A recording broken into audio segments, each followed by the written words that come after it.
Little senior sister was only 11 years old, cute and pretty, and looked very lovable. On the other hand, she was extremely lively and energetic. The games she came up with always ended up harming others, scaring everyone quite a bit. And because of this, she went from an unknown nobody to a well-known figure. Just hearing her name made everyone's scalp tingle, wishing they could avoid her. The story began with a heart-wrenching scream. I refuse to accept this. I refuse to accept this. Everyone was confused, not understanding what had happened. Not only that, even the screamer herself didn't know why she was shouting. Everyone around stared at the girl, whispering, trying to figure out who she was and what was going on. Is she crazy? The girl who was just yelling suddenly quieted down, her face pale, cold sweat dripping down, wondering what she had just shouted. She looked around, finding herself in a completely unfamiliar scene, her mind full of question marks. Where am I? Wasn't I still in the mineral lab? I was about to make a breakthrough. How did I suddenly end up in such a strange place? Suddenly, she clutched her head in pain as a flood of the original owner's memories poured into her mind. At this moment, a coal man spoke. What do you refuse to accept? The man was Zhao Yanghua, the sect leader of the Qixing sect, and also Ironyu's master. Ironyu was the female protagonist in the original novel. The girl looked up at the two people in front of her, her jaw dropping in shock. She never thought she would transmigrate into a novel, and she immediately recognized Ironyu and her master. They were the characters from the Xinsha novel she had read last night. Now, she had become the vicious supporting character, Linglong, who caused a scene at the disciple selection assembly. She remembered that in the original novel, Ironyu and Linglong were sisters from the Yi family, and they came together to participate in the cultivation world's disciple selection assembly. Although Ironyu was adopted, she had exceptional talent since childhood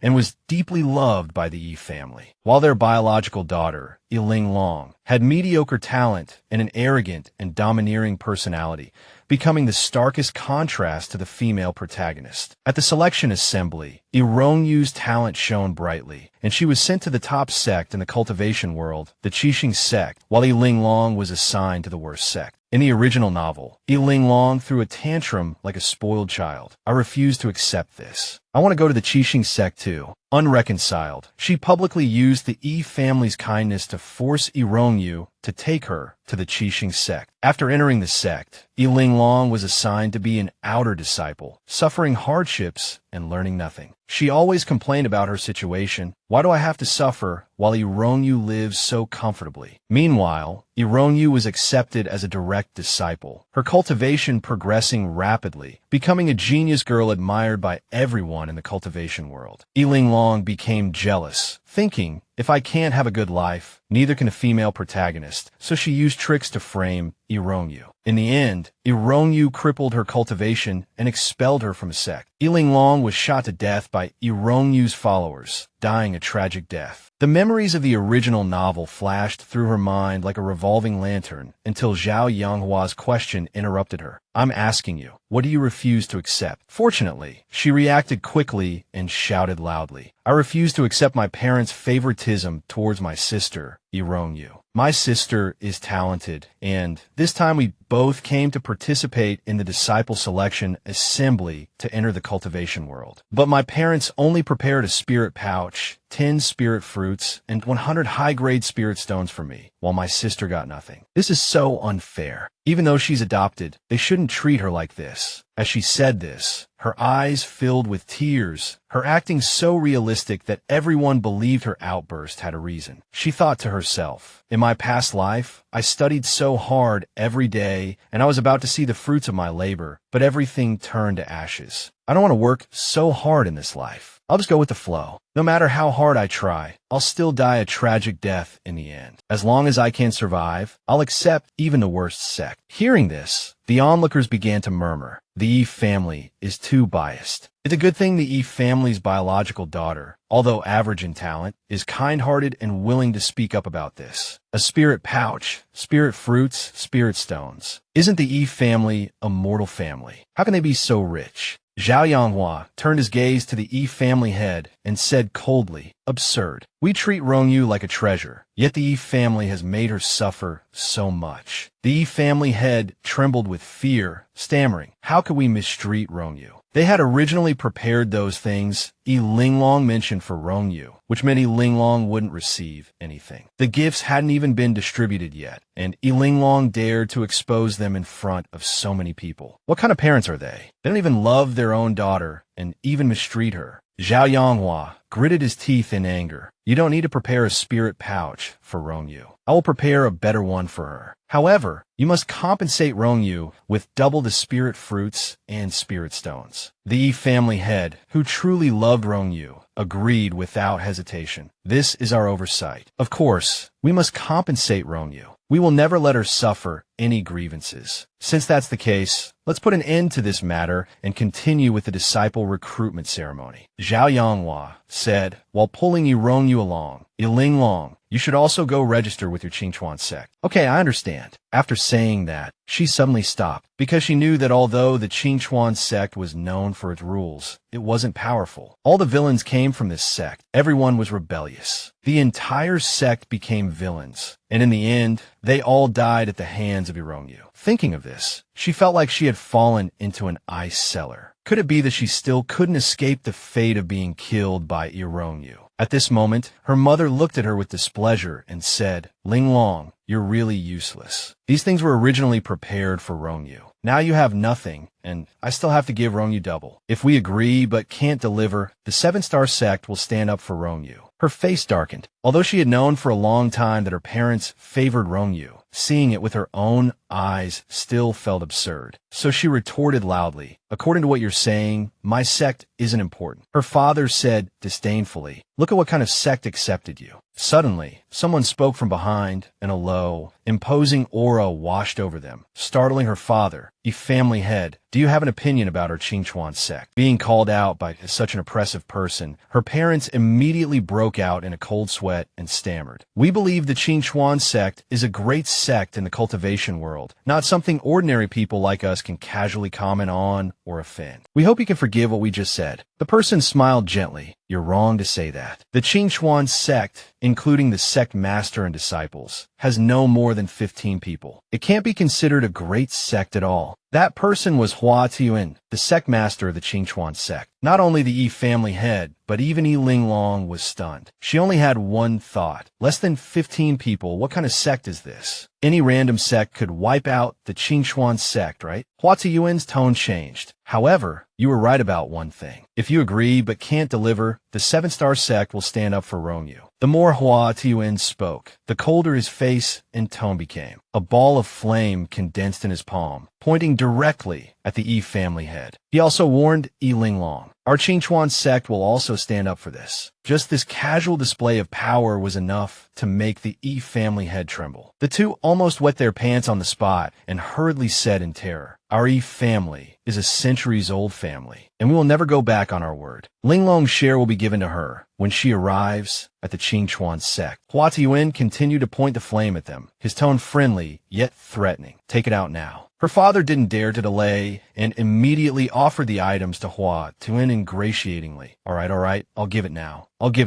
Look, a spirit pouch, 10 spirit fruits, 100 spirit stones, they're all here. Hua Tian took the spirit pouch containing the items and handed it to Linglong. Count them yourself. If even one is missing, I'll make them compensate you tenfold. Taking the spirit pouch, her eyes lit up. She hadn't expected the villain's methods to be so swift, ruthless, and effective. Even a villain would punish these hypocrites. It seemed that joining the Qingchuan sect wasn't bad. At least she wouldn't have to suffer and cry like in the original story. After counting the items, she beamed and announced, nothing is missing. The amount is correct. Hua Tian said without hesitation, then let's go. After saying that, he turned and strode away. She was still a little unaccustomed and hurriedly chased after him, shouting, Senior brother, wait, Senior brother Hua. Hua Tian stopped upon hearing this. Caught off guard, she bumped into his back and clutched her head in pain. Hua Tian turned around and asked, who allowed you to call me Senior brother? Aren't you the eldest senior brother? She thought this person was extremely gentle, truly fitting the image of a senior brother. Anyway, Rongyu's eldest senior brother is also a gentle person. Both of them have typical gentle personalities, and it's normal for the eldest senior brother to recruit new disciples for the sect. Hua Tian then formally introduced himself. I am the sect leader of Qingchuan sect, and also your master. Call me master.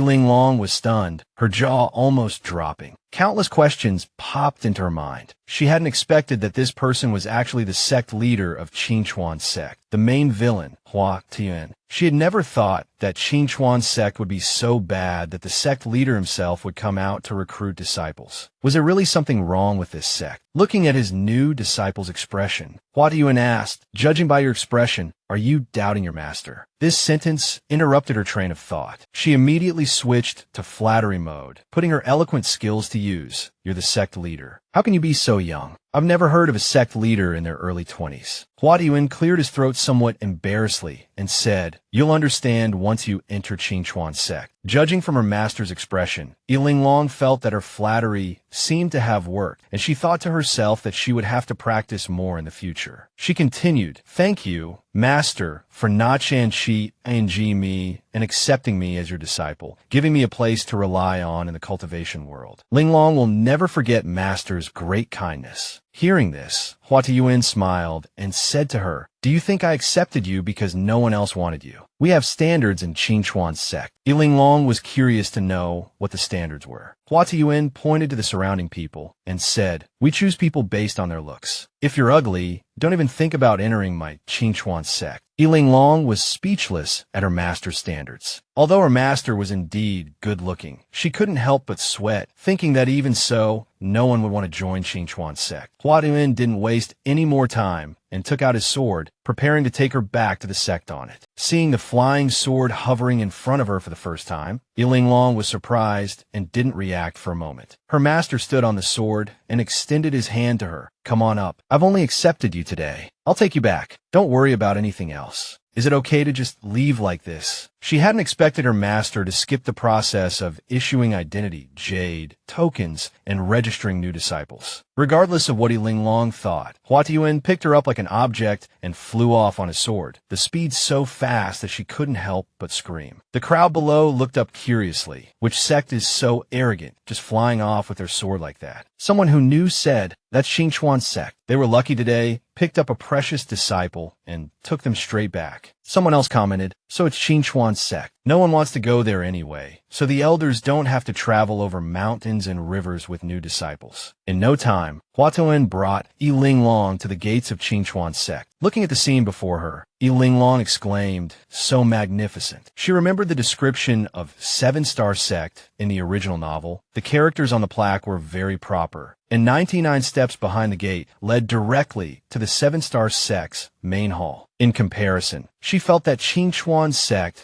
was even more grand than 7-star sect. Looking at the endless scenery ahead, Linglong felt a little lost and worried. "Master, do we really have to climb all these steps?" Hua Tian crossed his arms and said casually, "With your small frame, you wouldn't reach the top in a day and a night. I'm just bringing you around for a tour, so you can see what Qingchuan's sect looks like and won't get lost in the future." "Oh, I see. But would anyone really mistake the sect?" She found it amusing. How could anyone mistake such a large gate? Hua Tian said huffily, "Your third senior brother gets lost all the time. The neighboring sect leader comes looking for him every other day." Haha, this sect really seemed interesting. After introducing Linglong to the surroundings, Hua Tian threw her back onto his sword and flew up the mountain with her. The speed was so fast that Linglong screamed all the way until they reached the Qingchuan sect disciples' living quarters. Hua Tian explained, from left to right, "These are your eldest senior brother, second senior brother, third senior brother, fourth senior brother, fifth senior brother, sixth senior brother, and seventh senior brother's courtyards. Over there are your eldest senior sister, second senior sister, third senior sister, fourth senior sister, and fifth senior sister's courtyards. Your sixth. Your courtyard is here." Linglong asked again in disbelief, "Master, are you saying that each of us has such a beautiful courtyard? Even I, a new disciple, have my own courtyard." "Of course. Why is that strange?" Hearing her master's answer, her eyes lit up. "I didn't expect the conditions in our Qingchuan sect to be so good." She remembered that in the original story, most 7-star sect disciples shared a room with one other person,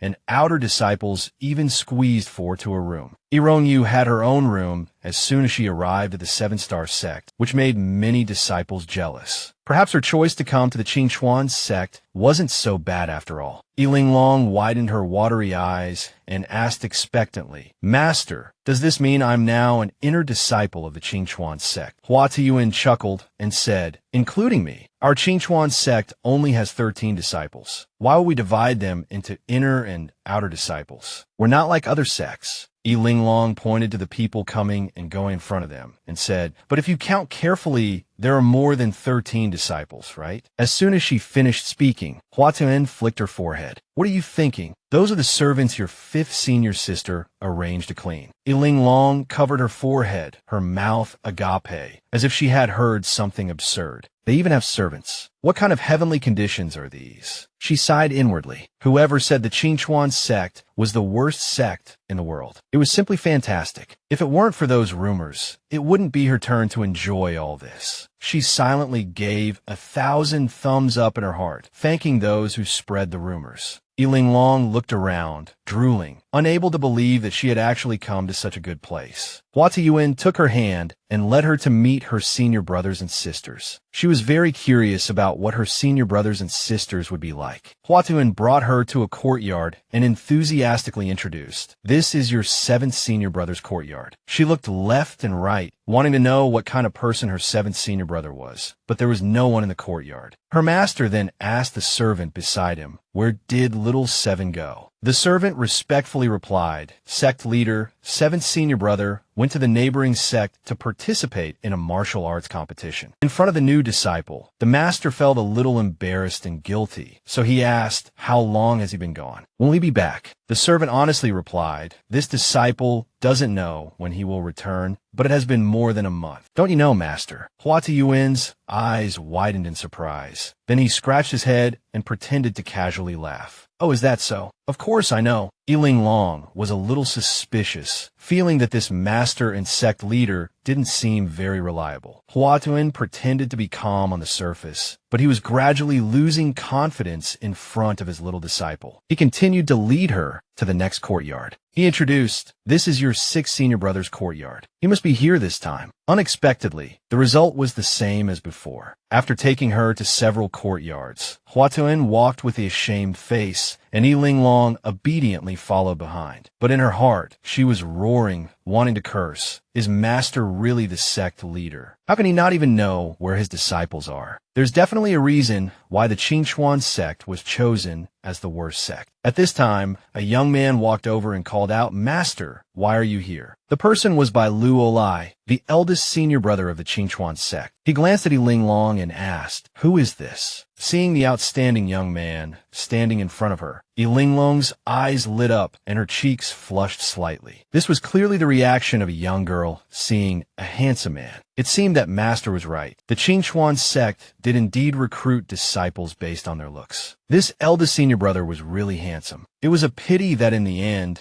in order to avenge the Qingchuan sect, he slaughtered the entire cultivation world and ultimately lost to Yirongyu. Such a handsome senior brother actually died at the hands of Yirongyu. What a pity. The expression on her face carried a trace of displeasure, leaving the young man full of questions, unable to understand why her mood suddenly dropped. Hua Tuan introduced by Lu Olai, "This is the disciple I accepted this year, surnamed He, given name Linglong. From today onwards, I'll leave her in your care. She's young, her cultivation is weak, and her talent isn't good, so this will be hard work for you." Bai Lu Olai nodded in agreement. For master first introducing 7 senior brothers' courtyard, then 6 senior brothers' courtyard, she had found it strange, and now she finally understood. It turned out it was all so he could hand her over to eldest senior brother and wash his hands of the matter. She covered her forehead, crying a river in her heart. This sect leader was really unreliable. The Qingchuan sect was bound to fall apart sooner or later. Hua Tiyuan placed his hand on her shoulder with a serious expression. "Linglong, your 2nd senior sister took your 3rd and 4th senior sisters down the mountain for training, and your 5th senior sister went home to visit her family. Now you're the only female disciple left in the Qingchuan sect. You must obediently follow eldest senior brother and cultivate well, understand?" "Yes, master, please rest assured, I will definitely listen to eldest senior brother." Seeing his little disciple's adorable appearance, Hua Tuan couldn't help but feel a surge of narcissism. This little disciple is truly too cute.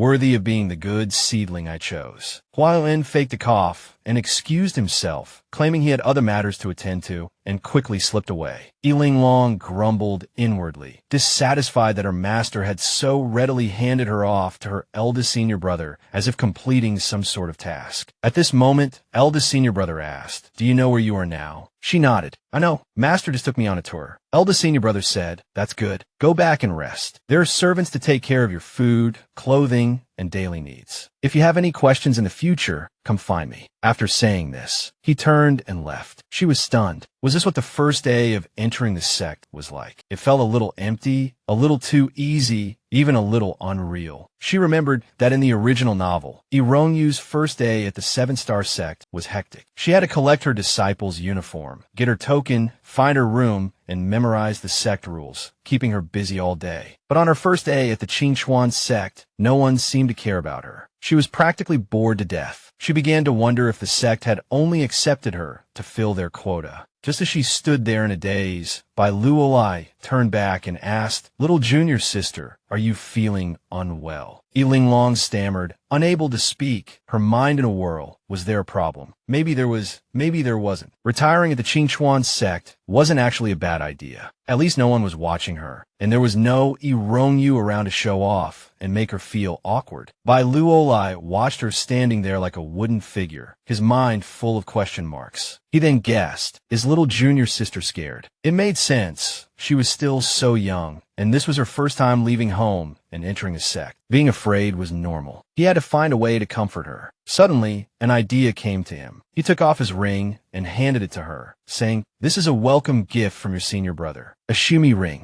This ring can store anything. You can use it to store your belongings in the future." Seeing this gift, Linglong's jaw nearly dropped. She could hardly believe it was real. She knew that in the cultivation world, the lowest level of spiritual items were storage pouches, which could be bought as long as you had the money. Above, there were spatial rings and Shumi rings, which were high-end goods that many people never encountered in their entire lives. In the original novel, Ironyu's master had given her a spatial ring as a welcome gift, making countless disciples of the 7-star sect envious. But now, eldest senior brother had actually given her a Shumi ring as a welcome gift. Linglong held the ring and looked at it for a long time, sighing, "Our Qingchuan sect is truly too generous." Just as she was happily playing with the ring, Bai Luolai suddenly put on a serious face. "I've given you a welcome gift, but little junior sister is still unhappy. Do you think the welcome gift is too shabby? Not worth mentioning." He handed her another bag of spirit fruits. "I know you're still young and haven't adapted to the Qingchuan sect yet. If you miss home or are in a bad mood, eat some spirit fruits. Once your spiritual energy is replenished, your mood will naturally improve. There are 500 spirit fruits in this bag. Just eat them as snacks. If it's not enough, come find me again." Linglong was once again shocked by eldest senior brother's generosity. 500 spirit fruits as snacks. Her parents had to save for a long time to buy 10 spirit fruits for Ironyu, yet this eldest senior brother had directly given her 500 as a snack. Holding the bag of spirit fruits, she stood there like a wooden figure, too happy to speak. Suddenly, eldest senior brother sighed again, seeing that she still hadn't reacted. Why is little junior sister still not speaking? A girl's mind is truly hard to guess. He generously handed her a large bag of spirit stones. "This is for you too." The bag was so heavy that she scratched her back. "Oh, it's so heavy." Eldest senior brother, "What is this?" He scratched his head anxiously. "Eldest senior brother hasn't thought of what to give you yet. Please forgive me for the inadequate welcome gift. Here are 10,000 spirit stones. Buy whatever you want." Linglong was shocked for the third time by eldest senior brother's extravagance. 10,000 spirit stones. Thinking about her own situation, Linglong was a little scared. She couldn't believe it. When Ironyu left home, her parents had painstakingly saved 100 or so spirit stones, which were then cleverly snatched away by the cat. Yet this eldest senior brother had casually given her 10,000. Bai Luolai still felt it wasn't enough and wanted to give her something more, but she quickly stopped him, holding the bag of spirit stones. She choked up and said, "Eldest senior brother, this welcome gift is too precious. How can I accept it?" Bai Luolai finally breathed a sigh of relief. It's okay, as long as you like it. I was afraid you wouldn't. Linglong, clutching the bag of spirit stones, grinned from ear to ear. I like it. I like anything eldest senior brother gives me. Bai Luolai said, good, good. Go back and rest. Linglong replied, thank you, eldest senior brother. She squealed with joy inwardly, thinking, heaven must have felt that it gave me an unreliable master, so it compensated me with a generous and gentle eldest senior brother. Bai Luo patted her head gently and said warmly, if you want to start cultivating, come to my courtyard, and I'll teach you. As the little junior sister hopped away happily, clutching the pouch of spirit stones, he sighed in relief. It seems I finally managed to cheer little junior sister up. Having those Southgate guys pick out a gift a girl would like is 10 times harder than fighting a war. In Linglong's courtyard, she was lying down, utterly content. She swung her legs leisurely, a large plate of spirit fruits beside her. She picked one up and popped it in her mouth, her face full of delight. So delicious. What heavenly delicacy is this? It's simply divine. Her eyes sparkled, her face beaming with happiness. So this is what it feels like to be filled with spiritual energy. Linglong ate the spirit fruits like snacks, just as eldest senior brother had suggested. Suddenly, she remembered the original story, where Yu didn't have her first spirit fruit until a month later. Back then, to prepare for the face-slapping competition,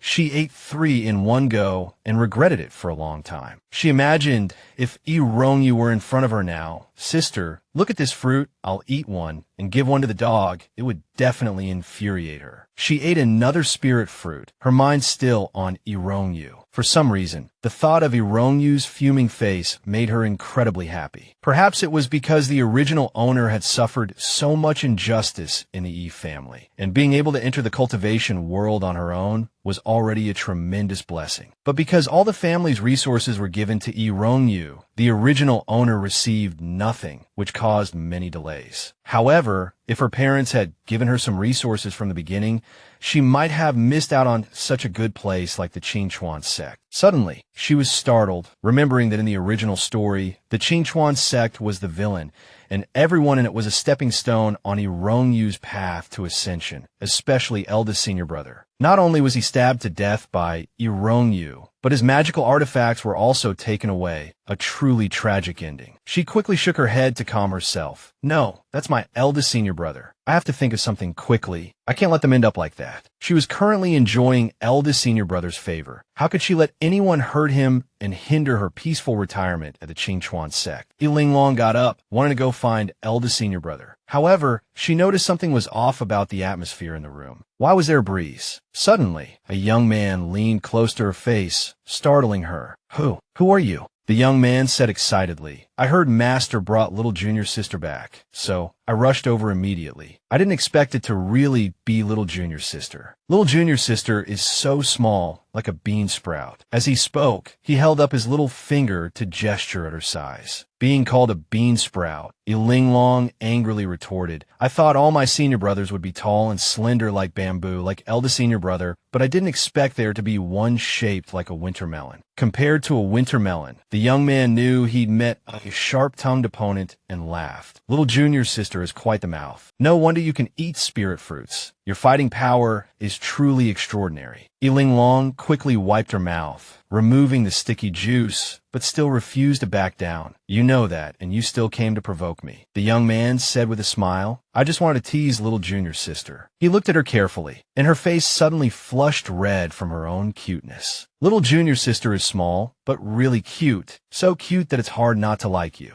How could I bear to argue with you? He pulled out a flood dragon pearl from his robes. I came to give you a welcome gift. Call me Sixth Senior Brother, and this flood dragon pearl is yours. Her eyes lit up at his words. She thought, I can get a gift just by calling him Sixth Senior Brother. Wouldn't it be a loss if I didn't? Maybe if I'm sweeter, I can get a few more gifts. I didn't expect my senior brothers to be so nice. She immediately transformed into an obedient puppy, tugging at his sleeve cutely. Sixth Senior Brother, her coquettishness melted his heart. How could he not spoil her? Holding the flood dragon pearl, Linglong was full of questions. Is this thing useful? How do I use it? As if reading her mind, he explained, this is a flood dragon pearl. Infuse it with spiritual energy and it can summon rain. Although it's not as valuable as eldest senior brother's gift, it's fun. Try it, it's really fun. I'll try it. She infused the flood dragon pearl with spiritual energy, and a small stream of water immediately poured down from above her head. Seeing that things were going south, Six's senior brother ran for his life, while Linglong dodged the water from the pearl while chasing after him. A while later, Linglong's tears subsided. Once her emotions calmed, both of them sighed in relief. A disaster had almost occurred. Six's senior brother, seeing his little junior sister bewildered by the Jiao Pearl, understood her control over spiritual power. No wonder she was the last one chosen during this disciple recruitment ceremony. He patted Linglong's head, comforting her with a slightly bitter feeling in his heart. It's not your fault. Don't take it to heart. The Jiao Pearl is like this. I was just teasing you. The naive Linglong believed him.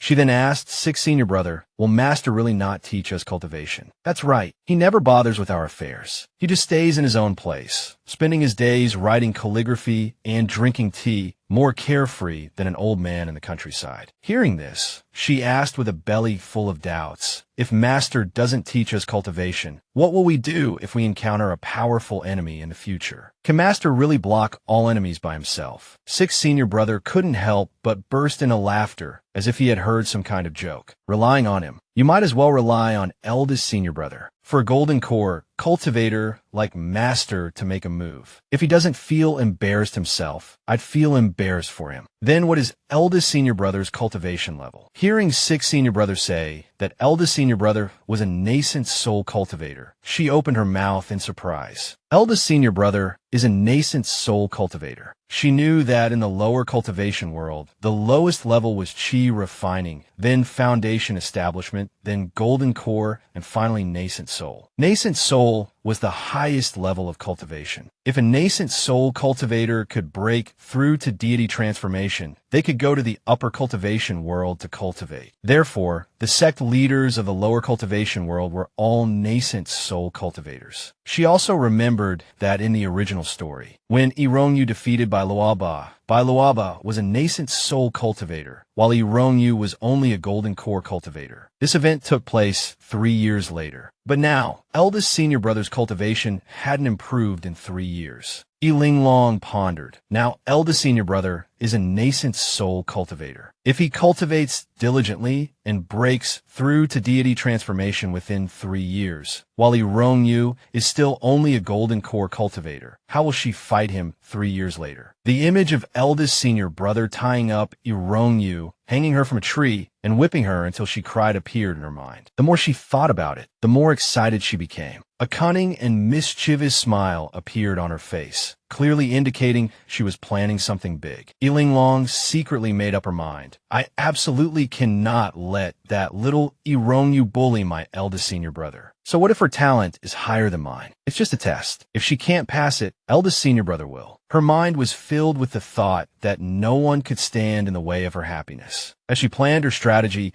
she couldn't help but laugh out loud, filled with joy. Six's senior brother, watching from the side, was completely bewildered and even a little scared. He had no idea what was wrong with his little junior sister, but it was truly frightening. Early the next morning, she rushed to Bai Luo's courtyard and shouted, "Eldest senior brother." Upon entering, she said with anticipation, "Eldest senior brother, let's start cultivating today." Eldest senior brother, who was biting into a steamed bun, froze for a few seconds. You really want to start cultivating? His mind was filled with question marks. Wasn't little junior sister the last one chosen during the disciple recruitment ceremony? Why was she suddenly so enthusiastic? Linglong tugged at eldest senior brother's sleeve and nodded cutely. Let's start cultivating. That cuteness shot into his heart like 1,000 arrows, making it impossible for him to refuse. All right, hold out your hand. Let me see your spiritual roots. Linglong obediently extended her hand for eldest senior brother to examine. She remembered that in the original story, she had 3 spiritual roots: wood, water, and fire. She inwardly groaned. Impure spiritual roots made cultivation difficult, and furthermore, water and fire were conflicting elements, meaning those 2 roots were essentially useless. So she had the worst kind. She worried whether eldest senior brother would refuse to teach her because her aptitude was too poor. While worrying about her spiritual roots, a flash of inspiration struck her. Her attitude instantly did a 180-degree turn, and a mischievous smile appeared on her face. It doesn't matter whether my cultivation is good or not. As long as eldest senior brother can break through to deity transformation, I can live a long life. So what was there to worry about? At this moment,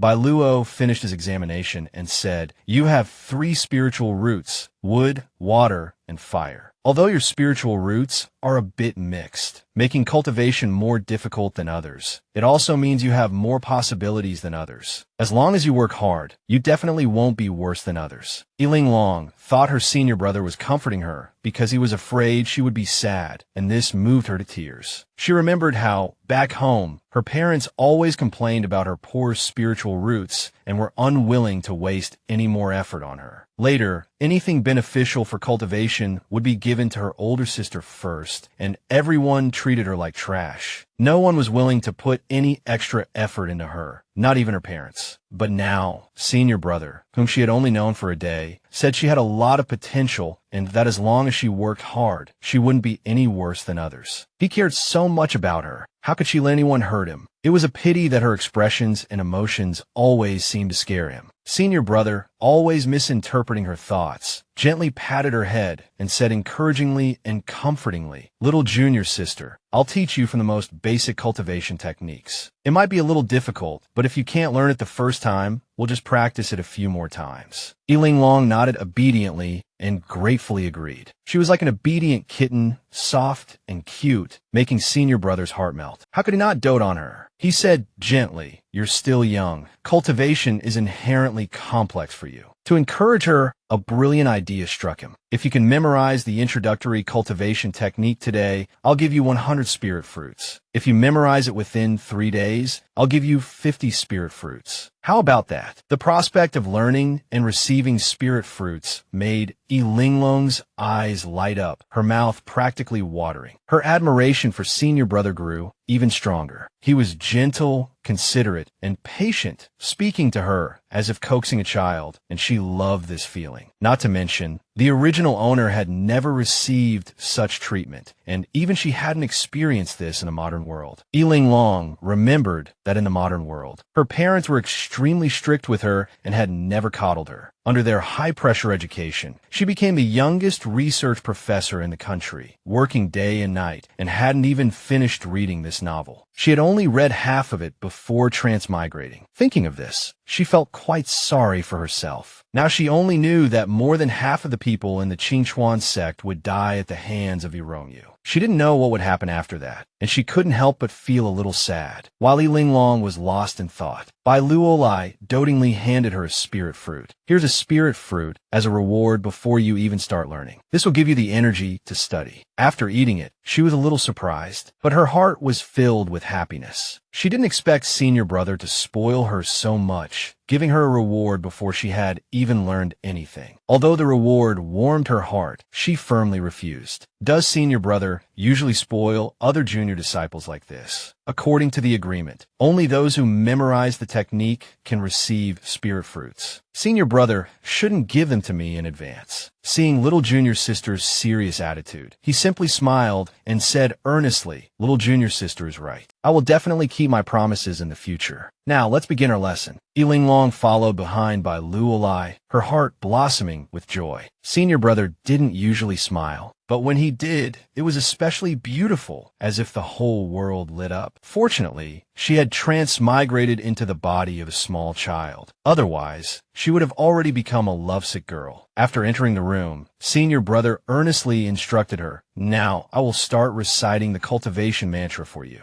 You need to learn and comprehend the meaning of the mantra while circulating your inner energy." She obediently followed his instructions. After a stick of incense had burned, senior brother asked, "Have you memorized it?" She nodded and replied, "I've memorized it." Senior brother was still unsure, so he checked. "I'll recite a line, and you repeat it. Let's try reciting it a few times." Linglong hurriedly said, "Senior brother, I've already memorized it all. I'll recite it for you." With that, she fluently recited the mantra word for word. For her, it was as easy as eating candy. She didn't find it difficult at all. After hearing her recitation, Bai Luolai was stunned, completely in disbelief. Others said he was a genius in the cultivation world, but it had taken him several repetitions to memorize it back then. Yet little junior sister had memorized it all after hearing it only once. Was she really the disciple recruited last in the grand competition? After she finished reciting, she was waiting for praise, but seeing senior brother's dazed expression, she asked, "Senior brother, what's wrong? Did I recite it incorrectly? I can also recite it backward. Do you want to hear it?" Linglong prepared to recite it backward, and Bai Luolai, startled, quickly covered her mouth. "Little junior sister, you can't recite the mantra backward. What if you experience chi deviation?" She made a gesture indicating she understood, and he then released his hand. At this moment, Linglong, her face beaming with a smile, extended her small hand towards Bai Luolai, her eldest senior brother, and said, "Eldest senior brother, can I have the reward you promised me now?" Faced with his intelligent and adorable junior sister, he generously handed her a bag of spirit fruits, a doting smile gracing his lips. Linglong, clutching the bag of spirit fruits, felt a surge of excitement and politely thanked her eldest senior brother. Bai Luolai continued his instruction. "Little junior sister, you've memorized the mantra. Now, let's move on to the next step. Come, try circulating your spiritual energy according to the mantra. It's alright if you don't get it right the first time. Just try a few more times." She obediently followed his instructions, and unexpectedly, her first attempt at circulating spiritual energy went exceptionally smoothly. This left Bai Luolai, who was standing beside her, completely stunned and slightly dizzy. He never imagined that his little junior sister could achieve this on her first try. After Linglong finished, she saw that her eldest senior brother was still frozen in place and thought she had done something wrong. She asked, "Eldest senior brother, is this right?" Bai Luolai finally snapped back to reality and replied, "Yes, that's right." But in his heart, he wondered, how could little junior sister's comprehension be at the level of the last disciple recruited? She's even more talented than he was back then. It didn't take long for Linglong to grasp the introductory cultivation technique, and she even demonstrated it for him. "Eldest senior brother, does this count towards my spirit fruit reward? This one is heart-shaped." Watching his little junior sister manipulate her spiritual energy into various shapes, Bai Luolai finally breathed a sigh of relief. He had originally thought he would need to bribe her with several days' worth of spirit fruits for her to grasp the basics, but she learned incredibly quickly. Bai Luolai even began to doubt himself. Seeing his little junior sister like this, he couldn't help but think he had reached nascent soul before the age of 30, and everyone called him a cultivation genius. But now, his little junior sister had completely mastered it after just a few words of instruction. Was he just an ordinary person? Or was it that although little junior sister's spiritual roots were average, her comprehension was that of a terrifying genius? At this moment, Linglong's call of sixth senior brother interrupted his thoughts. Her face full of anticipation, she asked what she would be learning next. Her potential far exceeded Bai Luolai's initial estimation. He cleared his throat and said, "According to our progress, we should move on to swordsmanship next. I will teach you how to infuse your spiritual energy into sword techniques, mastering the most basic combat abilities of a cultivator. Sword practice. That's great. Let's start learning swordsmanship now." She was so excited she almost jumped up, her mind already filled with images of herself wielding a sword with heroic grace, just like in the martial arts movies of the modern world. Looking at his little junior sister's eager expression, Bai Luolai was momentarily speechless. She was learning too quickly. He hadn't even had time to prepare a suitable spirit sword for her. "You can use a wooden sword for now. After the introductory stage is over, we'll cultivate together every day," Bai Luolai said seriously. "Absolutely not. My little junior sister should use the best sword to build the best foundation. Then I'll listen to eldest senior brother." She was deeply touched. She hadn't expected her eldest senior brother to be so good to her, always wanting to give her the best. "Practice what you've learned today when you go back. Tomorrow, I'll take you to choose a sword. The sword tomb is very dangerous. You must listen to me and don't run around."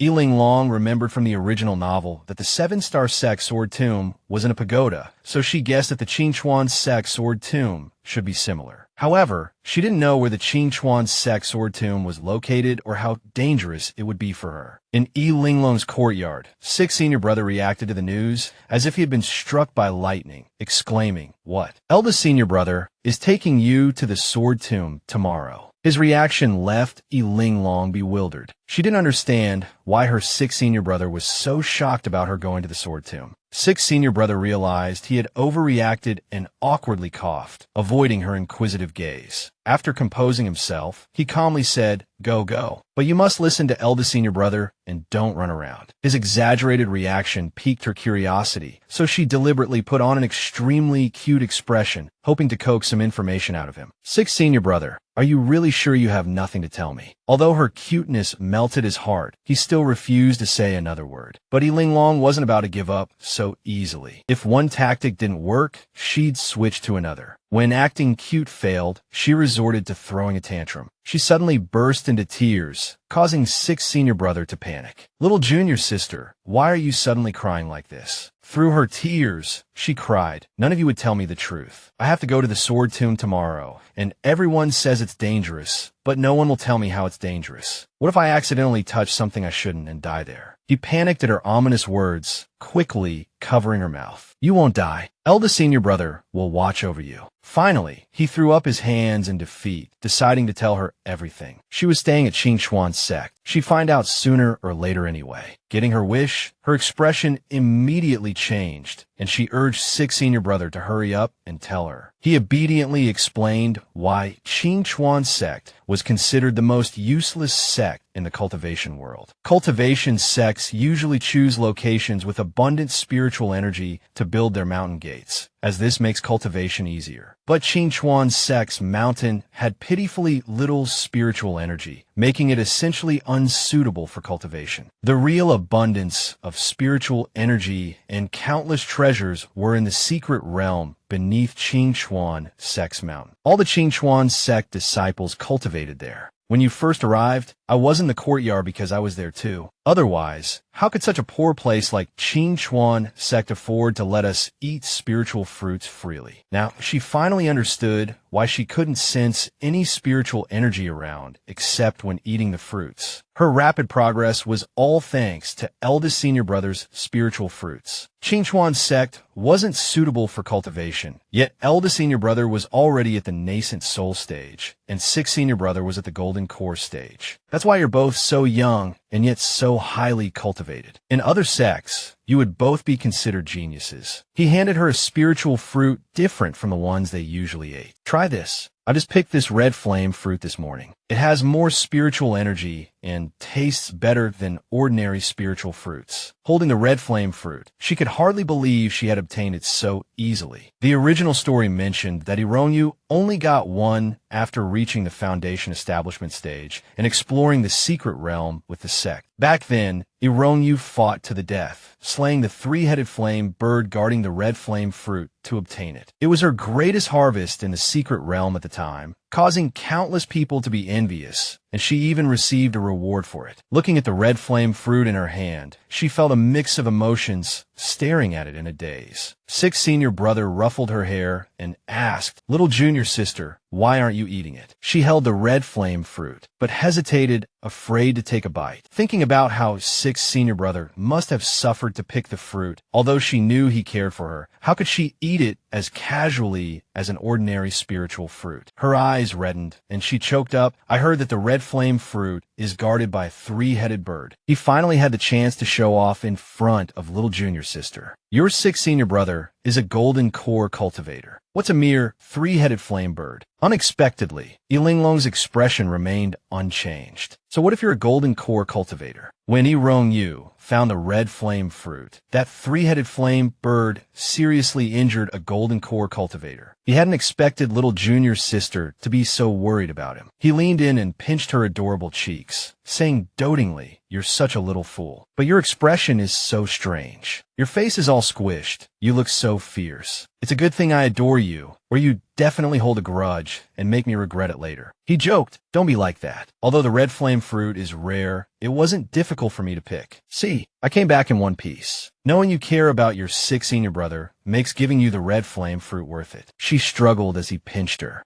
Sixth senior brother, stop pinching. My face is swollen. This was what an energetic senior brother should be like, not someone injured. Qingchuan's sect was truly a place of hidden dragons and crouching tigers. Our sect's golden core cultivators aren't comparable to those ordinary golden core cultivators outside. She asked again, is the sword tomb also very dangerous, being in the secret realm? That's right. In the cultivation world, the more opportunities, the greater the danger. Qingchuan's sect's secret realm has countless treasures, so naturally, it's also very dangerous. Hearing sixth senior brother say this, she was startled and wanted to know more. Our master doesn't teach us anything. Do the senior brothers and sisters all find their own secret chambers and opportunities to cultivate? Little junior sister hit the nail on the head. He enthusiastically replied, yes, that's how Qingchuan's sect is. Either cultivate diligently or leave on your own. Hearing the truth, she couldn't help but break out in a cold sweat. No wonder Qingchuan's sect seemed so free and prosperous. The freedom came from the fact that other sects had masters who taught them step by step with abundant resources, allowing them to cultivate in a safe environment. But the Qingchuan sect's cultivation method is life-risking, because everyone remaining in the Qingchuan sect has long been accustomed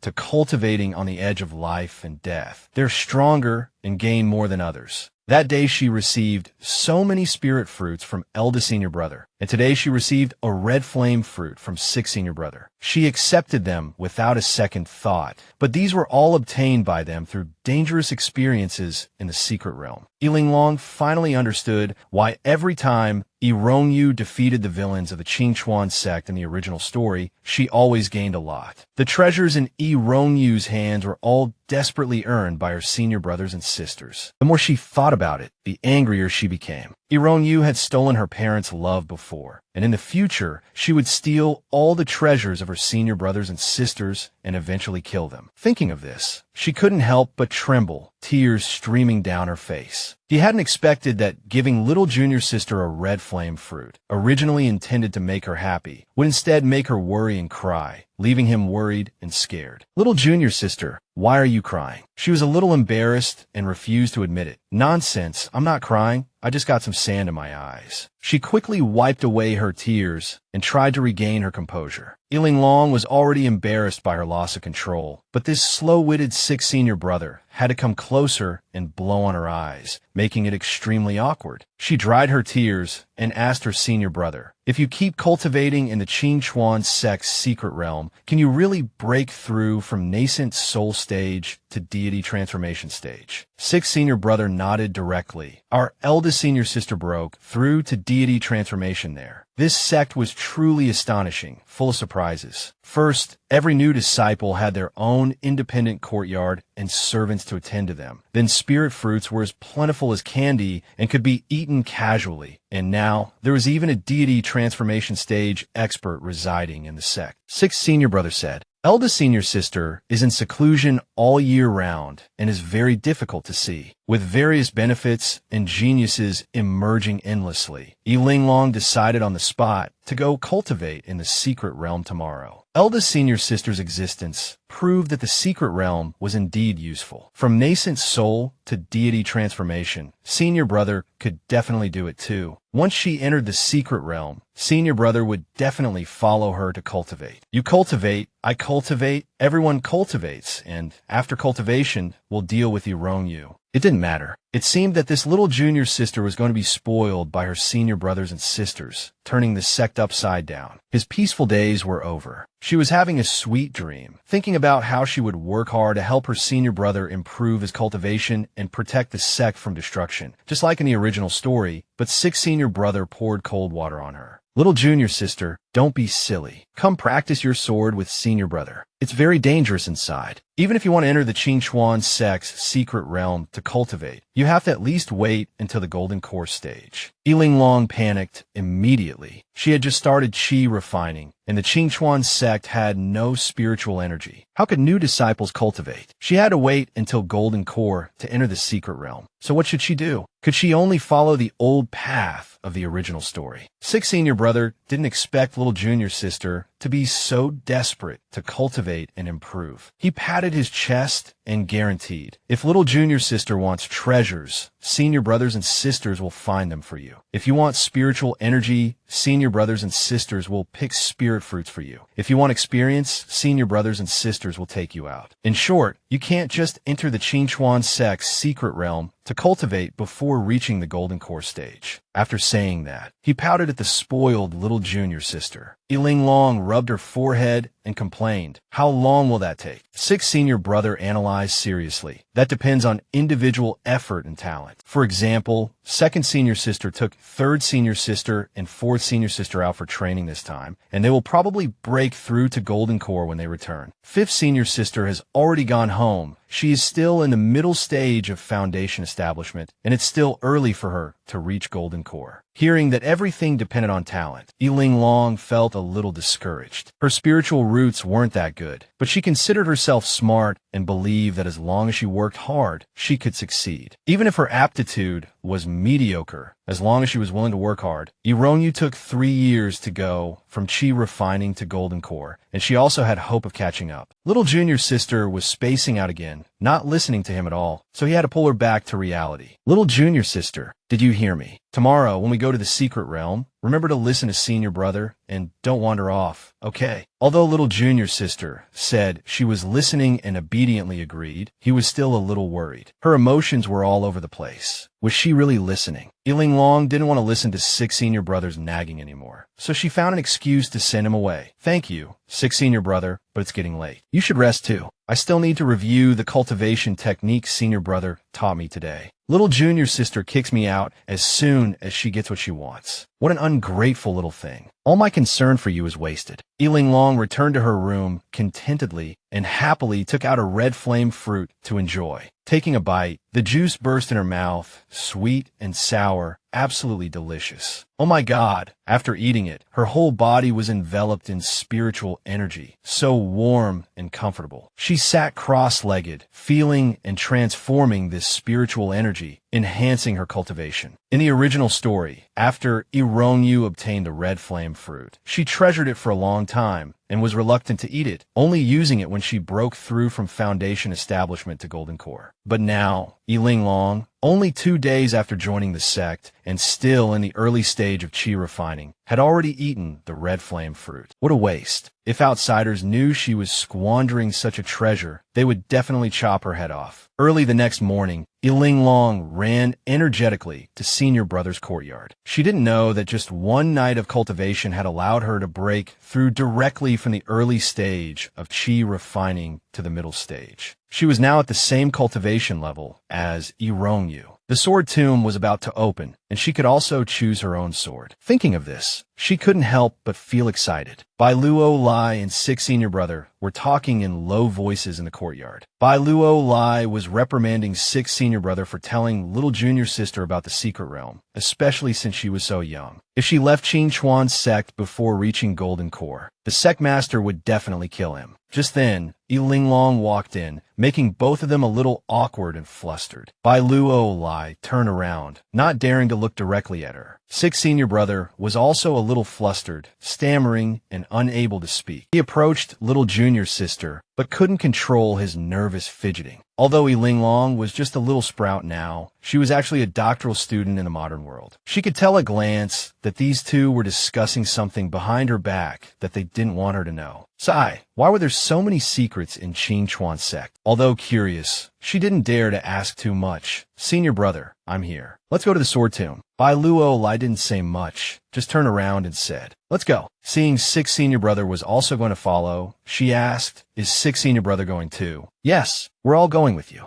Are you touched? How could she not be touched? They must be worried about her to follow along. Six senior brother whistled. A huge spirit bird flew towards the three of them. Linglong took a step back in fright, thinking, what is this thing? So beautiful. From six senior brother's words, she learned that this was a second-order, seven-colored bird, gentle in nature and extremely fast in flight. Six senior brother said that sitting on its back was more comfortable than flying on a sword, and thoughtfully laid out a blanket for her. Seeing such a beautiful 7-color bird for the first time, she happily touched it again and again. 6 Senior Brother, how do you have a spirit beast? She knew that in the cultivation world, spirit beasts were extremely rare. Most golden core cultivators didn't have one, and usually only nascent soul cultivators had a chance to obtain one. 6 Senior Brother told her that 5th Senior Brother had given it to him. 5th Senior Brother was skilled in beast taming and gave everyone one. This 7-color bird was too docile and had no attack power, so no one wanted it, and he took it. He also said that when 5th Senior Brother returned, he would definitely give her one, and then she could choose whichever one she liked. She never thought she would have a spirit beast. Just this alone put her far ahead of Ironyu's progress in the original story. Even though the female lead, Ironyu, had good luck and talent, she only got a spirit beast after Foundation establishment. This made Linglong even more certain that joining Qingchuan's sect was the right decision. Holding the 7-colored bird, she happily stroked its feathers, her heart filled with joy. Linglong and 6 Senior Brother were happily playing with the docile 7-colored bird when Bai Luo Lai's voice came from behind. Let's go. The 2 Senior Brothers didn't need swords, flying directly while she sat on the back of the 7-colored bird. This was her first time riding a spirit beast and her first time venturing out for training, which made her incredibly excited. Following behind her 2 Senior Brothers, she couldn't help but admire her eldest brother, already at the nascent soul stage, for being able to fly without a sword. Her 6th Senior Brother, only at the Golden Core stage, could also fly freely, demonstrating his considerable strength. They had to land near the secret realm, so she clung tightly to the rainbow bird's neck. Linglong felt the air grow colder the lower they flew. Linglong felt a surge of pride, secretly pleased with herself for cultivating diligently all night. Now, she could finally use her spiritual energy to resist the cold. She was just about to demonstrate her spiritual power when her eldest brother, Bai Luo Lai, shielded her with his own. While his gesture was thoughtful, it also made her feel a little embarrassed. She could protect herself. Why was she being treated like a child? A short while later, they arrived at the entrance to the Sword Tomb. Bai Luo Lai carefully drew talismans at the entrance to the Sword Tomb. Linglong secretly imitated him, drawing one on her hand. For a modern genius like her, memorizing something after seeing it once was a piece of cake. As she drew, she found the talisman for opening the secret realm quite unique and committed it to memory, thinking it might come in handy later. After Bai Luo Lai finished drawing, he channeled his inner energy and struck the entrance. A loud boom echoed, and the scene before her was so bright she had to shield her eyes. The entrance opened, revealing a pitch-black space inside, with only a few twinkling stars. She hadn't expected the inside of the secret realm to be like this. Bai Luo Lai considerately led the rainbow bird by the reins for her and entered the secret realm. The secret realm is dangerous. You must be obedient and don't run around. On the surface, Linglong replied obediently, "I understand, eldest brother. Don't worry, I'll be good." Inwardly, however, she was screaming, "With eldest brother protecting me with his spiritual power, not even letting me walk, making me sit on a rainbow bird, and even holding the reins, treating me like a child, how could anything possibly happen to me?" As they went deeper, Bai Luo Lai said, "This is the Sword Tomb." Linglong shuddered, feeling a little scared. The place felt cold and gloomy, completely unlike the 7-Star Sect. In the original novel, the 7-Star Sect Sword Tomb was a tall tower built by the elders, storing the swords of their predecessors, considered a legacy for future generations. This place, however, felt more like the ruins of an ancient battlefield, with all the swords emanating a fierce and cruel aura, like the souls of fallen warriors. Bai Luo Lai leaned closer to her face, interrupting her thoughts. "I've already set up a barrier within the Sword Tomb. Little junior sister, choose a sword that suits you." "All right, whoever's going to appear, hurry up. Let's make this quick." He gently helped her off the rainbow bird. Feeling a little shy, she simply nodded obediently. Linglong wandered around, looking left and right, thinking, "These swords all look broken and worn. There's nothing special about them." As she searched, she suddenly heard a sword make a sound, startling her. Linglong looked around and walked towards the source of the sound. She saw a black sword and thought, was that the sword talking just now? She felt she should tell her eldest and 6th brothers. Linglong turned around and a cold sweat broke out. Both her eldest brother and 6th brother were gone. She thought, is it because the Sword Tomb is a relic from the ancient Gulu Lai era and its spiritual power is stronger than my brother's, so the barrier didn't work, and I got sucked in. Yi Linglong Sikhit. She tried to calm herself down. Even if it did suck me in, it doesn't necessarily mean it wants to kill me, right? With my mid-stage chi refining cultivation, it wouldn't need to go through so much trouble to kill me. Just then, the sword spoke again. Come here. Although she felt a little scared, she put on a fierce facade. Who are you? Why should I go over there? The black sword's voice was icy. Come here, and you'll find out. She crossed her arms and stood her ground, refusing to approach. I'm not someone driven by curiosity. It doesn't matter if I don't know. The sword threatened. If you don't come here, I'll kill you right now. Linglong wasn't afraid at all. Instead, she stuck out her tongue provocatively. Go ahead if you can. Her actions completely enraged the sword. It couldn't believe this little girl was so difficult to deal with. Linglong was also pondering, will it really kill me? Just then, a gust of wind swept her forward. Startled by the sudden and inexplicable strong wind, she thought, what's going on? Did I really anger the sword? It turned out the sword had used the strong wind to pull Linglong towards it. Linglong's hair was a complete mess, which displeased her. As she tidied her bird's nest, she thought, was all that commotion just to drag me closer to this sword? She covered her mouth, giggling. She couldn't believe this thing, so impressive with its words, had caused such a ruckus just for this. What an idiot. She forced herself to calm down and asked with a straight face, Hey, are you this sword's spirit? The sword snorted unhappily. It seems you have some discerning ability. She feigned innocence, pointing at herself. It's not that I have discerning ability. It's that any normal person wouldn't do something so stupid. The sword angrily shook. Ignorant human, are you deliberately trying to anger me? Linglong didn't bother to respond. She turned to leave. I'm looking for an innocent, cute, gentle, and kind sword. You can wait for someone else. No sword would let her leave so easily. It immediately whipped up a gust of wind, pulling her back. You're not allowed to leave. The wind was so strong, it sent her tumbling to the ground. Annoyed, she patted the dust off her clothes and grumbled, Nobody wants you. You're so pathetic. The sword, like a spoiled child, angrily declared, I don't care. You have to take me today. Haha, your sword search is quite dramatic. Others choose their swords, but you're being forced to choose. How chaotic. You asked sarcastically, why should I take you? Have you fallen for my beauty? In the sword's eyes, you were like a bean sprout. It inwardly scoffed. How can this person be so shameless? I'll be angered to death by her sooner or later. Though furious, it needed you, so it softened its tone. If you don't take me, then let's fight. You asked again, you have to tell me what you're up to. The sword finally tempted you. As long as you take me, all the treasures in this secret realm will be yours. Linglong appeared indifferent. I can resist that kind of petty temptation. You were so confident because you knew your senior brothers and sisters were very capable. They would give you any good things you wanted. The sword didn't expect this bean sprout to be completely unfazed by the temptation and began to doubt itself. Does she say it's a petty temptation because she doesn't know how many treasures are here? Or does she have better things and doesn't care about these at all? What's her background? Is she so rich that she lacks nothing? In its imagination, you were sitting cross-legged on a pile of gold and silver jewels, arms crossed. With a sly smile, questioning it, just tell me straight. As long as the reason is good enough, I'm not opposed to taking you.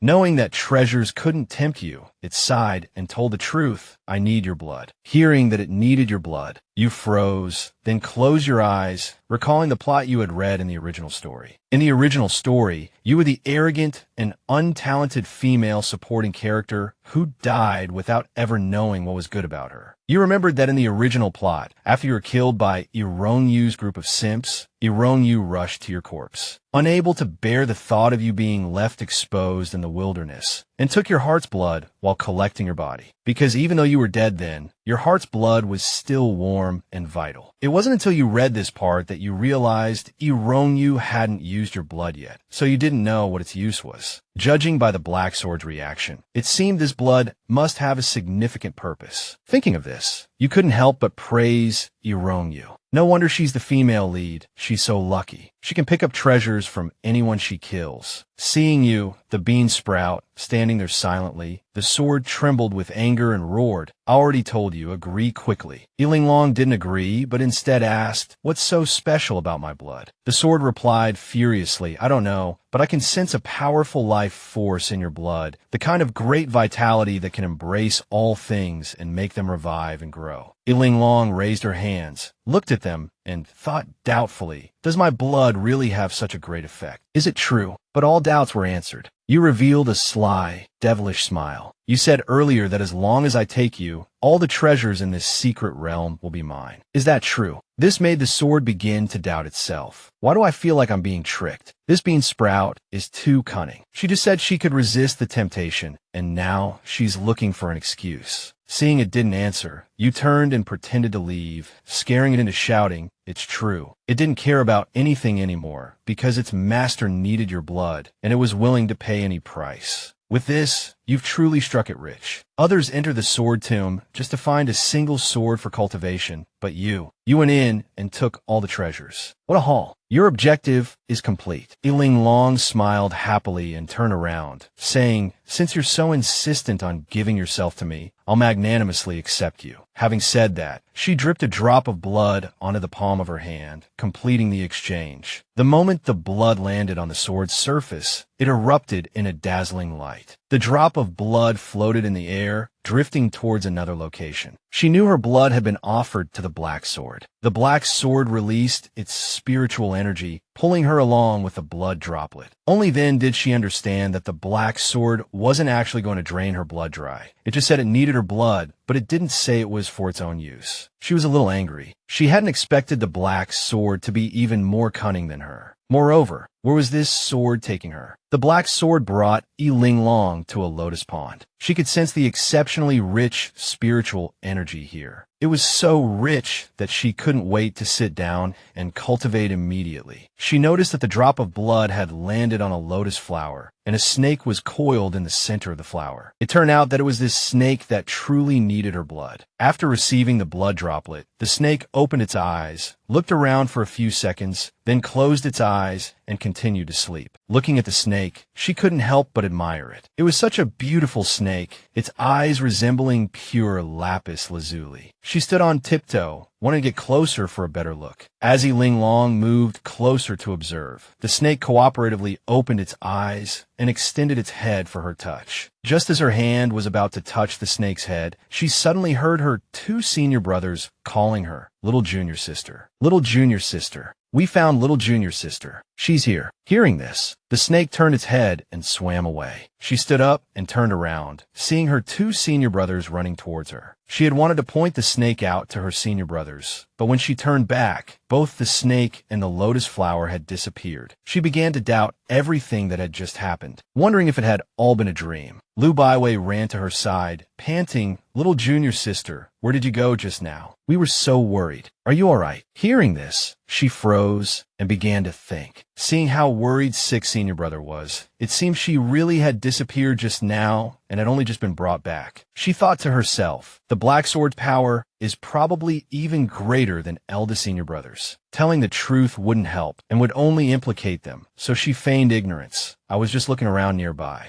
I didn't go anywhere." Just then, Bai Luo also came running over, panting. He took her hand and asked, "Little junior sister, are you hurt? What happened just now? How did you disappear within my barrier?" She shook her head repeatedly, feigning ignorance. I don't know. I was just searching around here, like you said, but I couldn't find a suitable sword after looking for a long time." Bai Luo pointed at the black sword in her hand and asked, "Then what's this in your hand?" She herself didn't know when the black sword had flown into her hand and inwardly roared, "This damned black sword, how did it get back into my hand again? You tricked me just now, and now you're shamelessly sticking to me." She angrily threw the sword to the ground and said, "I picked up this broken sword on the ground, but it's ugly and ordinary, so annoying, so I threw it away." Hearing his little junior sister call it a broken sword, six senior brothers' face darkened. He thought to himself, broken sword. This sword clearly conceals immense power. It's just not revealing it. I've entered and exited the sword tomb so many times, and this is the first time I've seen such a good sword. But if little junior sister doesn't like it, then so be it. This sword really isn't suitable for a cute little girl. He took her hand enthusiastically and said, "Come on, I'll take you to find that colorful sword I saw earlier. You'll definitely like a colorful sword." Just imagine pulling out a rainbow sword during a fight. How embarrassing would that be? She shuddered inwardly, cold sweat breaking out on her forehead. Hearing that they were going to look for another sword, the black sword immediately flew back into her hand, clinging to her stubbornly. The Black Sword's actions made both senior brothers break out in a cold sweat, worried that the sword had already recognized little junior sister as its master. Could this be a sword spirit? A sword with a sword spirit had never appeared in the entire cultivation world. This was the first one. The Black Sword's persistence infuriated Linglong. She looked at the sword in her hand, her face dark, and fiercely threw it to the ground, shouting, "What's wrong with you, broken sword? I said I don't want you." The Black Sword, unwilling to give up, flew back into her hand. This action repeated several times, making her blood pressure soar. "You shameless sword. You're clinging to me so persistently." To ease the tension, Bai Luo came forward and, as if speaking to the Black Sword, said to Linglong, "I don't know the origins of this Black Sword, but junior sister, your aptitude is average. I'm afraid you're not suited to be its master. Junior sister, would you like to choose a different one?" Linglong feigned indifference. "Brother, why are you being so polite to it?" As soon as she finished speaking, she slammed the sword onto the ground. Both senior brothers were baffled by her actions. Linglong stomped on the sword with all her might, fueled by her accumulated anger. "Cling to me, will you? Cling to me. I'll stomp on you until you don't dare bother me again." One senior brother's eyes widened, his face darkening, while the other gaped in astonishment. They both knew this sword was no ordinary weapon. Bai Luo quickly stepped forward and grabbed her hand. "Junior sister, stop. This sword possesses unpredictable power, and it seems to have a sword spirit. If you throw on the ground and stomp on it, there could be dire consequences if it retaliates." Bai Luo pulled her up, but she was still fuming. Struggling, she shouted, "I won't stop. I want to stomp on it. Let it come find me if it dares." As soon as she finished speaking, the sword lifted her foot and hoisted her high into the air, as if to carry her in flight. It lifted her higher and higher. Though slightly frightened, she yelled, "If you dare drop me, you're dead." Hearing this, the sword seemed to freeze, obediently maintaining its balance and slowly lowering her to the ground, seemingly to appease her. The two senior brothers were dumbfounded by the sight of their junior sister bickering with the Black Sword. The sword could understand human speech, and it was listening to Linglong. After landing safely, she waved her hand dismissively. "All right, I'm going to pursue my dreams. You just stay here." The Black Sword was stunned. It hadn't expected her to be so stubborn, refusing to accept its concession. It angrily swayed back and forth in front of her, threatening, "Be careful, or I'll kill you." Her expression faltered for a moment, but she quickly regained her composure. She waved her hand impatiently. "Stop swaying. You're already black and ugly, and you don't match my cute style at all." Outwardly calm, she was secretly pleased. She saw through the Black Sword's bluff. It was the one pleading with her now. She didn't believe it would actually dare harm her. The Black Sword, now enraged, wanted to teach her a lesson. Fortunately, the two senior brothers sensed the danger and quickly shielded her. She hadn't realized the sword's biggest weakness was being called ugly. This was absurd. Just then, a movement within Linglong's sleeve caught her attention. To her surprise, it was the black snake from the lotus. A cold sweat broke out on her back. How had it gotten onto her? The black snake glared fiercely at the sword, its gaze a clear warning to appease and not harm her. The Black Sword was filled with fear and resentment. How unlucky to encounter such a stubborn little sprout. Despite its unwillingness, it had no choice but to swallow its pride and instantly transform into a multicolored sword in front of Linglong. The Black Sword continuously shifted through a spectrum of colors for her to choose, so vibrant they made her eyes ache. The two senior brothers watched in disbelief as the usually arrogant sword, in its attempt to appease their junior sister, abandoned all dignity. It was utterly shameless. Linglong wanted to thank the black snake, but when she looked down, her hand was empty. It had disappeared. She guessed it had appeared sensing she was in danger. Since the black snake cared so much for her, if it needed her blood to recover in the future, she could certainly afford to provide it. The thought softened her expression, but seeing the sword in front of her still flashing with gaudy colors, her disgust returned. She raised a hand to stop it. All right,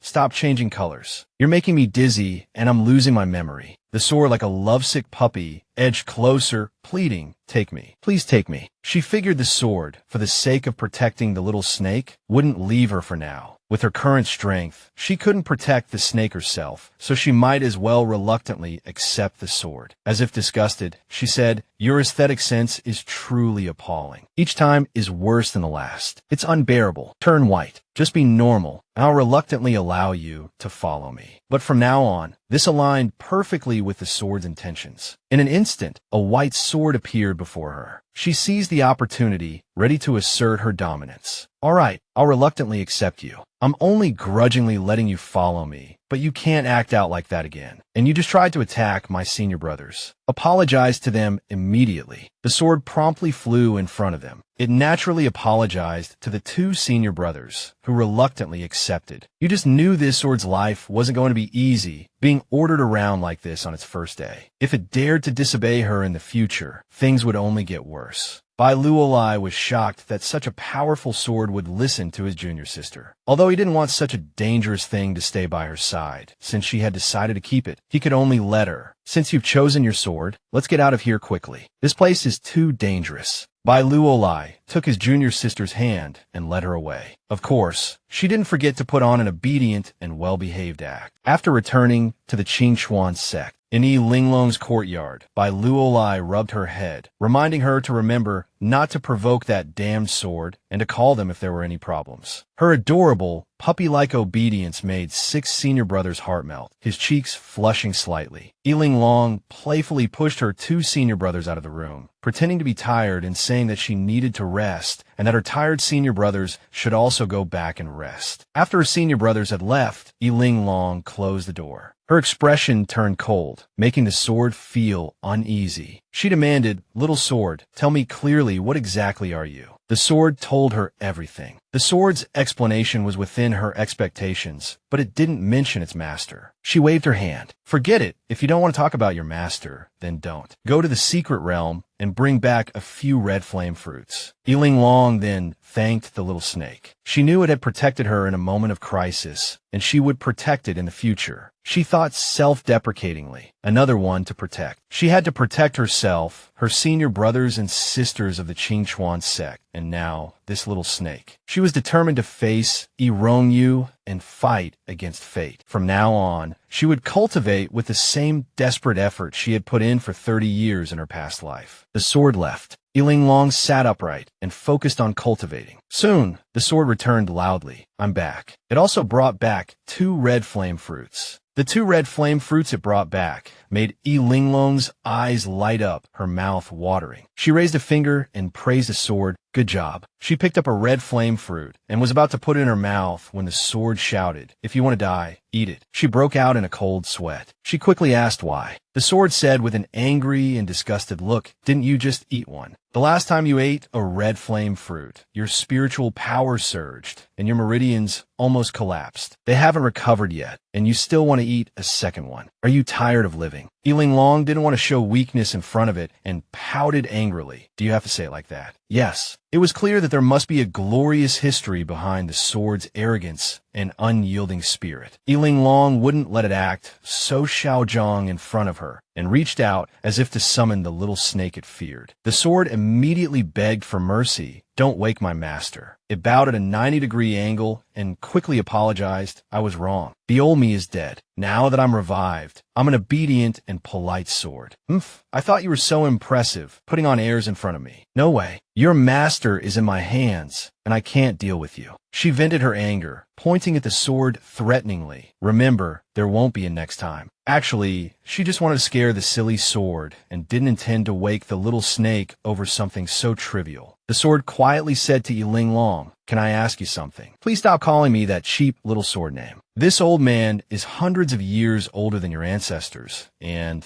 I have a name." Linglong said, "Oh, what's your name?" "Huanjing." Being able to say its name made the sword incredibly proud. Linglong said, "Oh again." "Wanning, the spiritual energy here is too weak. Take me to a place with richer spiritual energy in the secret realm. I need to cultivate." Wanning said with a look of disdain, "With your meager talent. What's wrong?" Linglong wasn't angry. Instead, she asked loudly what's wrong. At the same time, she pretended to roll up her sleeves as if she were about to summon its master. That small action startled Shuangying, and he immediately changed his tune. I'm not saying you can't cultivate. At least in the cultivation world, beating up small snakes and fish shouldn't be a big problem. Although you only have 3 spiritual roots now, with your special physique, as long as you work hard and encounter good opportunities, it's not impossible to comprehend more spiritual roots in the future. Cultivating to 9 spiritual roots might not be impossible either. Shuangying's words were completely different from what she had thought before. Wait, aren't fewer spiritual roots better? The purer, the more precious. What nonsense are you talking about? No matter how well you cultivate a single spiritual root, it's still just one spiritual root. How can it compare to someone who has cultivated 9 spiritual roots to the extreme? The more Shuangying spoke, the angrier he became, feeling that she was too naive. You weaklings always think that the purer the spiritual root,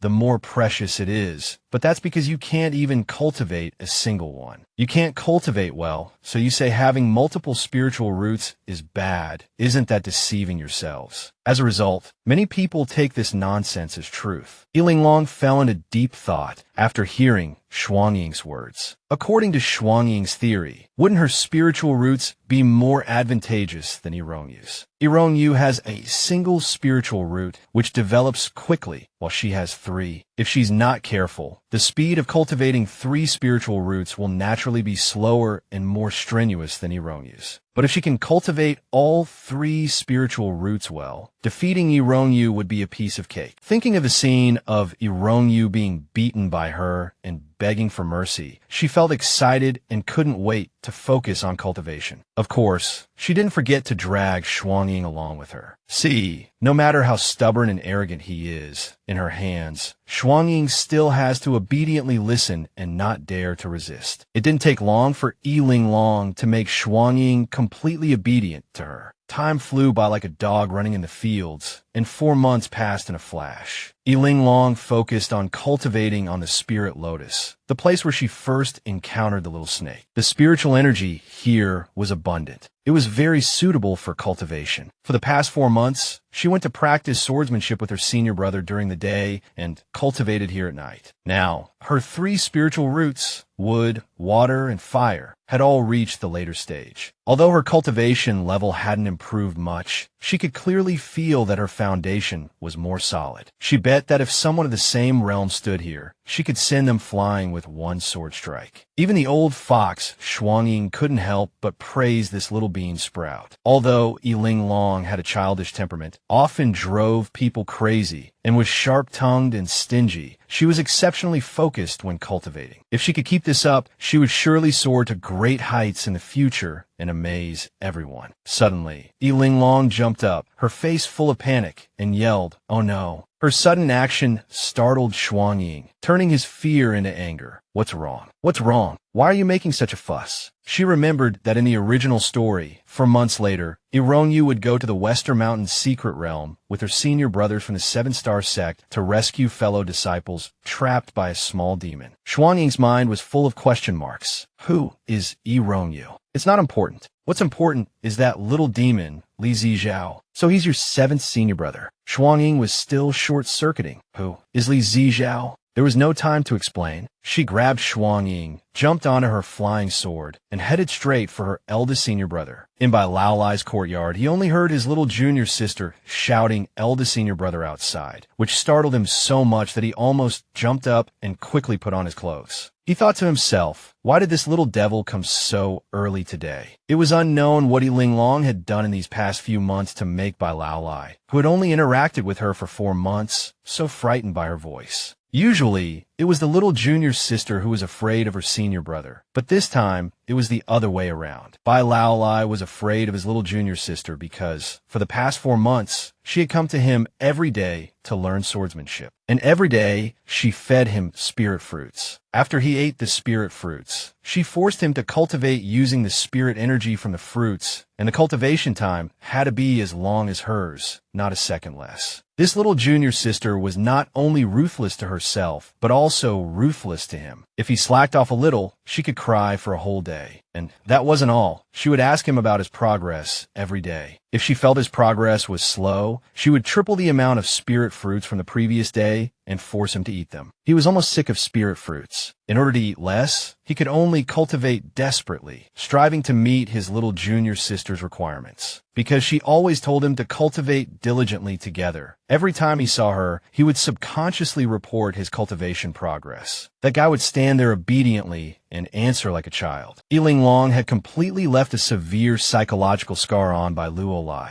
It seemed her slogan had been successful. It didn't matter whether she cultivated well or not. As long as her eldest senior brother could break through to the nascent soul stage, she could enjoy her old age without any worries. So, she threw all the pressure of enjoying her old age onto her eldest senior brother. Linglong interrupted by Luolai breathlessly. Eldest senior brother, I'm not here to ask about your cultivation progress, but to report that seventh senior brother is in trouble. Bai Luolai was startled and asked, What's wrong, Zijao? The sudden question left Linglong speechless. How could she say she knew because she had read the novel? How could she say she was a transmigrator? She stammered a lie. He just sent a paper crane back to the Qingchuan sect, saying he's in danger in the West Mountain secret realm and asking the sect for help. Bai Luolai was confused by Linglong for the second time. Little junior sister, a paper crane asking for help. His questioning wasn't because he disliked his seventh junior brother or didn't want to help, but because he was worried she had misread it or that someone was scheming something. In his impression, every time his seventh junior brother went out to train, he bore the consequences himself, win or lose, and never mentioned the Qingchuan sect, let alone asked for help. Linglong lied again. The paper crane turned to ash after it was delivered. She knew her eldest senior brother was meticulous and wouldn't act rashly, but everything would be fine. After all, she was just a child. It was normal to cause a little trouble. Regardless of what Bai Luolai thought, Linglong pulled his hand and urged, Eldest senior brother, hurry up, go save seventh senior brother. If you don't go, he'll be bullied to death. Even though Linglong was tugging on his sleeve, Bai Luolai still stopped, wanting to persuade her. The poor guy doted on his little junior sister too much, unwilling to refuse her anything, but he didn't want to act rashly in this matter. Bai Luolai awkwardly persuaded, Little junior sister, don't worry, maybe there's something hidden in this. Knowing that she couldn't persuade Bai Luolai with words, Linglong huffily said, It's true. Then she pushed Bai Luolai away. She turned to leave, not wanting to waste any more time. If you don't go, I'll go. I must save seventh senior brother. Hearing Linglong call her name, Xuangying immediately understood and handed over a flying sword. The reason Linglong was so assertive was that she believed her eldest senior brother would definitely follow her. In everyone's eyes, she was just a child, and it was normal for her to act impulsively. Even though Bai Luolai was shouting little junior sister below, she still flew away on her sword. As expected, Bai Luolai, he didn't expect there to be unusual spiritual energy fluctuations here. Could the paper crane asking for help that little junior sister mentioned be real? Was seventh senior brother really here? Bai Luolai fell into deep thought again. Little junior sister, stay close to me. This is a training ground for Foundation establishment disciples. There are many first and second order demonic beasts inside, which is very dangerous for a chi refining disciple like you. Bai Luolai's actions always moved Linglong. She obediently took his arm and nodded in response. Okay. After walking for a while, Linglong noticed a demonic bird perched on a branch, which piqued her interest. This bird is really unlucky. I don't know why I've set my sights on it. How can I stew it in a pot quickly? While Bai Luolai wasn't paying attention, she forcefully struck the tree where the bird was perched, and the demonic bird immediately fell to the ground. The result in front of her made her very excited. Cultivating 3 spiritual roots at the same time was indeed powerful. Linglong pointed at her spoils and said, Xuangying, go pick up my spoils. Xuangying huffily replied, What do I want that broken thing for? She crossed her arms and said, This is my first time dealing with a demonic beast. It's very commemorative. TSK, you think I'm too idle and deliberately looking for something for me to do, right? Linglong found Xuangying's angry appearance even more amusing. After following me for 4 months, you've finally become a little smarter. The two walked for a while longer and saw many cultivators gathered together. discussing something. Seeing Irongyu, she suddenly had a bad feeling. Irongyu was right in front of her, standing intimately with her senior brother, which made Linglong very unhappy. She's the female lead of the original story. I'm afraid I'm going to suffer a loss. I didn't expect them to be one step ahead of me. Unconsciously, she grabbed Shuangying and threw her hard. Shuangying was completely dumbfounded. Dual Shadows Rage Mater exploded. Why throw me out like that? I swear, once this blood bag effect wears off, I'm going to slaughter that bean sprout. Furious as it was, as a sword with a temper, it refused to be ordinary. It crashed heavily into the ground, creating a small crater before everyone. The force of the impact startled many onlookers. Someone exclaimed, "What's wrong with the Qingxi sword?" Another said, "Who's so arrogant, throwing their sword like that, provoking us?" Someone looked towards Linglong and Bai Luolai, saying, "Disciple from the main sect are here. I'm Xiaolin, a disciple of the 7-star sect. May I ask who you are? And why have you brought your sword before us?" Bai Luolai, equally surprised, asked, "Little junior sister, why did you throw your sword out for no reason?" Realizing her impulsive action was inappropriate, Linglong panicked. Putting on a pitiful expression, she tugged on her senior brother's sleeve and said, "I just threw it casually. I didn't expect it to fly so far and stick straight into the ground. It really does look like I'm picking a fight." Just now, her mind had been completely focused on stopping Irongyu and her senior brother's next move, and she acted on impulse. So Linglong replied innocently, "You can be here. Why can't I?" "Dear sister, you know, in the original story, Irongyu was the youngest to ever enter the Western Mountains' secret realm for cultivation. So her appearance caused a sensation, a huge contrast, earning her everyone's admiration and praise." Linglong guessed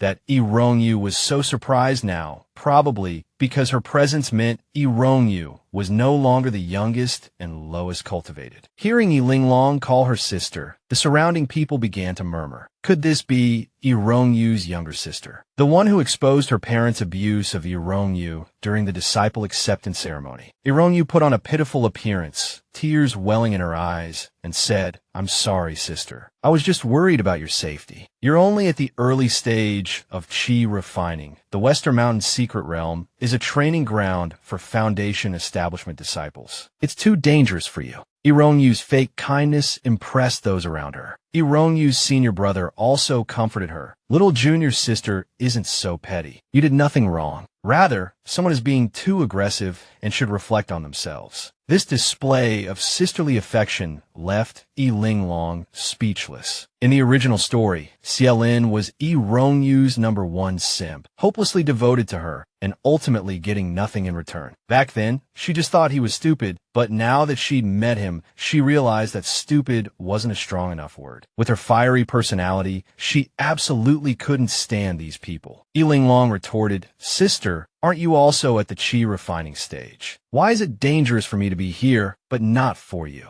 Who are you looking down on?" Irongyu was stunned by Linglong's logical words. How could this usually arrogant and outspoken person speak so coherently now? Irongyu was a little embarrassed, her face flushing, but she still argued loudly, "I have my senior brother with me, so the Western Mountains secret realm isn't dangerous. I'm worried about you. Why are you still targeting me and causing trouble for me? Is it because I entered the 7-star sect and you went to some nameless small sect? Are you jealous of me?" Unlike Irongyu, Linglong wasn't eager to defend herself. She crossed her arms, her tone relaxed and slightly teasing. "I also have my senior brother with me. Are your eyes too small to see? You say I'm targeting you. Have you forgotten that I even asked for spirit fruit for you at the disciple acceptance ceremony? You don't remember any of my kindness, only the times I angered you. You also call us a nameless small sect. Did your master teach you that? Or do you just look down on us?" Irongyu didn't expect Linglong to analyze her words so clearly. She wanted to retort, but didn't know where to start. The white lotus beside Linglong added fuel to the fire, becoming even more aggressive. "You're only at the chi refining stage. What qualifications do you have to be so arrogant?" Linglong's sharp retort caused many outsiders to murmur. Is Irongyu really that kind? Her sister is impressive. Those simps who were infatuated with her two-faced act might say that, but the clear-headed ones criticized. What's so impressive? What she said is right. Irongyu's words sound considerate, but every sentence belittles her sister. You look down on someone and don't allow them to be angry. Is this what a genius girl is like? Just a chi refining stage. always bragging about being a genius with better talent than everyone else. Truly disgusting. Others commented, just based on the phrase nameless small sect, you can tell how much she looks down on her sister. If it were me, I would have been so angry I'd make her apologize. A cautious person said, hey, watch your mouth. She's got her senior brother protecting her. Are you tired of living? Her senior brother is a golden core cultivator. Who here can beat him? The docile, considerate, two-faced image Irongyu painstakingly crafted had everyone fooled. But unexpectedly, Linglong exposed her with just a few words. Irongyu stood there, awkwardly listening to the surrounding discussions, not daring to speak. Fortunately, Xiaolin, the simp whose brain had been washed by the female lead, stepped forward to defend her. Seeing Irongyu like this, he felt incredibly distressed. Indiscriminately, he faced Linglong and Bai Luolai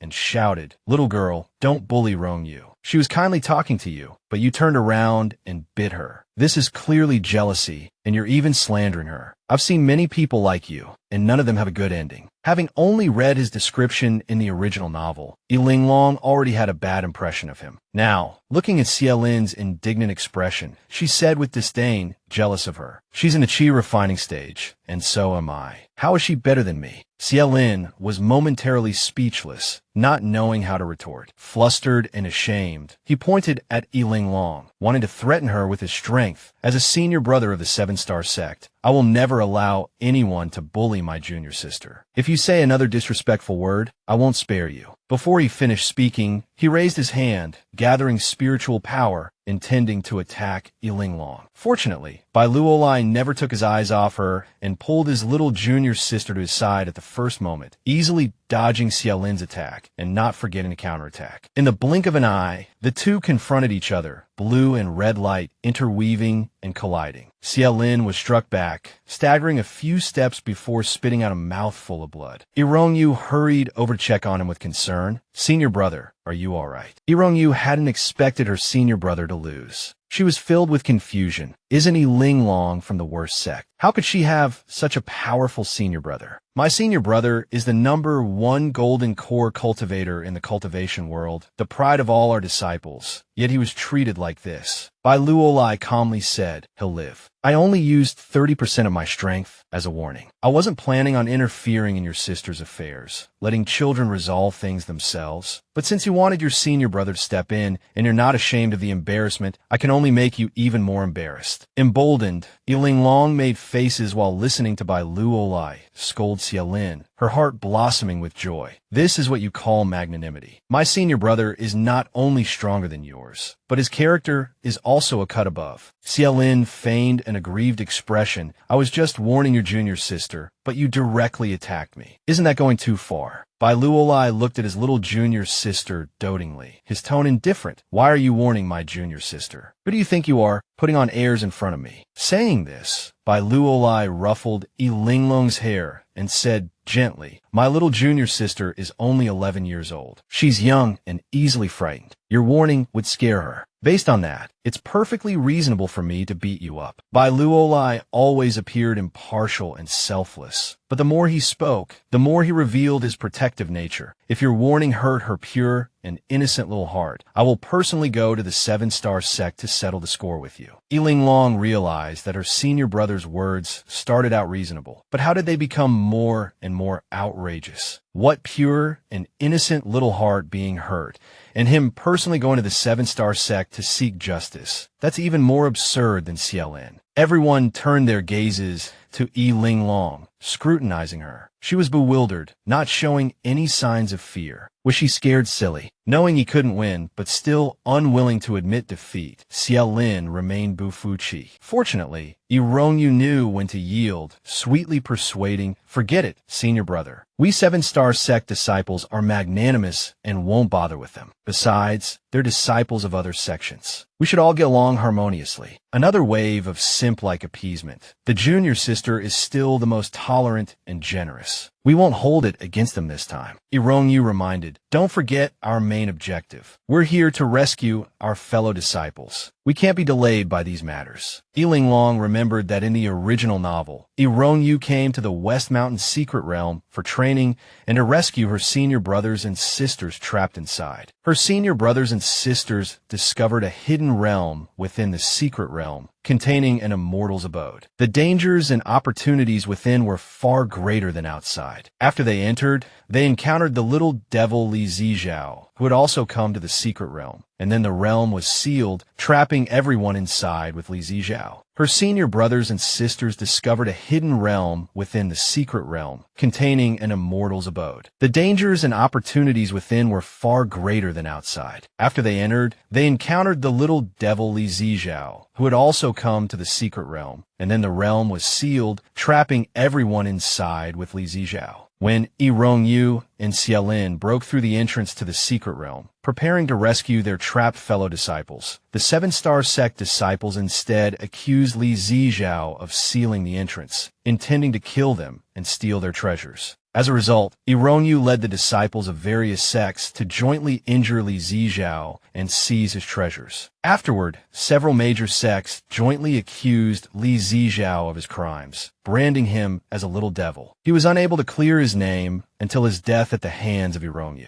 When she had read the original story, she too had thought Li Zijiao was a villain. But when Six's senior brother introduced her to these senior brothers and sisters of the Qingchuan sect, he mentioned that Li Zijiao was playful by nature and particularly fond of sparring. Almost every sect around had been challenged by Li Zijiao. Moreover, he would always send a letter in advance before each challenge, and if the other party was unwilling to fight, he would never force them. In addition, Li Zijiao had never lost a battle, growing stronger with each fight. Although his cultivation wasn't high, he was the best fighter in the Qingchuan sect and always took responsibility for his actions. He always identified himself as a disciple of the Qingchuan sect for fear of implicating others in the sect. After hearing Six's senior brother's introduction, she felt that Seven's senior brother was an upright person and would never do something like killing and stealing treasures. Besides, with his strength, if he really wanted to kill those Foundation establishment stage disciples, the seven-star sect disciples would never have survived to frame him. There must be something fishy about this. At this moment, Xiaolin was about to circulate his spiritual power to break open the entrance to the secret realm and rush in to save people. Linglong immediately rushed forward to stop him. Xiaolin angrily roared, "What are you trying to do again? Isn't causing trouble once enough? Do you really think everyone here can tolerate you?" Well, Linglong's approach might not be entirely correct, but she still retorted confidently, "Am I causing trouble, or are you just too stupid? You know this is the entrance, so the people inside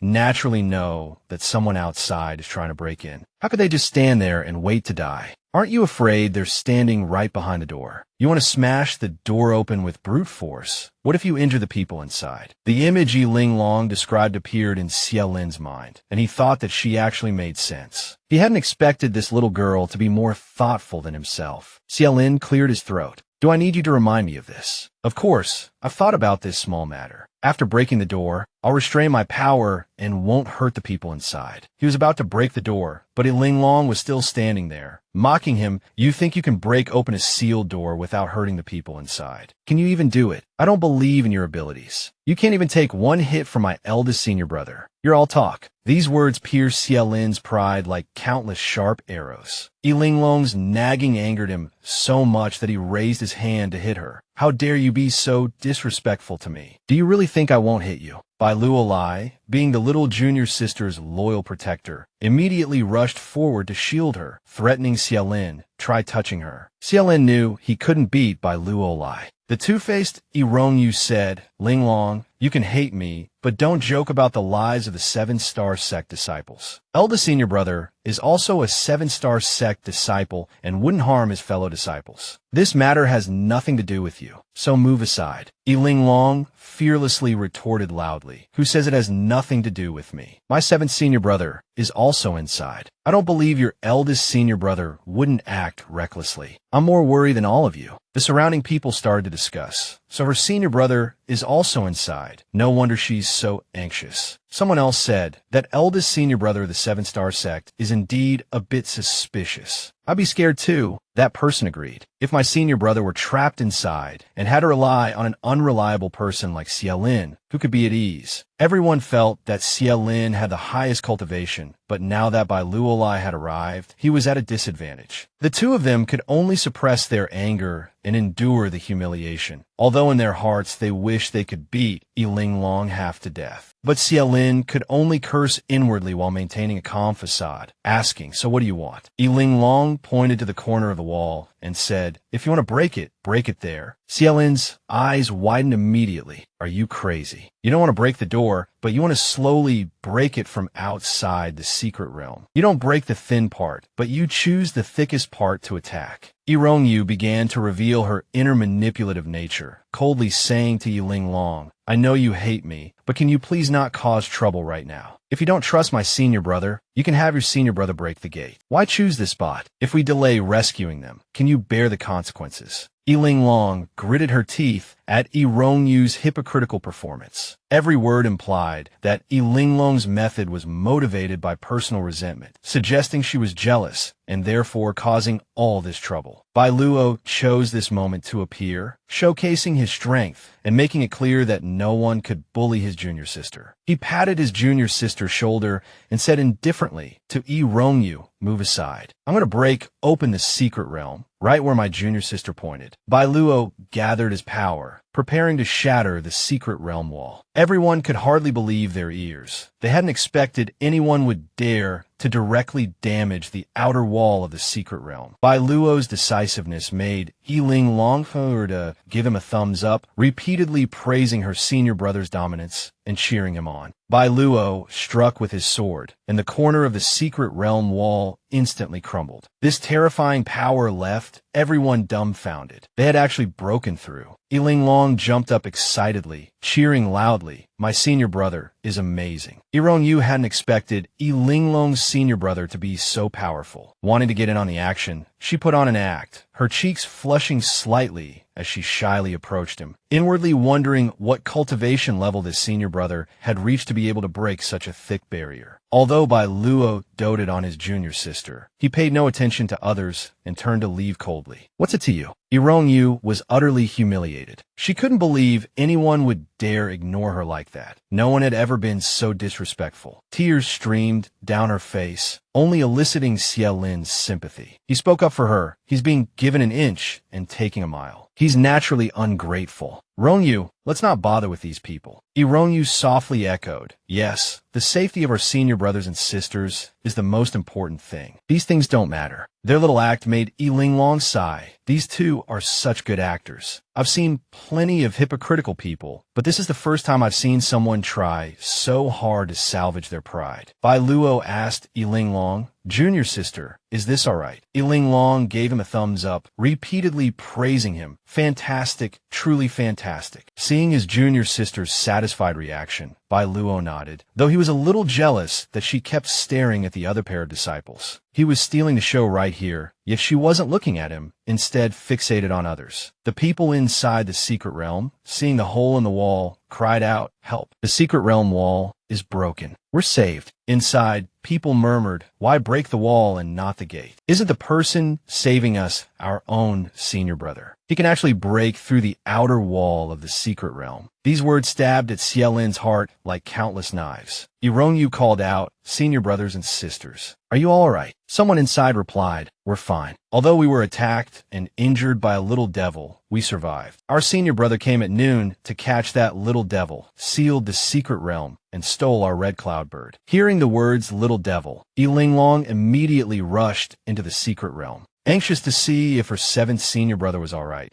she had just entered the secret realm when Xie Lin asked loudly, "Little devil." "What? There's another little devil." Someone pointed at the young man under the tree. "It's him. His name is Li Zijiao." Linglong was surprised that her seventh senior brother, Li Zijiao, looked about her age. Yet he possessed such strength. Without a word, Xie Lin righteously drew his sword and attacked Li Zijiao, boasting, "Little devil, how dare you be so arrogant? Today I will teach you a lesson and avenge my fellow disciples." Immediately, the seven-star sect disciples all drew their swords, preparing to join the attack, vowing to capture the little devil today and avenge their fellow disciples. Facing their aggressive stance, Linglong shouted, "Stop. she unhesitatingly summoned her twin sun swords. Tonight, I'll let you taste the master's blood. Now go. The twin sun swords understood her intent and immediately flew out with a fierce aura. Xiaolin recognized the twin swords and gritted his teeth. Damn it. Linglong sneered. With your chi refining stage cultivation, you want to stop me. If that kid wants to lose face, I'll oblige him and let him be utterly humiliated in front of everyone. He was already fantasizing about breaking that annoying brat's sword and watching her cry publicly while clutching the broken pieces. Reality, however, dealt him a harsh slap in the face. He cupped his fist and swung his sword at Xuanning, but Xiaolin's sword didn't just break in two. Linglong was knocked to the ground by Xuanning, her nose bleeding as she lay in the dirt. No one was more delighted by this sudden turn of events than the girl herself. Linglong had long wanted to give Xiaolin a beating for always scowling at her. She hadn't expected Xuanning to hit him so hard, though. It seemed Xuanning disliked him as much as she did. Yu rushed over anxiously, her face full of concern. Senior brother,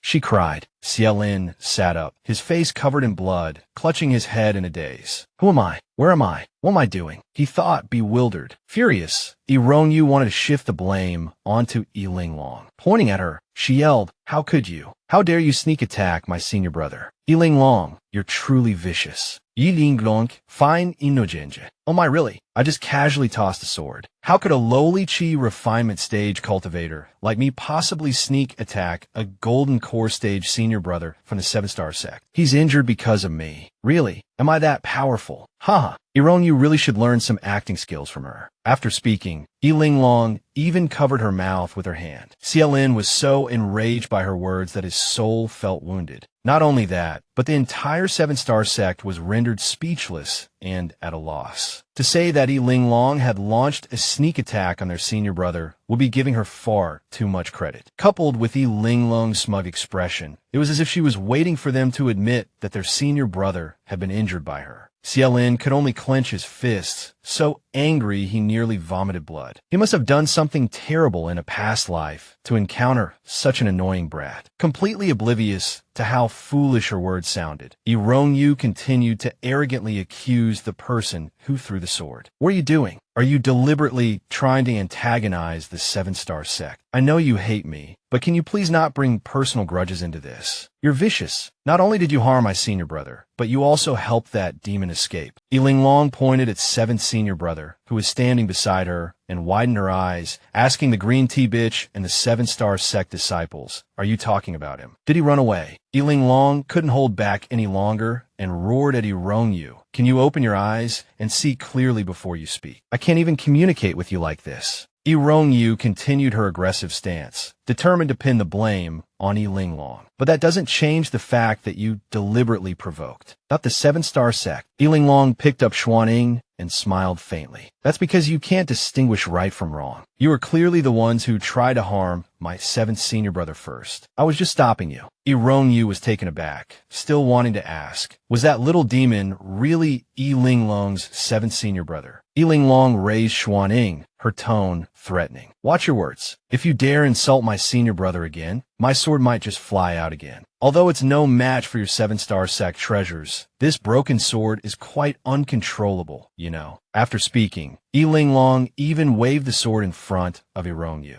You say he's your 7th senior brother. Then have him explain why he sealed the secret realm, injured 7-star sect disciples, and stole the red cloud bird. Yu felt that since her senior brother was injured, she had to step up and take charge. Otherwise, the 7-star sect disciples would be bullied to death. To be able to represent everyone so forcefully despite only being at the chi refinement stage, she was truly worthy of being the female lead. Linglong looked at Li Zijiao. 7th senior brother, we've heard what they said. Now it's your turn to tell us what happened. Li Zijiao had been staring at her the whole time, completely unconcerned with the outside world. Instead, he ran over to Bai Luolai and, pointing at Linglong, asked senior brother, "Is she our new junior sister?" After receiving by Luolai's confirmation, Li Zijiao stared at his new junior sister again, dumbfounded. She's so cute and so smart and brave. She was protecting me just now, wasn't she, senior brother? More accurately, she dragged me here to back you up. Li Zijiao ran over and grabbed Linglong's hand, blurting out, Master is usually unreliable, but he's always reliable when it comes to accepting disciples. He only accepts good ones. Hello, junior sister. Hello.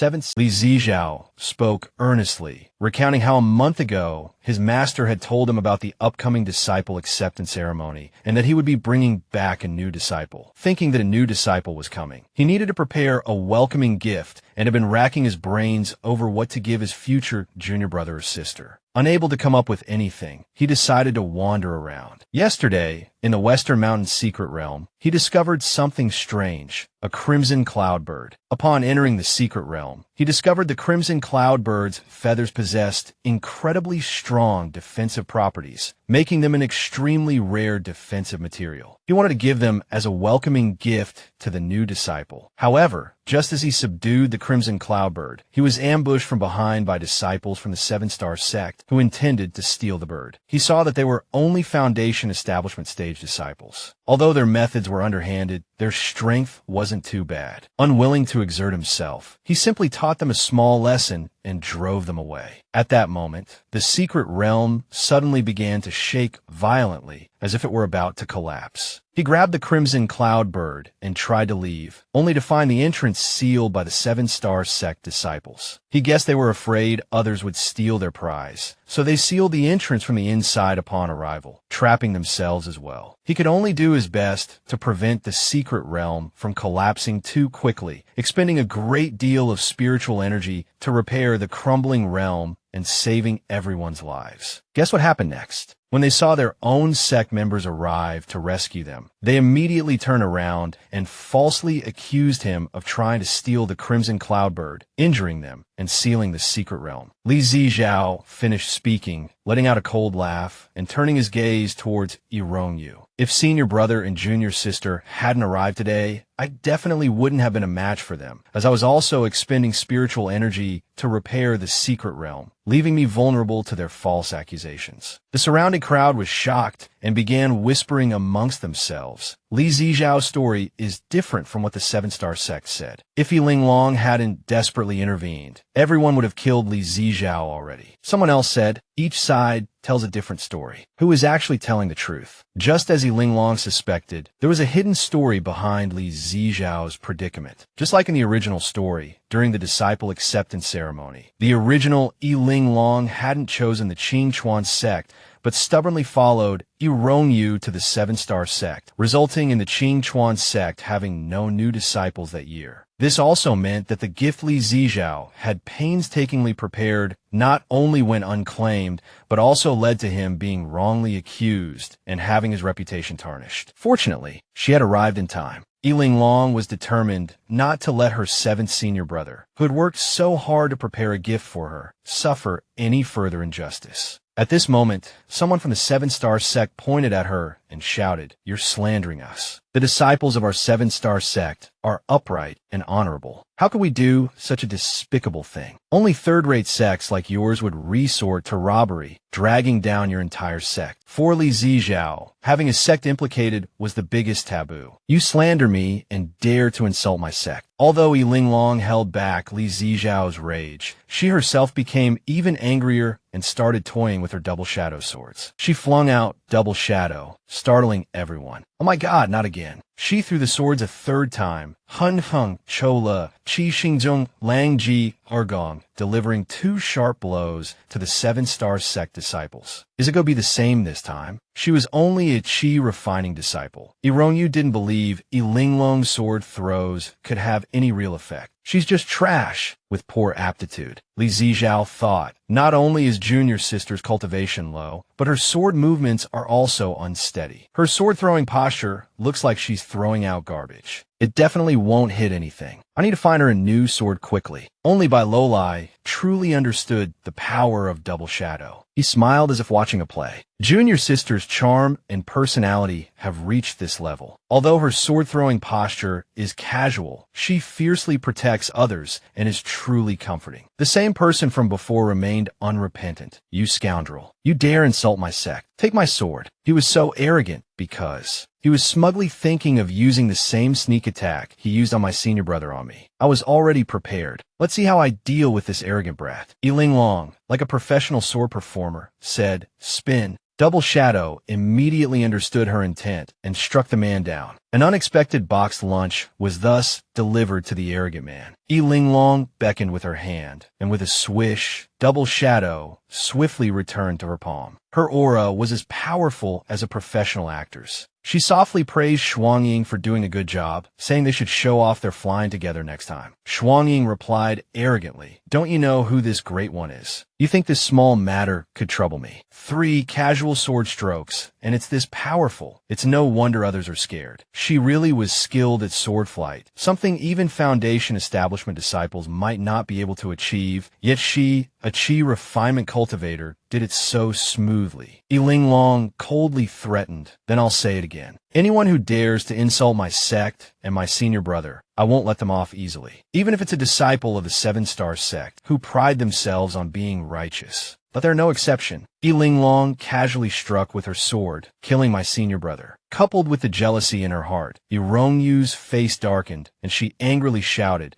"But you can't be so tyrannical. Then let me reason with you. Your fellow disciples said my senior brothers sealed the secret realm, injured you, and stole your red cloud bird. Do you have any proof?" Yronyu pointed at her fellow disciples. "All the 7-star sect disciples can testify. So many of us saw it. How could we wrongly accuse him?" The disciples echoed in unison. "That's right. So many of us. How could we wrongly accuse him?" Linglong's expression was relaxed, as if watching a performance. "Does a large number of people mean you're telling the truth? Everything requires evidence. Don't always use the 7-star sect's reputation for righteousness as an excuse. With the 7-star sect's numbers and power, I'm embarrassed for you. 7th senior brother and the 7-star sect disciples both claim the other side sealed the secret realm entrance. That's simple. We just need to see whose magical seal is on the door." The 7-star sect disciples who had been trapped in the secret realm were stunned by these words. Linglong approached the sealed door, circulated her spiritual energy, and examined the seal to determine who it belonged to. Fortunately, she had decisively stopped her senior brother from forcibly breaking the door. She was waiting for this moment. Soon, the 7-star sect's magical seal appeared. Linglong cleanly delivered a resounding slap to the face of the 7-star sect disciples. The disciple from other sects who were watching understood the truth when they saw the 7-star sect's mark appear on the door. This is the 7-star sect's restrictive formation. Once the formation is locked, it cannot be broken from the front, only from the back. In other words, if the 7-star sect disciples had broken through the door just now, the formation would have disappeared and the evidence would be gone. Linglong began to reprimand them. No wonder Shui Lin was so desperate to break the door. If I hadn't stopped him, they would have destroyed the evidence. Now with both witnesses and material evidence, what else do you have to say? Yrongyu's face was livid, slapped in the face by the facts. She had insisted that the little devil had sealed the door, but now it was proven that the 7-star sect disciples were lying. It was truly embarrassing. The 7-star sect disciples were speechless with shame, facing the undeniable evidence. But they still shamelessly retorted. Even if the seal is the 7-star sect's, it was Li Zijiao who used his golden core cultivation to try and steal our red cloud bird. So we had no choice but to do this. That's right. If anyone is at fault, it's him. Linglong was speechless at these tactics of distorting the truth. Impressive, but you're still too naive. Stubborn ducks, don't blame me for being ruthless. 7th senior brother, they keep saying the red cloud bird was theirs to begin with. Why don't you be generous and return it to them? Li Zijiao was taken aback for a moment. Little junior sister. Then he guessed her intention and smiled readily, doing as she suggested. Then I'll return the red cloud bird to you. Please accept it. Little junior sister's strategy was truly ingenious. He had to shut these loud mouths up. The released red cloud bird charged directly at the 7-star sect disciples, attacking them with fire. Those who had distorted the truth were attacked by the red cloud bird, screaming and begging for help. Seeing her fellow disciples in such a state, Yronyu anxiously tried to save them. She yelled at the oblivious Linglong, Stop. How dare you hurt them? If anything happens to them, before she could finish, Linglong interrupted her with an extremely amiable yet chilling look. Even if all of you die, what does it have to do with us? Didn't you just say the red cloud bird was originally yours? Aren't we being generous by returning it to you? Yu was caught in a dilemma, gritting her teeth and cursing inwardly. How could these people be so stupid? They have no ability and still lie. It's so embarrassing to be their fellow disciple. But she couldn't just watch them die. Otherwise, she wouldn't be able to explain herself when she returned. She could only take a deep breath, force herself to calm down, and switch to her two-faced mode. Wearing a benevolent expression, she said softly, "Junior Sister Linglong, have your senior brother return the red cloud bird to them." With their meager skills, they couldn't possibly have caught it. Linglong also entered performance mode, feigning surprise at her friendly attitude, but her words were exceptionally sharp. "Oh, so you're admitting that you were lying." Yu had always held her head high since she was young, showered with praise. But now, because of these 7-star sect idiots, she had to lower her head and yield to the good-for-nothing Linglong. Resentment filled her heart, and she almost wanted to kill Linglong with that arrogant smile. On the surface, she humbled herself. They were lying, falsely accusing your 7th senior brother. They deserve their injuries, but they don't deserve to die. I hope you won't force them into a corner, but give them a chance to repent. Yu, who had arrived with such aggressive momentum, now seemed to be slapping herself in the face, fulfilling Linglong's objective. Linglong felt a surge of satisfaction. These are your own words. Everyone heard that, right? Fellow cultivators, can you testify for me? I can testify for you. The senior brothers and sisters from other sect had heard everything clearly. So this is the renowned 7-star sect. Their disciples are both stupid and shameless. Li Zijiao returned the red cloud bird. He had only come out to play for a bit, and he hadn't had enough fun before being taken away. The red cloud bird was also indignant, full of resentment. Bai Luo couldn't help but admire Linglong. If his junior sister hadn't arrived in time, he would have been wrongly accused of injuring the 7-star sect disciples. Although he didn't care about what others thought, no one wanted to be falsely accused. With just a few words, his junior sister had left those guys speechless. Even someone as stubborn as Yang Wu understood. Li Zijiao had now become his junior sister's biggest fan. He wondered if he would regret it later. On the other side, Yu walked over to her senior brothers and sisters and said, "Let's go inside and find a quiet place to heal." "All right, let's go." Yu hadn't expected that after being stirred up by Linglong, the senior brothers and sisters who usually gave her the biggest headaches were now listening to her. This could be considered a blessing in disguise. Yu was quite pleased with this outcome. But when she turned around and saw Linglong being doted on by her 2 senior brothers, her arrogance instantly vanished. Yu left, secretly vowing revenge. She would make Linglong pay tenfold for the humiliation she suffered today. Yu led everyone to the southwest for rest. As they flew on their swords, many people from other sects praised her. Yu can already fly on a sword. She's only at the chi refining stage. Is she the strongest among the new recruits? That's amazing. Yu, basking in the praise, felt extremely proud of herself and comforted herself. This is how I should be. What happened in front of Linglong was just an accident. Forget about it. In the southwest of the Western Mountain Secret Realm, there was a spirit-rich stone platform. Now that she was at the peak of chi refining and about to break through to foundation establishment, she had to find that stone platform and cultivate, striving to break through in one go. If Yu knew that Linglong could not only fly on a sword, but also perform all sorts of difficult maneuvers at astonishing speeds, what would her reaction be? "Eldest senior brother, 7th senior brother, you're too slow. I've been waiting for you for ages, and you still can't catch up. 1 golden core, 1 nascent soul, what's going on?" The people below were stunned. It's not that they're slow, it's that Linglong is too fast. I've never seen anyone fly so fast. She's still at the chi refining stage. How could she fly so fast and steadily? I thought Yu was already very impressive, but I didn't expect Linglong to be even more formidable. Linglong waited so long for her 2 senior brothers that she even had time to stretch and exercise on her sword. The 2 senior brothers chasing after her kept exclaiming, "Our junior sister is amazing." Yes, junior sister is amazing, and eldest senior brother is also very strong. He's made rapid progress in these past few months, even breaking through the secret realm's barrier. In fact, Bai Luo's rapid cultivation progress was all thanks to his junior sister. Recalling the 4 months of being forced to cultivate frantically by his junior sister, he still felt a lingering fear. Actually, his junior sister was even more terrifying, but she didn't want to scare Li Zijiao. Bai Luo just patted his shoulder and said, "You'll understand later. Not just you, even 6th senior brother was scared away by junior sister. I wonder what will happen to 7th senior brother. I bet junior sister won't let him off the hook either, right?" As he was thinking, he heard 7th senior brother say, excitedly, "When we get back, I must get along well with junior sister." Upon hearing this, Bai Luo immediately grabbed Li Zijiao's hand and said with delight, "Pinky swear. A promise is a promise." Li Zijiao wondered, why does senior brother look like he's afraid I'll go back on my word? Haha, congratulations to this brother. He's in for a treat. Forced by junior sister to cultivate diligently, his cultivation will definitely advance by leaps and bounds. Irongyu, proud of her sword flight, saw Linglong surpass her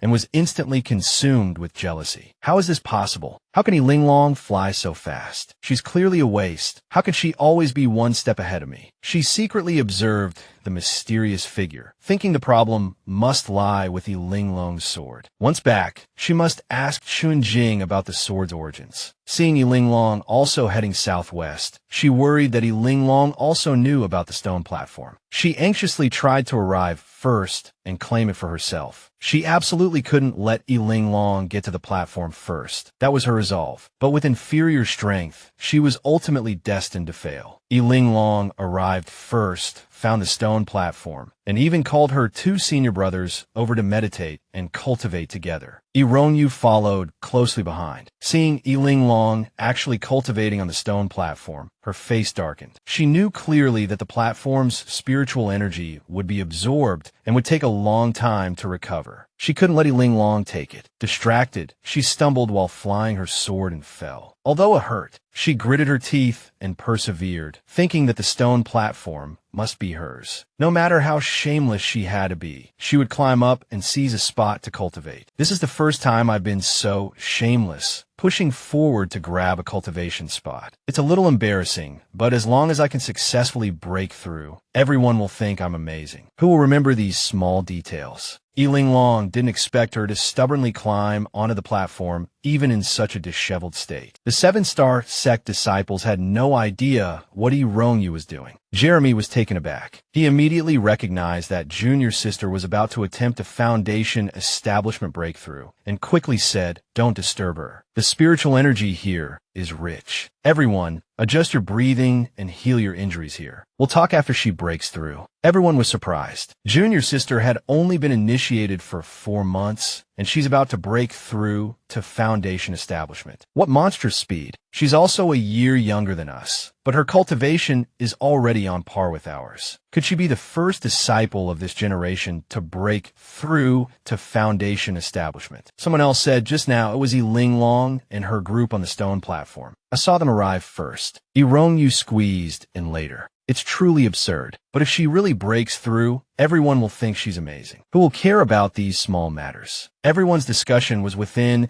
Irongyu's expectations. In the original story, Irongyu had 2 major gains in the West Mountain Secret Realm, stealing the Red Cloud Bird and finding the stone platform to successfully break through to foundation establishment. The original story didn't explain how she knew about this place. Judging from her reaction, Linglong guessed that she didn't stumble upon it by chance, but came here prepared. She just didn't expect her to be so thick-skinned. She had to admit, the female lead's strength and determination were both formidable. She called to her 2 senior brothers, "Quickly sit down and cultivate. The spiritual energy here will be absorbed quickly. We must seize the time." The 2 senior brothers saw the situation, and only Li Zijiao tried to decline. "Your senior brother and I are both gold core and nascent soul cultivators. We shouldn't compete with you for spiritual energy." Before Li Zijiao could finish, Linglong started acting spoiled and pitiful. Above gold core is nascent soul, and above nascent soul is deity transformation. If you don't seize every opportunity, senior brothers, who will save me when I encounter danger in the future? Li Zijiao explained, everyone's cultivation is low, so doing this is actually not very good. Linglong pointed at Rongyu and said, senior brothers, you must seize the opportunity. Look at that senior sister. She's willing to squeeze and to cultivate, even if people glare at her. She's already so shameless. Why are you still being so righteous? Being called out publicly, Rongyu was furious. But for the bigger picture, she suppressed her anger, telling herself to focus on cultivating. Li Zijiao, having no other choice, compromised. Little junior sister, I'll listen to you. I'll sit down and cultivate. Just stop making a scene. Losing face is losing face. He glanced over and discovered that his eldest senior brother had already been diligently cultivating for a long time. Astonishingly, Zijiao, is that really our eldest senior brother? Isn't eldest senior brother usually the most proud, the most aloof, and the most principled person? He's actually competing for spiritual energy with a group of Foundation Establishment juniors. Seeing that 7th senior brother was still in a daze and not focusing on cultivation, Linglong spoke with a pressuring tone. Eldest senior brother has already set an example. Aren't you going to follow suit? Li Zijiao originally wanted to insist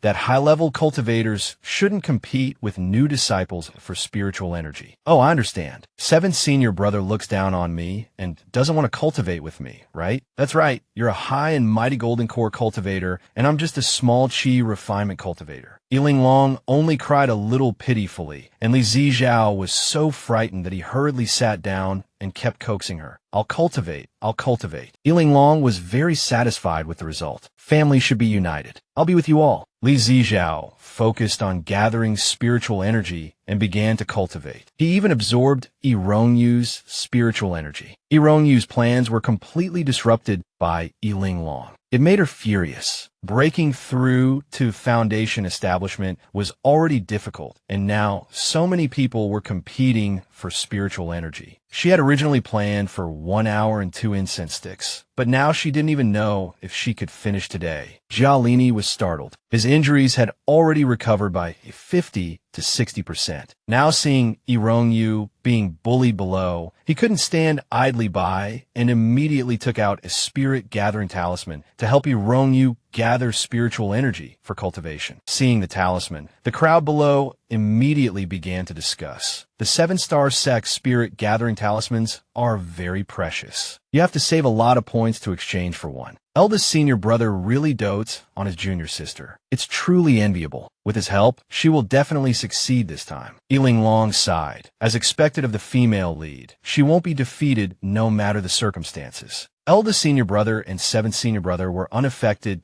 due to their high cultivation levels, but all the spiritual energy around me was absorbed by the spirit gathering formation. She sighed and decided to give up. Hearing that she was going to give up, Shuangying scolded. You can't even compete for spiritual energy. You're so useless. The other side is using tricks. Why don't you use them too? Can you swallow this? Linglong said helplessly, I'm the villain. How can I have as many tricks as the female lead? It seems it's my turn to make an appearance. At the critical moment, Shuangying immediately helped her absorb and gather the surrounding spiritual energy. Those with low cultivation levels wailed. There's already little spiritual energy on the platform, and now it's all gone. We can't afford to offend those who are seizing the spiritual energy. Let's not cultivate anymore. Let's just stand around and gossip. Shuangying's appearance invigorated by Luo and Li Zijiao. We're not competing with Foundation Establishment cultivators now, but with an ancient spirit sword. This is so exciting. We have to absorb spiritual energy faster. The spiritual energy around Rongyu is thin, and even eldest senior brother's spirit gathering formation is useless. How can she compete now? It seems that if she can't grab the spiritual energy, she can only rely on her talent. The sun gradually set, and suddenly a dazzling golden light flashed. Everyone knew that someone had broken through. On the platform, Rongyu was still diligently cultivating, encouraging herself. Just hold on a little longer, and I'll succeed. Finally, Linglong, giving it her all, successfully broke through to Foundation Establishment. Someone in the crowd exclaimed. She broke through from chi refinement to Foundation Establishment in only 4 months. She did it. No one in history has ever done it before. Irongyu, thinking everyone was praising her, felt proud. Although the dispersed spiritual energy caused her to use 3 surges of energy to break through, she finally succeeded in reaching Foundation establishment, becoming a history maker. Even more terrifying, she was only 11 years old. Reaching Foundation establishment at 11 was enviable. Irongyu's smile froze. Hearing everyone's discussion, she was stunned. I didn't expect the last one in the apprenticeship ceremony to be the first to break through to Foundation establishment. How'd she do it? She couldn't understand what everyone was saying at all. Was there a mistake? Irongyu turned her head and saw Linglong proudly showing off her achievement. Eldest senior brother, 7th senior brother, I'm finally not the only chi refining stage cultivator in the sect anymore. I've reached Foundation establishment. AO by the northern continent ruffled his little junior sister's hair. The title of the last chi refining stage cultivator in the sect has been ruined by you. You're truly amazing, sister. When you get back, Big Brother will definitely reward you. Li Zijiao said excitedly. Our little junior sister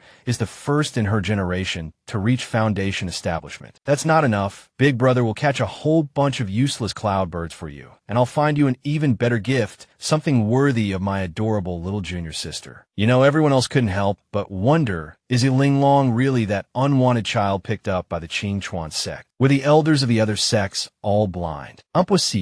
If today's events get out, those sects will regret it to death. Who knows which sect picked up such a powerful treasure? Linglong declared without hesitation, my name is Linglong of the Qingchuan sect. Never heard of this sect. Are they really that powerful? It seems their sect has very few members. They barely even count as a sect in the cultivation world. Someone noticed that Irongyu had also broken through to Foundation establishment. Irongyu felt a distinct pang of disappointment. She had always been the most outstanding, so why was Linglong stealing her thunder this time? Zijiao paused, then comforted her. Junior sister, you're blaming yourself again. It's all my fault. If I had used a higher level spirit gathering formation from the start, you wouldn't have lost to her today because of insufficient spiritual energy. If you want to blame someone, blame me, not yourself. You're already very capable. As for her, if she hadn't used those disgraceful methods to concentrate so much spiritual energy on herself with her meager aptitude, how could she possibly have one against you? Her victory wasn't glorious at all. She's the most shameless person in the world. Honestly, these two always love to steal the spotlight, so full of themselves. Linglong only broke through because she used underhanded tactics to steal her spiritual energy. In a fair competition, Linglong wouldn't be her match at all. Besides, she's the true genius, destined to soar to great heights and look down upon the 9 heavens. So what if she lost this time? Linglong's arrogant and complacent demeanor made Irongyu even angrier. Clenching her fists, she secretly vowed that this journey was still long, and with her strength, she would one day return today's humiliation to Linglong. Looking at her unambitious appearance, content with such a small victory, this kind of person isn't worthy of being my opponent. Composing herself, she called out, Senior brother, let's go back together. The difference between you and her isn't something that can be determined today. What belongs to you, you will eventually win back. Jialini paused, then praised. That's the attitude my junior sister should have. Let's go home then. Watching Irongyu leave, Linglong thought to herself, finally, the female lead is gone. I have to say, she's actually really strong, able to achieve Foundation establishment in 4 months under these circumstances, just like in the original story. It seems the following plot hasn't changed. Back at the Qingchuan sect, in her own courtyard, Linglong woke up the little black snake. The little black snake looked confused, unsure of what was happening. But Linglong had already pricked her finger and offered it blood. Shuangying said that drinking my blood will help you recover faster. As soon as she finished speaking, Shuangying saw its master looking at it and quickly lay down, feigning death. Linglong said cheerfully, don't look at Shuangying. It didn't force me. I'm doing this willingly. Drink up. I've already cut myself. It would be a waste not to. The little black snake obediently sucked the blood from Linglong's fingertip. I wonder why my face suddenly turned pale and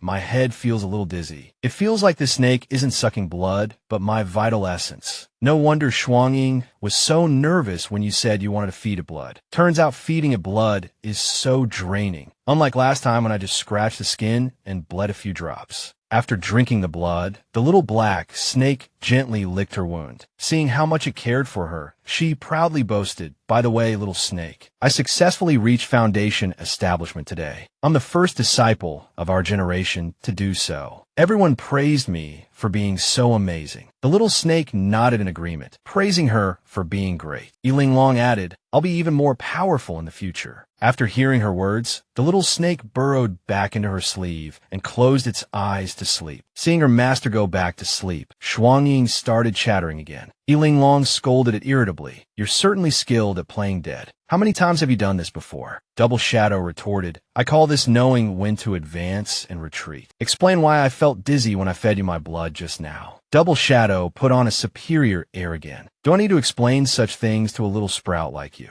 Your power is too weak. To put it bluntly, you're as weak as a snail right now." This hit a nerve, making her feel annoyed, but also brought her back to her senses, forcing her to reevaluate her situation. Her cultivation was indeed too low, her strength insufficient. Forget about feeding the little black snake for a long time. Even fighting Irongyu was a problem. Double Shadow was also a little surprised. This was the first time it had seen the little sprout not talk back. Linglong pondered for a moment, wanting it to give her some ideas on how to improve her cultivation. Today was truly Double Shadow's time to shine. You've already reached Foundation establishment. You can cultivate techniques corresponding to your spiritual root to improve your current strength. Your spiritual root has also awakened. Go cultivate the Great Life technique. Once you master this technique, Master also has hope of awakening. It also revealed that the Great Life technique was in the Qingchuan sect's scripture pavilion. Tomorrow, we go to the scripture pavilion. After listening to Double Shadow, Linglong asked Bei Lu Albai to take her to the scripture pavilion the next day. Bei Lu Albai said that the books here were vast and profound. It's not easy to find what you need. Which category are you looking for? Senior brother can help you choose. She remembered the original novel mentioning that the seven-star sect's scripture pavilion only had 3 floors, while the Qingchuan sect not only had 9 floors, but was also much grander in scale, even more impressive than top-tier sections. Could it be that the Qingchuan sect was once a supremely prosperous sect? Bei Lu Albai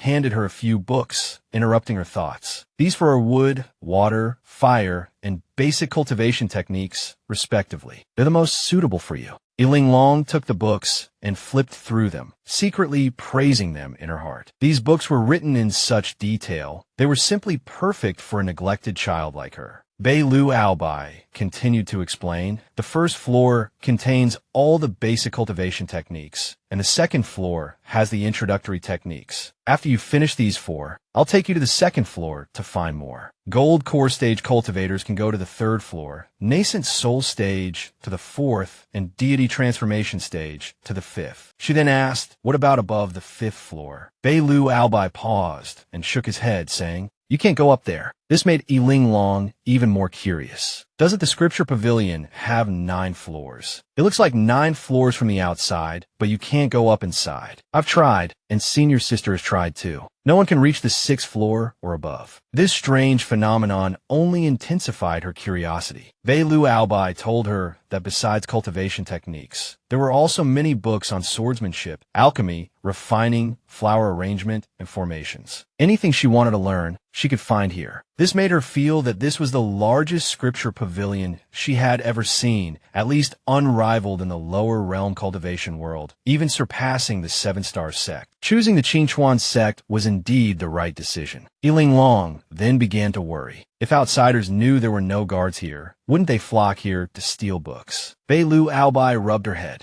Irongyu, my little junior sister, is so thoughtful. They won't be able to. They can't even get in. When Master brought you in, he gave you a Qingchuan sect disciple token. With that token, you can move freely within the sect. Oh, I see. By the way, senior brother, have you heard the Great Life technique? Bei Lu Albai seemed surprised that his junior sister knew so much. Where did you hear about that? I've never heard of such a book. Linglong waved her hand dismissively. I just heard about it by chance, just asking. She thought to herself that the book mentioned by the mysterious shadow must be extraordinary. It was normal that her senior brother hadn't heard of it. In order to freely explore the scripture pavilion, she pushed Bei Lu Albai away, pretending she wanted to stay in the scripture pavilion a while longer, urging him to go back and cultivate, saying she didn't want to waste his time. Every sentence revolved around cultivation. With his junior sister so focused on making every second count, Bei Lu Albai, although reluctant, could only sigh and compromise. All right, I'll go back first. You can look around here. Call me if you need any help. After waving goodbye to her senior brother, she revealed a sly smile. Next, I can explore the legendary inaccessible 6th floor and see if there are any dangers. She explored the 6th floor for the time it takes an incense stick to burn, searching for secrets, only to return to the 5th floor, breathless. Now she finally understood what her senior brother meant by can't go up. She had clearly been running upwards, thinking she had reached the 6th floor, but she had actually been going in circles on the 5th floor the whole time. In other words, the 6th, 7th, 8th, and 9th floors were simply unreachable. Linglong told Double Shadow that she had searched all 5 floors and still couldn't find a great life technique. As I expected, a secret manual like this wouldn't be casually placed in an obvious spot. After all, even 10,000 years ago, the Great Life Technique was a supreme cultivation method and absolutely wouldn't be easily accessible to just anyone. The Double Shadow once again piqued her curiosity. Just what level was a supreme cultivation method? She knew that in the lower realms cultivation world, techniques were divided into levels 1 through 9. You can start learning it after you reach the foundation establishment stage. 9th level is the highest. Some great cultivators have already ascended, but those with insufficient comprehension might still be unable to learn it. Double Shadow replied casually, those above the 9th level are called supreme cultivation methods. This greatly surprised Linglong, leaving her stunned. Double Shadow, the great life technique you want me to cultivate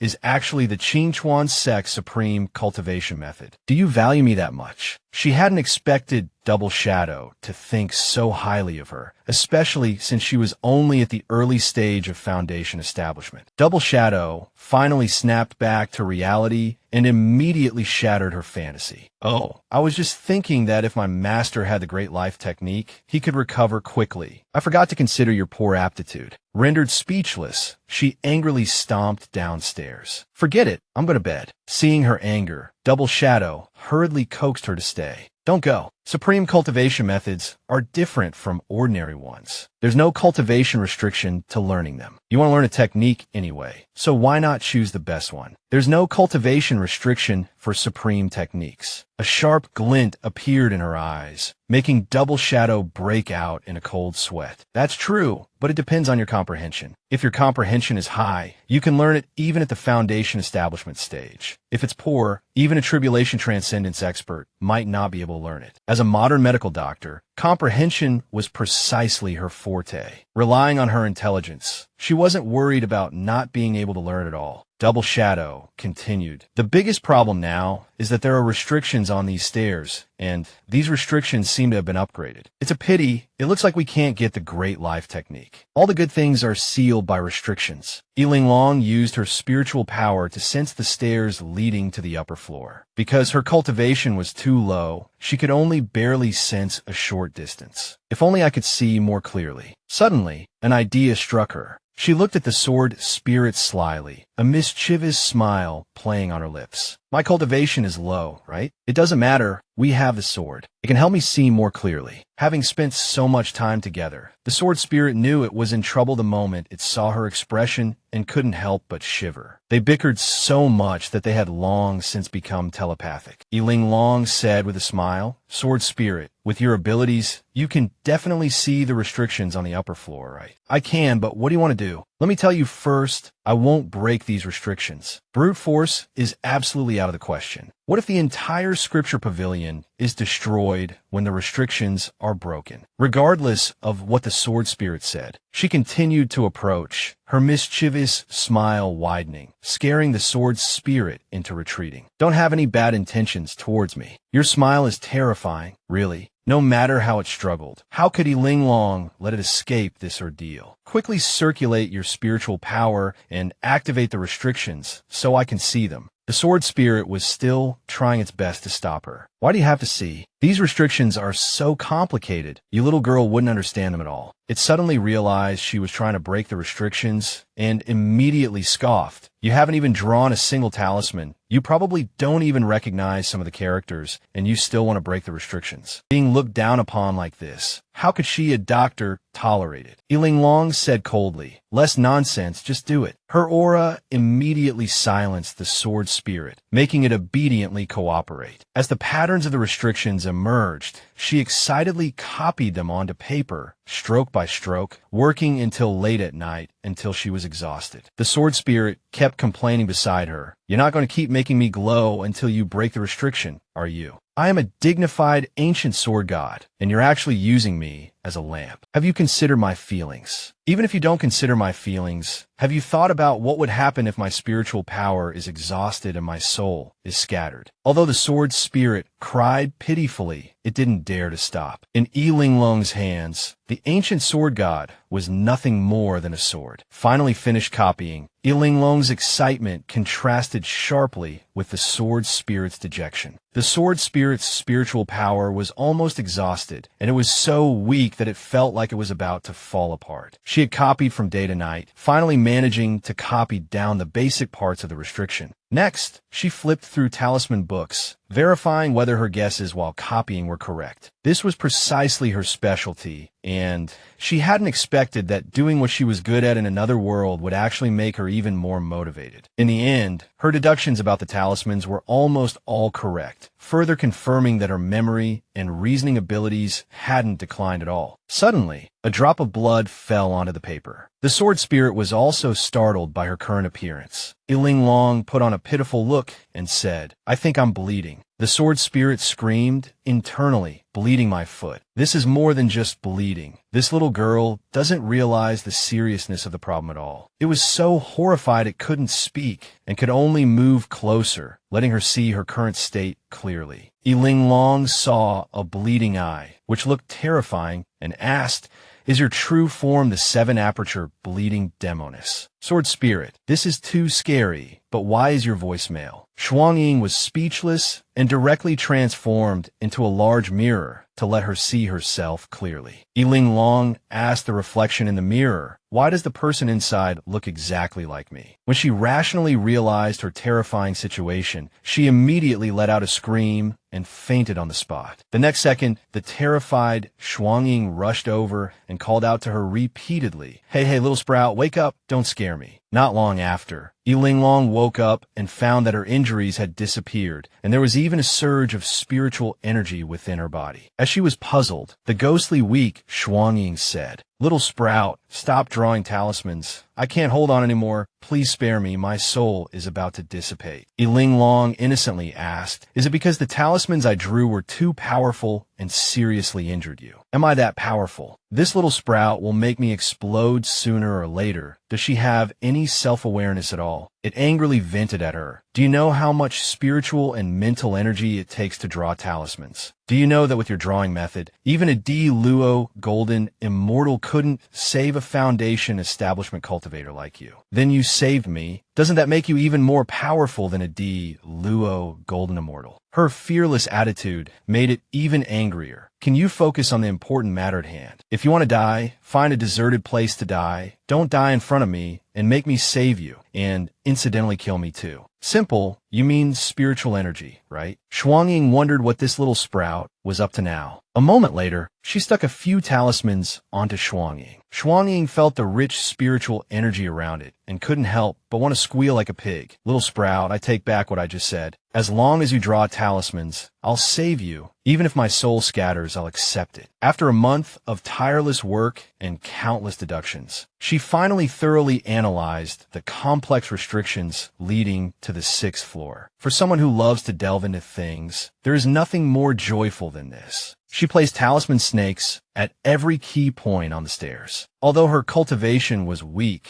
with Shuangying's power breaking the staircase restrictions, was not a problem at all. It was almost complete. She encouraged herself just a little longer. With unwavering determination, she finally succeeded. A golden light burst forth, so bright that it was blinding. But this wasn't the end. Outside the scripture pavilion, the golden light was even more intense, attracting the attention of other sections. What's going on? Why is there such a dazzling golden light at the Qingchuan sect? Has something big happened? Quickly send someone to the Qingchuan sect to ask, lest some unknown chaos occurs. Don't get implicated. Huan, who was drinking tea, was also startled and looked towards the scripture pavilion. What in the world happened? He was about to go to the scripture pavilion to see what the commotion was about when he suddenly heard a clamor outside the door. Hua Tian waved his hand and circulated his spiritual energy, seeing that it was people from other sects outside. He cursed inwardly. It's that bunch of tattletales again. I have to go see them first, otherwise who knows what rumors they'll spread. The Qingchuan sect has been secluded for so many years. Let's not have any trouble. Meanwhile, her 3 senior brothers were also rushing towards the scripture pavilion. The 6th senior brother curiously asked, "Eldest senior brother, why is there a golden light in our scripture pavilion? Is someone inside?" Beilu Ao Bai's heart skipped a beat upon hearing this, and he had a vague sense of foreboding. Little junior sister went to the scripture pavilion last month. I wonder if she's still there. He had recently found an opportunity for a breakthrough and had been focused on cultivation, forgetting all about his little junior sister. He hoped this commotion wouldn't affect her. Could a foundation establishment cultivator withstand it? Hearing about little junior sister, the other 2 were also shocked. No wonder it had been so quiet this month. It turned out little junior sister wasn't around. Let's go to the library and see what happened. The 3 of them climbed to the 5th floor, calling for their little junior sister, but there was no response. They were all puzzled. 6 senior brothers said fearfully, "Oh no, we can't find her. Could little junior sister be dead?" 7th senior brother immediately scolded him for his bad omen. "Don't curse little junior sister." Beilu Ao Bai interrupted the argument. "Stop it. Now, let's search from the 1st floor carefully. Don't miss any corner. Don't miss any clues." 1st senior brother, 6th senior brother, 7th senior brother, are you looking for me? Did that sound like little junior sister? The 3 turned their heads at the same time, but saw nothing. An inexplicable fear rose in their hearts. Although 6th senior brother was panicked and afraid, he still forced himself to speak. "Little junior sister, where are you? Are you all right? I'm here. Come up to the 6th floor." Linglong was covered in talismans, lying on the stairs like a ghost. After figuring out the direction, the 3 turned to look. She waved at them, a strange smile on her face, like a specter, making them scream in unison. 6th senior brother trembled all over, almost crying. "Why has little junior sister become so scary? Are you doing this on purpose to scare us?" Beilu Ao Bai hurried upstairs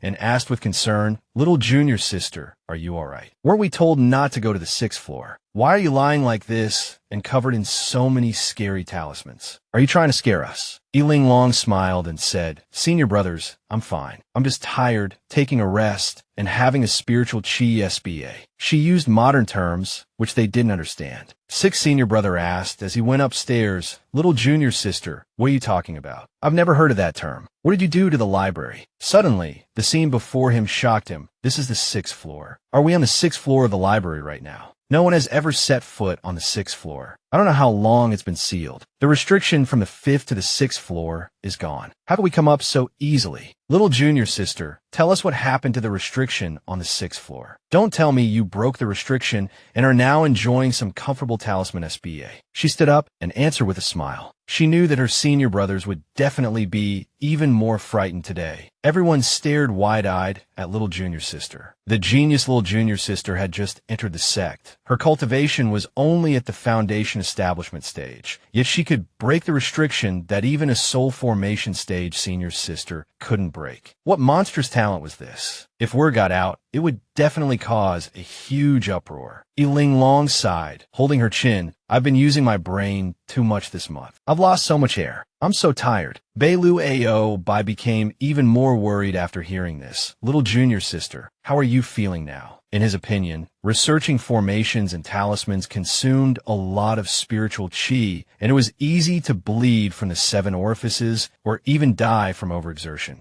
Little junior sister was still so young, at a lively and lovely age. She shouldn't work too hard and affect her health. Linglong understood first senior brother's thoughts and told him to lower his head. Although he didn't understand what was happening, he still did as little junior sister said, his face full of anticipation. Linglong immediately took out a talisman from her ring and stuck it on Bei Lu Ao Bai's face. Bei Lu Ao Bai immediately felt the surrounding spiritual chi become abundant. His whole body felt like it was soaking in cool, soft water. He couldn't help but relax completely. It felt amazing. First senior brother stood still. The two junior brothers poked him, but he didn't move, making them curious about what little junior sister had done to him. Linglong didn't explain and took out two more talismans and stuck them on their faces. The two immediately hugged each other, enjoying the wonderful feeling of being bathed in spiritual chi, feeling incredibly comfortable. Before going upstairs, Linglong asked worriedly, "Are there any other people from our Qin Chuan sect here?" Sixth and seventh senior brothers shook their heads simultaneously, indicating no. Bei Lu Ao Bai said, "What about Master?" His divine sense had awakened. The three of them together, Linglong asked in a low voice, "Master isn't on our side, is he?" Sixth and seventh senior brothers shook their heads frantically. Seeing that first senior brother didn't react, the two widened their eyes. At this moment, first senior brother finally slowly shook his head. Goodness, why was he so slow to shake his head? This result wasn't beyond her expectations. Masters and disciples like them were never truly of one mind. The master never interacted with ordinary disciples, and her senior brothers and sisters never mentioned him in their conversations. It was as if, besides accepting disciples into the sect, he had no other emotions or purposes. She immediately tore off the talisman, lifting the restriction. The stairs to the 6th floor instantly vanished. Just then, Hua Tuan walked in and asked, "Is anyone in the scripture pavilion?" "No, Master is coming to check on things," he said, looking around but saw no one. He couldn't help but suspect someone was on the 6th floor. The three of them pressed their ears to the floor, hearing footsteps. Master was about to go up to the 6th floor. They panicked slightly. Their junior sister had just torn off the restriction talisman. Could it be that Master knew the password to the restriction from the beginning, so he wasn't stopped at all? "What are you doing?" Master going up to the 6th floor made the three senior brothers nervous. "What are you doing?" He went up. He looked around, but didn't see a single person. He was annoyed. If it weren't for those idiots from a neighboring sect, he would have been the first to rush over to see the commotion. That way, he could have witnessed all the strange events firsthand. Now, there wasn't a single person in sight. Watching Master turn and leave, the three of them finally breathed a sigh of relief. It was so strange. Why couldn't Master see them? They saw their junior sister sitting there, casually eating spirit fruit, and thought she was up to something again. "What did you do?" Linglong, her mouth full of spirit fruit, pointed to a talisman on the ground. The three were once again shocked by their junior sister's abilities. "Isn't that an invisibility talisman?" "Yes, I heard Master was coming up, so I quickly put it on, afraid of being seen." Bai Shixiang curiously asked, "Junior sister, you're so amazing. But how did you guess that Master could go up to the 6th floor?" "I was scared to death just now." Linglong continued chewing on the spirit fruit. "Didn't you say that Master isn't on our side? So it's normal that he can go up to the 6th floor, but doesn't tell us." Their junior sister's words made sense, and the three fell into contemplation again. Before, they only felt that Master was indifferent to them and rarely saw him, never considering him one of their own. But after this incident, it seemed that Master really wasn't on their side. Master, like the Qin Chuan sect itself, was full of countless secrets. His identity was definitely not ordinary. Linglong urged her senior brothers, "Let's go to the 6th floor and check out that mechanism." When they arrived, they saw a slightly rounded table with strange grids on it. Their first reaction was curiosity. "What is this? I don't understand what these light and dark patterns mean." Li Zijiao curiously wanted to press one of the grids to see what would happen. Bei Lu Ao Bai stopped him with a serious expression. "Don't touch it randomly. This looks like a complex mechanism. You have to use the correct runes to activate it. Pressing the wrong one could have serious consequences." Linglong observed it for a moment, found it interesting, and ran over to press a grid. Fearing something might happen, Bei Lu Ao Bai quickly rushed in front of his junior sister to protect her. Just then, a scroll slowly rose from within the round table and automatically rolled out. It was so magical that everyone was shocked once again. Linglong took the scroll and saw the title Great Reincarnation Technique. Her jaw dropped. Senior brother, it's the Great Reincarnation Technique. I found it. I was the first to find the secret technique. Ha! What kind of technique is this? It looks so powerful. Linglong excitedly explained, this is a supreme secret technique. More accurately, it's a supreme secret technique above the 9th rank. The third senior brother continued to be shocked. Although he had long known that the Qingchuan sect wasn't an ordinary sect, he didn't expect there to be a secret technique above the 9th rank here. A secret technique like this probably didn't exist in any other sect in the entire cultivation world. What exactly was the background of the Qingchuan sect? The sect master was strange, appearing down and out on the surface, but actually hiding countless secrets. They had been in the sect for so long, yet they still knew nothing. Linglong cheerfully asked, do you want any secret techniques? I can help you find them. The sixth senior brother's jaw dropped again, shocked by his junior sister. Junior sister, you also know how to use this round table. What's so difficult about it? As a modern-day doctor like me, I understand runes. Combining the effects and sequence of the scripture pavilion, I naturally know how to use it. Linglong confidently stepped forward and pressed the grids on the round table. Isn't this just like the 9-square grid on a phone? If you'd used a phone, you wouldn't be so surprised. Staring at little junior sister's retreating figure, the three of them grew suspicious again. Her intelligence was frightening. Was she really not a demon? Why was she deemed the worst during the disciple acceptance ceremony? Bei Lu Albai said, none of us are looking for any specific secret techniques, and we don't know what mysterious techniques the Qing Chuan sect possesses, so we don't even know where to start. Sixth senior brother agreed. That's right. Master never taught us anything like that. Seventh senior brother sighed. We don't know what powerful secret techniques the Qing Chuan sect has either. Linglong said, it's okay. I can try to find some. As she spoke, she quickly pressed a mechanism, combining buttons, and a book slowly emerged. Today was truly full of surprises for the senior brothers. Linglong picked up the book and handed it to Bei Lu Albai. Senior brother, what do you think of this one? Bei Lu Albai opened it for a look. The book was unexpectedly perfect for him. It was a 7th-level secret technique, the kind only the 4 great sects of the cultivation world possessed, each one a treasured possession. Yet, little junior sister casually handed him one. If he could master this technique, he could walk sideways in the cultivation world without any problems. Little junior sister, how did you find this book? Linglong scratched her head and said, I know senior brother's spiritual root is metal, and you're a sword expert, so I combined those 2 conditions to choose. Based on your abilities, I found this broken gold sword technique. Judging by your expression, senior brother, I guess this secret technique is pretty good, right? The Qing Chuan sect's foundation is truly formidable. Bei Lu Albai affectionately rubbed little junior sister's head. Thank you, little junior sister. I really like this book. Seeing this, the other 2 senior brothers also wanted her to help them find suitable secret techniques. Their eagerness motivated her even more, strengthening her resolve to help her senior brothers improve their cultivation and avoid the tragic fates they met in the original story. Where could you find such a devoted little junior sister? However, her enthusiasm was a bit too much, making the senior brothers feel a chill. After a stick of incense burned, she returned carrying a large pile of secret technique books. These are the secret techniques I found for you. It's not much, only 10 books each. The expressions on their faces spoke volumes about their shock. 10 books each, and she called it not much. Little junior sister was truly a monster. She handed the books to her senior brothers, adding, with your talent and hard work, you'll learn them quickly. But don't treasure them too much to actually use them. After you finish learning these, I'll find you new ones. There are plenty more. With that, she took another big step towards her plan of boosting her senior brother's cultivation. The 3 of them held the 10 books. Bei Lu Albai felt a chill down his spine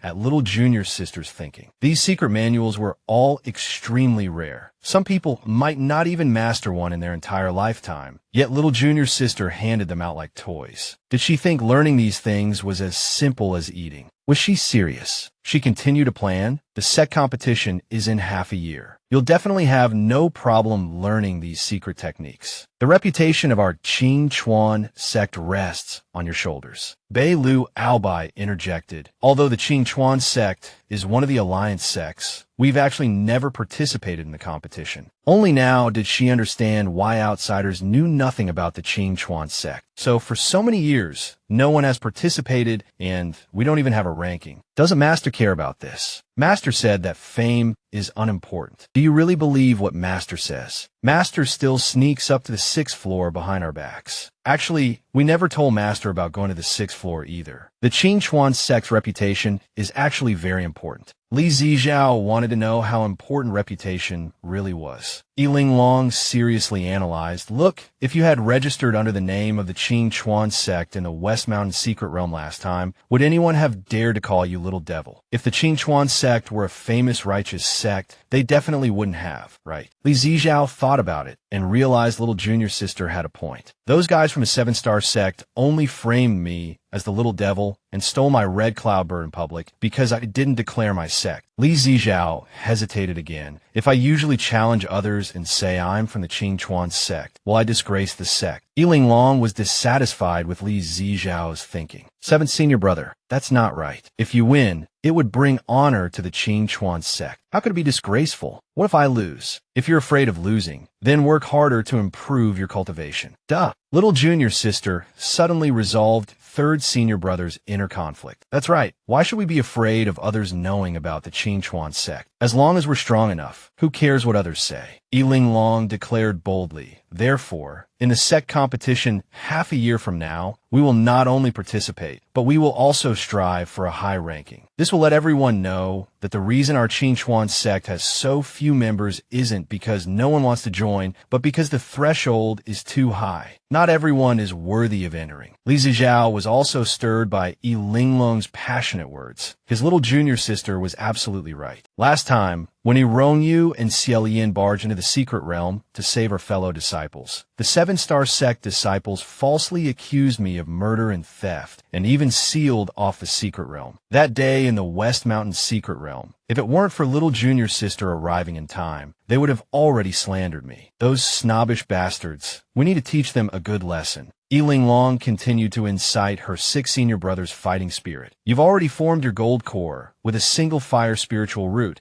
Could you possibly be inferior to that foundation establishment cultivator? I don't think so. Look how arrogant she is now. Maybe in the future she'll even want to step on you, kick you around like a pebble. Can you tolerate that? Of course not. How can you swallow this anger? Linglong, you're too good at fanning the flames. Linglong continued to encourage Bei Lu Ao by, remember how we were bullied in the West Mountain secret realm before. Even you couldn't protect us, so we absolutely cannot refuse little junior sister's request. Bei Lu Ao by raised his hand, signaling her to stop. If little junior sister wants to participate, I'll participate with you. Ha! This guy understands his little junior sister too well. Thus, she successfully roused the fighting spirit of her senior brothers and reached a consensus. Let's all make an oath, she said, extending her hand. No one understood what she meant. Stack our hands together. The 3 senior brothers stacked their hands together, and she suddenly swung her hand upwards. Charge! Charge! She shouted. No one understood what their little junior sister was doing. What kind of ritual was this? Why hadn't they seen it before? The 6th senior brother misunderstood her words again. Why did little junior sister want them to add oil? Oil, isn't that for cooking? We cultivators have all achieved bigu abstinence from food. What do we need oil for? Linglong was up to something again, confusing her senior brothers. The 6th senior brother, remembering the comfort of the hot spring talismans, tentatively asked, little junior sister, can you give me a few more talismans? Li Zijiao also raised his hand. Me too, me too. Their eldest senior brother, although modest and silent, looked at his little junior sister with eyes full of expectation.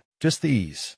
How Linglong successfully united with her senior brothers, but she always felt like she had neglected something important this past month. She racked her brains and finally remembered. In the original story, after Rongyu broke through to Foundation establishment, she relied on the 7-star sect's rewards to cultivate madly for a month and directly completed the early stage of Foundation establishment. She also broke through the 7-star sect's formation and refined her fire spirit. Rongyu's speed was was truly terrifying. Linglong felt a little self-reproachful. She's already finished refining, and I've only just gotten the first page of the cultivation technique and haven't even opened it yet. Unwilling to lose to Yu, Linglong hurried to get the 5 Xianyuan cultivation techniques she had chosen. She was determined to start learning immediately and strive to catch up to Yu. She absolutely couldn't be worse than her. Linglong devoted herself entirely to cultivation, day and night. 3 months later, she felt that this cultivation technique, while having no rank or grade, was unfathomable, like a bottomless abyss. Even though she had neglected food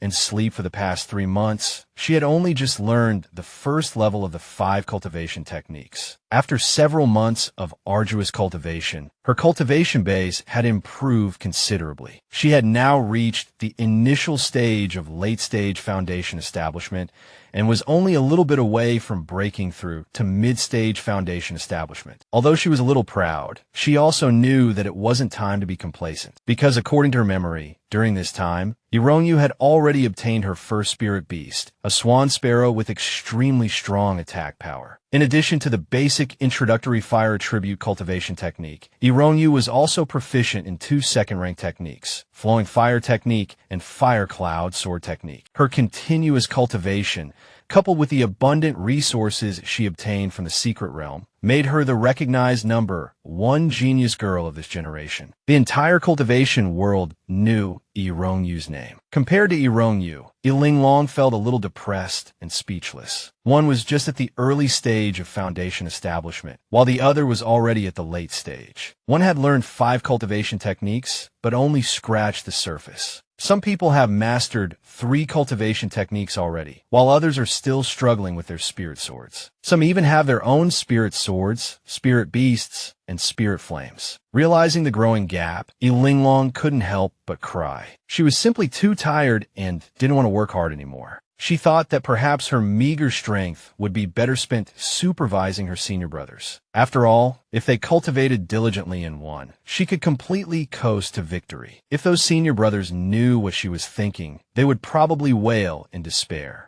Linglong collapsed on the ground, ready to just lie down and let the world go by, when suddenly the little snake crawled out. Linglong immediately perked up. "Little snake, you're awake." The little snake affectionately rubbed against her face. She thought it wanted to suck her blood again, so she asked, but the little snake shook its head, indicating that it wasn't. It just wanted to be close to her. Woo-woo. At this moment, an idea struck her. She wanted to use talismans to give the little snake a spiritual chi bath. So, she grabbed a talisman and stuck it on the little snake, but it didn't react at all. The two looked at each other blankly. The little snake had no idea what she was trying to do, and she wondered why the little snake didn't feel anything. Undeterred, Linglong grabbed a handful of talismans, determined to let the little snake enjoy a bath today. She frantically stuck talismans onto the little snake, but it still didn't react. Linglong scratched her head, puzzled as to why the little snake showed no response. At this time, Xuangying, standing outside, yelled loudly, unsure whether it was distressed about the talismans not being used on it or about its master being tormented. "Don't waste those broken talismans. They're useless for you, master." Linglong wanted to know why. Xuangying was too lazy to explain. "Didn't you draw a shrinking talisman? Stick one on yourself and jump onto the biggest lotus leaf, then you'll understand." Hearing this, Linglong stuck a shrinking talisman on herself. Instantly, she became a miniature version of herself and jumped onto a giant lotus flower. She could clearly feel the rich spiritual chi within the lotus flower, lying in the bud. She felt incredibly comfortable as the lotus flower's spiritual chi slowly diffused outwards. Her spiritual chi point talismans couldn't compare at all. It turned out that the little snake was already used to staying on the lotus flower. No wonder it didn't react to her talismans. Enjoying the rich spiritual chi within the lotus flower and snuggling next to the little snake, the cool and smooth snake scales brought an unprecedented sense of happiness. This feeling of happiness was something she had never experienced before.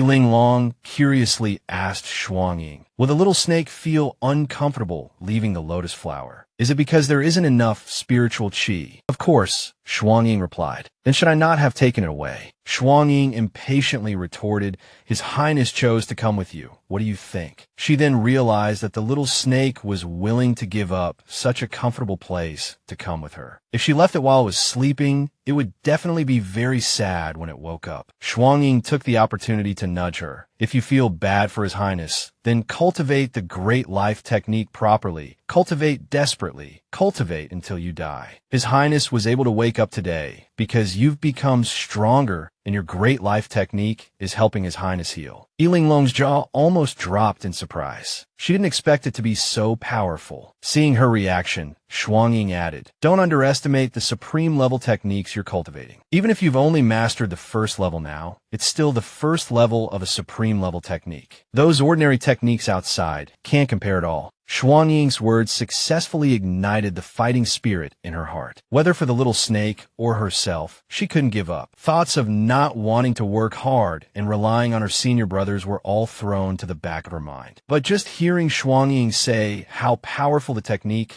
wasn't enough. She still had to try it herself. At this moment, a bold idea suddenly popped into her head. Just looking at her smile, one could tell that her senior brothers were in for it. 3 days later, this crazy idea had matured in her mind, and no one knew what she was planning. The first person she wanted to find was Sixth Senior Brother. Linglong arrived at Sixth Senior Brother's courtyard and knocked on the door, shouting loudly. The person opened the door and greeted her with a bright smile. Little junior sister, what's the matter? He smiled on the surface, but felt a faint sense of foreboding in his heart. He couldn't explain why, but Linglong's sudden appearance after 3 months of absence made him strongly suspect that his luck was about to take a turn for the worse today. Linglong didn't hesitate or beat around the bush. Linglong grabbed Sixth Senior Brother's arm, dragging him away with a bright smile. Sixth Senior Brother, I'll take you to a super fun place. Just hearing this was enough to startle Sixth Senior Brother. Not long after, the two arrived at the Qing Chuan sect's secret realm. Sixth Senior Brother looked around and asked, Isn't this our Qing Chuan sect's secret realm? I remember someone saying that those below the golden core stage aren't allowed to enter casually, right? But how did little junior sister open the gate to the secret realm so easily? And the runes to enter are so complex. How does she know them? Could it be that she memorized them last time when eldest senior brother brought her in to look for something? A series of questions swirled in his mind, but he couldn't find any answers. Meanwhile, Linglong had already skillfully opened the gate to the secret realm and was pulling on his hand, urging him to hurry inside. This made Sixth Senior Brother even more shocked by little junior sister's talent. She actually pulled me into the secret realm so easily. A foundation establishment stage cultivator, able to withstand the spiritual energy of the secret realm with just her physical body. This is too terrifying. When I first broke through to the golden core stage and entered for the first time, I was injured by the spiritual energy. He thought to himself, little junior sister is truly not an ordinary person. This is the answer to everything I just saw. With this answer, he tried to comfort himself, but his face remained gloomy. He stared at little junior sister, his mouth agape, a clear indication of how shocked and frightened he was by her talent. Linglong nudged him, interrupting his thoughts, and urged, We're here. Sixth Senior Brother, stop staring at me. Let's enter the formation. Before he could react, the girl pushed him into the formation she had already set up. As soon as he entered, he panicked. This formation looked so small just now. How did it become so big after I entered? Sixth Senior Brother was full of doubts, but Linglong revealed a sly smile. Sixth Senior Brother, why don't you try circulating your spiritual energy and see what happens? Although full of questions, Sixth Senior Brother did as he was told, focusing on circulating his spiritual energy. A moment later, he looked at his palm in horror and exclaimed, Why do I only have foundation establishment stage cultivation left? I've been cultivating diligently these past few months, and my cultivation has already reached the mid-golden core stage. I was even thinking of striving for the late golden core stage before the martial arts competition? How did I regress back to the foundation establishment stage? Could it be because of this formation? Linglong patted him on the back from behind, praising him with a bright smile. Sixth senior brother, you're so smart. This formation took me 3 days to set up. Anyone who enters will become foundation establishment stage. So, as long as we're in here, everyone's cultivation is the same. Sixth senior brother still wanted to ask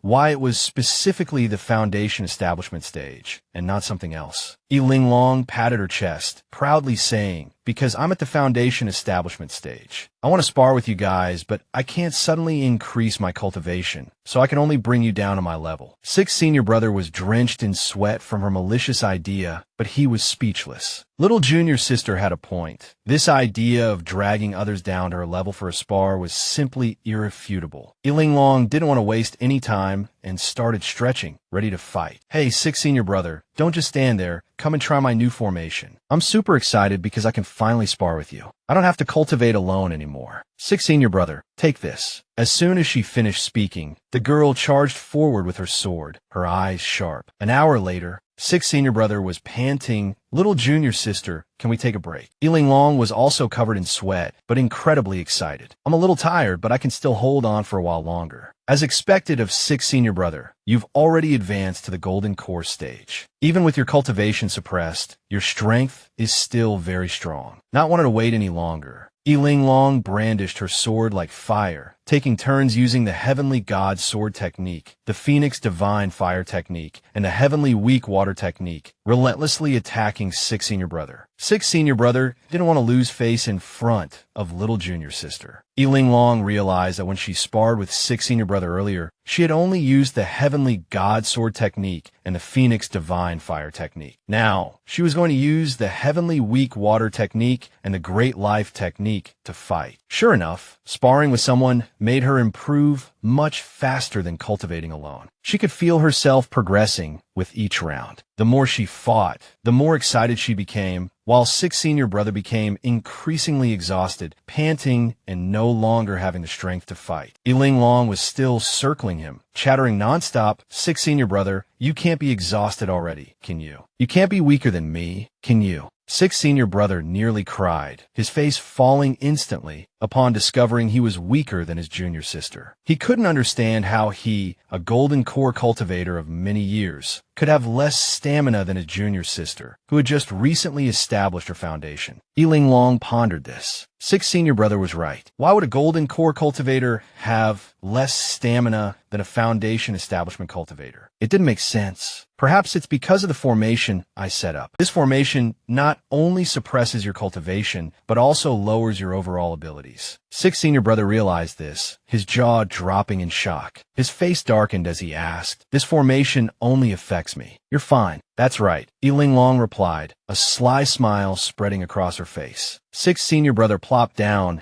as if he'd been deeply wronged. I'm not playing anymore, he wailed. I'm in no mood to fight. Fighting you on your territory, in your formation, with you suppressing me, isn't that just a dream? Linglong sat down and asked innocently, sixth senior brother, are you hurt? I didn't do it on purpose. This formation took me 3 days and 3 nights to set up. I didn't have time for the details, so I cut corners where I could. I just made sure it suppressed any cultivation above foundation establishment to early stage foundation establishment. I didn't bother with the rest. She feigned apology, her act becoming increasingly exaggerated until sixth senior brother finally gave in. Fine, he conceded, sitting up. As he spoke, his hand accidentally brushed against the talisman. Just then, a loud boom echoed from outside. Sixth senior brother panicked at the sound. Junior sister, did you hear that strange noise outside? What happened? Linglong smiled slyly, as if everything were under her control. I heard it. It's a sound of demonic beasts charging towards us. Seeing the situation change, sixth senior brother immediately shielded his junior sister. Demonic beasts are coming. Be careful, junior sister. Linglong gripped Frost's shadow, excitedly preparing for battle. A large group of ferocious demonic beasts lunged at them. The two dodged and fought fiercely. Sixth senior brother noticed a talisman on one of the demonic beasts. Curious, he asked, junior sister, what's with this talisman? Hearing this, Linglong quickly shouted, sixth senior brother, don't tear off that talisman. But Sixth Senior Brother was too curious. Before she could finish explaining, he ripped the talisman off. The demonic beast's eyes began to change, terrifying Sixth Senior Brother, who had no idea what was happening. Their eyes widened in terror, and they ran for their lives. Junior Sister, what's going on with this demonic beast? 3 days wasn't enough time to be thorough, so I used shrinking talismans to shrink these demonic beasts and lure them into the formation. Now that the talisman has been torn off, the demonic beast has returned to its original size. We can't beat it. Run. Then why did you shrink the demonic beasts in the first place? I only had time to set up a formation the size of a room. The space was too small to be useful, so I set it up so that anyone who enters the formation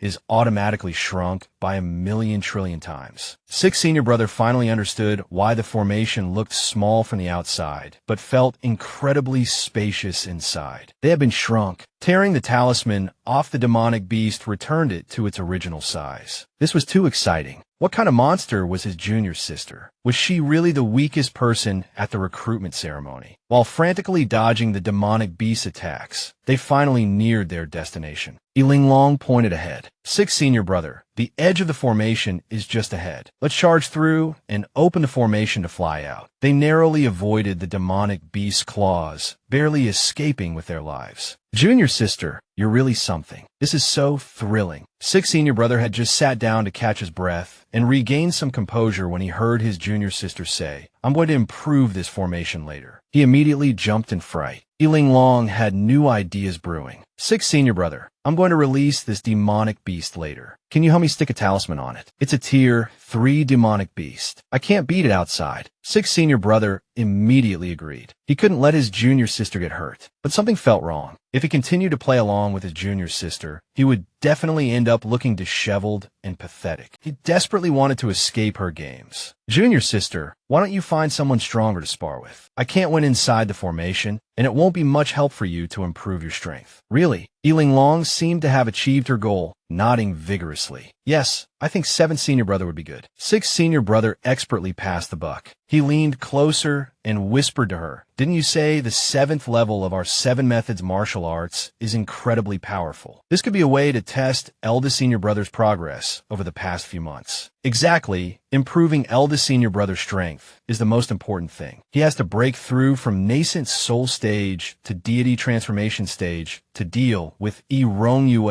and achieve our common goal. The two exchanged excited smiles. They couldn't wait to return to the sect and find their eldest senior brother at Bei Lu Albai's courtyard. Hearing a knock on the door, Bei Lu Albai opened it and saw his junior sister, a sense of foreboding instantly rising in his heart. "Junior sister, let me take you to a fun place." The happiest person at this moment was Sixth Senior Brother, standing beside them. It seemed he had finally succeeded in making Eldest Senior Brother take the fall for him. Eldest Senior Brother was thus trapped, tormented by his junior sister for several days. Panting, he lamented the disasters he had endured these past few days, silently vowing to settle the score. When he saw Seventh Senior Brother, he would make sure he knew the consequences of harming his eldest senior brother. Bei Lu Albai began to use Sixth Senior Brother's tactics against him. "Junior Sister, Seventh Senior Brother has been thinking about challenging other sects lately. Why don't we bring him here and let him see how powerful this formation is? What do you think?" "That's a good idea, Eldest Senior Brother, but I do have something I need to do with you. There's a group of demonic beasts coming soon, and we should go exterminate them together," Linglong said expectantly. Bei Lu Albai's eyes widened in fear, and he quickly shifted the blame to Seventh Senior Brother. "Why don't we let Seventh Senior Brother go? He loves fighting. He's better at killing demonic beasts than any of us, and his combat skills are the best. Don't you want to see it?" The exciting new suggestion immediately caught her attention. Of course. He had been waiting for her to say those words. Bei Lu Albai immediately took his junior sister's hand to find Seventh Senior Brother, relieved that he had avoided another disaster. He brought his junior sister to Li Zijiao's courtyard and, without hesitation, pushed her towards Seventh Senior Brother's door. "Go find Seventh Senior Brother. He's inside." He quickly turned to leave, I need to go back to cultivate now. For him, it was imperative to return to the secret realm and cultivate day and night, mastering all the secret techniques his junior sister had given him. In short, as long as he didn't have to see his junior sister, he would rather stay in seclusion without food or sleep. It was safer than being with her. Watching Bei Lu Aobai leave so hurriedly, Linglong knew she had scared off another senior brother. But her endurance was truly astonishing now. Just cultivating to the first level of the Supreme Heart Sutra had this effect. The Supreme Secret Art was indeed invincible. With a bright smile, Linglong started knocking on the door. Seventh senior brother, I want to take you somewhere fun. Hearing his junior sister's laughter, a sense of foreboding instantly rose in Li Zijiao's heart. After a fierce battle with the demonic beasts, the two applied healing talismans and rested for a while. Li Zijiao gave his junior sister a thumbs up. You really know how to have fun. I thought you would only blow up one demonic beast after shrinking it, which was crazy enough, but I didn't expect you to blow up 10 at once. You're too kind, seventh senior brother. Actually, I also thought that if we couldn't defeat one, the remaining 9 could help us fight. Who knew that as soon as the 10 demonic beasts were released, they started fighting amongst themselves, and we were caught in the middle. Luckily, we escaped, or we would have been flattened into meat patties. Li Zijiao realized there was no one left in the sect who could shift the blame like the previous 2, and a sudden idea struck him. Junior sister, with your abilities, it's a waste to stay in the Qing Chuan sect and cause trouble for your fellow disciples. Linglong immediately asked, seventh senior brother, do you have any good ideas? Of course. Let's go out and have some fun. Playing in the sect requires using our own resources, but it's different outside. We can compete for public resources and earn even more. Li Zijiao's idea made perfect sense. We're fighting hard here, and only a few stupid demonic beasts can witness our prowess. Going out will allow more people to recognize our excellence. The two high-fived, as if they had reached a common goal. Seventh senior brother, where should we go? Li Zijiao pondered for a moment. How about Mount Ajin? I heard that strange phenomena have been frequently appearing there in the past 6 months, and there's often a strange fog on the mountain. Great Gold Mountain. Linglong remembered that in the original story, Yi Rongyue had passed through here. Their sect's luck hadn't been good, and they encountered a thick fog,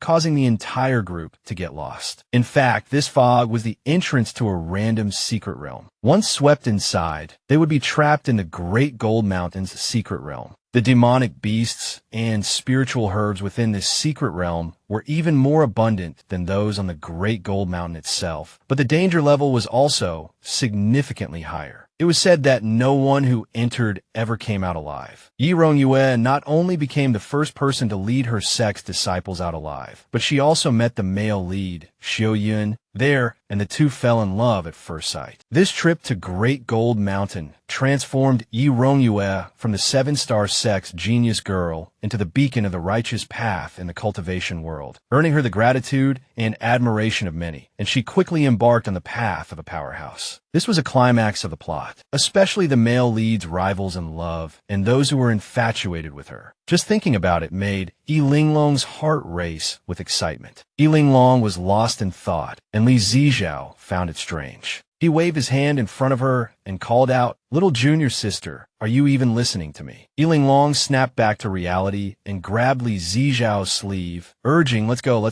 Let's set off now." He was surprised by his little junior sister's eagerness to go. He hesitated for a moment and reminded her, "Little junior sister, the fog over there is really dangerous. Don't get too close in case." Before he could finish, she interrupted him, already knowing full well, I know. "Hurry up, or all the good stuff will be snatched up by others." Seeing her like this, he realized that he had finally met someone even more mischievous than himself. All these years, he had always been fond of this little junior sister. The two flew towards Great Gold Mountain on their swords. As Linglong flew on her sword, Frost Shadow took care of everything, so she took the opportunity to sit down and draw various talismans. Li Zijiao, worried about his little junior sister, urged, "Hurry up and eat some spiritual fruit. You're consuming too much spiritual energy." While she was drawing talismans, he noticed that the brush she was using was worn down. No one could match her diligence. Bringing her out today was definitely going to be exciting. The thought filled him with anticipation. As expected, mischievous meeting even more mischievous was the most interesting. Linglong drew talismans while flying on her sword. attracting the attention of many. Heavens, someone can actually write while flying on a sword. There are no exams in the cultivation world. What's the use of learning to write? She's flying so fast, and she's not even looking at the road. Isn't she afraid of crashing into a mountain? She's so daring. Someone else exclaimed, look at her, so small, like a bean sprout, yet she can fly on a sword. These people were so gossipy, annoyed by the chatter. Linglong clenched the talismans in her hand. Just then, a group of people flew past on their swords. She noticed the crescent moon embroidery on their robes and recognized them as disciples of the Hidden Moon Palace, one of the 4 great sects of the lower cultivation world. Linglong's talisman drawing while sword flying also caught their attention, especially that of the adorable little girl. The group gathered together and discussed, she's so cute. I wonder which family's young miss she is. The speaker was Zhuo Xingyao, a disciple of the Hidden Moon Palace. Beside him were his fellow disciples Cheng Baoming, Yu Chengji, and Zi Qifeng. In order to get acquainted with Linglong, Zhuo Xingyao readily threw his companions under the bus. It's my fault for not disciplining them properly, causing my junior brothers and sisters to offend this young lady. I apologize on their behalf. Please forgive them. This is their first time out training, and they are inexperienced and ignorant. They've offended you. The more he spoke,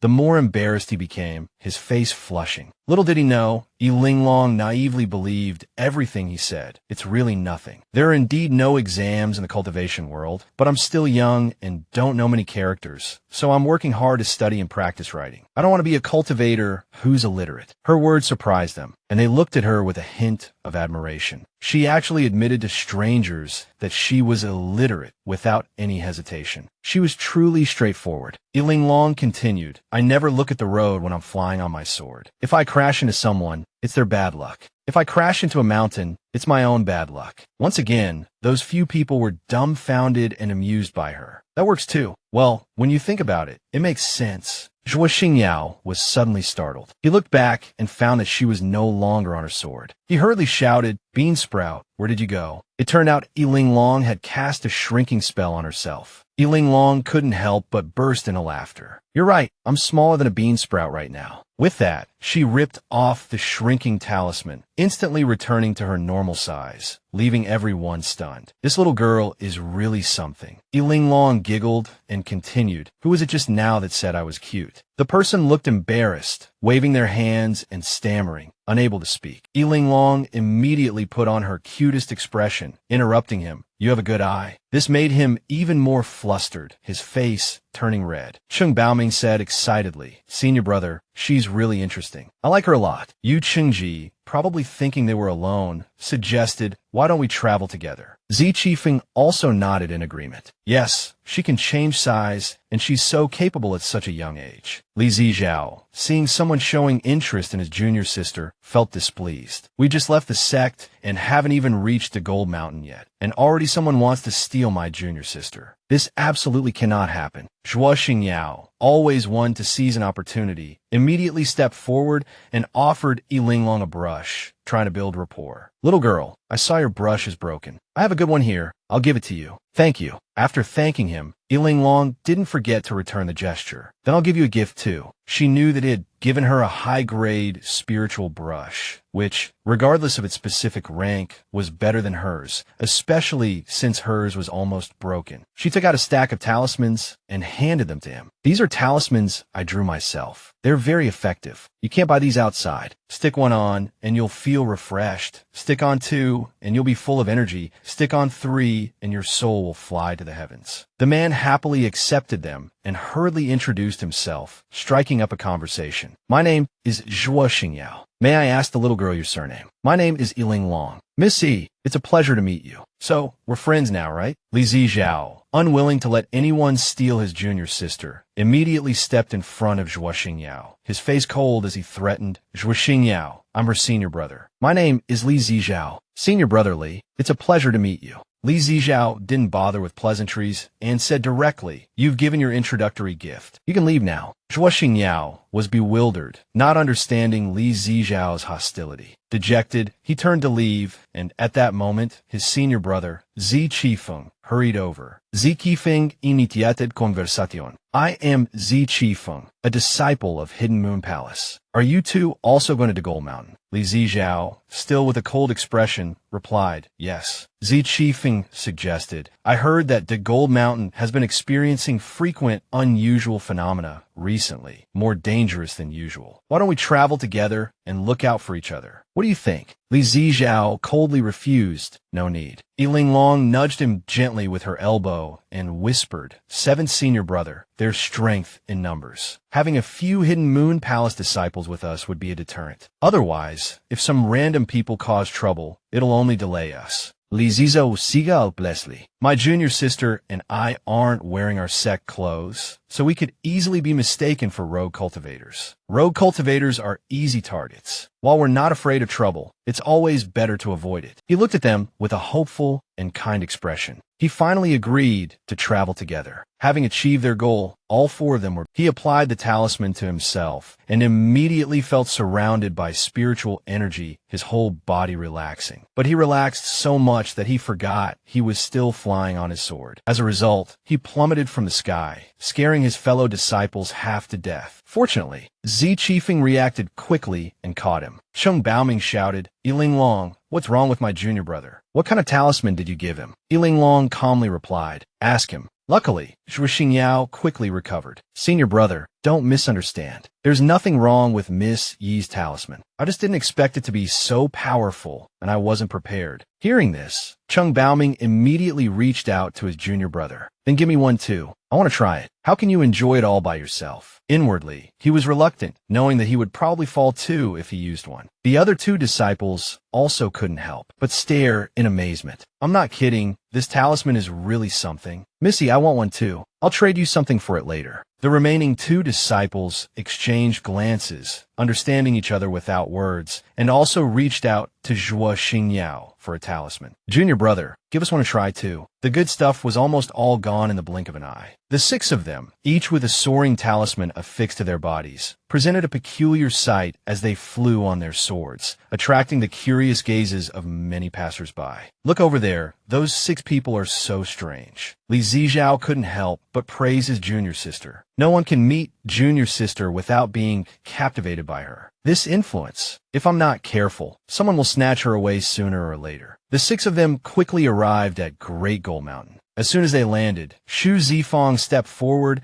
and offered Linglong something, asking, Missy, this is a light glazed stone. I wonder how many talismans I can exchange it for. The others also took out their own items, hoping to trade them for talismans. Li Zijiao, standing to the side, was also taken aback. Junior sister could draw hundreds of talismans a day, but when trading with those blockheads from Hidden Moon Palace, she only gave each of them 10 and still managed to exchange them for so many good things. A mischievous smile flashed across his face. It was time to let outsiders witness junior sister's ruthlessness. Let's set off once everyone's finished trading. Linglong thought to herself, Great Gold Mountain truly was the first choice for disciples of various sects to train. Along the way, magical beasts were everywhere, and the further in they went, the higher their level became. She had already fought several first and second-tier magical beasts and collected a pile of their corpses. She wondered how much money she could get for them. She truly was a money grubber who wouldn't let even the smallest profit slip by. Suddenly, she spotted a golden-winged bird. She knew that although this bird was only a second-tier magical beast, its metal attribute combat power was extremely strong. More importantly, encountering it meant they had already entered the depths of Great Gold Mountain. She announced loudly, no one interfere today. This bird is mine. I want to fight it to the death, she said excitedly, tightening her grip on her sword, eager to try. Zhuo Xingyao was incredibly worried and reminded her, if you can't beat it, I'll rush in to help you. Hear me. She confidently retorted, impossible. She was determined to subdue the golden-winged bird, but unexpectedly, the bird sensed her presence and suddenly screeched. She looked up and discovered it wasn't just one, but a whole flock of golden-winged birds. She froze on the spot. A flock of golden-winged birds swooped down towards her. She turned and ran, yelling, there are too many of them. Retreat. It's the best strategy. The other 5 saw her running back and curiously asked, why is Linglong running back? Zhuo Xingyao wanted to draw his sword and rush forward. You can't beat it. Wait, let me help you. Linglong didn't have time to explain, she just grabbed his hand and shouted, "Run." Although Zhuo Xingyao was confused, he still ran with her, hearing their shouts and the sound of their running. The others initially thought that these two Foundation establishment stage youngsters couldn't even handle a single bird and were about to go help. But when they turned around and saw a large flock of golden-winged birds behind them, they were instantly dumbfounded. Heavens, there are so many golden-winged birds. Chased by a flock of golden-winged birds, the group ran like headless chickens, shouting, "We can't let these birds catch us." Linglong quickly pulled out a swiftness talisman and stuck it on herself, instantly leaving the others behind. She didn't forget to remind everyone, quickly use swiftness talismans. If these birds catch us, we'll be pecked into honeycombs. Hearing this, everyone quickly applied swiftness talismans, feeling the wind beneath their feet as they ran like the wind, wondering, is Miss E a talisman master? She doesn't look like one. How could she make such powerful talismans? This swiftness talisman is amazing. I never thought I could run so fast. This is awesome. Linglong, I'll buy a few more talismans from you later. Don't be stingy. Linglong always brought surprises, causing chaos wherever she went. In her mind, she was calculating, are these golden-winged birds really made of gold? If I catch them and refine them, wouldn't I be able to refine a whole pile of gold? This gold could be used for refining tools and sold to metal attribute cultivators. I could definitely make a fortune. This money-grubbing girl was always thinking about how to make money. She was so engrossed in her calculations that the people next to her were startled. This person is thinking about going back to kill the birds while running for her life. What is going on in her head? She called out, "Seven senior brother, answer me quickly or we'll run out of their pursuit range." Li Zijiao said, "It's not that it's impossible, but it's much harder for us to catch them than for them to catch us." The path to riches unfolded before Junior's sister, filling her with excitement. The glittering gold was simply too alluring. She decided to turn back and exterminate all those golden-winged birds. Li Zijiao finally let outsiders witness Linglong's ruthlessness. The Hidden Moon Palace disciples paled at her casual decision. "We haven't even agreed yet." Linglong's mischievous smile and bewitching eyes intimidated the rest. "Seventh senior brother, and the rest of you from Hidden Moon Palace, I need your help. Lure those golden-winged birds over here, and don't let them fly off in other directions. If necessary, give them a few extra strikes with your swords, or even use a drop of your blood to entice them." Her strange aura of authority left them no choice but to obey, despite their reluctance. Li Zijiao cautiously asked, "Then, little junior sister, where are you going?" Linglong replied confidently, "Give me 15 minutes. I'll be right back. You must hold on until I return." 15 minutes later, Linglong returned, beaming. "Seventh senior brother, I'm back." Li Zijiao, panting from exhaustion, complained, "Little junior sister, I'm about to die from exhaustion." Linglong encouraged him, "Hold on a little longer. It's almost over." Suddenly, she noticed someone being chased by a flock of golden-winged birds in another direction not far away. She observed that the flock chasing that person was smaller than her own, but she couldn't let them go just because there were fewer. No amount of money was too small to disdain. Not a single coin should be missed. With this thought, Linglong immediately applied a haste talisman to herself and ran towards the young man, greeting him cheerfully. "Fellow Taoist, I see you have a full and prosperous countenance. If you escape death today, you are destined for great achievements and fame in the future." The man, a rogue cultivator named Dongfang Zhen, asked suspiciously, "And what if I don't make it through today?" Linglong confidently introduced herself. "With me here, you won't die." The man was skeptical. "You, a little girl, can save me." Linglong began her money-making scheme. "I can save your life for just 10,000 low-grade spirit stones, or 10 mid-grade ones. You need to decide quickly, because once you're dead, your head won't be worth much when I pick it up." Her negotiation tactics were formidable. The man glanced back at the flock of golden-winged birds pursuing him, gritted his teeth, and handed over the spirit stones to Linglong. He thought to himself, "As long as I'm alive, there's hope. Whether I give her the spirit stones or not, I'm dead either way. This swindler will die too. It makes no difference." Seeing the spirit stones, Linglong's eyes lit up and her motivation surged. She immediately took out a haste talisman and slapped it onto the man's arm. Before the man could react to the talisman on his arm, his speed suddenly increased dramatically. Unable to control himself, he crashed directly into a large tree. With a large bump swelling on his forehead, the man stood up, grimacing. "You could have at least given me a warning. Crashing into a tree at that speed is practically the same as dying." Linglong scratched her head. offering a sly apology. I was too hasty. I'll definitely be more careful next time. She started scheming again, thinking that next time she should charge 10 spirit stones for 2 talismans. That way, even if they crashed into a tree and died, it wouldn't count as her taking the money and running. The man's heart sank when he heard the words next time.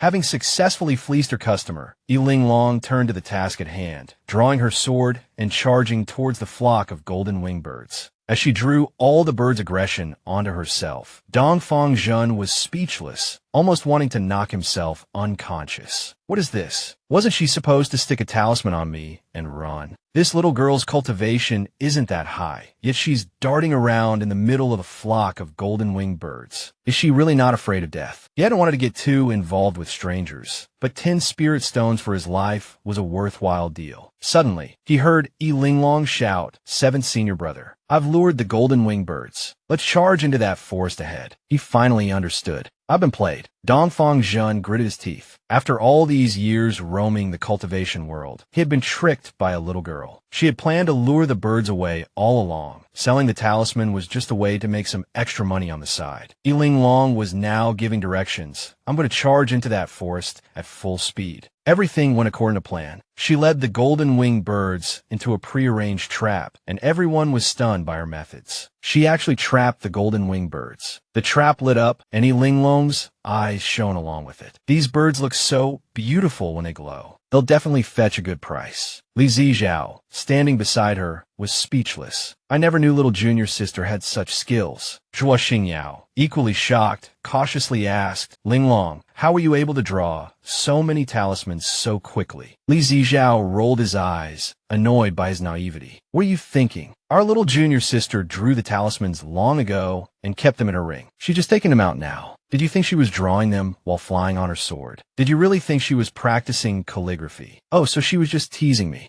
Looking at Zhao Xingyao's bewildered expression, Li Zijiao couldn't help but feel a pang of pity. This guy believed everything. It was rather endearing. The timing was perfect. All the golden-winged birds were trapped. Linglong's revenge was about to begin. She used the Phoenix Divine Fire technique to attack the birds, but due to insufficient spiritual power, she couldn't suppress them. Help! She shouted. Help me! I can't hold on much longer. How could Zhao Xingyao stand idly by when his beautiful little junior sister asked for help? He observed the situation while speculating. What kind of grudge did these 6 people have against the golden-winged birds that they would trap them and roast them alive? Wait, that light was too eye-catching. That golden light definitely meant treasure. Did they unearth some kind of treasure trove? Upon arriving at the scene, many were shocked to see only 6 people roasting birds. Linglong was secretly delighted. These golden-winged birds had attracted so many people. Perfect. The more people, the bigger her stage, and the better for the reputation of the Qingchuan sect. Linglong increased her spiritual power, making the flames burn even fiercer. The scene aroused even more curiosity. What kind of fire is that? It's so powerful, it's even burning the golden-winged birds' bones to ash. Even their golden wings have melted into liquid. This formation is truly amazing. It not only traps the entire flock, but also separates the bones and golden feathers. Someone else speculated, are they refining gold? I bet the young man at the top is at the nascent soul stage. Look at the people behind them. They're disciples of the Hidden Moon Palace. I didn't understand how they were so powerful at first, but it turns out they are from the Hidden Moon Palace. They've refined so much gold. The gold from golden-winged birds isn't ordinary gold. It has properties of resilience. It would be great if a rogue cultivator could snatch it. Deep within the Great Gold Mountain, the rumor had already spread. I heard the disciples of the Hidden Moon Palace are roasting birds. Someone was skeptical. Roasting birds? What kind of birds? Haven't cultivators long since reached Bigu and Bigu? The body is sustained without food. Are there still people who eat normally? Who knows, but the smell is really fragrant. Otherwise, how could it spread so far? Yi Rongyu happened to be there. She felt that the flames were more powerful and noble than any she had ever seen, knowing that this was no ordinary fire. So she took out her dust mirror to check. She wanted to know what the flames beyond the mountain were. Could it be that the Hidden Moon Palace has a disciple so skilled in fire control? The dust mirror revealed the phoenix divine fire technique. Yi Rongyu pondered for a moment, then exclaimed in surprise, "The phoenix divine fire technique is the supreme cultivation method that fire attribute cultivators dream of." She then asked the dust mirror, who is using the phoenix divine fire technique. The mirror showed Linglong performing the technique, causing Yi Rongyu's face to darken. Jealousy filled her heart. How can Linglong use the phoenix divine fire technique? After a long while, the flock of golden-winged birds was eliminated and Linglong was exhausted. She collapsed directly onto the ground. Fortunately, Li Zijiao caught her in time. "Little junior sister, are you all right? Don't scare me." Linglong said weakly, "Seventh senior brother, quickly apply the hot spring talisman and put me down. I'm exhausted." Li Zijiao finally came to his senses. "Little junior sister is so tired. Lie down quickly." After applying the hot spring talisman, Linglong lay down and enjoyed it. The surrounding people saw that they had just exhausted their spiritual power dealing with the golden winged birds and were now weak and unaware of their surroundings. So they wanted to take advantage of the opportunity to snatch some benefits. Even if they couldn't grab all the gold, it would be good to pick up a little. But their small movements didn't escape Li Zi's eyes. He immediately used his spiritual power to block the crowd. The commotion startled Linglong. "Seventh senior brother, is someone stealing something?" Li Zijiao comforted her. "Don't worry, little junior sister. I'll take care of these petty thieves." Zi Qifeng drew his sword. "I want to help. There are too many of them. We should go help him." He also thoughtfully added, "Zijiao, Yingming, you two stay here and protect Linglong. Zijiao, we're coming to save you." As soon as he finished speaking, Li Zijiao had already clapped his hands, taking care of all the petty thieves. "Sorry, I haven't fought in a long time. Next time, I definitely won't let you laugh at me." Li Zijiao's words sounded modest, but they made Xu Jiafeng secretly admire him, speechless. This terrifying combat power, was he really at the Golden Core stage? I'm also at the Golden Core stage, so why can't I achieve such results? Haha, these two senior brothers are always causing trouble. This small matter is nothing. Linglong snatched the huge gold nugget into her hands. She excitedly hugged the gold nugget. "I've collected all the gold we refined today. Later, I'll divide it into 6 portions, 1 for each person." Li Zijiao, indifferent to the gold, said generously, "Give my share to little junior sister. You don't need to give me any. Keep it for yourself." Zhu Xinjiao was not to be outdone. He scratched his head, his cheeks slightly flushed. "I don't need my share either. Keep it all for yourself." Linglong leaned closer to him. Why don't you want it?" Linglong being so close made his face even redder, and he became even more embarrassed, stammering, not knowing what to say. Su Zifeng quickly spoke up, helping his junior brother out of the awkward situation. Because junior brother thinks the acceleration talismans are very powerful, he wants to exchange his gold for them. The person next to him also chimed in, Yes, I want your talismans. Gold is useless." Xu Zifeng didn't need gold either. After all, he hadn't contributed much, and he also wanted a talisman. "Do you have any other talismans for me to choose from?" Linglong agreed. "Sure, when I have time, I'll bring them out for you to choose. For those of you who don't need talismans, I'll give you your share later." Linglong pulled Li Zijiao aside and whispered, "Seventh senior brother, let's find an opportunity to split up. We need to go deeper into the Great Gold Mountain." Li Zijiao nudda. "Okay, let's go together. Do you think this is enough?" Then, "Seventh senior brother, how should you be the one to say it?" The two pushed the responsibility back and forth. "You say it. You're telling me to say it." After thinking for a moment, Linglong came up with an idea. She took out a few pieces of paper, drew a few talismans, and handed them to Li Zijiao. "These talismans are for you. Later, find a place, use your water-based spell to create some rain, and then stick this talisman on a cloud." Li Zijiao was still a little doubtful. "What effect will it have?" Linglong explained impatiently. "The cloud will turn into a large fog, surge towards us, and continuously grow larger, then swallow us up." Li Zijiao felt a little apprehensive. Will he really be swallowed? He had been wandering outside for so long and wasn't afraid of anything. But whenever he faced his little junior sister, he always felt a sense of foreboding. Linglong comforted Li Zijiao. "What are you thinking? It's fake, just to scare people. When the fog gathers, we'll pretend to run around everywhere and then meet at that mountain top." Linglong pointed to their agreed-upon meeting point. Li Zijiao suddenly understood and became interested. I understand. Little junior sister has so many ideas. I'll go do it now. Seeing Li Zijiao leave, Zhuo Xinjiao asked Linglong, where did senior brotherly go? Seventh senior brother went ahead to scout the path. Xu Zifeng was a little worried. Li Zijiao is too impulsive. The Great Gold Mountain is very dangerous, and it's even more dangerous for him to be alone. Linglong smiled brightly and comforted him. Don't worry, he'll be back soon. Everyone waited for a while, and then they saw Li Zijiao running back in a panic, with genuine terror on his face, constantly shouting, "The fog is coming. Run, run." Fog rose everywhere, mixed with huge lightning bolts. Everyone was terrified and fled in all directions. Zhuo Xinjiao didn't forget to shout, Linglong, run. Stay away from the fog. But Linglong felt that something was wrong with this fog. Li Zijiao was still completely unaware, not realizing the danger, and excitedly ran over, waving his hands to show off. Little junior sister, this talisman is amazing, right? Its power is simply earth-shattering. Look, it scared off everyone from the Hidden Moon Palace. Linglong was stunned and said in horror, "Thanks for the compliment, seventh senior brother, but this fog wasn't created by me." Li Zijiao's face was full of question marks, and a bad feeling arose in his heart. "What do you mean?" Linglong explained, "This is the fog of the Great Gold Mountain. It's real."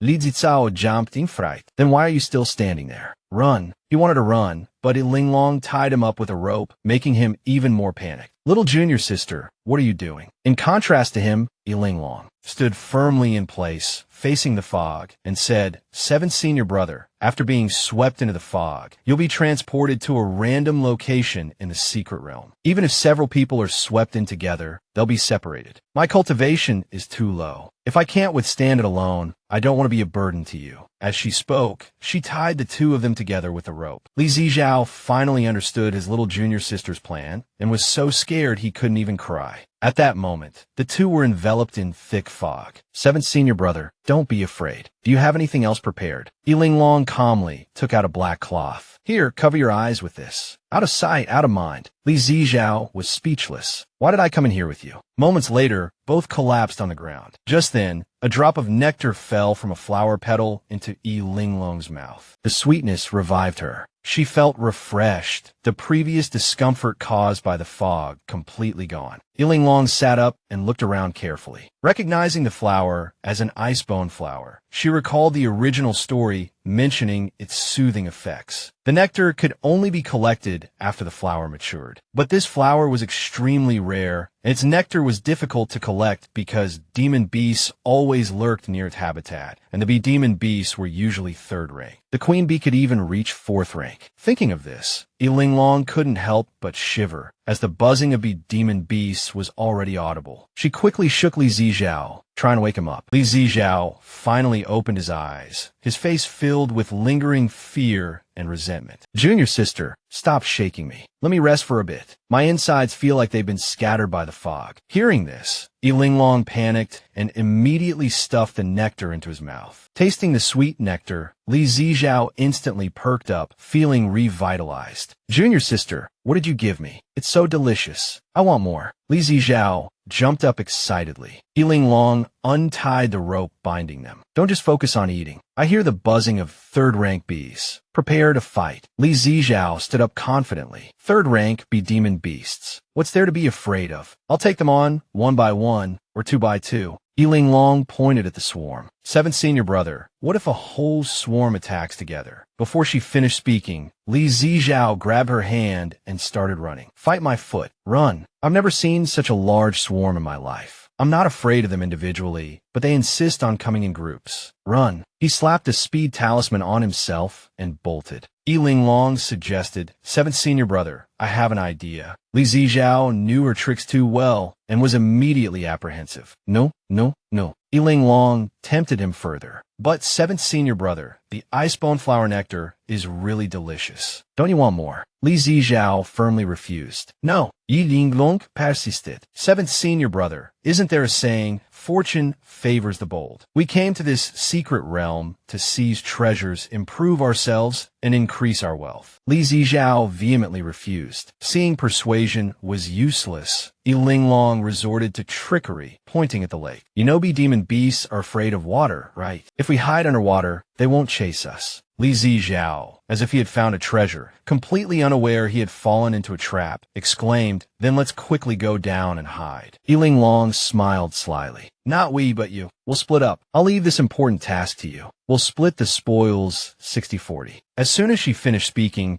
she shoved a large handful of ice-bone flowers into Li Zijiao's hands and ran in the opposite direction. Li Zijiao finally realized he had been tricked and jumped up in fright, yelling as he ran, "Junior sister, you're too cruel." He suspected his junior sister was a spy from another sect. Why else would she always try to trick her fellow disciples? As long as it wasn't fatal, she would dare to do anything. Li Zijiao reached the lake, jumped in, and dived to the bottom, escaping the pursuing swarm. The swarm above the lake sensed something was amiss. Moments later, Li Zijiao surfaced, his face full of suspicion. Are the legendary bee demon beasts really so vindictive? How did they give up so easily? Could there be something in the lake that scares them? Just then, a string of bubbles rose behind him. The next second, he raised his hands and shouted, "Junior sister, help." At this time, Linglong was taking advantage of the diverted swarm to collect nectar. The next moment, she noticed the queen bee preparing to attack her. She immediately slapped a speed talisman on herself and ran. While running, she yelled, "Eldest senior brother, help." She hadn't expected that after leading away the third-ranked bees, the fourth-ranked queen bee would remain. When luck was bad, even drinking water could choke you. Seeing the queen bee raise its stinger, Linglong quickly cast the Phoenix Divine Fire technique to counterattack. She followed up with the Supreme Water technique and the Great Rejuvenation technique. Fortunately, she had many methods, but fighting like this would eventually lead to her death. She thought briefly, then an idea struck her. Good thing I have a lot of demon beast corpses in my storage ring. Speaking of perfect timing, Linglong immediately pulled out the carcass of a third-tier demonic beast, slapped an explosive talisman onto it, and tossed it towards the queen bee. Everything was going according to plan. Seeing the beast, the queen bee immediately pounced on it. Boom! With a loud explosion, the queen bee was blasted onto her back. Linglong let out a long sigh of relief, thinking she had narrowly escaped death. Thankfully, this queen bee wasn't very bright. She could totally take advantage of her. While the bee was still disoriented, she needed to hurry and collect the flowers. Then, she seized the opportunity to slip away. A while later, Linglong was quite satisfied with her harvest. If she calculated the time correctly, the queen bee should be almost back by now, and seventh senior brother should be waiting for her by the lake. But when she rushed to the lakeside, there was no one around. She couldn't help but worry. Why hadn't seventh senior brother arrived yet? Hopefully, nothing happened to him. She had entrusted him with the task because she believed the speed talisman would help him shake off the bee demons. But an ominous premonition welled up in her heart, and she cried out like a banshee, "Seventh senior brother, where are you? Are you all right?" Just then, a string of bubbles rose from the lake's surface, followed by the emergence of a massive demonic beast carcass, scaring Linglong out of her wits. This is bad. The next second, Li Zijiao surfaced, covered in wounds. Linglong's face instantly turned pale. "Seventh senior brother, are you all right?" Li Zijiao looked annoyed and dejected. "You're only here now. Are you planning to see me one last time?" "Seventh senior brother, you're not going to die, are you?" His junior sister's words made him even more unhappy. "You'll be disappointed. Your brother can live for another 100 years. Linglong never admitted defeat verbally. "Oh, that's such a pity. I was hoping to inherit your ring. I've never met such a heartless junior sister." Li Zijiao dragged the demonic beast's carcass ashore, thinking he could salvage something to soothe his wounded pride. Linglong praised, "You actually managed to kill a 5th-tier demonic beast. That's amazing." Li Zijiao smoothly slicked back his hair, striking a handsome pose. "Don't even mention 5th tier. Even 6th, 7th, or 8th tier, I could slay them for you." His sweet words hit her right in the soft spot. She was truly touched. The two started bickering again, neither willing to give in. After dealing with the demonic beast carcass, they sat under a tree and began to boast endlessly. "Seventh senior brother, you have no idea. My brain was practically smoking trying to deal with that queen bee. It was a tough battle. Li Zijiao was not to be outdone. My fight with that demonic beast was super dangerous too. Luckily, I'm a water attribute cultivator and know how to subdue water-type demonic beasts. Junior sister, how did you know there was a secret realm behind the fog? Linglong honestly admitted it was actually written in a book. Li Zijiao's head was filled with question marks. What book? Don't tell me you found it in the Qing Chuan sect's library again. You're too amazing. I'll remember that, 7th senior brother. Don't panic, we'll definitely get out. Otherwise, how would others have recorded it? In reality, she wanted to say that the book she was referring to was the original novel, not a book from the library. His junior sister was too mischievous. He was still a little worried. He reached out and pinched his junior sister's cheek. This place is too dangerous. Don't be reckless in the future. Listen to your brother. Linglong immediately agreed. I'll definitely listen to you, brother. Li Zijiao was a little skeptical. Are you just humoring me? Yes, but 7th senior brother, don't you think life is more interesting with a little mystery? Her words made him feel at ease, and they both laughed. With you around, life will never be boring. He was actually very happy. Compared to the monotonous cultivation at Great Gold Mountain, he preferred this dangerous and unknown place. And you're finally not running off alone anymore. Although my cultivation is low, my brain is quite smart. Honestly, these two were a perfect match for trouble, getting more and more excited as they chatted.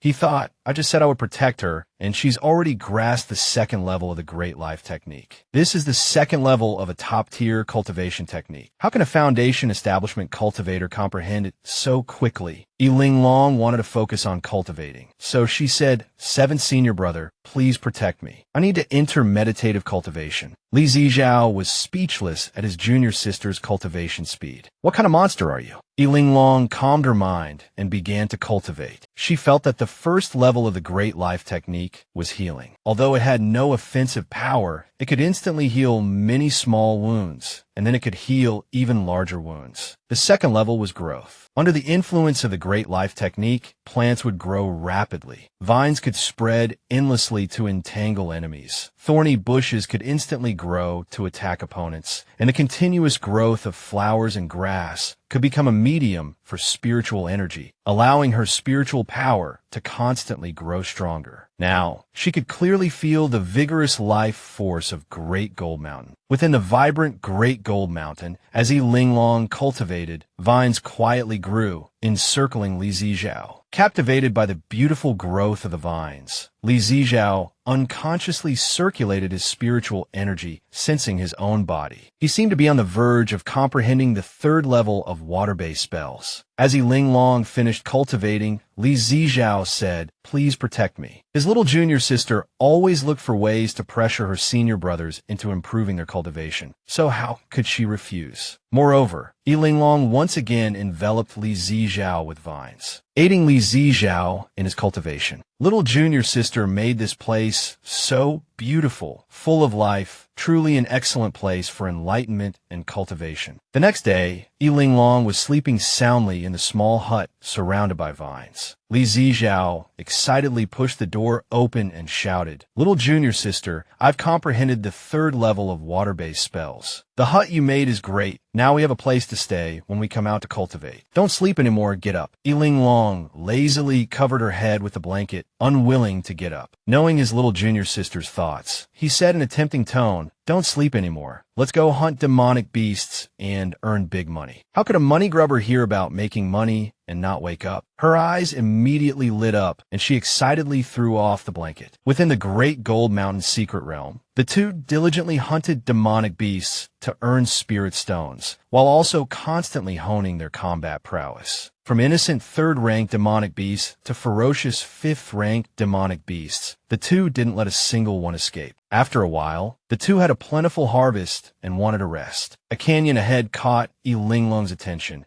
and she pointed it out to Li Zijiao, 7th senior brother. Look, there's a canyon over there. It seems like there are many good medicinal herbs inside that I've never seen before. Could there be treasures? Li Zijiao didn't want any accidents to happen, so he stopped her.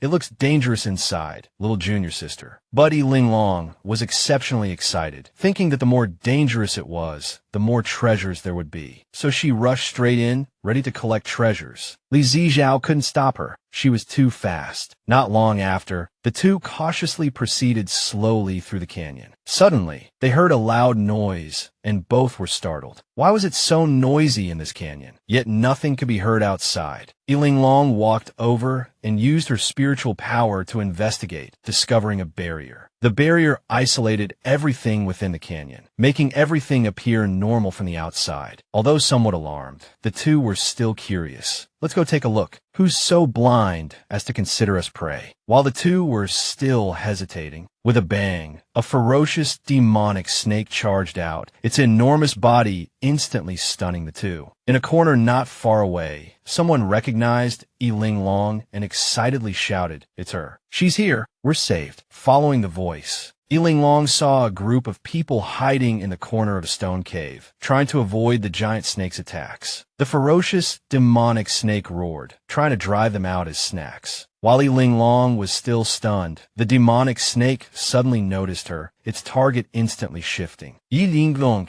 jumpet infidite. Fortunately, Dongfang Zhen loudly warned, "Young lady, run. It's memorizing your scent. Once it remembers it, it will chase you to the ends of the earth." Thinking about the demonic snake memorizing her scent, Linglong had a brilliant idea and took out a magical tool she carried with her. It turned out she had the foul-smelling corpse of a demonic beast wrapped and hidden with a scent-sealing talisman. She hadn't figured out how to use it before, but now it was just the right time. She happily handed the demonic beast corpse to the vines, using them to deliver it directly under the snake's nose. As the scent-sealing talisman was removed, the demonic snake paused for a moment, thinking it was the first time prey had delivered itself. But as the stench hit, it instantly turned green and fainted. This girl really didn't disappoint. As soon as the demonic beast corpse was taken out, Linglong immediately applied a scent-sealing talisman to herself. Only Li Zijiao pinched his nose. Unable to breathe, little junior sister quickly put away, "This senior brother is going to be fumigated to death." He never imagined that when they killed that demonic beast, he specifically told little junior sister not to pick it up, but she secretly stuffed it into her demonic beast pouch, resulting in this overwhelming stench. Linglong immediately wrapped the odor-warding talisman around the thing, saying with a slightly regretful smile, "I forgot to put a talisman on you." The snake fainted from the stench. "I have to put it away quickly." Dongfang Zhen's gamble was indeed correct. "See, I told you she had a way. She would definitely save us." "Young lady, look over here. 10 mid-grade spirit stones for 1 speed-up talisman. We'll give you 8. Sell them to us quickly." It was only then that Linglong realized that the person looked a bit familiar. It turned out to be the unlucky guy she had encountered when catching the golden wingbird. No business, no profit. The girl immediately became excited. She approached the small stone cave and successfully exchanged 40 mid-grade spirit stones for 8 speed-up talismans. After receiving the talismans, Dongfang Zhen distributed them to the other 3. "Put these talismans on your bodies, 2 for each person. You'll run like the wind." Just then, Li Zijiao shouted, "Little junior sister, be careful." Linglong hadn't reacted, yet when she turned around to see a demonic snake lunging at her with its mouth wide open. Fortunately, Li Zijiao was fast enough. He flew over, grabbed her collar, and pulled her away from the attack. The snake, carried by its momentum, crashed into the small stone cave where the others were hiding. Unfortunately, a large stone fell from the entrance of the cave and hit one of the girls, who turned out to be their 4th senior sister. The other 2 senior sisters rushed over to help. "Don't be afraid, 4th senior sister. We'll save you." 4th senior sister didn't want to be a burden to her 2 senior sisters and said tearfully, "The snake is coming again. 2nd senior sister. 3rd senior sister. Run quickly. Don't worry about me. You must survive." Just then, Li Zijiao walked in and shouted, "2nd senior sister. 3rd senior sister. Why are you here too? I'll help move the stone and save 4th senior sister." Linglong thought to herself that the stone cave was too small and definitely couldn't withstand the snake's attack. She had to find a way to lure the snake away and absolutely couldn't let it attack the small stone cave. She immediately summoned her sword and threw the foul-smelling demonic beast carcass at the demonic snake. Linglong successfully traumatized the snake. As soon as it saw the carcass flying towards it, its face turned green, and it desperately dodged, as if it knew she was the source of its troubles. The snake was enraged and directed all its fury at her, lunging madly. Linglong was terrified and screamed as she ran, "Ah, don't come over here." Inside the cave, Li Zijiao had already rescued fourth senior sister. Hearing little junior sister's cries, he couldn't help but worry. Little junior sister is only at the Foundation establishment stage, yet she dares to provoke that giant snake. She's really brave. Outside, as Linglong ran, she spotted a stone gate on the cliff face and was overjoyed, thinking she was saved. At this moment, Dong Fangzhen shouted from behind, "Don't go over there. They won't open the door for you." Linglong ignored him and continued to rush towards the stone gate. As soon as she got close, before she could even touch the stone gate, she was flung back by a tremendous force. Only then did she realize how sturdy the stone gate was. It was too dangerous. No wonder the snake dared to crash into everything but this stone gate. Linglong was persistent and rushed to the stone gate again. Voices came from within. "Don't come near the stone gate. Do you want to die?" Someone else shouted, "Get lost. Go away. We won't open the door for you." 10 of your lives wouldn't be enough to compensate for ours. Hunted by the giant snake outside, with the refuge blocked by people inside, Linglong was furious. Seeing the giant snake approaching again, she could only summon her sword and fly up to dodge the attack. Everyone below watched this scene. Li Zijiao asked curiously, "Who are those people inside the stone gate? Why do they refuse to open the door?" Second senior sister said angrily, "Those inside are from the 7-star sect. They always look down on us, wandering rogue cultivators. Even though we are from the Jingshuang sect, in their eyes, we're no different from rogue cultivators." Li Zijiao asked again, "So they'd rather watch you die than let you in to take refuge?" Third senior sister became even angrier upon hearing this. "It's more than that. We were the first to discover the stone gate. They snuck in while the snake was attacking us, and then closed the door, leaving us outside. No matter how much we begged, they refused to open the door. They were afraid that the snake would rush in if they opened it, so they absolutely wouldn't." Li Zijiao grew increasingly angry as he listened. "Those guys from the 7-star sect are truly despicable. I saw them acting suspiciously last time, and this time it involves my senior sister's lives. I won't let them off the hook." Dong Fangzhen pointed at Linglong, interrupting everyone's discussion, and asked loudly, "What should we do now? Our little junior sister is about to reach her limit. Should we have her fly back and we'll block that giant snake?" Knowing Linglong's vengeful nature, Li Zijiao flew up on his sword, wanting to tell her what had happened. The second senior sister was puzzled and hurriedly stopped him. "What's the use of telling little junior sister? She's only at the Foundation establishment stage, barely able to protect herself." Above, Linglong continuously dodged the giant snake's attacks, her movements agile as she weaved back and forth in the air. Li Zijiao flew closer to Linglong on his sword and told her everything that had happened. You can imagine how furious Linglong was after hearing this. The 7-star sect again. Last time, they framed 7th senior brother, and this time they deliberately harmed my 3 senior sisters. In the original story, didn't they claim to be righteous? But now they're doing such despicable things. Little junior sister's anger was just as Li Zijiao expected. Having fought side by side for so long, they knew each other's temperaments very well. Not surprisingly, a mischievous idea had already popped into her head. The 7th senior brother and sister Linglong thought, "If I tolerate this today, how will the Jingshuang sect establish its authority in the future? When will the disciples of our Qingchuan sect be able to stand tall in front of outsiders?" Outside, Linglong frantically dodged the snake's attacks while pondering. Inside the stone gate, the people from the 7-star sect sighed and groaned. The snake outside seems even fiercer than before, slamming against the cracks. "What are we going to do after the next stone gate? We can't hide here forever." Someone wanted to see what was going on outside, so they approached a crack and peeked out. The result scared him out of his wits. He saw a fierce eye staring back at him and a loud shout. "What are you looking at? Are you mesmerized by my beauty?" He screamed in fright, his finger trembling as he pointed at the stone gate. "Senior brother, she's right at the door." Shirlini was completely bewildered. Who could scare his junior brother like this? He was curious. After all, there was a restriction on the door. Even the giant snake didn't dare approach it. How could someone be at the door? Shirlini also approached the crack to see what was happening outside. Junior brother, what nonsense are you talking about? At first, he didn't see anything, but then he noticed Linglong being attacked by the giant snake outside. Seeing Linglong in trouble, he felt a great sense of delight. That time in the West Mountain secret realm, Linglong had made him lose face. Now that he had encountered her again, it was truly retribution. All the anger he had accumulated that day erupted, and Shirlini roared, Linglong, your retribution has come. I'll just watch that snake swallow you whole. Just wait for your death. I will never open the door for you. Outside the door, Linglong shouted angrily, Shirlini, what's the use of just talking? If you have the guts, come out. Shirlini retorted triumphantly, Linglong, your little provocation won't work on me. If you have the guts, come in. Laughter continued from outside the door, successfully infuriating Linglong. Her eyes turned cold, and she aimed her frost-silver sword at the stone gate. Shirlini saw all of this, and a faint sense of foreboding arose in his heart. Sure enough, with a full-powered strike, Linglong blasted the stone door to smithereens with a loud bang, catching everyone inside off guard. Linglong said with a smile, you came all the way to the door to greet me. You don't have to be so polite. There's no need for that next time. Shirlini trembled all over, stammering as he pointed at Linglong. You, how did you get in?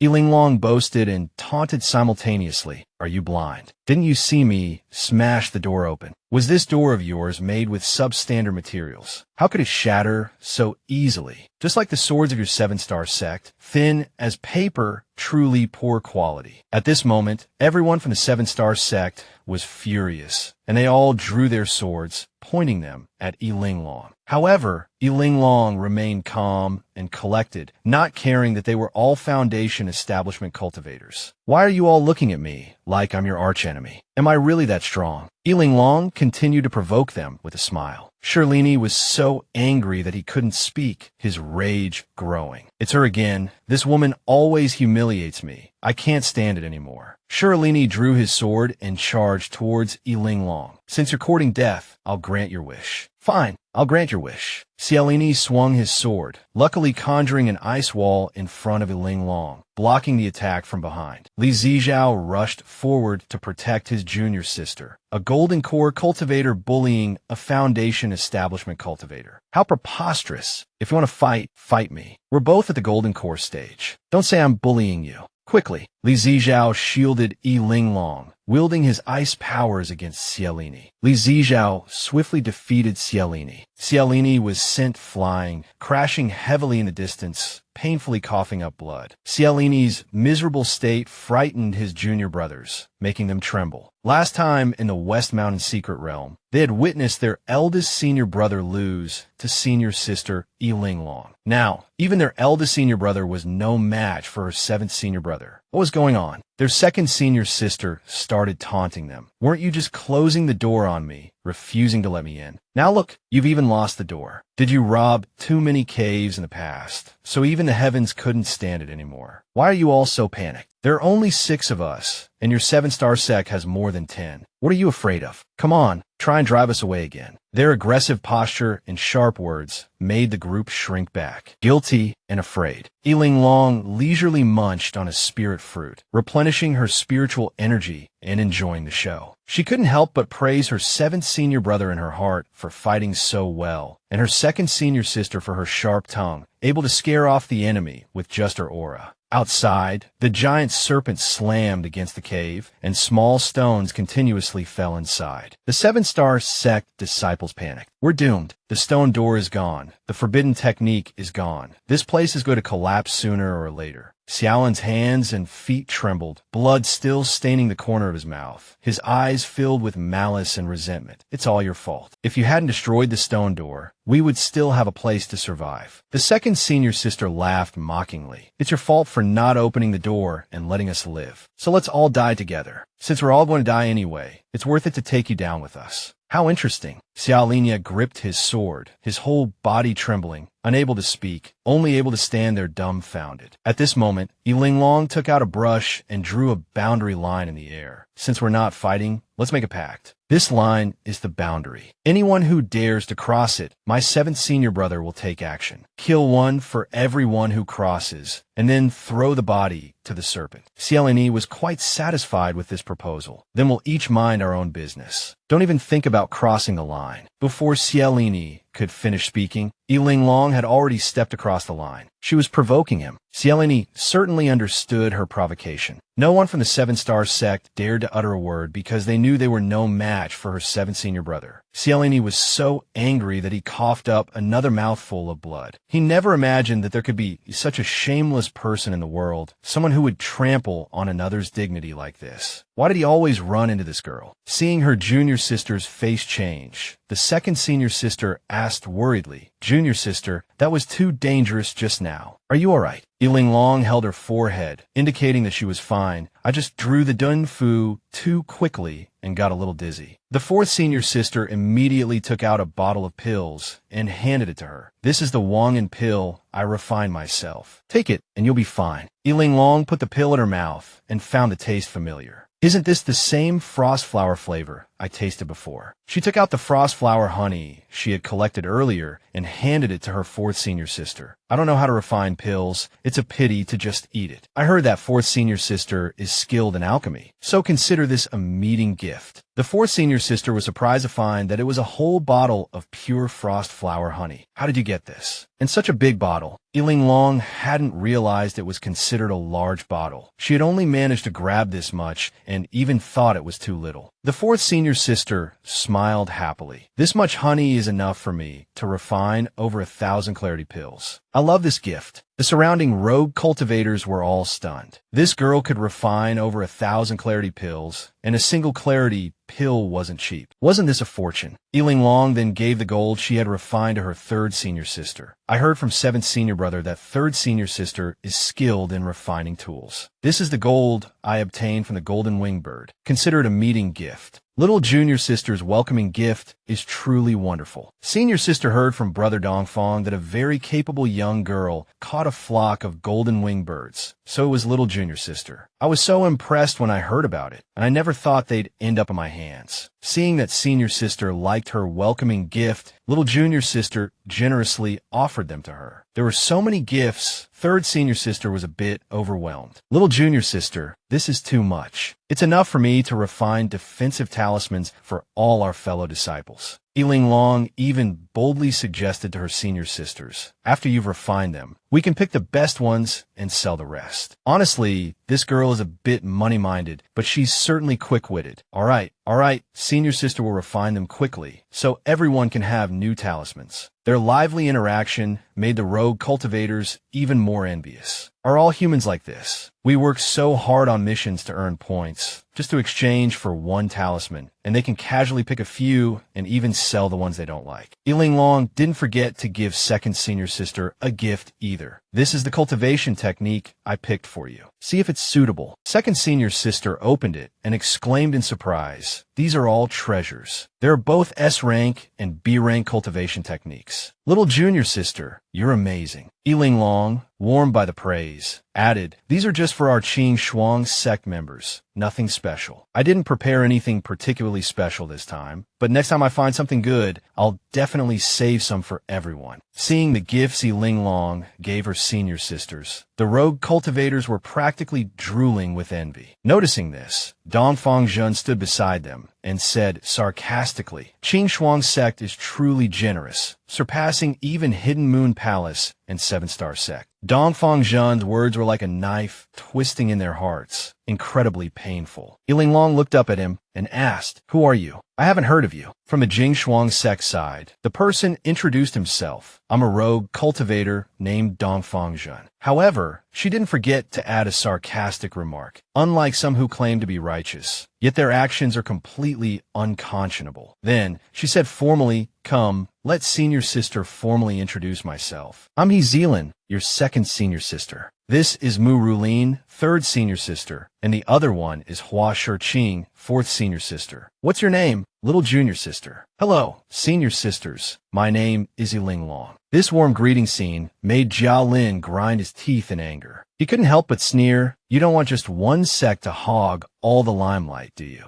They were furious and wanted the others to taste the humiliation as well. Such a close-knit family. Their affection is almost too much for the rest of us to bear. putting on such a harmonious display, as if they're easy to bully. Linglong's eyes turned cold, and a ruthless smile played on her lips, making everyone's hearts clench. Who says we're going to die? Thanks to senior brother from 7-star sect's reminder, I've already thought of a way out. It's just a pity for the fellow Taoists from 7-star sect. They'll have to work a little harder. Linglong took out several deodorizing talismans and distributed them to her senior sisters and her own group. Put these talismans on yourselves. Everyone had absolute trust in little junior sister and obediently followed her instructions. People from other sects were confused. Linglong then took out a skunk and let those people get a good whiff. Immediately, everyone began vomiting, feeling extremely unwell, not only nauseous but also dizzy and lightheaded. They hadn't expected such a small girl to have such a disgusting creature, and only then understood the purpose of the deodorizing talismans. Everyone in the cave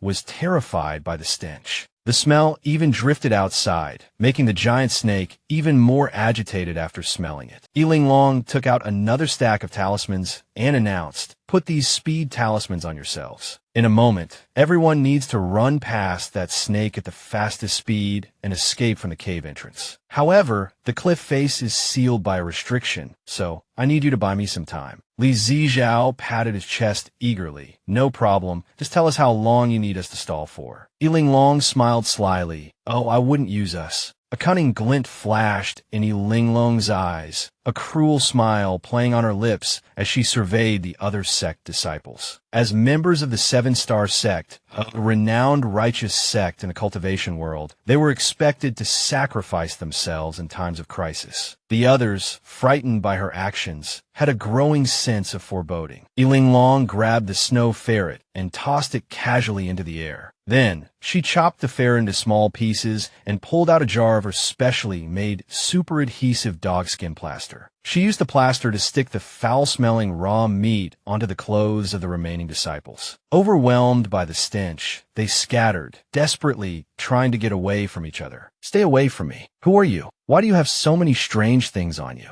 We were wrong. If we see you again, we'll let you go. We'll even disobey senior brother and open the door for you." Hearing his junior brother's words, Xiaolinia roared furiously. "Now you blame me. You mean I shouldn't have let them in?" Afraid of offending their senior brother, the junior disciples didn't dare to say more, only nodding timidly in unison. This enraged him even further. While he was still fuming, Linglong slapped a piece of rotten meat on his Xiaolinia's back, sneering, still trying to shift the blame. "Then you're the mastermind. You get the biggest piece. Remember to run fast later." With everything ready, Linglong pointed majestically towards the door. "All right, done. Everyone line up and go out one by one. No pushing." Going out meant facing the giant snake, who would willingly be monster bait. Only a lunatic would rush out first. The disciples began to shove each other. Quick as lightning, Linglong kicked Xiaolinia out the door. He flew out with a scream. "Linglong, I won't let you off even if I become a ghost." He knew he was injured, and now, covered in that foul-smelling stuff, he was sure to be targeted by the giant snake. This time, he was dead for sure. Just then, he felt a terrifying presence behind him. Turning around, he saw the ferocious giant snake lunging towards him. Terrified, he flew away on his sword. Seconds later, he had actually dodged the snake's attack and was flying remarkably fast. He then realized it was all thanks to the speed talisman Linglong had given him. It seemed he wouldn't be becoming a ghost after all. He became instantly elated. "It definitely can't catch me." Inside the cave, Linglong continued kicking the remaining people out one by one, their screams echoing. Seeing the swarm of prey, the snake was ecstatic. Observing the situation outside, Linglong decisively commanded, "Now's our chance. Let's rush to the entrance." Linglong and her senior brothers and sisters flew on their swords, speeding towards the exit. Seeing this, Xiaolinia immediately followed on his sword, shouting, 7-star sect disciples, gather at the main gate. They won't let us live, so we can't let them escape. Seeing him approaching, Li Zijiao sent him flying with a casual punch, warning him not to cause trouble. Xiaolinia was furious. So arrogant. A single blow had sent him crashing into the wall, coughing up blood. Linglong, protected by her senior brothers and sisters, received a middle finger from her second senior sister, who yelled, "We'll beat anyone who comes near." Treated like trash, Xiaolinia roared, "You have no manners." He wanted to rally everyone to attack together, but looking back, he found no one paid him any attention.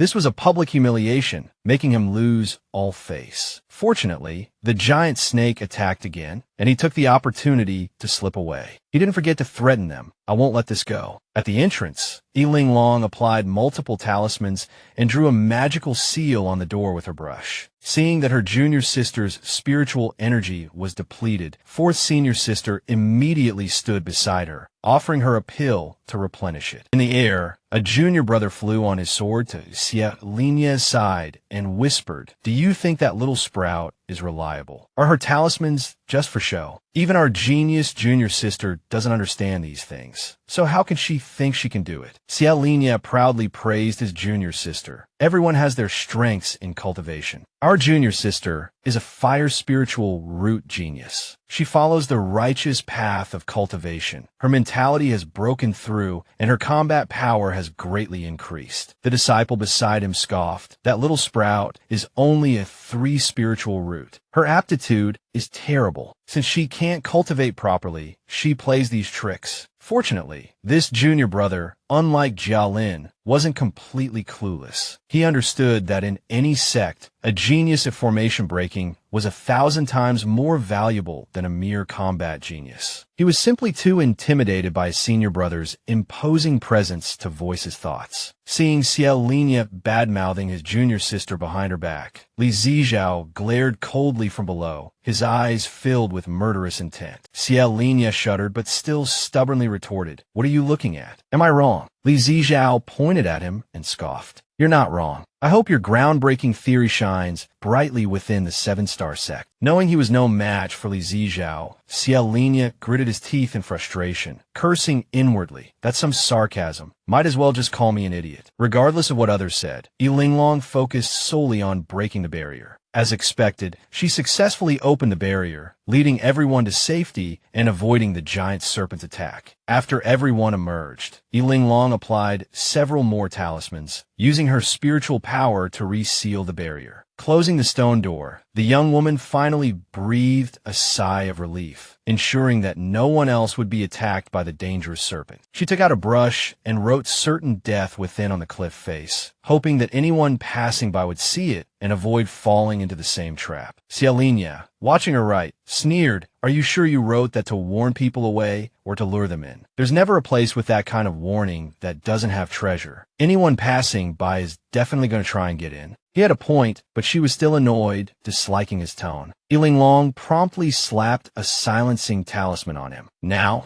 that everyone was safely out, it's time to settle the score. You stole the cave our Clear Frost sect found first, and then maliciously left them outside. How are we going to settle this? Linglong stuck the talisman on his forehead. Xiaolinia froze, completely bewildered as to what kind of talisman it was. As Linglong began to address the initial incident, a flicker of guilt crossed his mind. When she finished, he tried to retort, only to realize he couldn't speak. He immediately understood that it was Linglong's talisman at work. As if reading his mind, Linglong cut him off. "You've been stripped of your right to speak. Now, let my junior brother speak. He's much more reasonable." The junior brother, standing beside him, was petrified. Xiaolinia fumed silently. "What the hell is this bean sprout? The talisman stuck on and disappeared. How do I take it off?" Xiaolinia gesticulated wildly, like a mime. Fortunately, a few of his junior brothers were able to translate. Senior brother means, "Although we did wrong our Clear Frost sect disciples before, you later forced us to flee for our lives in front of the giant serpent. That should even things out. Linglong was never short of a comeback. Having you deal with that Luo Xiang beast was giving you a chance to prove yourselves. Otherwise, you did nothing. So on what basis should you use the entrance we opened? If your brains aren't working, you need more supplements." Everyone agreed with her. Only Xiaolinia remained defiant, fuming silently, unwilling to waste time listening to their arguments. Several of her senior brothers and sisters brandished their swords menacingly. Even the slightest movement was enough to silence the others, who dared not argue further. Senior brother means, "What kind of compensation do you want?" Several junior brothers volunteered as meat shields, further infuriating Xiaolinia. He couldn't help but yell, "That's not what I meant." But although afraid, his junior brothers dared not utter another word. Linglong had been waiting for this moment to extort them. Although the lives of our Clear Frost sect disciples are very valuable, the disciples of the 7-star sect are are too poor to offer anything worthwhile. So let's forget about that. Just give us 1,000 mid-grade spirit stones as mental compensation for our male disciples. Hearing this, everyone from the 7-star sect was dumbfounded. 1,000 mid-grade spirit stones. This is robbery. Linglong, in a fit of silent rage, gesticulated wildly at Linglong. Too greedy. In your dreams, don't give it to her. The 7-star sect disciples clung to him tightly, afraid of their senior brother, but even more afraid of losing the spirit stones.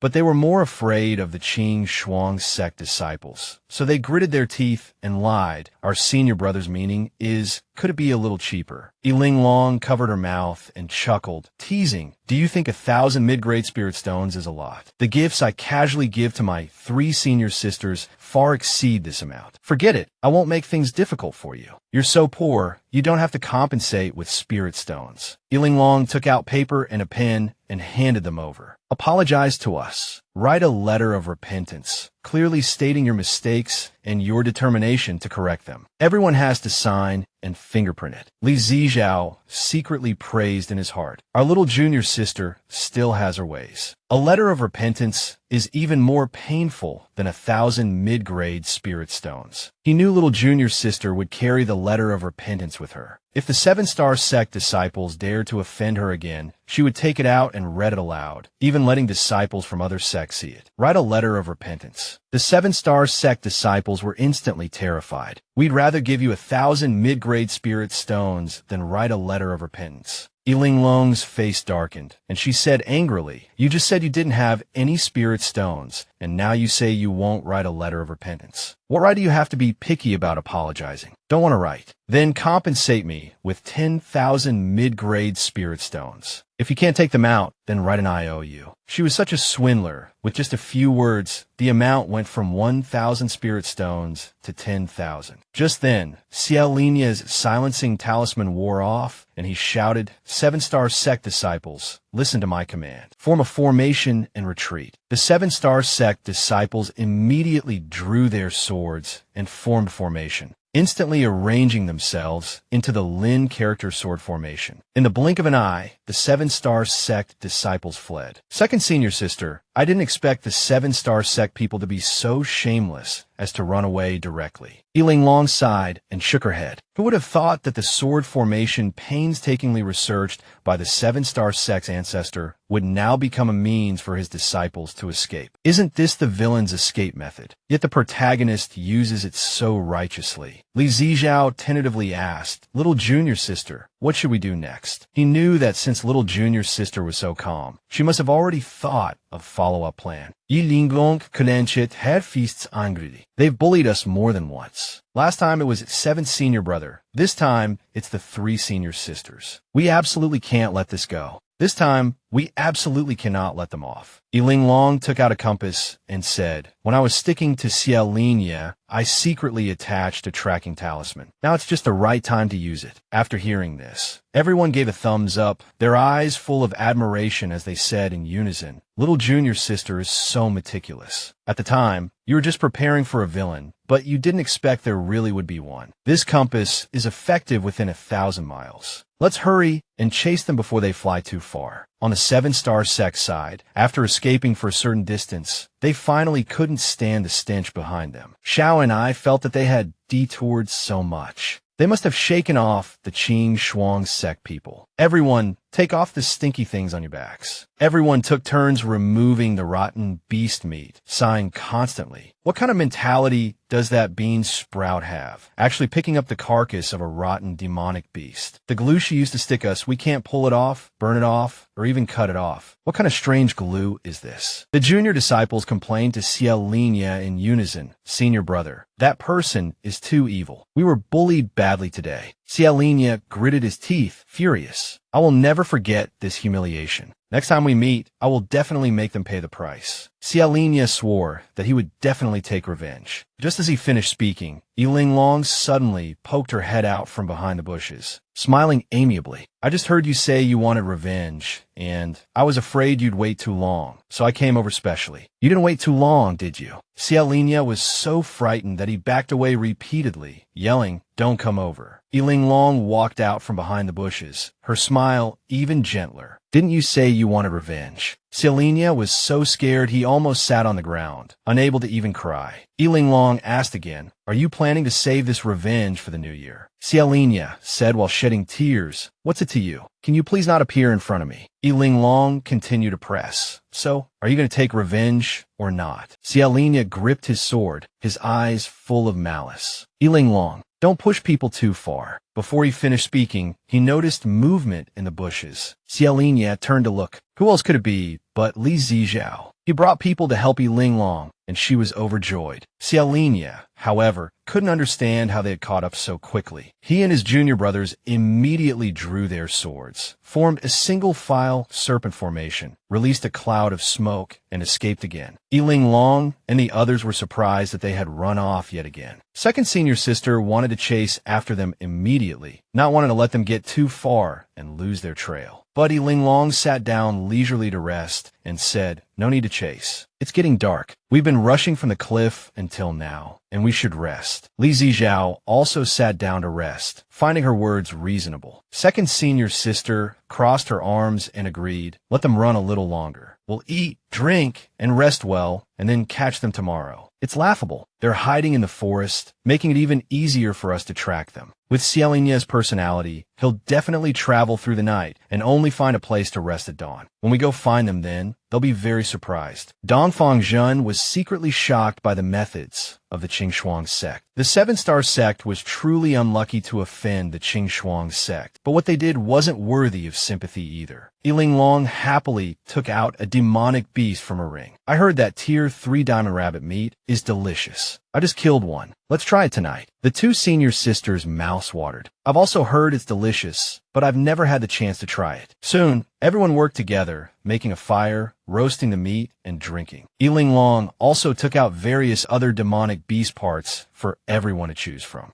In addition, they also collected many good things, such as demonic beast eyeballs, feathers, and fur for refining tools. Fourth senior sister was surprised that little junior sister even had the carcass of a tier 5 demonic beast. Third senior sister hugged a fox and exclaimed, little junior sister, this fox fur is so soft. It's good material for making a spirit brush. I'll make one for you. I see yours is almost worn out. Fourth senior sister said happily, little junior sister, just tell me what kind of spirit tool you want. As long as I have the materials, I can definitely make it. Second senior sister hugged little junior sister and said proudly, your third and fourth senior sisters are very famous and skilled in the alchemy and tool refining world. Your fourth senior sister even has the title Manhua House. Upon hearing the title Manhua House, Linglong's mood suddenly changed because she remembered that in the original story, Manhua House was extremely skilled in alchemy, and many people were willing to do anything for one of her pills. But her ending was extremely tragic. To avenge her senior sister, she used her self-made pills to poison an entire city. When she was finally forced into a desperate situation, her heart-wrenching laughter made everyone ache. She said she had no regrets. This world had never been kind to her. Her senior sister died tragically and unwillingly, and there wasn't a single innocent person in the entire city. Thinking of this, Linglong looked at the young woman in front of her with pity. The young woman, embarrassed by her stare, scratched her head. Little junior sister, why are you suddenly crying so hard? The next second, tears streamed down Linglong's face, startling her senior sisters. Little junior sister, why are your eyes watery? Why are you crying? Just thinking about Manhua House's ending in the original story made her tears fall. Linglong wiped her tears and forced herself to calm down. I just got some sand in my eyes. Looking at the gentle and kind fourth senior sister in front of her, she felt even worse. In the evening, after everyone had eaten and drunk their fill, they lay down to rest. Only Li Zijiao looked at little junior sister with anticipation. He quickly found a tree stump to sit on, his eyes sparkling. Feeling sleepy after the meal, he said, little junior sister, I'm ready. Hurry up, hurry up. Second senior sister, not understanding what seventh junior brother was doing, asked, seventh junior brother, what are you doing? Li Zijiao said mysteriously, second senior sister will know in a moment. Not wanting seventh senior brother to wait any longer, Linglong used her great life technique. Vines grew rapidly surrounding him. Quickly, she created an exquisite little wooden house for him, fulfilling his wish. Seventh senior brother immediately said, "Good night, everyone." The magical scene before them amazed everyone. Second senior sister immediately asked little junior sister, "What kind of technique is this?" "This is the wood elemental branch of the Great Life technique. It can make all things grow. Find a grassy spot to lie down, and I'll build houses for you too." Second senior sister hugged Linglong excitedly. "Little junior sister, you're amazing. This is so much better than when we used to sleep out in the open, sometimes without even a place to rest our feet. It's so nice to have little junior sister." Linglong secretly resolved in her heart that with her around, she would never let her senior sisters suffer again. She would protect them and never let the tragedy of the Clear Frost sect repeat itself like in the original story. She wouldn't allow even one person to suffer that fate. Early the next morning, everyone slept soundly and recovered their energy. They began searching for the 7-star sect disciples. As expected, the Avengers soon encountered them. The 7-star sect group was already exhausted from being chased. "Eldest senior brother, we really can't run anymore. We've been going in circles. They definitely can't catch up. Let's rest for a while." Cialina ordered everyone to rest where they were, but not to relax too much. They set up a defensive formation and then went to sleep. Having the chance to rest, everyone quickly set up the defensive formation and hurried to catch up on sleep. Just as they were sound asleep, Linglong and her group appeared. Li Zijiao chuckled sarcastically. This big sect really knows how to enjoy themselves. They even set up a formation to sleep. Linglong walked up to Cialina, waved her hand in front of his face to see if he was still alive, and then mocked, "Nice formation. Too bad the people using it are useless." A thought struck her. She took the hands of her senior sisters, pulled them behind her, then walked straight into the formation, gathered all her spiritual energy, and shouted, "Something's wrong. Emergency. Linglong and the others have been discovered." The 7-star sect disciples were startled awake, their eyes wide. "Where is she? Why can't we see anything?"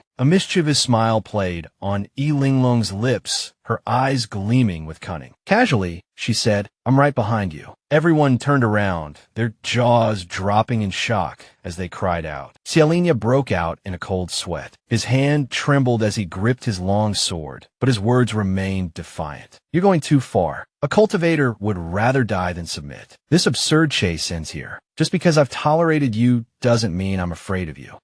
As soon as he finished speaking, he swung his sword at Linglong. Linglong wasn't flustered at all. She met his attack with her phantom sword. "Even if I die, I won't really die." Their swords clashed, their eyes locked in a furious glare, killing intent thick in the air. In an instant, Cialina's sword snapped, leaving him stunned and shocked. He quickly recovered, threw away his broken sword, and switched to attacking with spiritual energy. Meanwhile, Linglong, wielding the phantom sword, used the celestial god sword technique against him. The phantom sword split into 5 flying swords, which shot out swiftly, easily breaking through the formation Cialina had set up. Cialina hadn't expected to be defeated so quickly. In the blink of an eye, the 5 flying swords pierced his back. He collapsed to the ground, unable to stand, blood spilling from his mouth, shame overwhelming him. He hadn't expected to be defeated by Linglong, a Foundation establishment cultivator, especially since she was the worst one during the disciple recruitment, the trash that even the garbage sects didn't want. His junior brothers cried out urgently, eldest senior brother,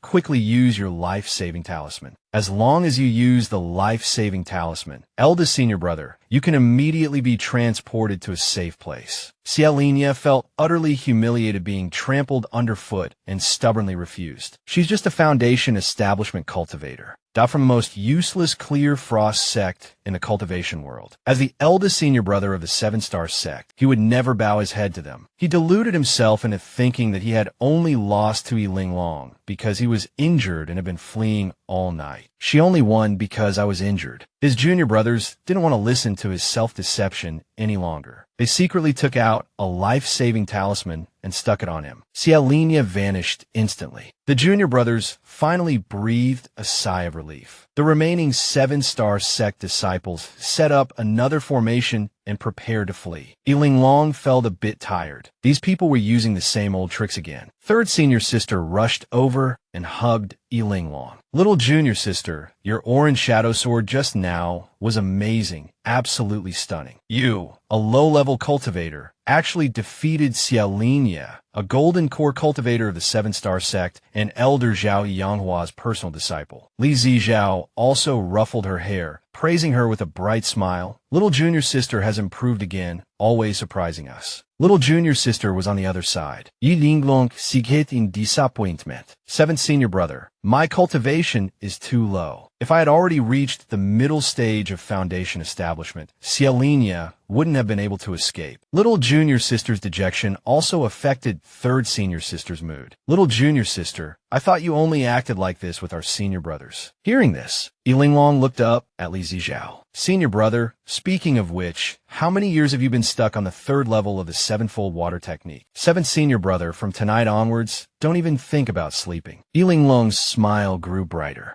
Li Zizhao instantly felt a sense of dread, regretting his loose tongue. Now he was going to be urged by little junior sister to cultivate again. It seemed his doom was approaching once more. Meanwhile, the 7-star sect disciples found Xiaolinia. Everyone gathered around their eldest senior brother, observing and discussing. Besides teleporting people away, does this life-saving talisman also have a short-term healing effect? Just now, eldest senior brother clearly didn't faint, but after using the talisman, he didn't remember anything. Someone reached out and checked his breathing, guessing that their eldest senior brother was asleep. They shook him for a while, but he didn't wake up. Whether intentionally or not, a junior brother said, I think I saw a junior sister Rongyu. Where's Rongyu? Elsewhere, Yi Rongyu was in a fierce battle with a red-feathered bird. The ferocious beast spewed flames. Flames raged, but Yi Rongyu was unfazed. She had a fire spiritual root, so extinguishing the red-feathered bird was a piece of cake. Seeing Yi Rongyu's strength, the 7-star sect disciples excitedly praised. Well done, Xiaolinia thought. My Rongyu is so amazing, able to slay a 3rd-tier red-feather bird with foundation establishment cultivation. Definitely much stronger than that little sprout who only uses crooked, unorthodox methods. My Rongyu truly possesses the demeanor of a righteous sect. Xiaolinia was truly the female lead's diehard fan.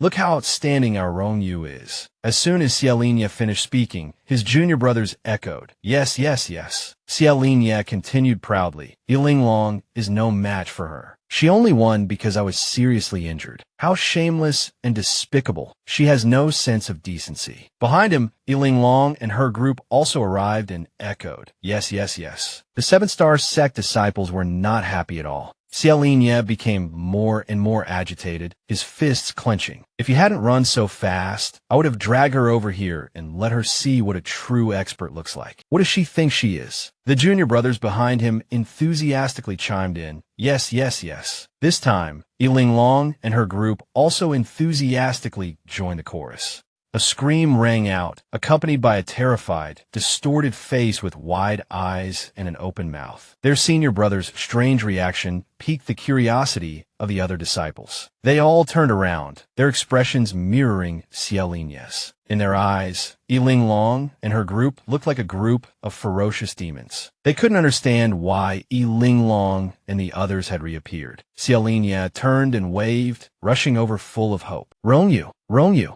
junior sister Rongyu. Yi Rongyu, seeing her senior brother's strange expression, asked in confusion, what's wrong? Senior brother, it's them, they're back. Linglong and the others are back. Yi Rongyu tilted her head and looked around. When she saw Linglong, a flicker of surprise crossed her eyes. She thought Linglong actually made it to the deepest part of the Great Gull Mountain Range and stumbled into this secret realm. What a coincidence. The last time I learned she knew the Phoenix Divine Fire technique, I planned to look for her. I didn't expect to run into her again so soon. Yi Rongyu put on an act of sisterly affection, showing a bright and friendly smile. Linglong, why are you here? Thanks to the 7-star sect senior brothers who looked after us all the way, my senior brothers and sisters from the Clear Frost sect and I were able to arrive safely. Yi Rongyu was taken aback. Really? Linglong continued. If it weren't for them escorting us along the way, we really wouldn't have known what to do. Unaware of the truth, Yi Rongyu felt a bit smug. The 7-star sect disciples take it upon themselves to support the righteous path, so helping fellow cultivators is only natural. Those who knew the truth were completely bewildered, not understanding why Linglong would say such a thing. Having been with little junior sister for so long, Li Zizhao had long sensed something was amiss. Every time little junior sister was about to make a big move, the opening always left people confused. Xiaolinia was utterly shocked. He had intended to denounce Linglong's wicked behavior, but now she claimed to have been taking care of them all along. She must have been intimidated by Rongyu's strength and was afraid of making enemies with them, so she fabricated an excuse to escape. Thinking of this, he smirked inwardly. He said smugly, "You don't have to thank me. After all, the secret realm is full of dangers, and it's only right to help you. The road ahead will only be more difficult, so why don't you travel with us? We can look out for each other." He was scheming to keep them close, then secretly tell Ronyu the truth and have her teach them a lesson. Ronyu was stunned when Xiaolinia suddenly suggested that Linglong and her group join them. She was not happy at all. Facing Xiaolinia's proposal, Linglong agreed with a bright smile, then turned and asked innocently, "Senior sister Ronyu, can we go together? You wouldn't mind, would you?" Forced into a corner, Ronyu could only force a smile. "Of course not. You're my junior sister. It's my duty to take care of you."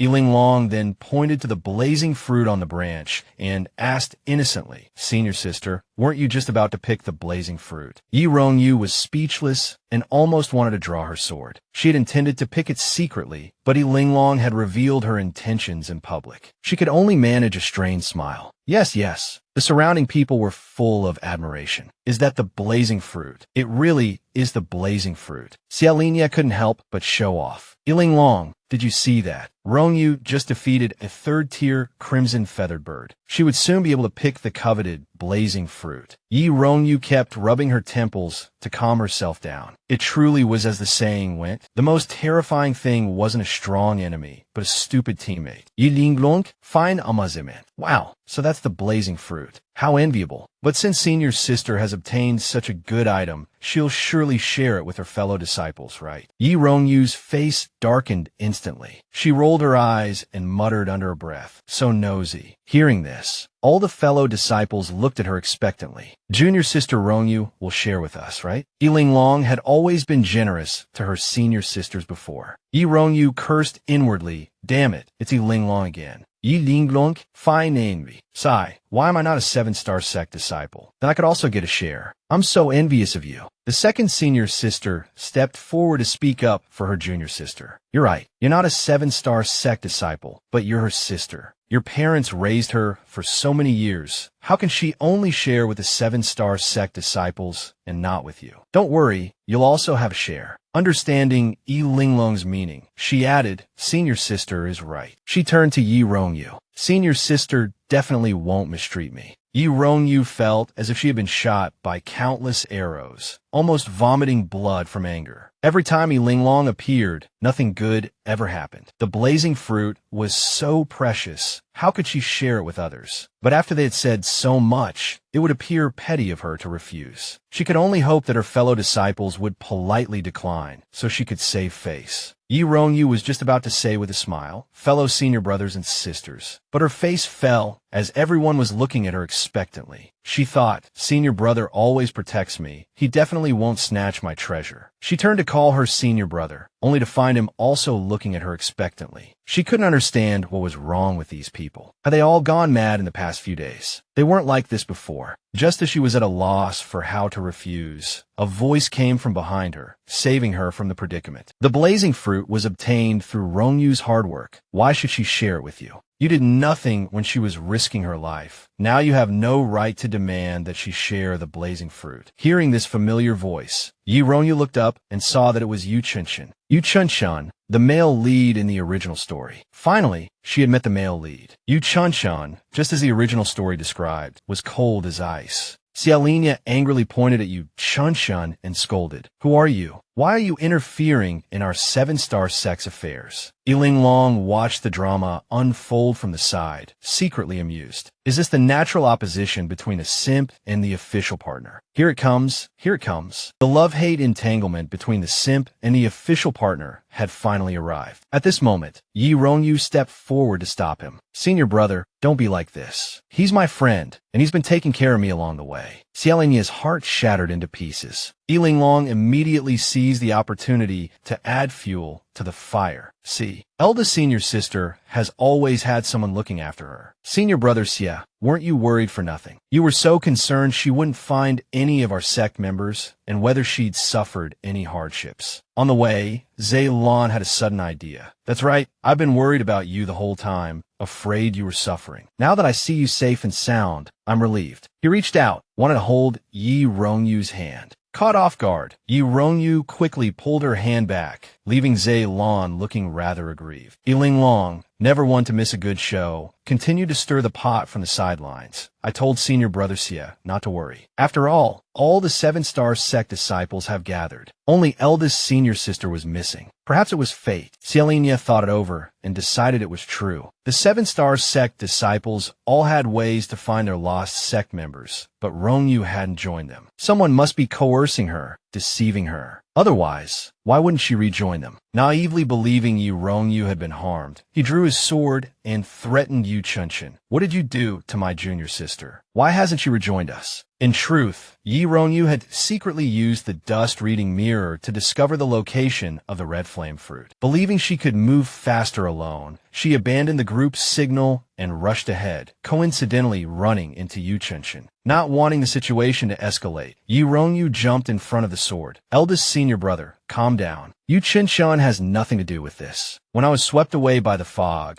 I lost my jade balance disc, so I couldn't rejoin everyone. Inwardly, she grumbled, what's gotten into eldest senior brother today? Usually he only protects me, but now he believes everything Linglong says. Has he changed? Seeing Yi Rongyu like this, Xia became even more agitated. Rongyu, why are you always speaking up for him, even lying for him? A jade balance disc will self-destruct if separated from its owner for too long. I never received any message that yours was destroyed. Yi Rongyu had intended to lie smoothly, but she hadn't expected her eldest senior brother to react so quickly. He wasn't usually this sharp. Linglong, who had been enjoying the show, was also surprised by Xia sudden cleverness. Could this be the power of love? Even when he's not thinking clearly, Xia can still catch the flaws in Rongyu's words. Impressive. Xia grew more and more agitated, shouting, what do you want to do to my junior sister? If you don't explain yourself, I won't be polite. This reaction startled Yi Rongyu. She broke out in a cold sweat, unsure what to do. Fortunately, the male lead intervened. This one is Yu Chunshin from Kunwa City. How do the disciples of the 7-star sect intend to deal with me? Everyone gasped upon hearing his name. That's Xiao Yuan of Kunwa City. He's the chief disciple of the Kunwa City Lord, the most talented, the strongest, the most likely to ascend to immortality. Although frightened by the name, Xia maintained his bluster, retorting, so what if you're the chief disciple of the Kunwa City Lord? You injured me, and you're trying to seduce my junior sister. I'll fight to the death to make you regret it. Xia performance made Yi Rongyu's heart tremble. She had always known her eldest senior brother liked her, but she hadn't realized the depth of his feelings. Yu Chunshin wasn't one to tolerate such arrogance. He immediately roared, Xia, you dare. Spiritual power gathered in his palm, and he looked as if he was about to strike. Yi Rongyu wanted to stop him, not wanting anyone to die. Seeing the other party's aggressive stance, Xia was inwardly afraid, but outwardly he remained calm, drawing his sword to meet the challenge. The next second, he suddenly spat out a mouthful of blood. Yi Rongyu panicked and cried out, eldest senior brother. Yu Chunshin was also stunned, not understanding why Xia had suddenly done this. The onlookers had varied expressions, some confused, some secretly admiring Xia acting skills. Linglong, thoroughly entertained, clapped her hands. Xia coughed up blood. Magnificent, magnificent. If an actor like Xia isn't famous in the cultivation world, I'll be the first to object. She specifically observed Yu Chunshin. The original story never described Xiao Yuan's true strength, only that he was very strong. Now, witnessing it firsthand, she truly felt his terrifying power. If Yi Rongyu had actually harmed a fellow disciple, and Xiao Yuan was on her side, things would be difficult. The Clear Frost sect wasn't weak, but it was far from strong, and the sect's future was still long. She made up her mind that she would fight with all her might on this path, and never let anyone from the Clear Frost sect die. Xia suddenly spurted out a large mouthful of blood and fainted. Yi Rongyu rushed over in a panic, repeatedly calling out, senior brother. What's wrong? How did you get hurt? Xiaolinya feigned weakness in Yi Rongyu's arms. Rongyu, I'm fine. You coughed up so much blood, and you still say you're fine. Senior brother, don't push yourself. At this moment, a fellow disciple told her, Junior sister, senior brother suffered a lot to bring us out. He even encountered a giant snake. If he hadn't risked his life to save us, we might never have seen you again. Another person chimed in, we've been running for a day and a night. Senior brother hasn't rested for a moment, and he's been worried about not being able to find you, junior sister. Good brothers, truly considerate of senior brother's feelings, helping him rack up points. It seems senior brother's score in junior sister Rongyu's heart isn't low this time. How can you blame senior brother for pushing himself? Xiaolinya continued to feign weakness, saying affectionately, Junior sister, you're young and new to the cultivation world. I'm afraid you'll be deceived by outsiders. I'm really fine. Help me up. As long as I'm still here, I won't let you Chun-Chun get near you today. As soon as he finished speaking, he coughed up another mouthful of blood, making Yi Rongyu even more worried. Yi Rongyu glanced at Yu Chun-Chun, wanting to ease the tension. Senior brother is very weak right now and can't be agitated any further. Could you please leave for now? Although Yu Chun-Chun was unhappy, she agreed to leave. At this moment, Xiaolinya lay in Yi Rongyu's arms, a triumphant smile playing on his lips, as if everything was under his control. Linglong, with her sharp gaze, didn't miss a single detail. From a moment Xiaolinya spurted blood and fainted, she had a premonition. How could Xiaolinya cough up so much blood in such a short time? He must have practiced it beforehand. Seeing him now lying in Yi Rongyu's arms, Linglong was speechless. Who said only women could be manipulative? Xiaolinya's level of manipulation was definitely at the ceiling of the cultivation world. Yi Rongyu carefully tended to Xiaolinya, taking out a medicinal pill and feeding it to him. After taking care of Xiaolinya, she stood up and walked towards Linglong with a bright smile, greeting her warmly. I didn't expect to meet you in this secret realm. I'm so happy. Although things were a bit unpleasant last time, we are still sisters, and our parents only hope that we get along harmoniously. Linglong went along with it. I'm also very happy to see you, sister. She smiled on the surface, but her heart was full of disdain. Not only could she watch a palace drama for free, but she could also see Xiaolinya drive Xiaoyuan away. The 7-star sect disciples were no match for her, yet she could easily deal with them. What was there to be unhappy about? Yi Rongyu put her hand on Linglong's shoulder and said, I heard you have a Phoenix Divine Fire Manual. I have a fire spiritual root, and this fire attribute cultivation technique is very important to me. Could you let me take a look? As a thank you, I'll give you a spirit fruit. Linglong wondered how Yi Rongyu knew she had the Phoenix Divine Fire Manual. Did she have some kind of treasure? It wasn't mentioned in the original story. Otherwise, how could she have found the Spirit Stone platform with the richest spiritual energy in the Western Mountain Secret Realm last time? Linglong's senior brothers and sisters were stunned, exchanging one spirit fruit for a glance at a top-tier cultivation technique. Yi Rongyu's stinginess was #1 in the cultivation world. Yi Rongyu, unaware of being looked down upon, became even more smug upon seeing everyone's expressions. She thought just one spirit fruit, and they're so excited. As expected, they're all from the worst sects in the cultivation world, just like Linglong. It's normal for them to have never seen anything good. Thinking this, Yi Rongyu tossed her hair proudly, a haughty smile appearing on her face. Little sister, we are sisters after all. How about I give you 10 spirit fruits? Exchanging 10 spirit fruits for a glance at the Phoenix Divine Fire Manual. You'll be making a huge profit, and I'm willing. What do you think? She spoke as if she had seen through Linglong's thoughts. Linglong war gut, Herr Finger.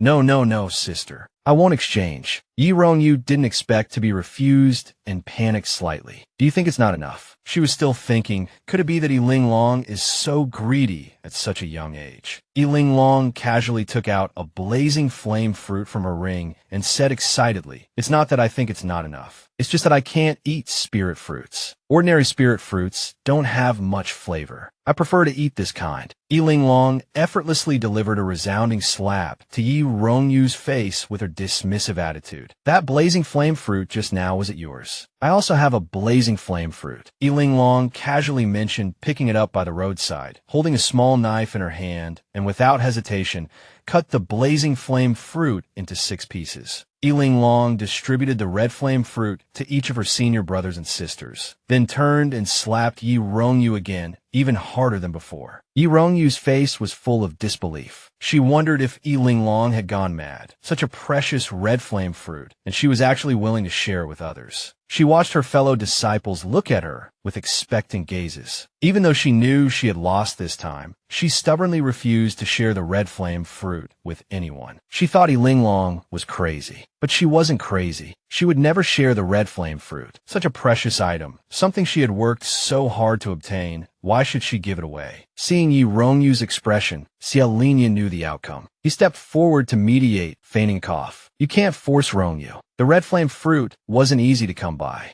None of you are to have any designs on it. Doesn't Linglong always like to share? Aren't you used to it by now? Although he was trying to help, these words pierced Yi Rongyu's heart like a sharp arrow. She hadn't expected Linglong to be the kind of person who could give anything away, even her own treasures. Seeing Xiaolinya smile, Linglong greeted him. Senior brother Xia, are you feeling better? Then let's continue the unfinished business from earlier. I know you're not well, so I've already written the IOU for you. You just need to sign it. I'm afraid you won't be able to pay it back all at once. So I've also made an installment plan for you. As she spoke, Linglong handed the written IOU to Xiaolinya. The brighter her smile, the more bitter Xiaolinya felt. Yi Rongyu couldn't understand what they were talking about, so she stepped forward and asked, "What are you talking about? What IOU? Linglong, what are you forcing my senior brother to do?" Yi Rongyu had only taken a few steps when Li Zizhao drew his sword and blocked her path, stopping her. My junior sister is handling business. Unauthorized personnel are not allowed to approach. Yi Rongyu argued, she's my younger sister, and the one being forced is my senior brother. How can you say I'm unauthorized personnel? Li Zizhao replied, if junior sister doesn't want you to approach, then you are unauthorized personnel. If she allows you to approach, I'll let you pass immediately. This guy was truly a reliable senior brother. Even though he was being tormented by his junior sister, he still cared for her. Yi Rongyu turned to Linglong and said, he's your senior brother. How can you just watch him attack me? Linglong replied, senior sister, how can you just watch your senior brother refuse to sign? Hurry up and persuade him to sign the IOU, or I'll have to take action. Then it won't just be spitting up blood. It'll be at least a few broken tendons and a crippled leg. Yi Rongyu didn't expect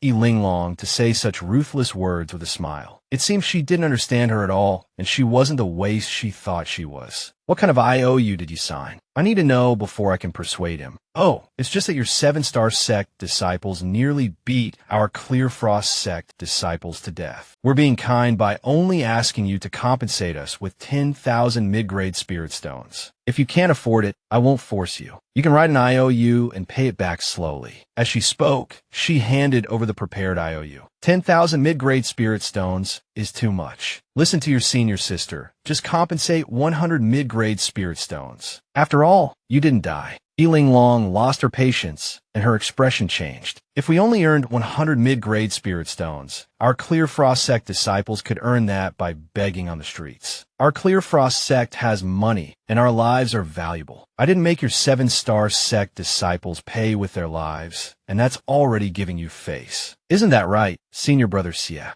As she spoke, she summoned vines to entangle Zaylan's body, especially since the other party was Linglong. Yi Rongyu pointed her sword at Linglong. Don't go too far. If you dare bully my senior brother again, don't blame me for being impolite. Linglong smiled brightly and beckoned to Li Zizhao, then bring it on. Yi Rongyu's face darkened further, furious. She thought Linglong was only so arrogant because she had a golden core senior brother backing her up. Did she think that was enough? She had never lost, and she could defeat opponents above her level. Maybe she really could win. Li Zizhao didn't hold back either, directly attacking with his sword. With a single leaping spin, he immediately put Yi Rongyu at a disadvantage. She hadn't expected Li Zizhao to have improved so much in these past few months. Since leaving the West Mountain Secret Realm, she had been practicing diligently for 5 hours every day, yet his progress seemed as if he had been practicing for 10 hours a day.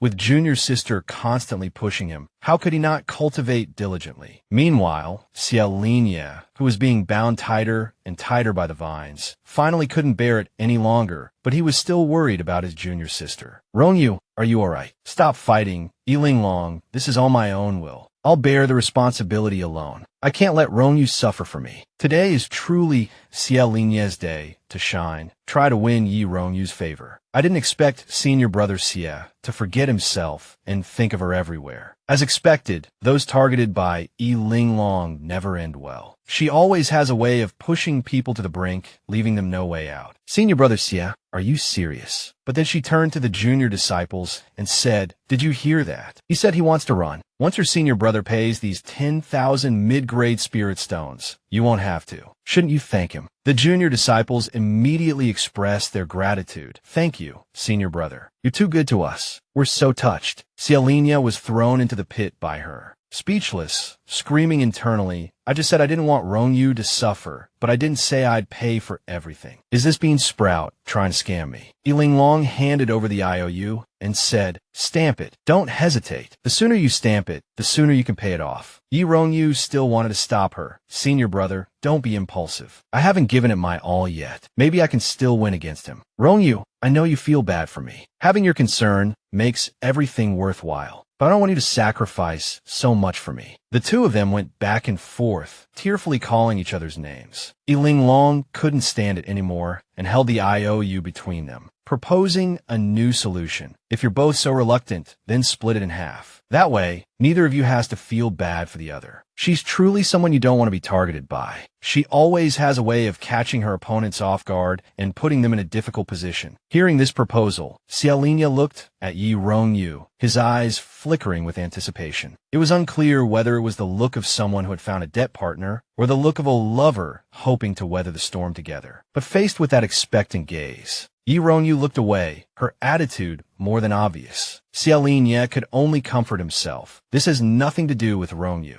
She's innocent. Don't drag her into this. Having said that, he firmly stamped his handprint on the IOU and turned around with a smile. Rongyu, I've stamped it. They won't bother you anymore. Yi Rongyu was moved, thinking that senior brother had always been so good to her, but now he was bearing all the responsibility alone. She felt a pang of guilt. She said, senior brother, let's share the burden together. And she also stamped her handprint on the IOU. Needless to say, Xiaolinia was incredibly touched. It seemed like everything was resolved, but how could Linglong let them off so easily? She stirred the pot again, breaking their tender moment, sharing the burden. You say? You wouldn't even share a single red flame fruit. Yi Rongyu trembled with anger, cursing inwardly. Can you stop mentioning the red flame fruit already? Xiaolinia also felt wronged. Rongyu and I have a strong relationship. It's not that easily broken. Why is Linglong so venomous, always trying to tear us apart? Seeing their expressions, Linglong was in high spirits. She said, let's call it a day. I don't have time to watch you two show off your love. Children shouldn't see this kind of thing. As a minor, it'll give me nightmares. As expected, Xiaolinia gritted his teeth and called her name, Linglong. Unexpectedly, she smiled brightly and asked, what? Want to pay back some of the spirit stones now? Then I'll make a note of it. Xiaolinia couldn't keep up with her train of thought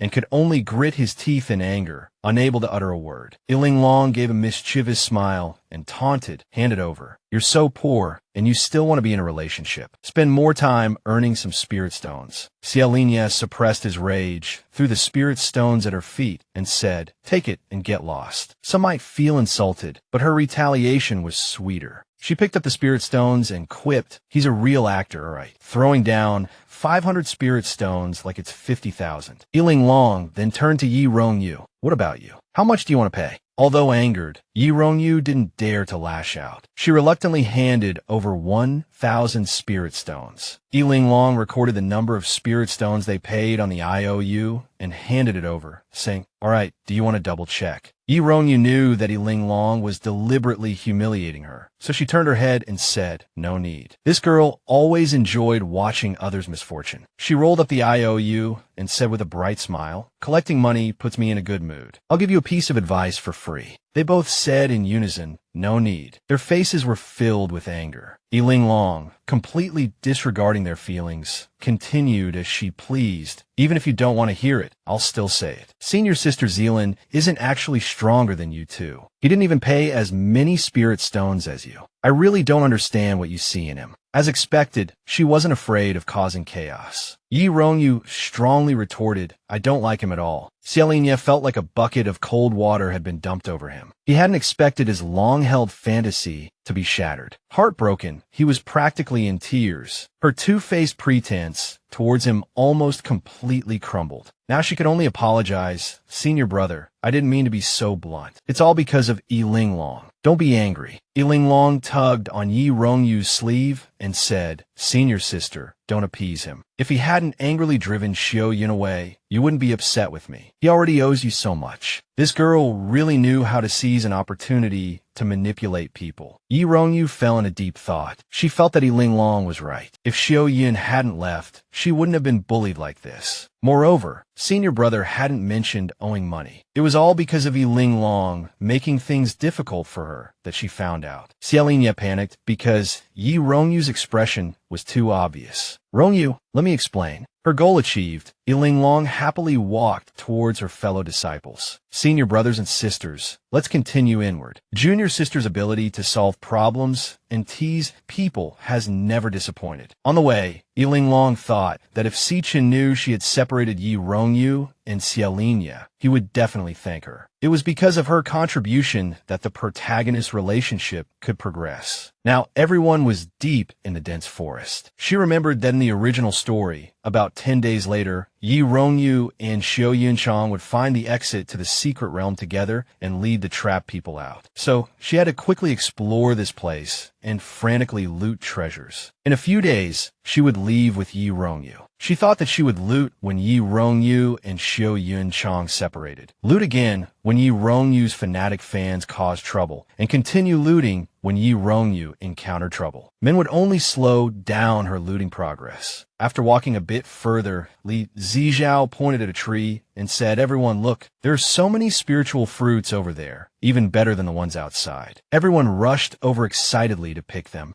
After picking for a while, Linglong noticed the tree opposite them. It had been full of fruit just a moment ago, but now half of them were gone, and the gap was exactly the same as the tree they were currently picking from. Li Zishuo also pointed at another tree and said, It's the same here. All the trees are like this. It feels like the entire forest is actually just one tree and the others are shadows. While she was still pondering, a foot suddenly brushed against her shoulder from behind and then disappeared. Linglong looked back, but there was nothing there. However, she felt that something had indeed touched her. After thinking for a moment, she continued picking spiritual fruits. Li Zishuo walked over and said, Junior sister, this forest is a bit strange. Are you still going to pick fruits? Senior brother, even if this is a trap, we're already in it. Since it's a trap, let's not disappoint the person who set it. Daring to think and daring to do. Hanging out with the two most rambunctious people in the sect is definitely the right choice. That's right. We can't let the trap setter's efforts go to waste. Since we're here, we have to make them bleed a little. Hurry up. The spiritual fruits on the trees were quickly swept clean by them. Linglong, holding a pile of spiritual fruits, praised with satisfaction. Not bad. Not bad. This trip has been quite fruitful. She wanted to put everything into her ring. As she was putting the spiritual fruits into her ring, a creature flashed past her eyes with lightning speed, staring at her with murderous intent. However, Linglong was no ordinary person. She had long sensed its arrival. When it pounced, she quickly dodged and saw what it was. She found it quite amusing. It's a chubby radish. Chubby radish. You look so cute when you're angry. Yes, that's the kind of anger. Keep it up, I like it. I didn't expect such an annoying little thing to exist in this world. I should have let it hit someone sooner. Third senior sister was super excited to see it. She knew this was the snow spirit fruit. I didn't expect such a large snow spirit fruit to be here. And there's also Lingji. Second senior sister was also thrilled. The snow spirit fruit is practically an immortal fruit, much higher grade than the red flame fruit. That's right. The snow spirit fruit is a priceless treasure. Hearing someone recognize it, it immediately became smug, squinting at Linglong and sneering, regret calling me chubby radish now. You have no discerning eye. Linglong immediately threw cold water on it. She teased the snow spirit fruit, who gave chubby radish such an unsuitable name. My name also has the character Ling, but I'm not as nimble as you. Zuolingwo was fuming. This girl wasn't remorseful at all. Instead, she was doubling down. Linglong threatened it. Hey, fatty radish, get up. I'll count to 3, and if you don't run, I'll take you back and make soup out of you. These two were a perfect match, neither willing to give in. Zuolingwo deliberately provoked her, going on. It had initially wanted to lure them into chasing it, but now this girl was stealing its lines. The thought of "come chase me, foolish humans, you'll pay for your ignorance," filled it with excitement. Seeing his junior sister chasing after Zuolingwo, Li Zijiao said, "Let's go after them too." He felt that Zuolingwo was clearly leading them somewhere. Although he didn't know why his junior sister was playing along, she definitely had her reasons. Seeing that his junior sister was so focused on chasing Zuolingwo that she wasn't paying attention to what was ahead. Fortunately, second senior sister reminded her to be careful and not to chase too far, as there was an illusion array ahead. Thanks to that warning, she stopped in time and didn't fall into the trap. The illusion array ahead was extremely powerful. Second senior sister could sense it, but couldn't break it. For the time being, Linglong asked second senior sister to mark the boundaries of the illusion array so she would know where not to cross. In the blink of an eye, second senior sister used her spiritual power to mark the boundaries for her. Zuolingwo hid behind a large tree near the boundary, extremely annoyed. It hadn't expected these people to not only pick all the spirit fruits, but also avoid its trap. It was truly infuriating. Second senior sister tentatively asked, "Junior sister, what do we do now?" Just then, Linglong spotted Zuolingwo hiding behind the tree. She deliberately spoke loudly so it could hear, "We've seen it. Let's pack up and leave. We've already picked all the spirit fruits. We've made our profit. Let's go." Hearing her say they were leaving, Zuolingwo panicked. It was completely unwilling to suffer a loss. It had done this so many times and had never suffered a loss. It absolutely couldn't admit defeat this time. As soon as the words left her mouth, it jumped out and walked towards Linglong, thinking that as long as it appeared, they definitely wouldn't let it go, because humans were always greedy. Linglong didn't understand why it jumped out. After thinking for a moment, she said to it, "Are you planning to run away?" Zuolingwo angrily pounced on her, hitting her wildly, its face full of resentment, and then ran off again. "Run away, my foot. I was originally planning to use you as bait. Today, I'm definitely catching you."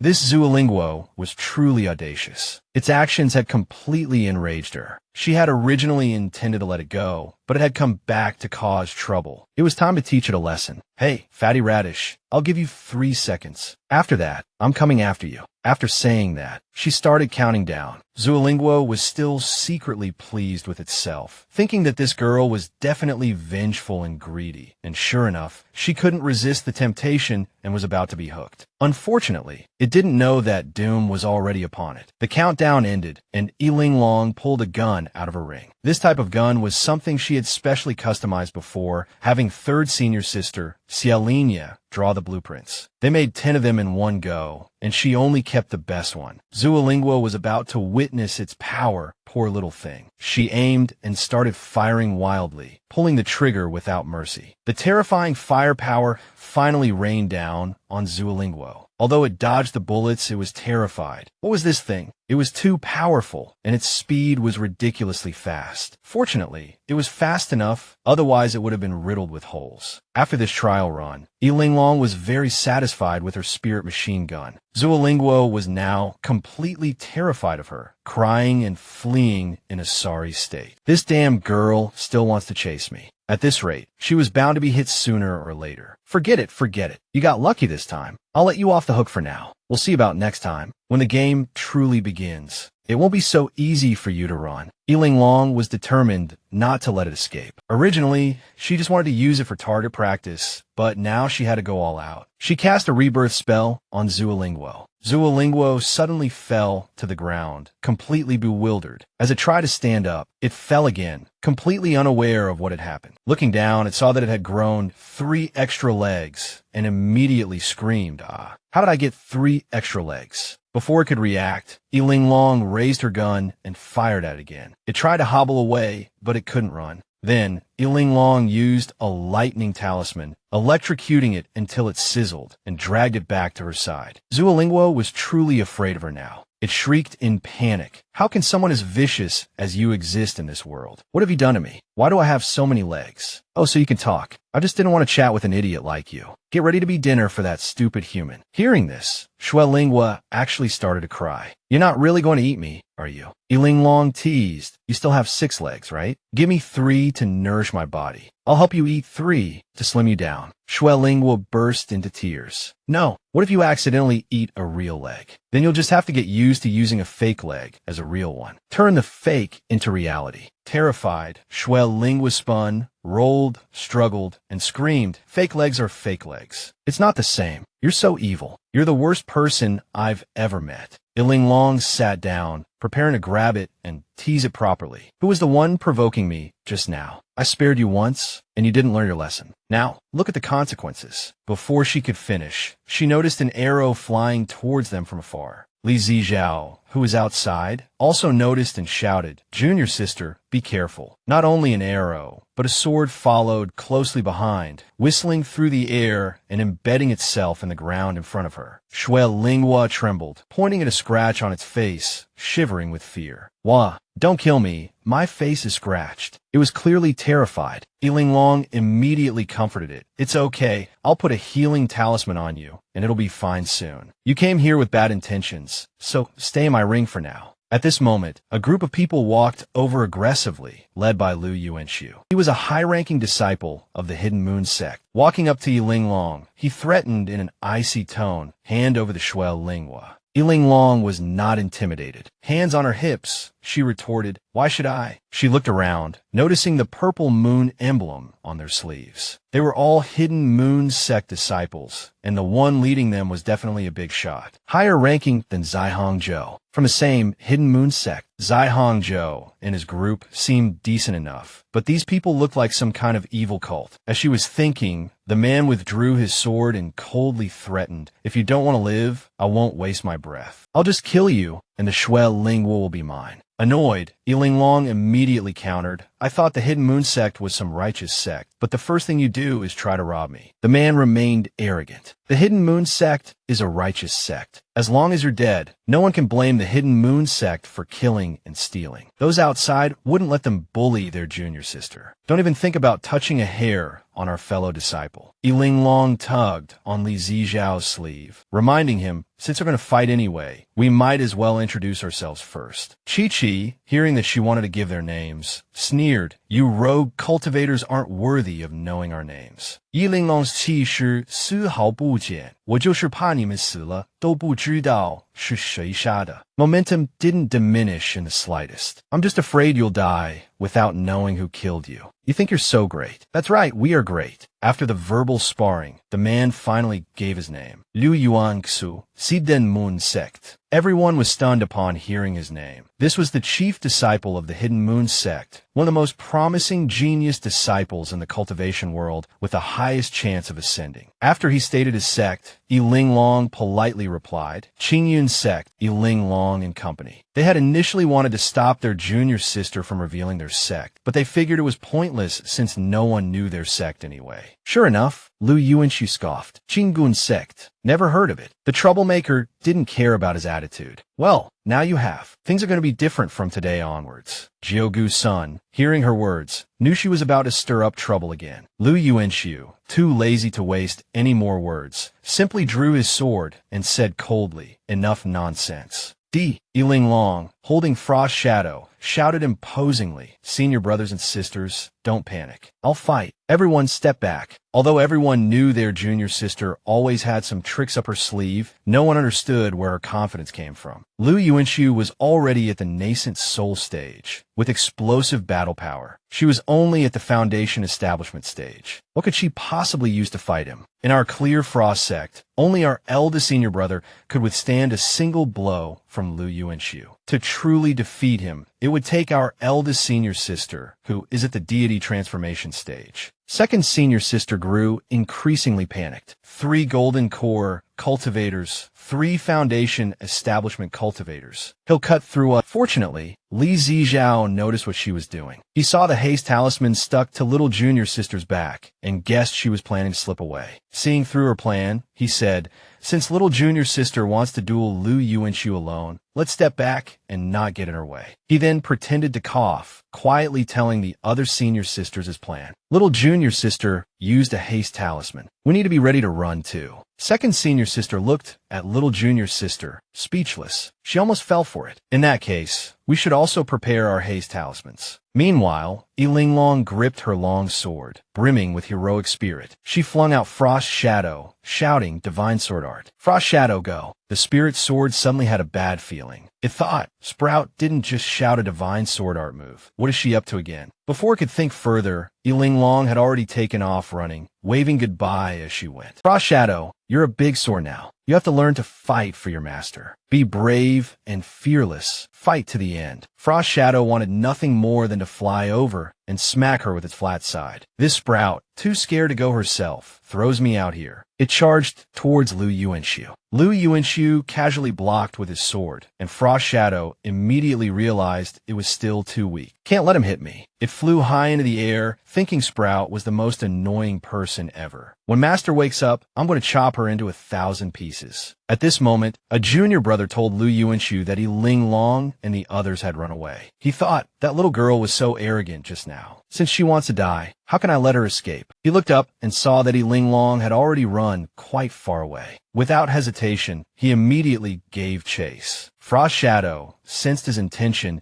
and flew over to block him, preventing him from pursuing. As far as Frost Shadow was concerned, only it could bully Sprout. No one else was allowed to touch her. Lu Yuanxiu found the sword quite interesting. This kind of sword must have a sword spirit. How can nascent soul cultivator like her have such a powerful sword? Thinking this, he reached out to grab Frost Shadow, wanting to see what was so special about it. Frost Shadow knew it couldn't beat him. Trembling all over, it was too scared to move, not wanting to be touched. "Don't touch me. Don't touch me. Help!" Linglong ran, frantically thinking of a solution. Frost Shadow was just a sword. After all, it could only stall for a little while. She suddenly remembered that Lu Yuanxiu had come out of the secret realm earlier, meaning Chubby Radish had lured them in, and they had been trapped as well. If that was the case, entering the secret realm might actually delay Lu Yuanxiu. She figured she had a gamble when she had a chip. A thought struck her, and she called out to everyone to quickly enter the secret realm. Soon, they were all inside, surrounded by thick mist. Without delay, Linglong pulled Chubby Radish out of her ring. Chubby Radish was still reveling in the awesomeness of its talismans, thoroughly amused. Linglong shook it awake,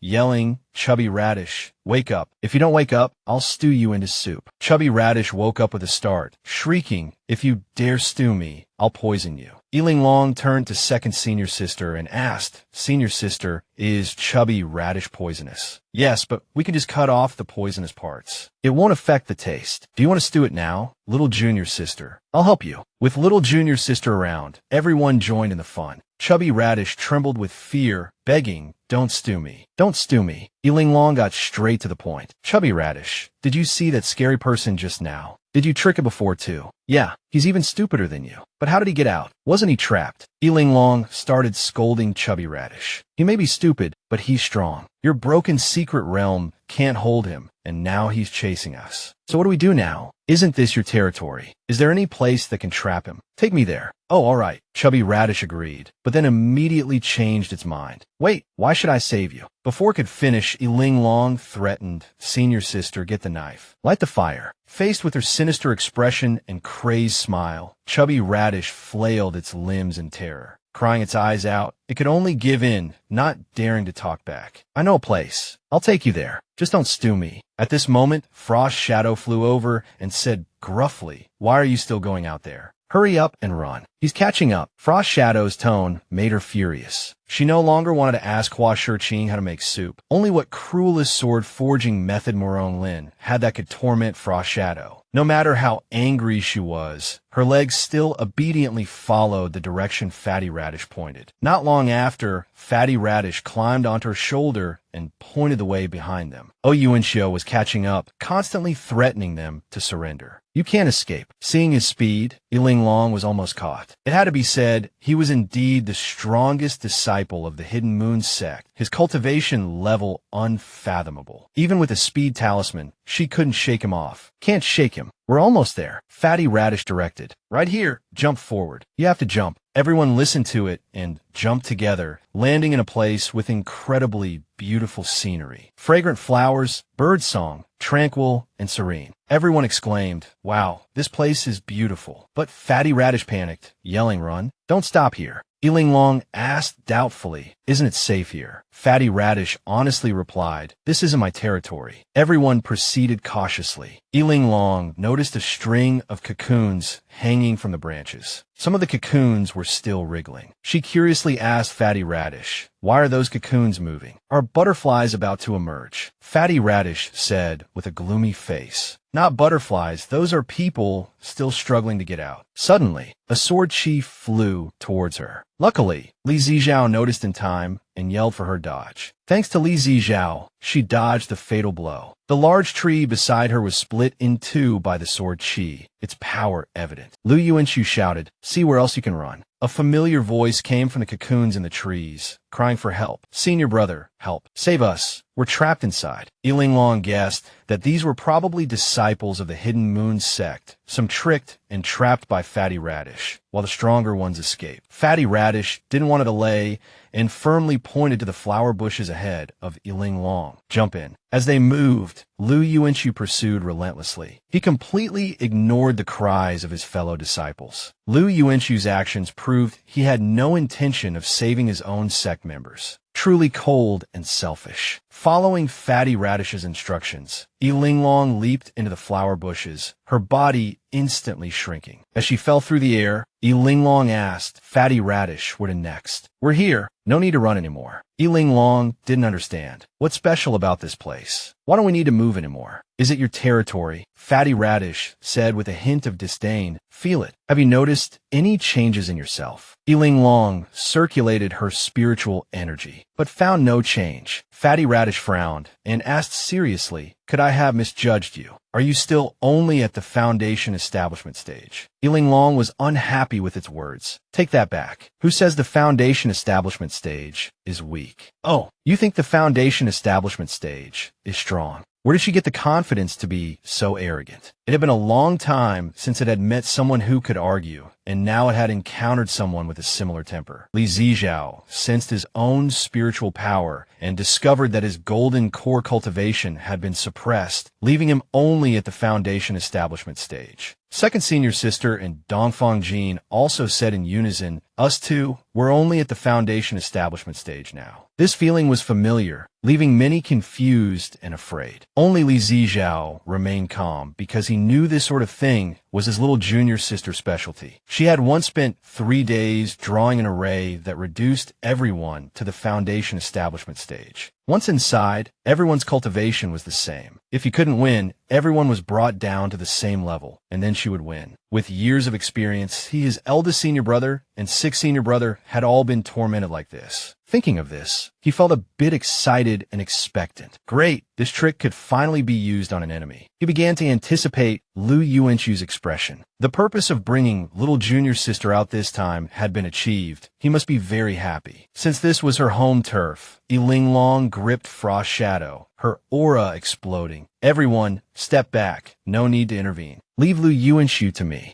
Lu Yuanxiu had just landed in the garden. Thinking Linglong was just putting on a show, certainly not daring to really fight him. At most, she would make a few moves and run. "Since you're courting death, I'll grant your wish." With that, he attacked fiercely. Linglong's momentum was like a rainbow. She responded loudly, "I'd like to see who's really courting death." Lu Yuanxiu didn't understand how she had suddenly become so bold. As soon as the two got close, he was struck by Linglong's sword. He hadn't expected to be injured. How could a foundation establishment stage sword injure him? Something wasn't right. He circulated his spiritual energy, only to discover his cultivation had been suppressed. He was now also at the foundation establishment stage. Now that this was completely Linglong's domain, she confidently rebuked him. Lu Yuanshu, you've got some nerve. A foundation establishment cultivator. Where do you get the courage to fight me? Draw your sword. Now you're qualified to challenge me. She was like a slippery loach, twisting her words as she pleased. Lu Yuanshu confidently believed that even suppressed to the foundation establishment stage, he was still a nascent soul initial stage cultivator. Dealing with a foundation establishment cultivator would be as easy as flipping his hand. He didn't hesitate to launch a fierce attack. Outside, many were indeed worried about their junior sister. Only Li Zijiao watched the outcome with anticipation. Now it's that arrogant Lu Yuanshu's turn to taste junior sister's power. Within the same realm, she's no ordinary person. Meanwhile, inside, the two were engaged in a fierce battle. Linglong executed the heavenly god sword art, summoning 5 flying swords that obeyed her commands. The flying swords shot towards Lu Yuanshu like meteors. Lu Yuanshu was about to go mad. He hadn't expected Linglong to be so strong. Not only was her aura oppressive, but her sword moves were also extremely sharp. Her swordsmanship was probably no less than the strongest sword art of the Hidden Moon sect. Just as Li Zijiao had predicted, Linglong quickly defeated Lu Yuanshu. His junior brothers gasped at the side, shocked and afraid, shouting in unison, "Senior brother, what's the use of shouting? Come and help." Linglong even provocatively beckoned them. "Come on, all of you. Let me show you the power of the #1 foundation establishment cultivator in the cultivation world." Lu Yuanshu's junior brothers were so angry they almost vomited blood. "Just you, a foundation establishment cultivator, dared to be so arrogant. Do you really think you're at the deity transformation stage? Senior brother, what should we do? Should we really all go up together?" Imagine the chief disciple of the Hidden Moon sect leading a group of junior brothers to besiege a little girl at the foundation establishment stage. It was simply too embarrassing. Lu Yuanshu waved his hand, signaling his junior brothers to retreat. "Panic. I was just careless for a moment. All of you stand down. Today, I will teach her a lesson." After speaking, he took out a blood-clotting pill and swallowed it. Seeing this, his junior brothers still held a sliver of hope, cheering for Lu Yuanshu. "That's right. Senior brother hasn't given up yet. How can we make a move before him?" The Hidden Moon sect had abundant spiritual energy and countless pills. In terms of endurance and experience, they would definitely not lose to that little girl. Hearing their taunts, Linglong sneered, calling me a little girl. "It seems you haven't witnessed my true power." Saying this, she took out a bottle of pills and poured them into her mouth without hesitation. Her spiritual power suddenly surged. Seeing her casually gulp down a bottle of spirit replenishing pills, those people were dumbfounded, their faces full of disbelief. It was common knowledge that pills were extremely precious during battles. Even the chief disciple of the Hidden Moon sect only dared to take one at a time. She, a foundation establishment cultivator from a small sect, could actually consume so many in one go. Lu Yuanshu's jealousy and anger were written all over his face. "I was the one injured just now, wasn't I? She doesn't even have a scratch. Why is she taking pills? Is she playing with me? Looking down on me? Linglong of Pingchuan's sect, this time I will definitely kill you. And when I have the chance, I will destroy your entire sect." Resentment filled his heart. He drew his sword and charged again, his face full of pride. Linglong's aura didn't yield in the slightest. At first, their swords clashed back and forth, neither giving way. But later, Lu Yuanshu gradually ran out of stamina and found it difficult to parry. He felt as if her sword had gained sentience. Every opening was seized by her. Sensing something amiss, Lu Yuanshu immediately took out an immobilizing talisman and threw it at Linglong. Sure enough, Linglong was trapped, unable to move. Lu Yuanshu breathed a sigh of relief, thinking he had finally captured her. But while Linglong wanted to rest, her Frost Shadow didn't. Frost Shadow automatically broke free from her control and lunged at Lu Yuanshu. It wanted to avenge its master. Frost Shadow thought this guy was still at the foundation establishment stage. It was the perfect opportunity to get revenge for him daring to touch it with his dirty hands earlier. Lu Yuanshu, who had only rested for a few seconds, was terrified at the sight of the sword. As she counterattacked and charged towards him, he couldn't help but feel astonished. Just what kind of sect was this Clear Frost sect? How could even a Foundation establishment disciple possess a sword with a spirit? What shocked him even more was that Linglong casually tore apart the immobilization talisman. That was a high-level talisman of the Hidden Moon Palace, yet she tore it as if it were nothing. It was simply unbelievable. Lu Yuanxiu was practically dumbfounded. With his Foundation establishment cultivation, he was no match for her. Taking medicinal pills was useless. His sword was no match for hers, and even his talismans were inferior. How could such a small Foundation establishment cultivator be so terrifying? Linglong shredded the talisman into pieces, then turned her gaze towards Lu Yuanxiu's junior brothers and said with a smug smile, "What are you all standing there for? Are you watching the good show of your senior brother being killed by my sword?" They looked at each other, then fearfully whispered amongst themselves, "She's right. If we really let her kill senior brother, none of us will survive." Having reached a consensus, they all drew their swords simultaneously and desperately attacked her. Her gaze was icy, her killing intent undisguised. "You're right. What's the point of just watching? Come on up and get beaten, just like your senior brother." Half an hour later, Linglong, fighting alone against the group, had defeated them all. Lu Yuanxiu, like his junior brothers, was left with barely a breath. The senior sisters who had been watching the battle from the side couldn't help but praise, "Our little junior sister is not only clever and skilled in talisman drawing, but she's also so formidable in combat." Lu Yuanxiu knew that under the suppression of this ghostly formation, he was simply no match for her. He suppressed his anger and gritted his teeth, ordering his junior brothers, disciples of the Hidden Moon Palace, "Listen up. Retreat immediately. I don't believe she can chase after everyone alone." Just as they were about to flee, Linglong and her group drew their swords, blocking their path. Li Zijiao revealed a mischievous smile and threatened, "Little junior sister hasn't had enough fun yet. No one is allowed to leave." Only then did Lu Yuanxiu notice them. These guys had been so quiet that he almost forgot their presence. Being surrounded by them was bad enough, but even the fat radish was joining in the fun. Was even a fruit here to humiliate him? The more he thought about it, the angrier he became. He wished he could immediately recover his nascent soul cultivation and beat them all up. But even exhausted, he and his junior brothers gritted their teeth and desperately resisted. Linglong and the others charged into the fray once more. This time, the fight took to the air amongst the flower branches. One unlucky junior brother was struck by her attack. Falling from the heights, he was terrified, knowing he could no longer hold onto the branches. He was about to fall to his death. Just when he thought he was doomed, a rope wrapped around him just in time. It was Linglong who had saved him. She bound his limbs like a cocoon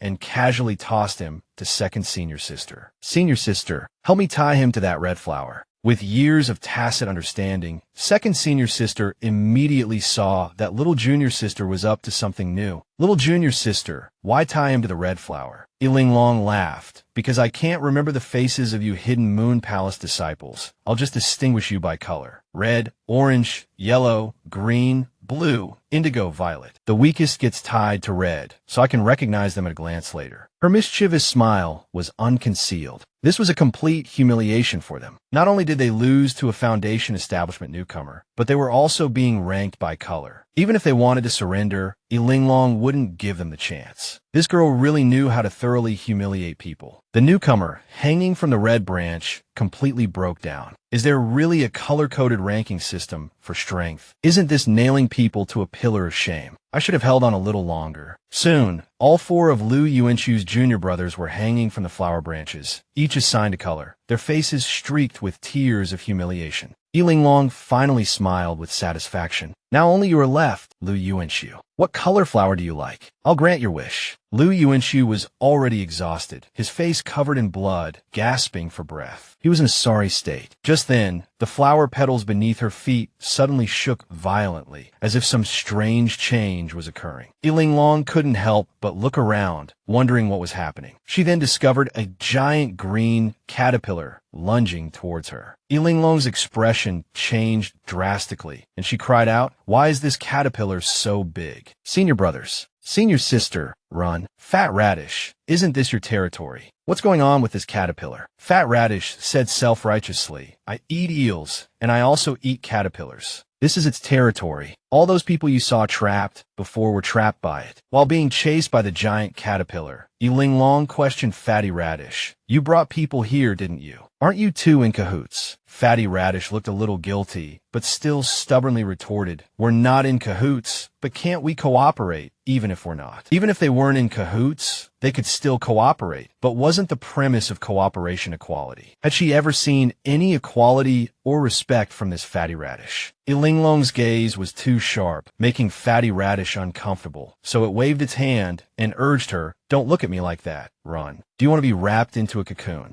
Linglong ignored its threat and grabbed the two leaves on its head, threatening, explain to me clearly what's going on. Pulled painfully, Fatty Radish yelped and honestly confessed, not daring to beat around the bush anymore. After I lure people in, the caterpillar wraps them into cocoons, sucks their spiritual energy dry, and turns them into dried-up butterflies. After saying that, Fatty Radish pointed to the dried butterflies in the sky for her to see. At first glance, the butterflies' wings looked beautiful, but upon closer inspection, one would discover that they were actually people who had been drained of their spiritual energy, like dried corpses, extremely terrifying. Linglong found the fate of those trapped in the cocoons too horrible and fell into deep thought. Fatty Radish kept urging her, follow those butterflies quickly. The escape route has opened. Hurry up and find Lu Yuanshu. Lu Yuanshu didn't want her to leave and wanted to keep chasing Linglong. He completely ignored the cries for help from his junior brothers trapped in the cocoons. Senior brother, save me. But he remained indifferent, abandoning his junior brothers and flying away alone. The unlucky Lu Yuanshu was targeted by the caterpillar, which spat out a silk thread and wrapped it around his leg. Lu Yuanshu was indeed sinister and ruthless. Seeing Linglong and her group flying further and further away, about to escape, he pulled a rope out of his chinkuan bag and threw it out, lassoing Hua Shitting's neck. He took her hostage. Hearing fourth senior sister's cries for help, Linglong turned around and saw Lu Yuanshu, tormenting her and giving her a provocative look. Lu Yuanshu successfully enraged her, making her want to kill him immediately. Lu Yuanshu triumphantly held the hostage and threatened them. Seeing this, Li Zijiao immediately swung his sword at the blue silk thread wrapped around his senior sister's neck. But he didn't expect the silk thread to be exceptionally tough. He had no idea what material it was made of, and no matter how much he slashed, he couldn't cut it. Linglong worried about Hua Shitting and glared at Lu Yuanshu through gritted teeth. Without hesitation, she drew out Frost Shadow and slashed at the silk thread with all her might. Fortunately, this time, the silk thread was severed, and fourth senior sister was finally free. Lu Yuanshu hadn't expected Linglong to be able to cut the thread, so he continued to tighten the rope and threatened, if you dare take another step forward, I'll kill your senior sister immediately. Linglong remained silent for a few seconds, her expression changing drastically, killing intent flashing in her eyes. She sneered in response, then you try it. Tighten her neck, cut off her head, don't hesitate. Linglong charged towards him, sword in hand, with imposing momentum. Linglong was always unpredictable, and no one could guess what she was thinking. Since the arrow was already on the bowstring, it had to be fired. Lu Yuanshu didn't hesitate either and pressed his sword against Hua Shitting's neck. In that case, I'll let you taste the flavor of regret. Lu Yuanshu abruptly swung his sword at Hua Shitting, but she suddenly disappeared. As a result, his own sword slashed his own neck. It turned out that Linglong had seized the opportunity. At the moment Lu Yuanshu swung his sword, she had placed a shrinking talisman on Hua Shitting, making her very small and allowing her to escape from Lu Yuanshu's grasp. But being so far from the ground, Hua Shitting screamed in fright. Fortunately, Linglong arrived in time and caught her steadily, preventing her from falling and getting injured. Don't be afraid, senior sister. Wow, I've already put a shrinking talisman on you. Linglong tore off the shrinking talisman, and Hua Shitting returned to her normal size. She turned to look at Lu Yuanshu, who had fallen to the ground, and sneered, is this the extent of your strength? After that sword strike, your head's still attached. Is this all the Hidden Moon sect's chief disciple is capable of? Struck by her again, Lu Yuanshu's hatred deepened. This little girl was too ruthless. I held back just now because of the pain, otherwise your head would be gone. Luckily, I have a 9th grade spirit pill. It can even revive the dead. Such a pill wasn't easy to come by. Fat Radish urged Linglong, What are you standing around for? Run. If all 9 dried butterfly corpses fly in, we won't be able to get in. Lu Yuanshu swallowed the pill and sat cross-legged on the flower, focusing his energy to circulate his cultivation. Linglong tentatively asked Fathead, can he still live after taking that pill? Fathead subconsciously replied, whether he lives or not doesn't matter anymore. He's no longer a threat to you. He'll be wrapped into a cocoon by the butterflies and become food. Hearing this, Linglong suddenly stopped, realizing she didn't want him touching her at all. Senior sister, I can't take it anymore. At this moment, the giant caterpillar was still chasing them. The caterpillar spat silk threads at Linglong. Fortunately, she reacted quickly and dodged in time. In contrast to her calmness, Fathead covered his eyes with his hands and cried out in terror. We're about to be wrapped up in wings. Before you go crazy, can you find a safe place to put me down? I've been here for so many years, and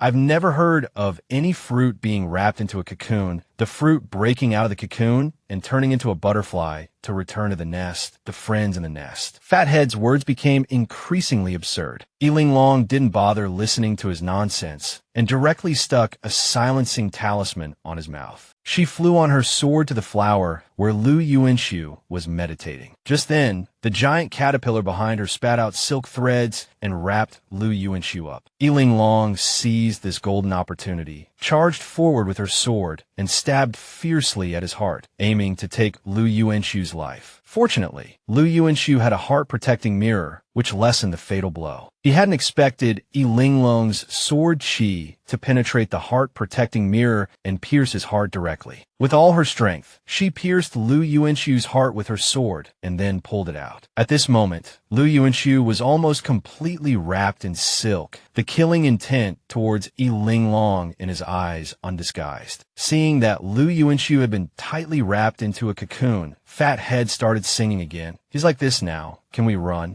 What are you still waiting for? Lu Yuanshu is definitely dead. His heart-protecting mirror is broken, his heart is pierced, and his whole body is wrapped up. What more do you want? Do you want to blow up the cocoon? She hadn't originally planned on it, but after hearing Fathead's words, she became interested and praised him. Fatty, you're so smart. Reminding me at this critical moment. I'll make him explode. Fathead immediately regretted his words, thinking, why did I have to say so much, giving her such a bad idea? Now she's not hesitating at all. Linglong pulled out a stack of talismans and tossed them into the air. Soon, a gun made of talismans appeared, aimed at Lu Yuanshu's cocoon. With a sinister smile, she aimed the gun at him and fired wildly. Bang, bang, bang. Soon, the cocoon deformed and blackened, emitting a foul odor. Only then was she satisfied and stopped. The scene before him made Fathead tremble all over. In his eyes, Linglong was terrifying now, utterly ruthless. The caterpillar turned towards Linglong again, intending to attack her. Fathead knew this wasn't good and fled screaming. Linglong asked curiously, Fatty, what if it finds us? Fathead cried out in terror. If it really finds us, that would be terrifying. As soon as he finished speaking, the caterpillar sprayed liquid at them. Fortunately, Linglong dodged in time, but Fathead wasn't so lucky. He was sprayed directly and cried out in complaint. It's all your fault. I told you to run earlier, but you didn't listen. Is there something wrong with my head? It hurts so much. Oh my God, what is this disgusting stuff? It turned out that his head was covered with small bugs, gnawing at the leaves on his head. Seeing his miserable state, Linglong decisively swung her sword, cutting off the part tormented by the bugs. Although the pain disappeared, his head was gone, and tears flowed uncontrollably. Just then, the exit appeared. Li Zijiao urged everyone to hurry through. They quickly passed through the exit, which then disappeared. After entering, the scenery was breathtakingly beautiful. Linglong breathed in the fresh air with delight. The feeling here was exceptionally comfortable, as if it dispelled the fatigue from her body, and even her injuries were slowly healing. Meanwhile, Fathead was still crying, my lovely radish head is gone, ooh.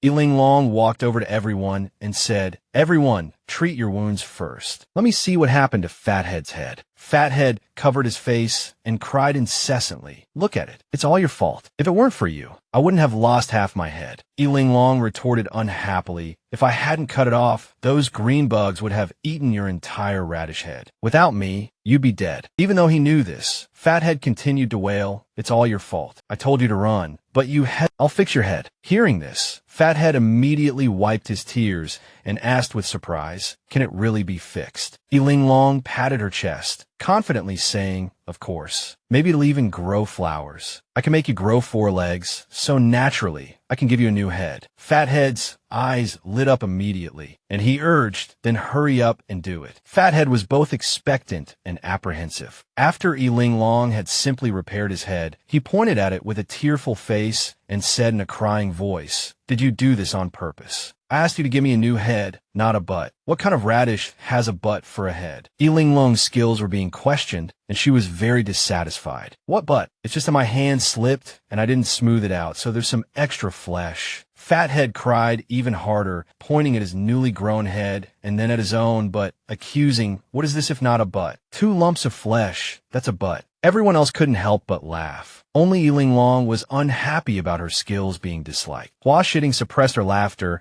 and said as calmly as possible, "Junior sister's skills are indeed a little lacking. How about I help him trim the excess, smooth it out, and then use the great rejuvenation technique to regrow the skin?" Hearing this, Fathead immediately threw himself into Hua Shitting's arms and exclaimed happily, "Senior sister is always the best to me." Then he pointed to his legs and said, "And my legs, they need fixing too." Linglong reluctantly agreed. A while later, with Hua Shitting's help, Fathead finally regained his former beauty, confident and proud. Speaking of Fathead's extra legs, Linglong grabbed one, stared at it for a long time, and clearly had a new idea. She thought for a moment, then turned her gaze to Li Zijiao and called out, "Senior brother." Li Zijiao's heart skipped a beat when his junior sister suddenly called him. He had a vague feeling of foreboding, but still calmly asked, "What is it, junior sister?" "7, senior brother. Why didn't you fight Lu Yuanxiu?" Li Zijiao didn't understand why his junior sister deliberately asked this. He widened his eyes and hurriedly explained, "He's a nascent soul cultivator, and I'm only at Golden Core. How could I fight him?" Linglong scoffed, "You have to challenge those above your level. Didn't I defeat Xiaolinia?" Li Zijiao cried silently in his heart, "That's different, junior sister. Xiaolinia was a waste." Linglong didn't accept his excuse at all and waved her hand. "No, no, no. The bottom line is you're not strong enough." Saying this, she took a step towards him. Li Zijiao felt his heart flutter and kept backing away to avoid her. "Junior sister, let me explain."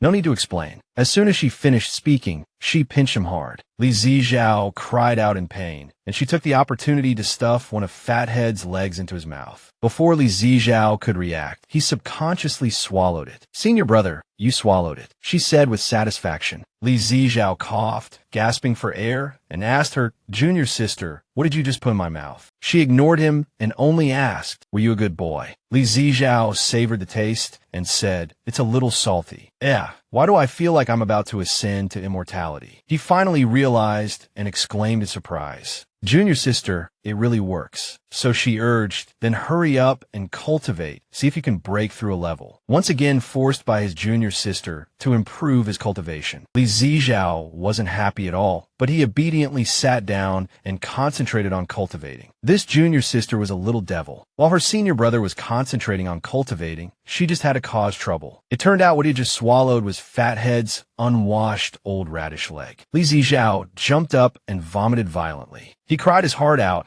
recalling all the people his junior sister had tormented. The 7-star sect disciples who left on the 3rd day. The Hidden Moon Palace disciples who left on the 1st day. Now he missed them terribly and actually cried real tears. "Little junior sister, how could you do this to me? What did I do wrong? This girl is as straight as a bamboo, ready to die a martyr's death." No, no, no. I don't agree with what you're saying. Fatty is a sentient snow spirit fruit, extremely precious, you know? Out of the 6 of us, you're the first to eat the snow spirit fruit. Shouldn't you be thanking me? Li Zijiao grumbled, full of complaints. "Shouldn't you at least wash it?" The girl persisted. "That's not right, 7th senior brother. The original flavor is the most precious. What if I accidentally wash away all the essence? I've never eaten a snow spirit fruit before. Fatty's first time is for you, and it's even Fatty's foot. I wash it in front of him, you eat it in front of him. Have you considered his feelings? Can you bear it?" With Liang Wan's logic, she successfully confused him. He followed her line of thought and replied, "I guess not." Having achieved her goal, she urged, "Then I'll finish it quickly, so it's not awkward for everyone. I'm doing this for your own good."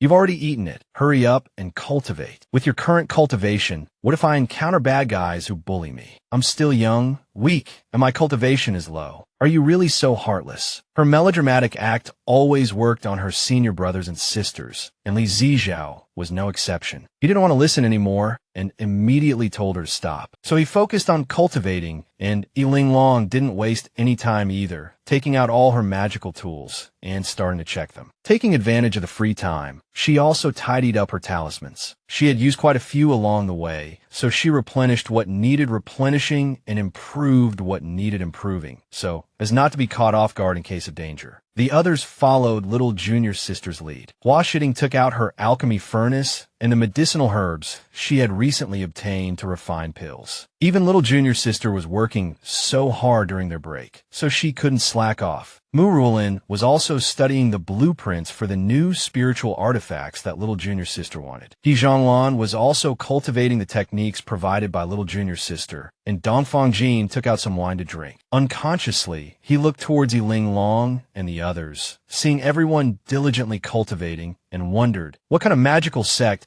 is Qing Shuang's sect that they can cultivate together like this? The wine in his hand suddenly didn't taste as good anymore. Forget it. Never mind. I don't want to be the odd one out. I might as well join in the fun. Fatty was also enjoying his new look. His face was full of excitement. Not long after, Linglong beckoned him. Fatty, come here. I need your help with something. Although he didn't understand, he obediently walked over. Seeing him approach, she didn't say anything and directly stuck a talisman on him. Fatty immediately collapsed, wailing, "Why is it so heavy? Linglong, you scoundrel, what are you doing to me again? It feels like there's a huge rock on my back. It's so heavy, I'm going to be crushed." Looking at Fatty like that, the girl was very satisfied. "This is the 1,000 gene talisman I just made. You're so lucky, the first guinea pig. Don't you feel honored?" She wanted to show off a few more words, but when she looked back, she found that Fatty was being pressed so hard that he was oozing. It turned out that the 1,000 gene talisman was pressing him too hard, and he was about to be squeezed dry. If this continued, something bad might happen. In order to prevent Fatty from discovering the truth, she quickly tore off the talisman and replaced it with a hot spring talisman. Fatty immediately began to enjoy the hot spring talisman. "Now my whole body feels comfortable. The pain from before is completely gone." While enjoying the talisman, he saw a familiar light, knowing it was holy light. He excitedly dragged his tired body towards it. Seeing him about to move,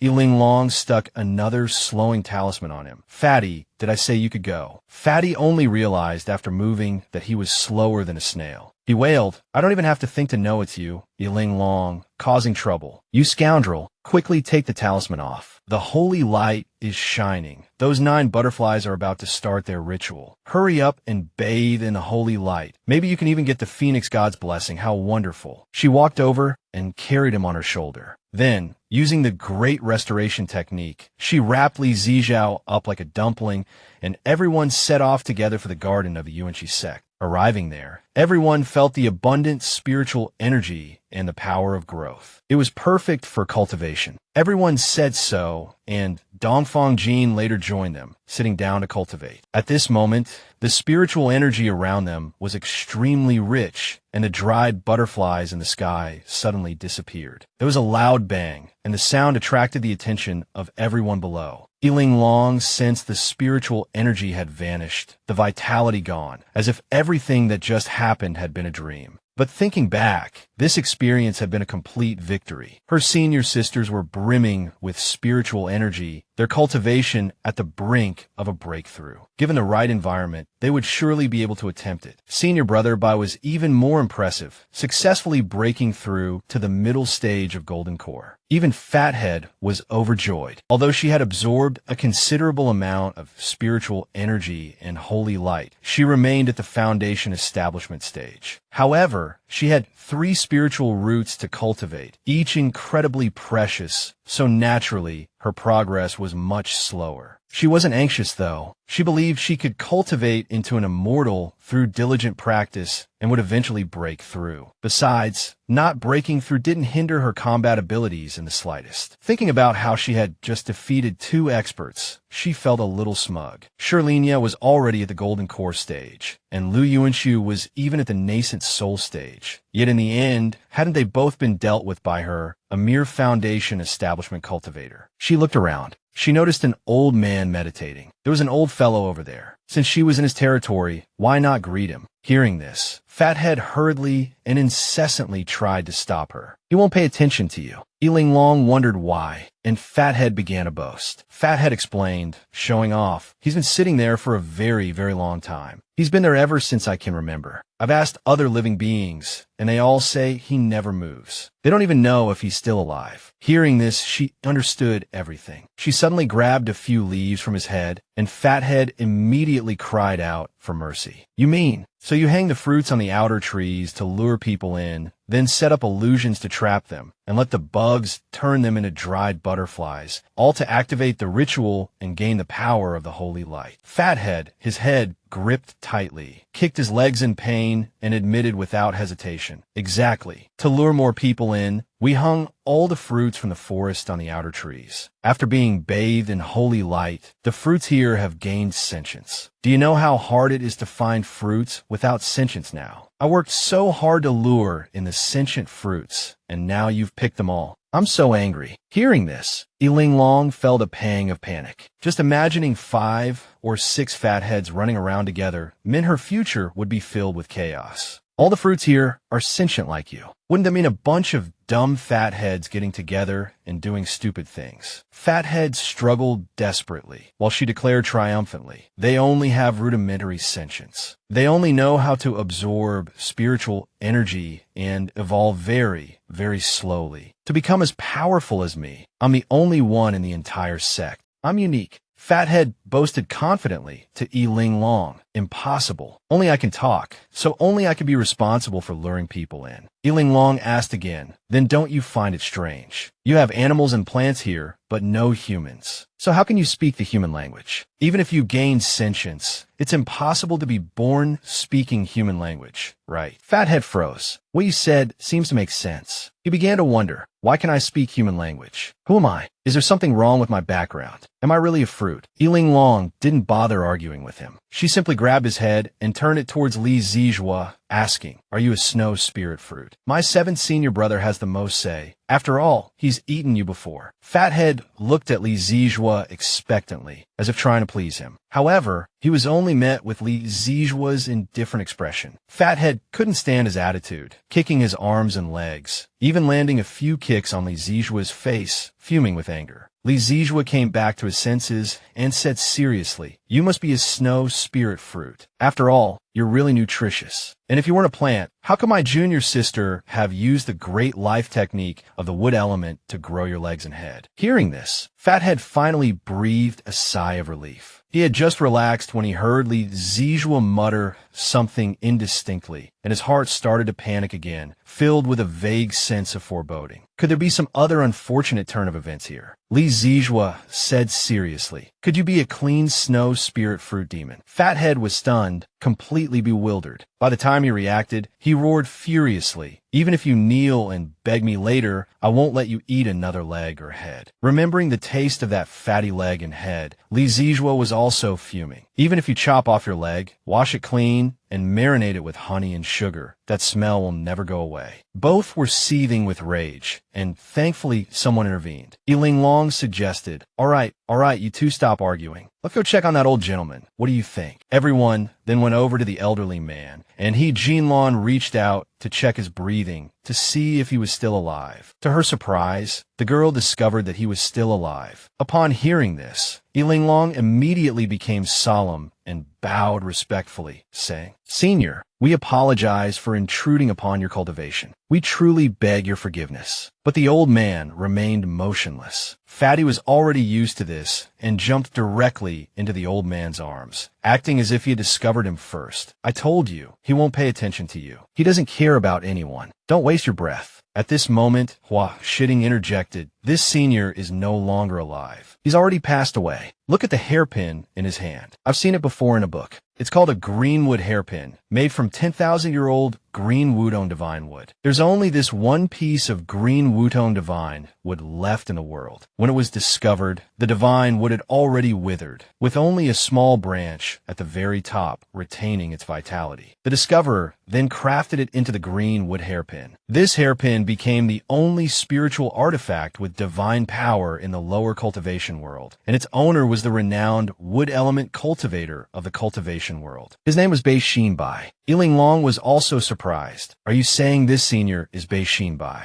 Senior Bai. She had heard of Senior Bai before. In the cultivation world, wood element cultivators weren't originally highly regarded, but Senior Bai cultivated the way of life, completely changing everyone's perception of him. Hua Shitting said, legend has it that wherever Senior Bai went, life flourished. His life force could even restore flesh to withered bones and nurture all things. Senior Bai is still breathing now, but his breathing isn't normal. It's very slow, and it doesn't seem like his own. It's more like this vibrant land itself is breathing. Linglong guessed that this was the power of the way of life. Senior Bai had dedicated his entire life to this land, nurturing all living things. She remembered that this part wasn't described in the original novel because Di Rongyu never came here. She's probably reunited with Xiao Yun right now, living a sweet life together. The girl pondered in her heart and asked, but why would he do this? Hua Shitting shook her head. I don't know, but he must have had his reasons. Senior Bai was truly a remarkable person. At this moment, Fatty noticed the hairpin in Bei Xinbai's hand. He picked up the hairpin and looked up at the flower on his own head. The two flowers stared at each other. Hey, isn't this flower the same one that just bloomed on my head? Everyone who heard this noticed that the two flowers were indeed very similar, and both had just bloomed. Just then, the flower on the hairpin and the flower on Fatty's head lit up simultaneously. Fatty was so frightened that he quickly climbed onto Linglong's shoulder, his limbs weak, stammering, what's going on? Suddenly, a black vortex appeared out of thin air, sucking them both in. Little Fatty was sucked in first. Fortunately, Linglong grabbed his hand and pulled him back. Fatty yelled, help, help, I'll never touch anything again. The suction is too strong, I can't hold on. Hearing him yell, he yelled even louder, Linglong, don't let go. We'll die together. Thankfully, at the critical moment, Li Zijua and the senior sisters grabbed their junior sister in time. After a while, the vortex's suction was too strong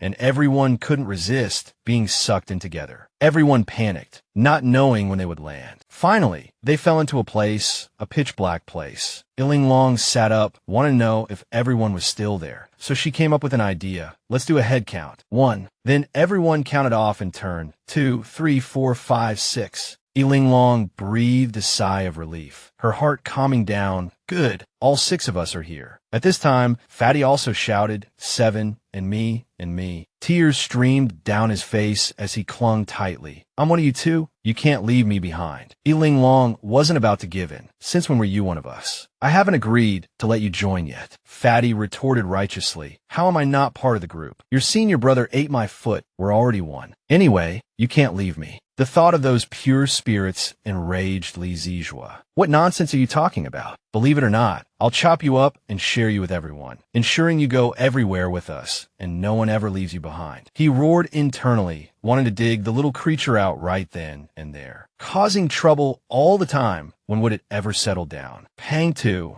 as if thrown into the heart of an explosion, was terrified. Linglong, come quickly. There are many glowing things here. I've never seen anything like it. I'm trapped. I'm so scared. Linglong looked around, but saw nothing, finding it strange. Although she couldn't see anything, judging by the echo, this place must be very spacious. Pang Tu wasn't far from them, and there were glowing things on his side, but why couldn't they see them? To see more clearly, she took out a nightstone from her ring to illuminate the area. Only then did she discover that something was blocking this place, obstructing the light from spreading. The others also took out their nightstones for illumination. They huddled close together, knowing it would be difficult to find each other if they got separated. Sanner, impatient, urged from the other side, Linglong. Have you found me yet? Almost. Thankfully, she didn't tease him further, only offering a few words of comfort. Hearing this, Pang-tu continued to describe in detail. I'm tied up here. It seems like they're performing some strange ritual. Linglong comforted him. Why panic? It's just a fruit. If they want to eat you, let them eat you. Why would they need a ritual? Aren't you overestimating yourself? Really, they're not trying to eat me. Then why are these glowing things moving? Maybe they're putting on a show to welcome you to their territory. Let me see then. Keep an eye out and describe it to us. We're curious too. Finally, Linglong found him. Listening to Ponto's description, she guessed this was a formation, and Pang-tu happened to be at the formation's eye. It seemed her guess was correct. Pang-tu grew impatient again, looking left and right, but seeing nothing. He asked Linglong, "Where are you? Why can't I see you? Dummy, look behind you." Pang-tu turned around and saw her, instantly overjoyed. Linglong, you finally found me. Save me. Linglong walked into the formation, feeling a bit worried, but she didn't tell Pang-tu, afraid of scaring him. This formation didn't seem to be fully activated yet, and didn't appear to be aggressive. She walked over and picked him up, responding to his flailing limbs. Pang-tu thrashed about, even hitting her. Linglong wasn't one to be trifled with. Her face darkened, and she threatened coldly, "Pang-tu, if you yell again, I'll put you back." Pang-tu was terrified. "I'm not yelling randomly. There really are ghosts." Linglong didn't believe him and threw him directly onto the ground. "Stop yelling. This place is so desolate. There aren't even any graves. Where would ghosts come from?" She thought Pang-tu was just scared and scaring himself. Pang-tu was still trembling all over, saying in terror, "I really saw them just now. There really are ghosts. I'm so scared. I grew up under the sun. This is the first time I've seen a ghost." Pangto's words raised doubts in Linglong's mind. Something was wrong with Pang-tu. Something very wrong. Have you ever considered that you say you grew up under the sun and have never seen a ghost? So how do you know what a ghost is? Pang-tu thought for a moment. That's right. How do I know these things? How do I know so many strange things? Linglong achieved her goal and finally got Pang-tu to shut up. Now she could finally focus on studying the formation. She picked Pang-tu up and placed him on her shoulder. As usual, before she could even begin studying the formation,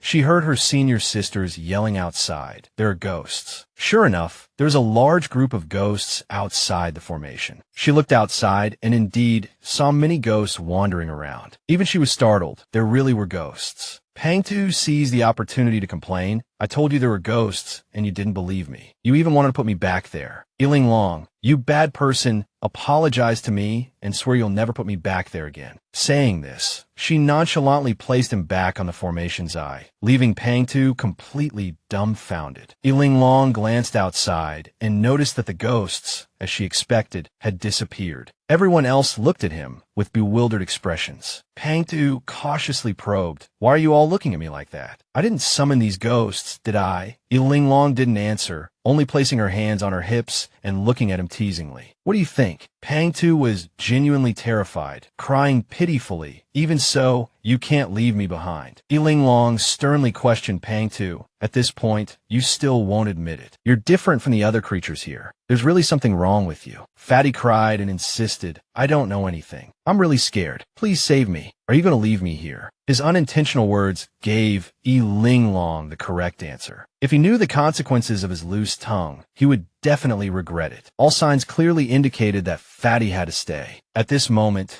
Fatty looked especially pitiful, sitting alone on the formation eye, his mind a jumbled mess. Linglong looked at him for a few seconds and cheerfully picked him up. "All right, I won't leave you here." Fatty was so moved that tears welled up in his eyes. Before he could get too excited, Linglong started teasing him again. Pointing at his leg, she said, "The ingredients for the soup are all ready. How could we forget you? Need I even say it?" Fatty flailed his limbs, struggling to punch and kick her, wailing inwardly, "Damn it, this is too much. How can there be such a person in the world? My heart aches with anger, but I have to hold on tight and never let go." As soon as Fatty left the formation eye, the ghosts reappeared, surrounding them. Everyone was terrified. From their observations, the number of ghosts was increasing, and their fear grew. Suddenly, Linglong called out for 7 senior brother, startling poor Li Zijua. "Little junior sister, every time you call my name, it's never a good thing. I have a very bad feeling." Even so, he cautiously asked, "Little junior sister, you wouldn't want me to go out and take a look, would you? After all this time together, you really know me too well." Linglong smiled more brightly than anyone. "7th senior brother,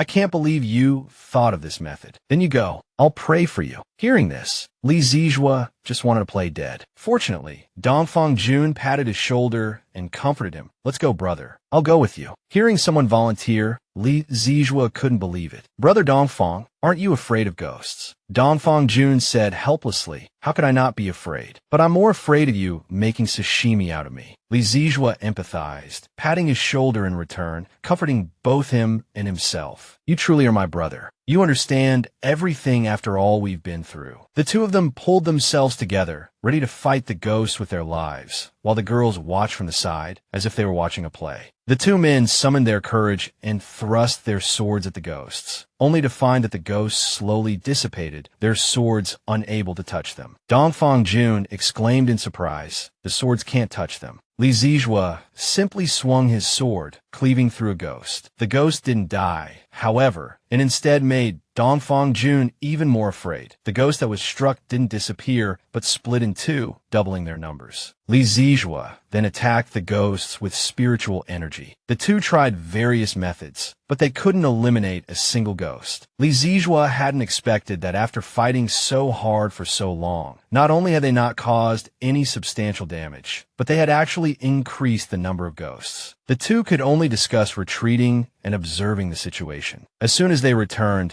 they collapsed on the ground, gasping for air as if they were about to faint. Li Zijua stuck a talisman on his mouth and kept sighing, the ghosts outside are too strong. Chi refining stage cultivators can only barely deal with the weakest ones. Golden core stage can last a few hours, nascent. Hua Shitting, knowing that icebone honey could detoxify, refined it into medicinal pills. Mo Roland then remarked that getting injured here came at a steep price, and pills made from icebone honey weren't cheap. He Jiming felt a mix of emotions. What kind of place was this? This secret realm was clearly full of life. So how could such a place exist? Linglong said, Senior Beixin Bai must have used all his life force to protect this place. He's protecting these ghosts, and the life force here has been influenced by Senior Beixin Bai's power. Or perhaps this entire secret realm exists because of him. If he weren't guarding here, these ghosts would have long since escaped back to the cultivation world. The consequences would be unimaginable, though we still don't know where these ghosts came from. Senior Beixin Bai is truly admirable. Thinking about it now, Fatty was probably raised by Senior Beixin Bai himself, which is why its behavior and way of thinking are just like a human's. The day the flower blooms is the day you bear responsibility. Linglong analyzed, we've been focused on Fatty. Senior Beixin Bai's power will eventually run out, so he plans to have Fatty take his place. Become the heart of this formation and guard the ghosts here. The flower blooming on its head means it has grown up and can shoulder this responsibility. Fatty sighed, not happy at all. What blooming flower? What responsibility? Do I really have such an important task? Linglong started teasing it again. No matter how hard you try, you won't get any smarter, and you don't have a good figure either. What else can you do? Just lie down. Fatty was held in her arms. She hugged it. Adults are talking. Children shouldn't interrupt. Fatty retorted, although I'm round and chubby, at least I'm considered intelligent in the plant world. I'm much better than you, a little girl who hasn't grown up yet. Hearing this, the others couldn't help but cheer for it inwardly. It had finally won a verbal battle against their junior sister. Needless to say, Linglong was unhappy and immediately started plotting revenge, that sly and cunning smile appearing on her face once more. Fatty also vaguely felt that it was about to suffer. I suddenly have a bold idea, she said, while taking out a brand new, shiny silver needle. Not only Fatty, but the others were also startled by her. Fatty trembled in fear. What are you going to do? She then directly jabbed the needle into Fatty's bottom, extracted a bit of its sap, and flung it towards the wandering ghosts. Fatty was stunned by the prick and cried out in pain. After she let go, Fatty continued to curse her. You're truly the most venomous woman. She didn't bother arguing with it and simply picked it up, pointed to where she had just thrown the needle. A few drops of Fatty's nutrients landed, and many ghosts immediately swooped down to fight over them, madly attacking each other. The few people watching from the side also widened their eyes in surprise. Fatty's jaw almost dropped. Linglong concluded, Fatty's essence is indeed very attractive to them. Knowing it was in danger, Fatty immediately changed its attitude towards her, desperately trying to please her by massaging her shoulders and back, its voice sweeter than honey. Sister Linglong, Is this pressure enough? Should I be gentler? Now was finally her turn to be smug. She flicked Fatty away, teasing like slapping her face. Fatty cried out in pain. You're a ripe fruit. I haven't grown up yet. I can't handle you calling me sister. You should call me grandpa. Knowing it had to submit, Fatty obediently listened, even offering to dance like a grandson to amuse her. With that face of yours, you shouldn't embarrass yourself. After some experimentation, they finally had a result. Linglong took out a piece of paper filled with ideas and handed it to her third senior sister. Senior sister, can you help me make this out of gold? Mu Woolen glanced at it. This is too simple, junior sister. Just wait a moment, I'll finish it right away. Linglong took out 2 more talismans and handed them to the 2 men. See those 2 ghosts over there? Go and stick these 2 talismans on them. Li Zijua was curious. Why those 2 specifically? Linglong didn't hide her reasoning. Because they're the fiercest 2. I'd rather not know anything than have my heart broken. I shouldn't have been curious in the first place. Now I'm scared. Li Zijua looked at the talismans, unable to feel happy at all. Not only did they have to rush out, but they also had to pass through a group of ghosts. And they had to find the 2 fiercest ghosts. I seriously suspect junior sister wants to set us up, maybe even use the ghost to kill us. But regardless, the 2 could only brace themselves and rush out, searching for the 2 fiercest ghosts. Linglong turned to Fatty with a smile. After a few days together, how could he not understand that smile? Fatty shuddered and quickly pleaded, You can't take revenge on me like this. Help, I was wrong. I won't dare talk back to you again. I promise to listen to you from now on. I'll give you anything, just please spare me. Taking advantage of others had always been her forte. You're dirt poor. What can you give me? Fatty offered his capital as a plea. Don't you covet my body. If you want it, I'll offer myself to you. Just please be gentle. I'm afraid of pain. Who covets your body? Outside, 2 people were fighting desperately, finally managing to stick the talismans onto the 2 ghosts. This task was assigned by little junior sister. Now they'd stuck the talismans onto the 2 ghosts, but the immediate danger was that they couldn't go back. The ghosts surrounded them, leaving them with no escape. Following her plan, Linglong placed Fatty's head back in the formation's eye. The ghosts surrounding the 2 instantly vanished, the danger averted. Li Zijua let out a long breath and sat down, suddenly noticing a ghost standing quietly beside him. He immediately raised his sword in alert, but upon closer inspection, he realized that the ghost seemed unable to move. It turned out that the talismans little junior sister applied allowed them to see the ghosts. No wonder there was no light within 5 steps. The ghosts had been blocking it. After a while, senior sister had finished making the golden cage. Now I need to carve talismans onto the cage, lock those 2 ghosts inside, and sprinkle Fatty's juice on them. All steps completed, task accomplished, experiment commenced. Everyone quickly retreated. Fatty's head was still sitting in the formation's eye. He looked quite pathetic. Linglong lifted Fatty's head from the formation's eye, and, as expected, the ghosts began to reappear. She immediately recognized the 2 ghosts she had chosen earlier. Look everyone, little junior sister just sprinkled Fatty's head juice on the 2 ghosts in the cage. Now, smelling each other's scent, they started fighting. Li Zijua finally understood little junior sister's intention. Any slight disagreement between them would instantly lead to a brawl. Without hesitation, if they were separated, it would only make their ranks stronger. But if they were allowed to merge, the number of ghosts would decrease. Now they were tearing at and devouring each other, ultimately merging into one. Linglong was truly meticulous. The first experiment was a success. Next, she would use this method to make them kill each other. To save time, she asked her senior sisters to make more cages. With little junior sister around, everyone's understanding was constantly being refreshed. My God, I never thought you could do this. After countless acts of devouring, a ghost king was born, and it looked extremely terrifying. But in Linglong's eyes, it was different. This ghost king was cool and handsome. I told you it would definitely break through the encirclement. Moreover, after it escaped, there wasn't a single ghost within 100 steps. It alone could make thousands of ghosts retreat. Li Zijua cautiously probed little junior sister's intentions. Why did you create a ghost king? Do you want to lead us out? The more she spoke, the more she resembled a little devil. Without Fatty's head in the formation's eye, we can't get out because the ghosts will stop us. But if there's a super powerful ghost king clearing the way, Fatty's head won't need to stay in the formation's eye and can come out with us. The more Li Zizhua listened, the more confused he became. Theoretically, the Ghost King could indeed lead them out, but would it be willing? His doubts stemmed from the fact that this Ghost King had just devoured 7 other Ghost Kings to break through the encirclement. With its combat power, all of them combined wouldn't even be enough to fill the gaps between its teeth. She always liked to do things her own way and was now looking at Li Zizhua with a bit of impatience. Whether it's willing or not is unimportant. I'll make it willing. Then how do you plan to make it take us?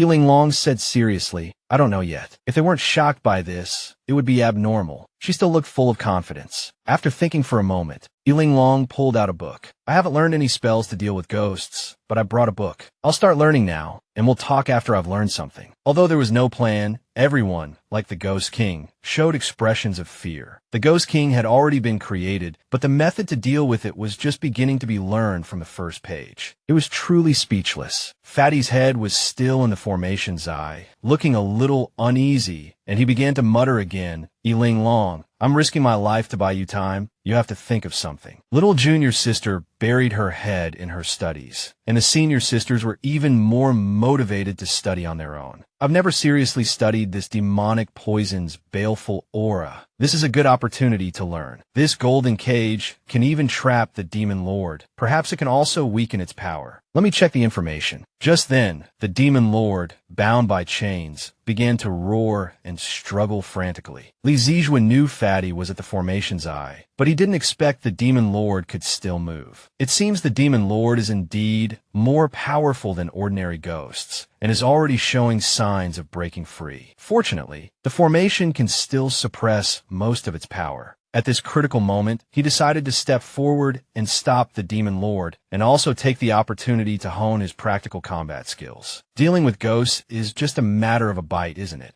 Everyone knows that. Xinlan wasn't idle either, rushing forward with Li Zizhua to suppress the demon lord. Dongfang Jun, with his fragile heart, could only brace himself and join the battle, feeling somewhat disgruntled, as he could be implicated at any moment. But these efforts were not in vain. After several days of study, Linglong finally learned how to draw talismans and stuck them onto the demon lord. Hua Shiding was as happy as Linglong. Perfect timing. I just finished refining this medicine. It can weaken the demon lord, calm it down, and lower its combat power. Mu Ruolin also achieved great success. The golden ring has been refined and can lock up the demon lord. It will prevent it from going berserk and can even change its form. Little junior sister can trap the demon lord at any time, release it when needed, and put it back in the box when not. Linglong was thrilled. These things are simply fantastic. When the demon lord comes, I'll give it 4th senior sister's medicine and then use 3rd senior sister's box to put it away. Once trapped, the demon lord will sleep forever. With the addition of the talismans on 3rd senior sister's magical tool, everything is ready. At this moment, the demon lord was being firmly suppressed by Li Zizhua and Xinlan. Linglong rushed over with everything. You're doomed, demon lord. Senior brothers and sisters, good job. Keep holding the demon lord down. The journey to subdue the demon lord has officially begun. First, she made the demon lord drink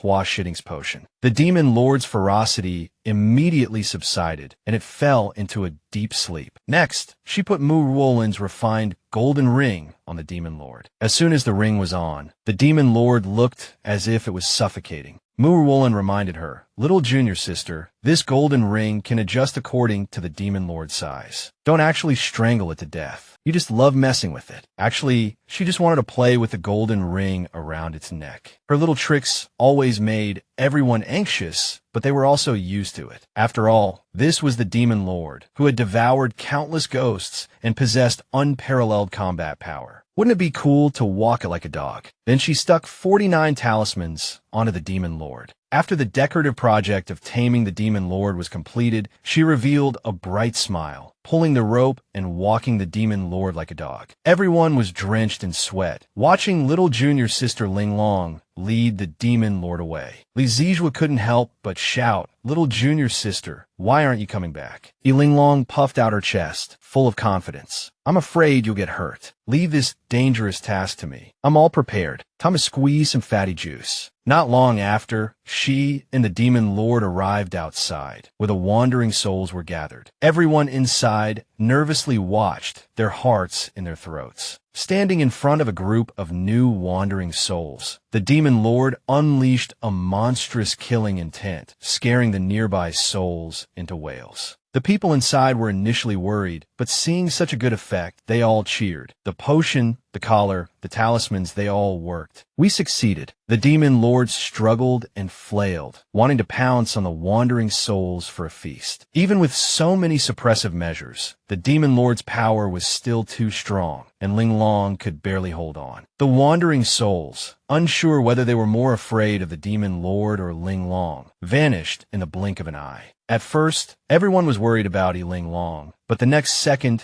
they were all speechless, with only one thought in their minds. The shadow of being robbed by the demon lord would likely leave psychological trauma. Perhaps everyone was more afraid of the instigator, Linglong. To satisfy her new pet's appetite, she tore off the talismans and let it have a feast. Her actions made everyone worry that the demon lord would lose control. After devouring the last wandering soul, the demon lord still looked up unsatisfied, staring fiercely at Linglong, baring its fangs and claws as it pounced. Fatty was so scared he didn't dare look, covering his eyes with both hands. After a long silence, Fatty peeked through a crack, curious about what was happening outside. He saw Linglong using a forbidden technique to tame the demon lord. The demon lord was still stubborn and ferocious, but in Linglong's hands, it seemed to be becoming obedient. Linglong began to lecture her new pet. From now on, I am your master. This was her first time having a pet, and to express her fondness, she said, from now on, I'll call you Zhao Kai. Li Zijua was already mentally preparing emotional support for his junior sister's pet. Was his junior sister serious this time? The reason the demon lord was still quiet was entirely due to the restraints of the talismans. It didn't look obedient at all. Could she really keep this as a pet? Linglong led the demon lord like she was walking a dog. All right, let's go. Let's go Zhao Kai, Zhao Kai. Unexpectedly, the demon lord actually obeyed and hopped along excitedly. The two of them were moving so fast that everyone had to quicken their pace to catch up. Thankfully, they finally did. Junior's sister had caused trouble again. At this time, Linglong was busy drawing talismans, giving Zhao Kai a break. Li Zijua asked with concern, Junior sister, are you all right? Trouble? No, not at all. In her eyes, this new pet was just a little mischievous. Xinlan noticed a light ahead and confidently guessed that it was the exit. Linglong also said it was the exit, but there was a formation blocking it, and it would take some time to break. She hoped second senior sister could help create an illusion. Remember you said your spells are effective on souls too. Then I'd like to ask you to do this. Create a repeating illusion. Put all our Clear Frost sect disciples inside, and have them sing and dance every day, waving red flags and praising peace and friendship. Xinlan didn't understand why she wanted to do this, and asked, Junior sister, what are you trying to do?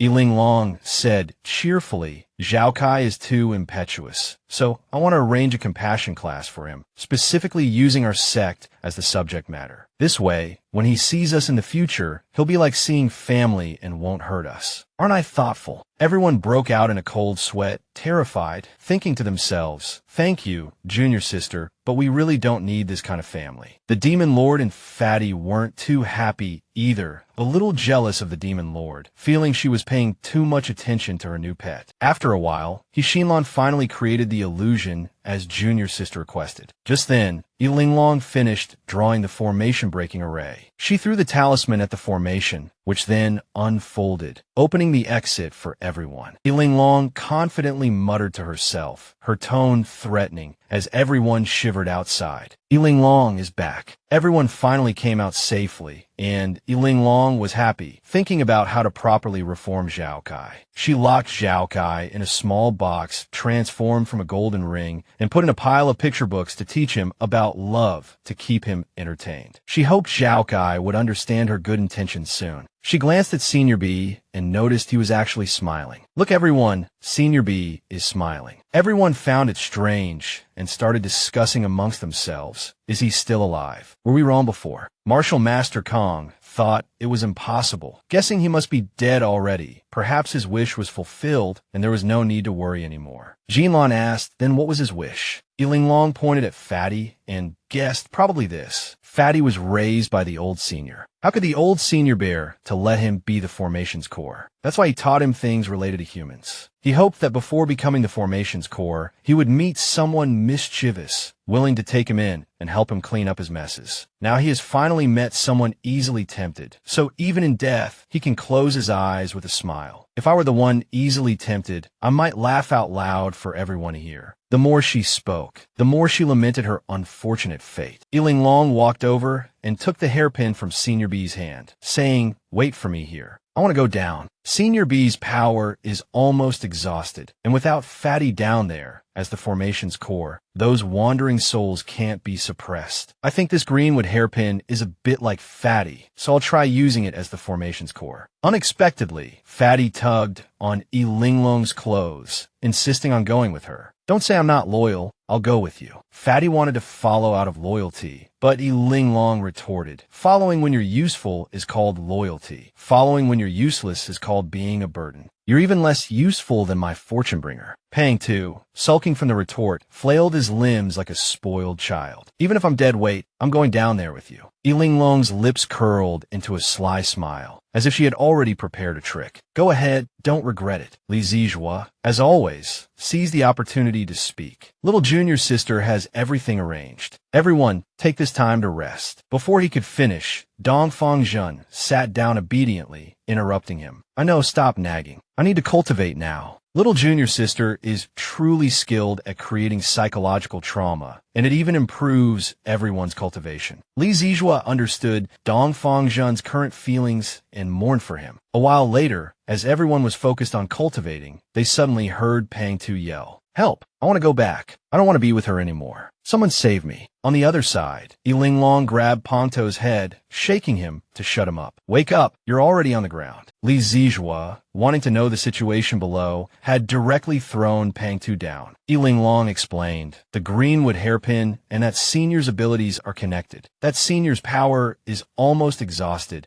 and there's not much left in the greenwood hairpin, but it can hold for a while longer. We'll find a wood attribute treasure and come back to replace the formation's core. Me, Pang Tu, the matters here are resolved. Quickly take us out." Pang Tu dared not disobey her. Leading everyone out, Pang Tu clung to Li Zijua's shoulder, finding various ways to badmouth Linglong, his expressions incredibly animated. "Do you know what Linglong did all day and night? She actually used my sap as bait to lure those ghosts out for Fortune Bringer to eat. Also, she keeps saying I'm useless. Doesn't she know that without my old thing, how could she use the greenwood hairpin to gain power? Using it as the formation's core, that power could have helped her cultivation break through to the mid-stage of foundation establishment in one go." What? Little Junior's sister has already reached the mid-stage of foundation establishment. He hadn't expected that while everyone was busy with important matters, Little Junior's sister had also broken through. Pang Tu indignantly pulled Li Zijua back, continuing to accuse Linglong. "You really weren't paying attention. I didn't even want to tell you." His loose lips finally pushed Linglong over the edge. Unable to bear it any longer, she grabbed his head and threw him out. "Go cool off. Don't come back." Pang Tu continued chattering incessantly along the way, his words becoming increasingly outrageous, disregarding everything. She couldn't stand it anymore and threw Pang Tu out, sending him tumbling across the ground. Unfortunately, he bumped into someone's legs. He opened his eyes to see that he had run into Lu Yanshu. His mood instantly plummeted. "You're not dead yet." He immediately turned and ran back towards Linglong and the others. Lu Yanshu, still harboring resentment over Linglong's previous actions, had been waiting there for her. "Linglong,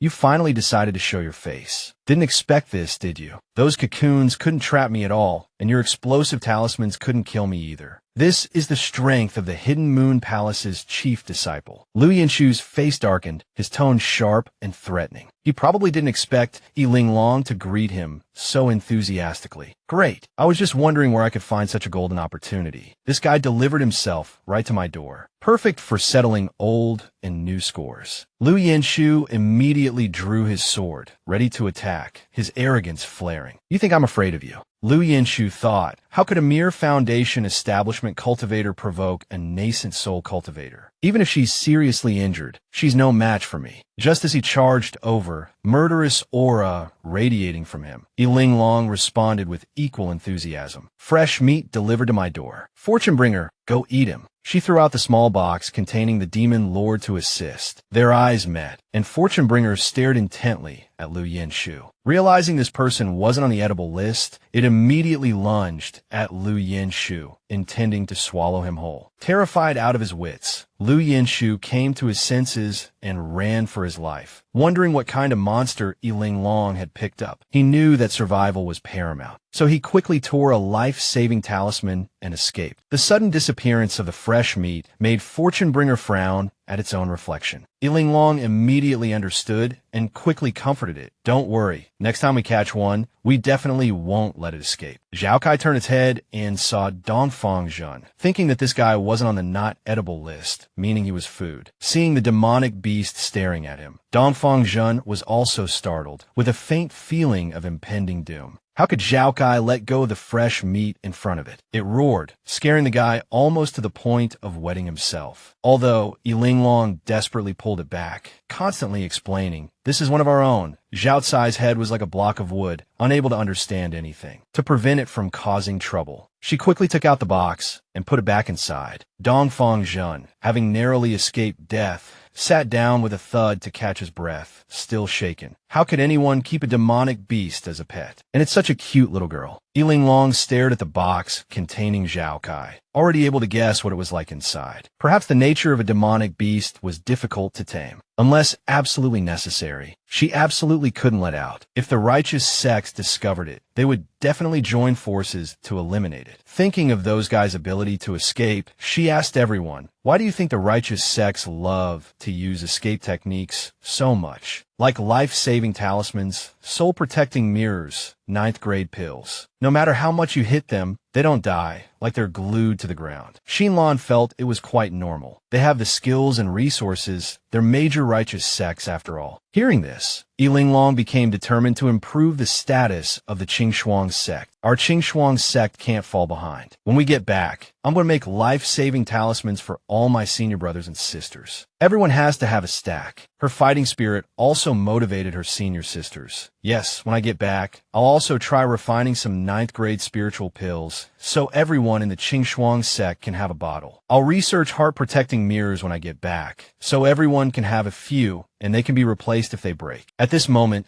the scene before Dongfang Zhen made him cry inwardly. He originally thought the Qingshuang sect was like him, living like wandering cultivators, but in the end, only he was the clown. Linglong calculated the time and quickly pulled everyone away. According to her calculations, today was the day Yurangia would lead everyone out of the secret realm. In the original story, she would open the secret realm gate at noon. There was still 1 hour until noon, enough time for her to do everything and then leisurely leave the secret realm. So she excitedly pulled everyone, constantly urging, "Hurry up, senior brothers and sisters. Let's go get revenge." Hearing this, everyone pondered who their little junior sister was seeking revenge on this time. After all, besides Jinlan and Liu Yinshu, who else could this little junior sister have a grudge against? Which unlucky person had she targeted this time? Soon, they arrived at the Frostbone Garden, gathering around a large tree. Everyone craned their necks, waiting to see who little junior sister's enemy was, and even joined in the excitement. She pointed at a 4th tier bee. "My enemy, is it?" Li Zijua wouldn't miss the chance to tease her. Laughing, "Little junior sister, I thought your revenge target was that big snake." She knew she was being teased and stubbornly retorted, "7th senior brother. It's called revenge if you can win. If you can't win, it's called suicide. I won't do anything stupid." Whether intentional or not, she revealed a cunning smile, putting her hand on Li Zijua's shoulder, her smile radiant. "7th senior brother, let's divide the work according to the old rules." At this moment, he wished he could take back what he had just said. "Little junior sister, you're so smart. You must have thought of a better way, right?" Linglong put on an innocent and deceptive expression. "7th senior brother, I think the old way is best. Knowing he couldn't escape, Li Zijua turned to Dongfang Zhen and beckoned, want to join.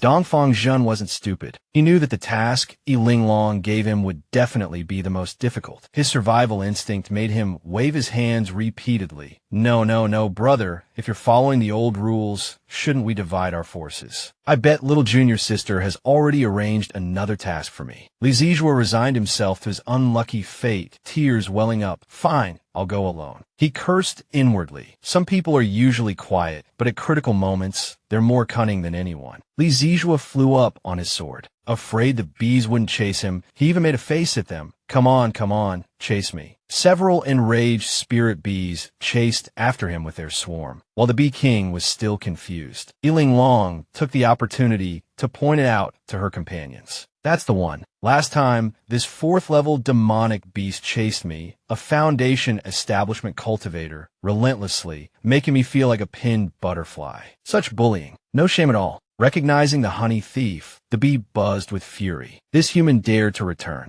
Emboldened by her companions, Linglong taunted it. What's with that look? Still want to fight me? She gestured to the others, excitedly introducing them. Look, this time I brought helpers. Senior sisters, senior brother Dongfang, go. Show no mercy. On her signal, everyone charged, launching their attacks at the bee. Showing no mercy, they quickly subdued the bee, binding it and tying a bow around its thorax. Linglong was finally satisfied. Good, very good. Just stay here and be happy. From now on, the grudge between us is wiped clean, poof, gone. A sudden thought struck her, and she turned to 4th senior sister. Do you know how to cultivate ice mist flowers? I've only read about it in books, never tried it. Hearing this, Linglong immediately plucked a flower and handed it to Hua Shiqing. Since you've read about it, you can definitely cultivate it. Take this ice mist flower back to the Clear Frost sect and plant it. The group then headed towards the pond where Li Zijua was hiding. They were greeted by the sight of Li Zijua lying amidst a pile of demonic beast corpses. Linglong asked in surprise, 7th senior brother, were you fishing with dynamite? Li Zijua hadn't expected this either. You might not believe this, but the offspring of that 5th level green fish I killed last time came looking for revenge. Hua Shiqing was shocked. Just how many innocent lives have these two taken? Her revenge complete, the young woman urged the others. We're almost there. Everyone stay close. If we hesitate, it'll be too late. Thankfully, Linglong's group arrived just in time. The exit to the secret realm was right before their eyes. They would soon be able to leave. Suddenly, someone shouted, Linglong. Everyone turned towards a voice. They saw it was Zhuo Xinjiao. He was waving excitedly. You guys got pulled in too. Unaware of anything, he enthusiastically introduced Lu Yenshu to her. Both of them thought simultaneously, not this guy again. Linglong thought, what a small world and what bad luck. However, with so many people around, they probably wouldn't dare to kill anyone, as long as they stayed calm. Lu Yenshu also thought, with so many people, they probably won't release the Ghost King. Don't panic. They both pretended to meet for the first time, shaking hands and exchanging pleasantries. Zhuo Xinjiao, sensing their strange attitude, asked, do you two know each other? Both of them answered simultaneously. No. Their faces were grim, unwilling to say more. Lu Yenshu spoke seriously to Zhuo Xinjiao. We have other matters to attend to. You and your martial brothers should go back on your own. Be good. If something really happens, don't blame me for not protecting you. Watching the two leave, Linglong thought, just as I guessed, Lu Yenshu would never tell anyone that he was chased by a mere Foundation establishment cultivator like me. After all, he's too proud. Besides, if he really wants revenge in the future, he'll definitely come himself, and he'll never let the Hidden Moon Palace get involved. The Hidden Moon Palace wouldn't destroy the Clear Frost sect just because of one disciple's personal grudge. At this moment, Jia Lini also saw Linglong and audaciously called out her name. Linglong turned around, greeting him with a bright smile. What a coincidence. We meet again. Jia Lini, who had suffered greatly at her hands, shuddered at the sight of her smile, saying fearfully, what do you want? Our 7-star sect's senior brother Yi Fan is waiting outside the secret realm to meet us. If you dare to try anything. Before he could finish, Linglong interrupted. How would I dare? I don't have the guts. He doesn't need to wait outside anymore. Haha.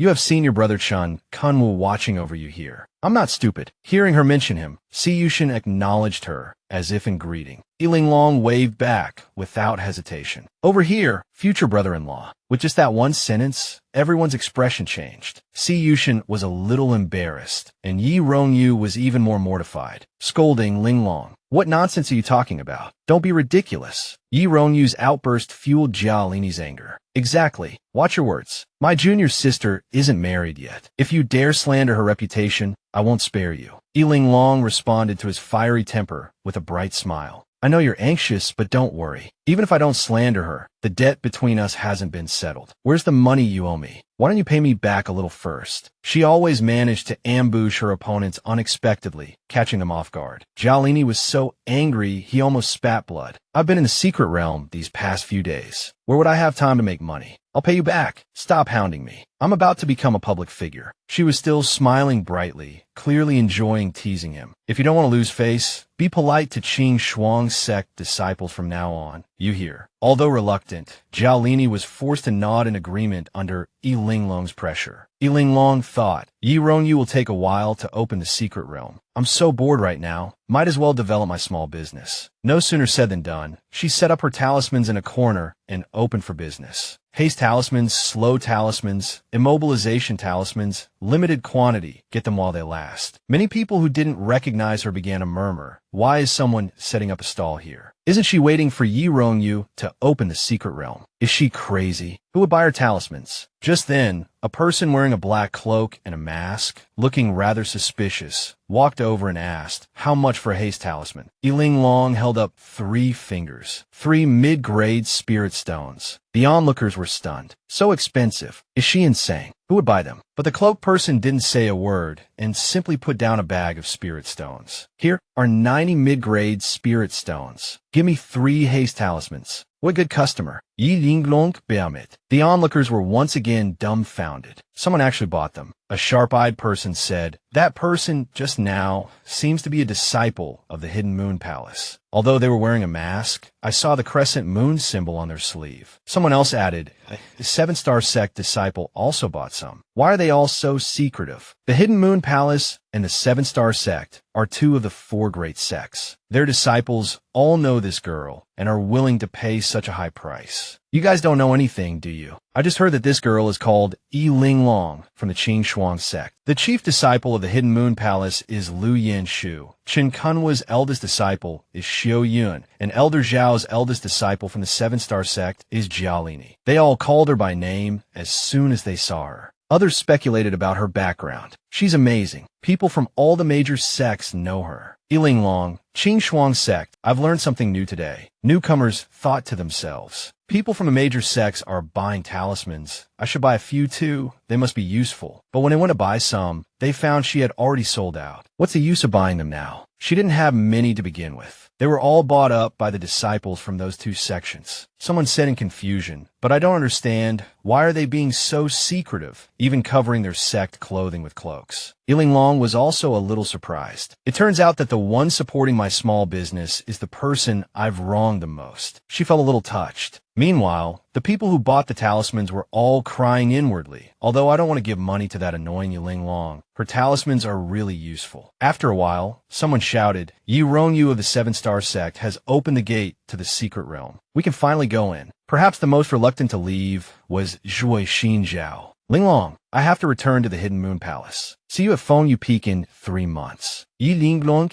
Vavid Gudbi. Hearing that Feng Yu Peak had only 3 months left, she secretly resolved to seize the time to cultivate, strive to improve, and make Qing Shuang sect famous, so that her senior brothers and sisters would no longer be looked down upon as rogue cultivators when they went out. Dong Fangjin thought, I need to exchange a few polite words with these Qing Shuang sect people and leave quickly. Everyone in this sect is too bizarre. He said politely, I'm truly grateful for your help along the way. Now that we must part, that I'm actually a little reluctant to leave. The people next to him, hearing this, thought he's reluctant to leave. Li Zijua cautiously asked, are you hinting at something? Dong Fangjin said, nothing. Li Zijua asked again, could it be that you want to join our Qing Shuang sect? Dongfang Jun was startled by Li Zijua's idea. He just wanted to say goodbye. Did they think their sect was that special? Inwardly, he scoffed, but they didn't hesitate to reject him. I'm sorry, I'm afraid not. Your aptitude is too ordinary. You don't have any particular strengths, and more importantly, you're not very good looking. Their words were too blunt, leaving him both angry and hurt. Am I that unbearable in your eyes? Linglong even patted his shoulder, adding, so unfortunately, you can't join us. Don't cry, hold your head high, and leave bravely.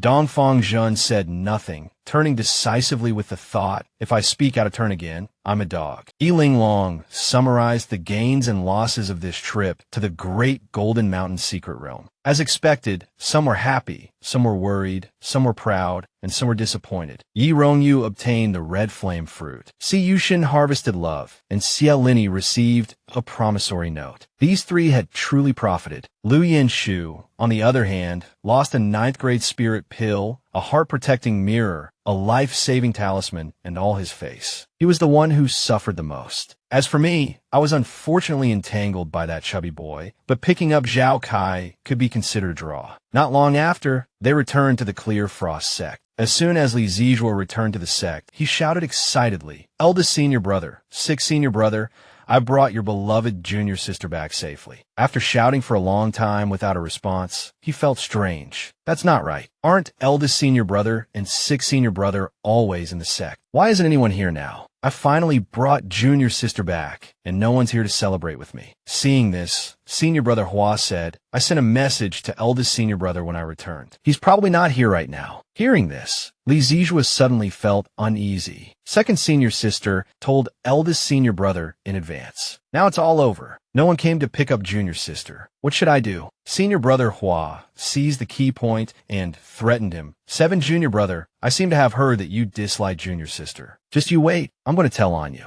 Li Zijua almost cried out, no, don't. That's not what I meant. The chubby boy was gesticulating all over Linglong, looking here and there, asking, what's this? What's that? Linglong grew impatient, grabbing its head and pressing it firmly to the ground. This is my territory. Just stay put. Don't run around and cause trouble, and don't bother my senior brothers and sisters. She muttered to herself, what do they mean by breaking even? Now that I think about it carefully, it seems like I'm losing more and more. At this moment, senior brother Hua ran over, wanting to complain about Li Zijua to their junior sister. Just then, a man's figure appeared. It was her 5th senior brother. Li Zijua happily introduced, junior sister, this is your 5th senior brother, Mu Shaoran. He's skilled in beast taming. He even gave each of our fellow disciples a spirit pet before. He must have brought you a gift this time. Mu Shaoran rubbed Li Zijua's head like he was petting a puppy. Long time no see, 7th junior brother. You're getting more and more restless. Junior sister, don't blame him. Linglong honestly replied, I'm used to it. It's not surprising anymore. 5th senior brother, did you really bring me a gift? Of course. I heard there was a junior sister who entered the sect at 11 years old, so I specifically caught a long-eared rabbit. As he spoke, he took the spirit beast out of his storage ring and handed it to Linglong. This is a gentle and cute level 1 spirit beast. Junior sister will definitely like it. Linglong was charmed by the adorable appearance of the beast. So cute, so pretty, and it's pink. This color is so beautiful. Thank you, 5th senior brother. I love it. His junior sister's expression warmed his heart. I'm glad you like it. Although it's gentle, it's still a spirit beast. If it accidentally hurts you, just let me know, and I'll tame it for you again. Hearing about taming beasts, a thought struck Linglong. 5th senior brother, you could tame beasts. I just picked up a pet, but it's not very obedient. Can you help me tame it? The other two, knowing that junior sister was talking about Zhao Kai, were instantly startled and said in unison, no. Mu Shaoran, however, asked innocently why not. Out of concern for their 5th senior brother, Li Zijua awkwardly explained, 5th senior brother, actually, junior sister is young and doesn't understand. She just picked up something by the roadside to play with. It's not a spirit beast. It can't be a spirit pet. Junior sister is young, so it's normal that she can't tell the difference. Senior brother Hua said to Linglong, junior sister, Zhao Kai is not a spirit beast. It belongs to the demon or ghost category, not within 5th senior brother's beast taming expertise. Oh, that's a shame. At this time, the chubby boy, having finished playing, ran back from somewhere, and seeing Linglong holding another spirit beast in her arms, immediately jumped up, kicked it off, and took its place. Then he mounted the spirit beast and asked Linglong, "Is this the new mount you prepared for me? It looks a bit dopey, but it's fluffy and quite comfortable to ride. Fatty likes it. You finally did something good and lived up to old Bai's expectations." His expression grew more sinister as he spoke. "It's just a pity for this innocent spirit beast." Mu Shaoran, seeing Fatty, misunderstood.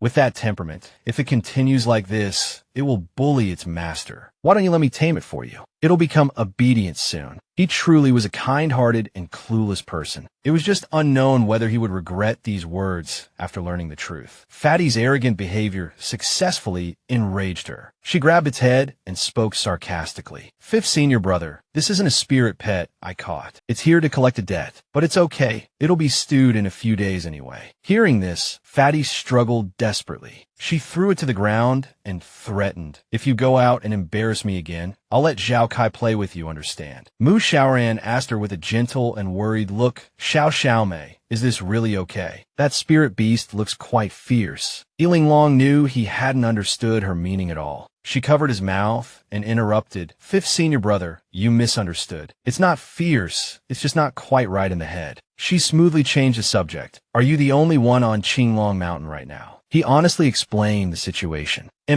Eldest senior brother and sixth junior brother entered the Qingshuang sect's secret realm yesterday for closed-door cultivation. I don't understand why little junior sister isn't coming back until tomorrow. Why couldn't she wait one more day instead of rushing into closed-door cultivation? Li Zijuan knew the reason for this. His face clearly showed dissatisfaction, as if he was complaining. Why else? It's because second senior sister told them to go. Fifth senior brother, did they leave any message for you? Mu Shaoran replied, "They didn't say anything, just told me to take good care of Xiao Xiaomei. Xiao Xiaomei isn't actually weak, and she's not as shy as I thought. Taking care of her isn't that difficult, right?" Li Zijua quickly grasped at this lifeline and gave Mu Shaoran a thumbs up, inwardly praising his perceptiveness 1,000 times. Then he pushed Linglong towards Mu Shaoran and slipped away. "Then little junior sister is in your hands. We're also going into closed-door cultivation." Mu Shaoran still thought little junior sister was a little cutie who needed protection and gently patted her head. "I was just planning to go out, so I'll take Xiao Xiaomei with me." At the prospect of being taken out, Linglong's eyes lit up and she asked excitedly, "Fifth senior brother, where are we going?" "We're going to Luan City. Fifth senior sister sent a distress signal yesterday, and eldest senior brother asked me to go help her." Only someone who truly understood the personalities of those two would be stunned speechless. He actually planned to take fifth senior sister and Xiao Xiaomei out together. He was truly the bravest of the brave. That thumbs up and horrified expression were enough to imagine what Mu Shaoran's next few days would be like. Mu Shaoran still had the appearance of a kind-hearted bodhisattva, his whole body shining with golden light. Actually, fifth senior sister's temper. How should I put it? It's a bit hard to describe, but it's okay. With Xiao Xiaomei there, maybe she can influence fifth senior sister and change her temper. Besides, she still has to take care of Xiao Xiaomei, so she'll definitely restrain herself a bit. Both of them sympathized with him, but didn't dare to tell the truth. Senior brother, I don't know what to say. I still have some spirit fruits. Take them all. Senior brother Hua also stuffed all his good things to Mu Shaoran. This purple pill box and second senior sister's phantom pearl, third senior sister's heart-protecting mirror, take them all with you. Mu Shaoran was deeply moved. He didn't expect everyone to care so much about him. Thank you, junior brothers and sisters. You can cultivate peacefully in the Qingshuang sect. I will definitely take good care of the two senior sisters. Linglong also waved to them happily. Go. Don't worry, I'll be obedient and listen to fifth senior brother. That night, in Linglong's residence, Linglong lay in bed, full of anticipation for going to Luan City with fifth senior brother tomorrow. She was too excited to sleep. At this moment, the little snake in her sleeve crawled out and woke her up. Seeing it awake, she was delighted. "Little snake, you're awake. You're so cute." Linglong started chatting with the little snake. "Back in the Great Golden Mountain Secret Realm, when I used the green wood needle formation,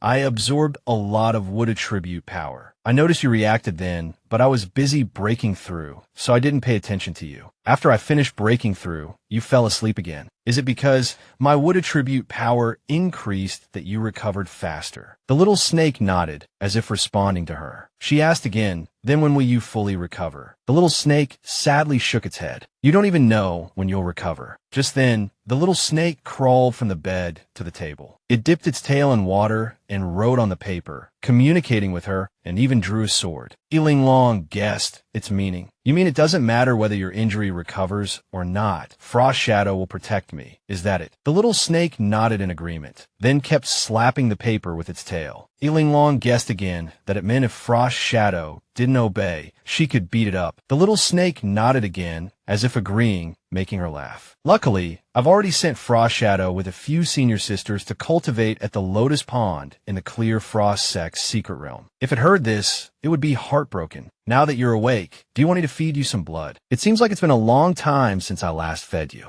The little snake shook its head, refusing, afraid of hurting her. Why not? Are you afraid of affecting my body? It's okay. I'm much stronger than before. Besides, you have to get better quickly. We still have to go out and play together. The little snake wrote with water, whether I'm well or not, I will always be with you. Linglong was touched, then laughed. You dare to say always to me. You don't know that eldest senior brother, sixth senior brother, and seventh senior brother were all scared away by me. You know what? The little snake wrote, they're weak. It had a look of disdain. Linglong clutched her stomach and laughed. If the senior brothers knew someone was evaluating them behind their backs, they would probably die of anger on the spot. Those strong, highly cultivated, and exceptionally powerful young talents were actually called weak by a little black snake. No one could stand it. Linglong became even more curious. Your handwriting is so beautiful, vigorous, and powerful. Everyone says handwriting reflects one's character. Were you very powerful before? The little snake shook its head, indicating that it didn't remember. They still had plenty of time. There was no rush. She then pretended to accidentally break a teacup, cutting her finger and drawing blood. I'm bleeding. Can you lick my wound? How could the little snake not understand that she intentionally let it drink her blood? Seeing it hesitate, she started to pretend, waving her finger and feigning pain. It hurts so much. Are you really going to ignore me? This trick worked on everyone. Everyone doted on her. The little snake had no choice but to move forward and drink her blood.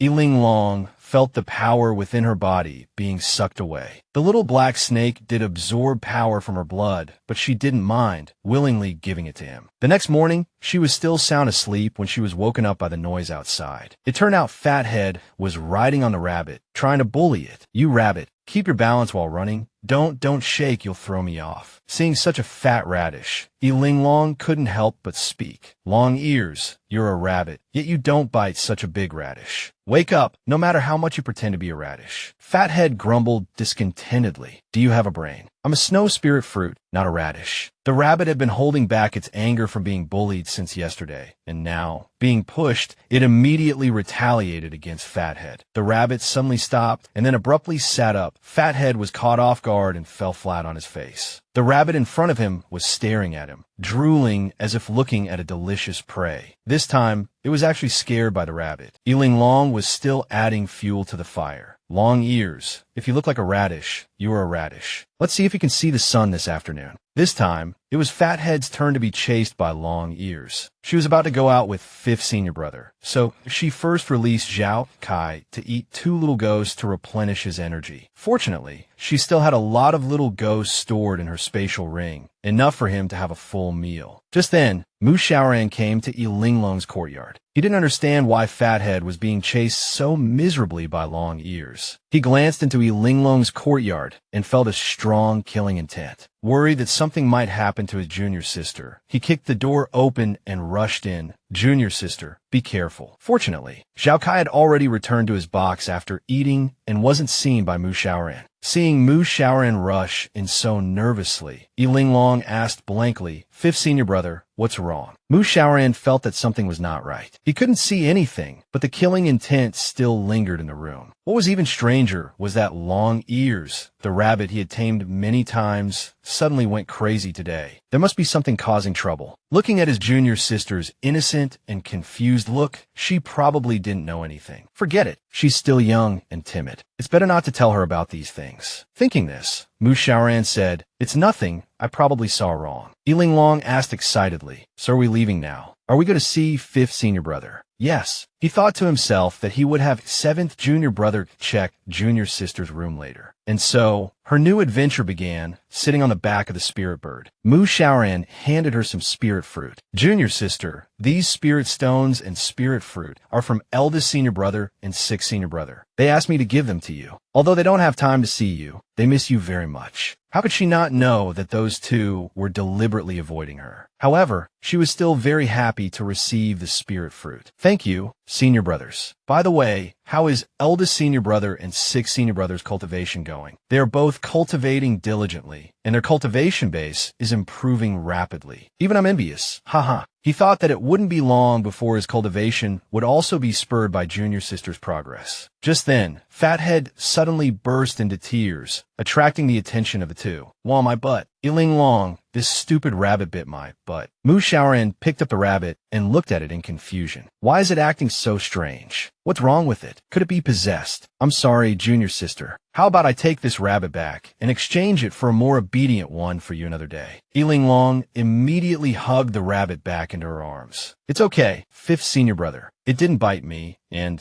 after biting Fathead, it's no longer an ordinary rabbit. Its value has skyrocketed. How could I bear to give it back to you? Just as she finished speaking, the rabbit's long ears suddenly perked up, and it leveled up under Mu Shaoran's shocked gaze. What? Long ears leveled up again. Wasn't it just a first-level spirit pet? It's leveling up too fast. Did it learn some kind of wind riding technique? After leveling up, the long-eared rabbit excitedly ran around, celebrating wildly. Completely ignored, Fathead cried even harder. Doesn't anyone care about me? My butt has been bitten, and you're still hugging and comforting the culprit. Oh, my poor Laobai, why did you leave so early? If your spirit is in heaven and you see your little darling being treated like this, you would definitely be heartbroken. Linglong knew Fathead's tricks too well, and these words made her even angrier. She grabbed Fathead's head and threatened, if you say one more word, I won't heal your butt. Finally getting attention, Fathead began to talk nonstop. Linglong, why don't you bite me too? My leg was gnawed on, my butt was bitten, my head was chopped off, and I still want to use this hand. Come to think of it, it seems like only the front is okay. Forget it, I'll give you my precious spirit fruit to eat, so you won't leave me, right? Not only was Linglong speechless, but even the usually gentle Mu Shaoran was at a loss for words. Junior sister, is your plant-type spirit pet all right? Linglong flicked its forehead hard. It's fine, it's just its brain is beyond saving. At dusk, they finally arrived at Lewin City. Mu Shaoran suggested finding an inn to rest for the night and looking for fifth junior sister tomorrow, but Linglong insisted on rescuing fifth junior sister today. Just then, a loud bang came, and the discussions of the onlookers immediately attracted their attention. The gist of it was that the Lu residence had exploded again. Hearing this, Mu Shaoran's heart tightened, and he immediately changed his mind. Not good, junior sister, something's happened. Come with me. Explosions continued within the Lu residence, and thick smoke billowed. A young woman was seen holding talismans in her hand, shouting at the servants surrounding her, "Get out of the way, all of you get out of the way." That young woman was none other than Qingshang Sect's fifth junior sister, Lu Baiwei. The steward sneered, "Miss, are your skills only this much? If you hadn't stolen fourth master's talismans, could you have lasted until now? Now you only have one talisman left. How are you going to escape? It's no use getting angry." The steward was right. Lu Baiwei was a little panicked, not knowing what to do next. Mu Shaoran and Linglong also arrived, seeing the Lu residence surrounded and fifth junior sister arguing with the servants. Mu Shaoran felt that the situation was too dangerous and couldn't understand how things had gotten to this point. Linglong asked, "Fifth senior brother, is that our fifth junior sister surrounded?" "Over there, yes, that's your fifth junior sister. Her name is Lu Baiwei." He answered junior sister, but thought to himself, "This is bad. I have to get over there quickly, otherwise things will be difficult to handle if they escalate." Thinking her fifth martial sister was being bullied, and as a fellow disciple couldn't stand idly by, Linglong grabbed a handful of explosive talismans and stuffed them into Fathead's mouth. "Go on, Fathead," she commanded. "Give these explosive talismans to fifth martial sister." Mu Shaoran, always adhering to the principle of peace is paramount, stepped forward to greet him. "Steward Lu, why is it so noisy all of a sudden? We're all family. There's no need for such a commotion."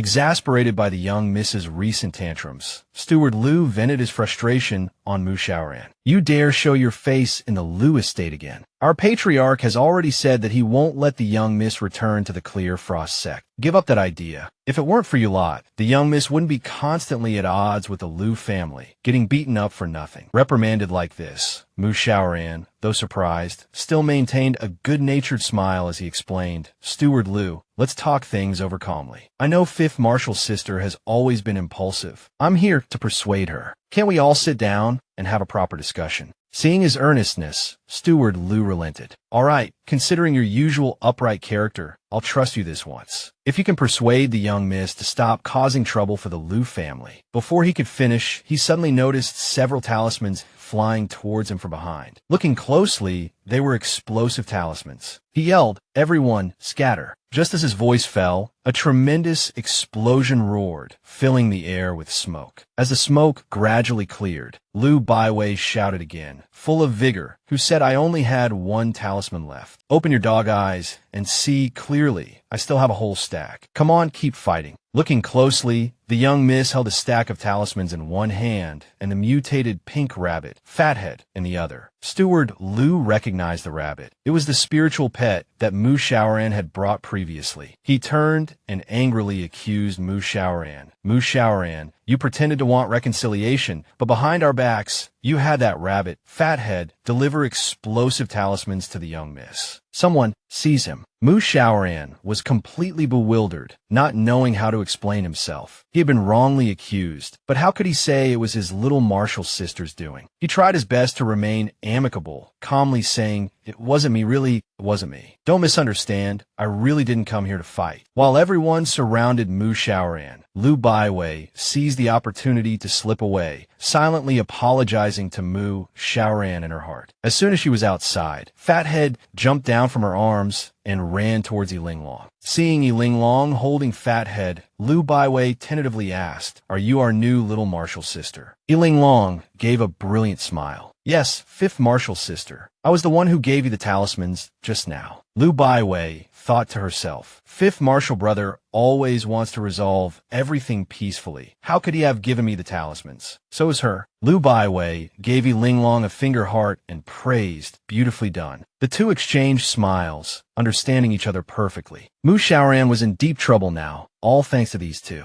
Liu Baiwei pulled Linglong along. We'll talk about other things later. Let's get out of here first and lie low for a bit. Linglong was still concerned about her Fifth Martial brother. What about Fifth Martial brother? Fortunately, Linglong was still thinking about that sensitive fellow, but Liu Baiwei pulled her away. Little Martial sister, it's fine. Fifth Martial brother will be able to handle it. The two entered a restaurant and ordered a table full of food. Little Martial sister, order whatever you like, it's on me today. Our first meeting was so sudden, I haven't had time to prepare a welcoming gift. As she spoke, she noticed a general store across the street and pointed it out to Linglong. That shop is yours. Here's the deed. From now on, with this deed, you can go to the Liu family's pawn shop every month to collect the spirit stones earned by that shop. Linglong was overjoyed to receive such a generous gift. Who would want a martial sister like this? Opening the deed, Linglong couldn't help but exclaim, wow, this scroll is amazing. The numbers change on their own. Liu Baiwei added, that's right, little martial sister. You can check the shop's actual income and expenses at any time. You're too kind. Linglong put the deed away. Thank you, Fifth Martial sister. Only now did she realize how wealthy her Fifth Martial sister truly was. Wait, were the cleaning servants at the Clear Frost sect all hired by Fifth Martial sister? Just then, the door to the private room opened. The two looked over and saw it was their Fifth Martial brother. Mu Biao arrived, panting, calling out the two girls' names. Liu Baiwei happily said to Linglong, see, I told you you'd be fine. Linglong agreed, praising their fifth senior brother. He's really amazing. Liu Baiwei handed a freshly poured cup of wine to Linglong, who took it without hesitation and was about to drink when Mu Biao rushed over and snatched it away. Mu Biao seemed to be venting her recent frustration. Fifth junior sister, how could you let little junior sister drink alcohol? She's still so young. And you, little junior sister, how could you give fifth senior sister the explosive flu? She blew a giant hole in the Liu family's main gate. Both girls paled, the same thought crossing their minds. Who would have thought their usually gentle and courteous fifth senior brother would be so angry? Mu Biao seized the opportunity to scold her fifth junior sister again. What did you fight with your family about this time? Couldn't you have talked it out properly instead of causing such a commotion at home? Liu Baiwei, not wanting to hear any more scolding, interrupted her fifth senior brother. It's all my fault this time. My father actually wants to go through with that marriage proposal, to marry me off to Xia Ziying. Of course, I refused. Hearing this, Mu Biao calmed down. Hasn't your father considered breaking off the engagement? The mention of this reignited Liu Baiwei's anger. After hearing about it, Xia Ziying actually went to my father and said he would help me find the blazing fire pearl. My father immediately took the bait and promised that as long as he retrieved the pearl, he would arrange our marriage immediately. As far as Mu Biao knew, the blazing fire pearl was last seen in Jiayin City, a place that had become a living hell filled with danger over a decade ago. His willingness to risk his life to find the blazing fire pearl for you shows that he really likes you, doesn't it? Liu Baiwei clutched her head and yelled, "Another one tricked by Xia Ziying. Does helping me find the pearl mean he cares about me?" Only Linglong had a different opinion. Perhaps he values fifth senior sister's power and wealth more. Mu Biao retorted, "Little junior sister, you don't understand. The Xia family is also one of the 8 great families. As the young master of the Xia family, how could Xia Ziying covet Baiwei's power and wealth? Besides, searching for the blazing fire pearl is life-threatening." Linglong didn't agree with Mu Biao. Just because the Xia family is rich doesn't mean he wouldn't covet fifth senior sister's power and wealth. Even if my family had millions, I'd still pick up a spirit stone if I saw one on the ground. Besides, when is the path of cultivation not life-threatening? If he succeeds this time,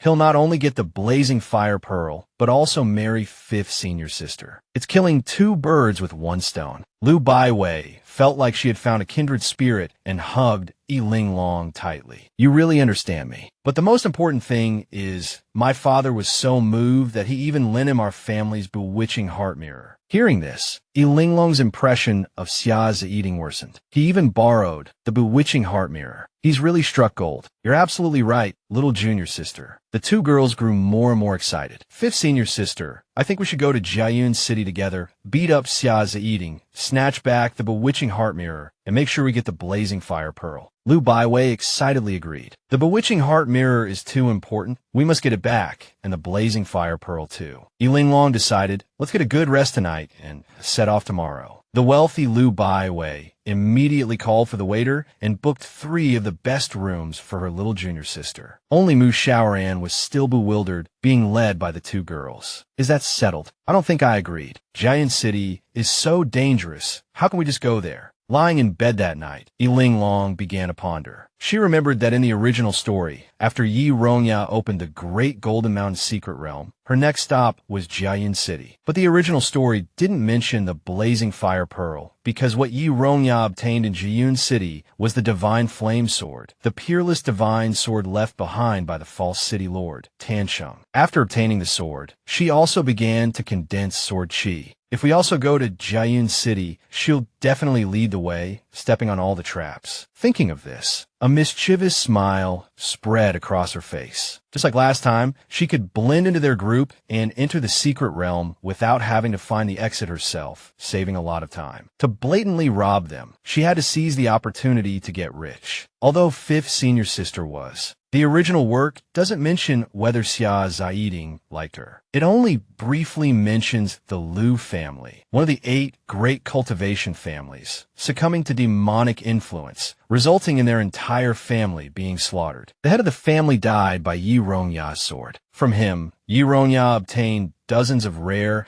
and precious moon-devouring treasures belonging to the Liu family, treasures no one had ever seen before. Yet, when the Liu family was annihilated, the other 7 great families didn't lift a finger to help. No one mourned or regretted the Liu family's destruction. Just then, Fatty suddenly jumped out, bumping its head against her forehead. It bumped her rather hard. Fatty started chattering, "Linglong, do you think it would work if I bit myself? Long Ear leveled up, and now I can't beat it. It chases me and bites me all day long. I can't live like this anymore. Why don't you return it? You already have such a cute little fruit like me. Why do you need to keep a rabbit? Too familiar with this argument, she tugged at its mouth. So, should I give up the entire forest for you? A fruit I can only look at but not eat. Aren't you overestimating yourself? Fatty thought for a long time, but couldn't find a reason to refute her, so it just started wailing. It said I'm old. Look. Linglong, long accustomed to this, covered its mouth, mouthing threats. Not long after, Fatty fell asleep, talking in its sleep and waking her up. Linglong, Long Year is bullying me again. At times like these, she actually found it a little endearing. She really couldn't understand how Fatty had managed to survive this long. Early the next morning, the three of them mounted the giant bird and set off for Jiayun City. Mu Xiaoran seriously voiced his opinion. I thought about it carefully again yesterday. Jiayun City is too dangerous. We shouldn't go. Let's go to the Great Forest. There's a large area with first and second order spirit beasts, perfect for our two junior sisters to cultivate their foundation establishment. Linglong began to use her special skills. Fifth senior brother, do you know why it would be dangerous for us to go to Jiayun City? Because we're not strong enough. She was waiting for him to say this. Exactly, fifth senior brother. Your comprehension is truly first-rate. Saying this, she took out several cultivation manuals from her ring and handed them to the two junior sisters. Junior sisters, I don't have many treasures, so I'll give you these manuals. I picked them out specifically, one for each of you. If you need more, just come to me. Don't be polite. As long as you're willing to work hard at cultivating and strive to improve your cultivation, then we won't need to fear the dangers of Jiayun City. The junior sisters' gifts were truly unexpected. Mu Xiaoran held the two manuals for a long time, speechless. He cautiously said, Junior sister, isn't it too late for us to start cultivating now? Urging her senior brothers and sisters to improve their cultivation has never been a problem for her. Fifth senior brother, as long as you have perseverance and determination, it's never too late to cultivate. She began to calculate. It takes 2 days to travel from Luan City to Jiayun City. If you two don't sleep and focus on cultivating these 2 days, you'll definitely be able to master the first level. The more she spoke,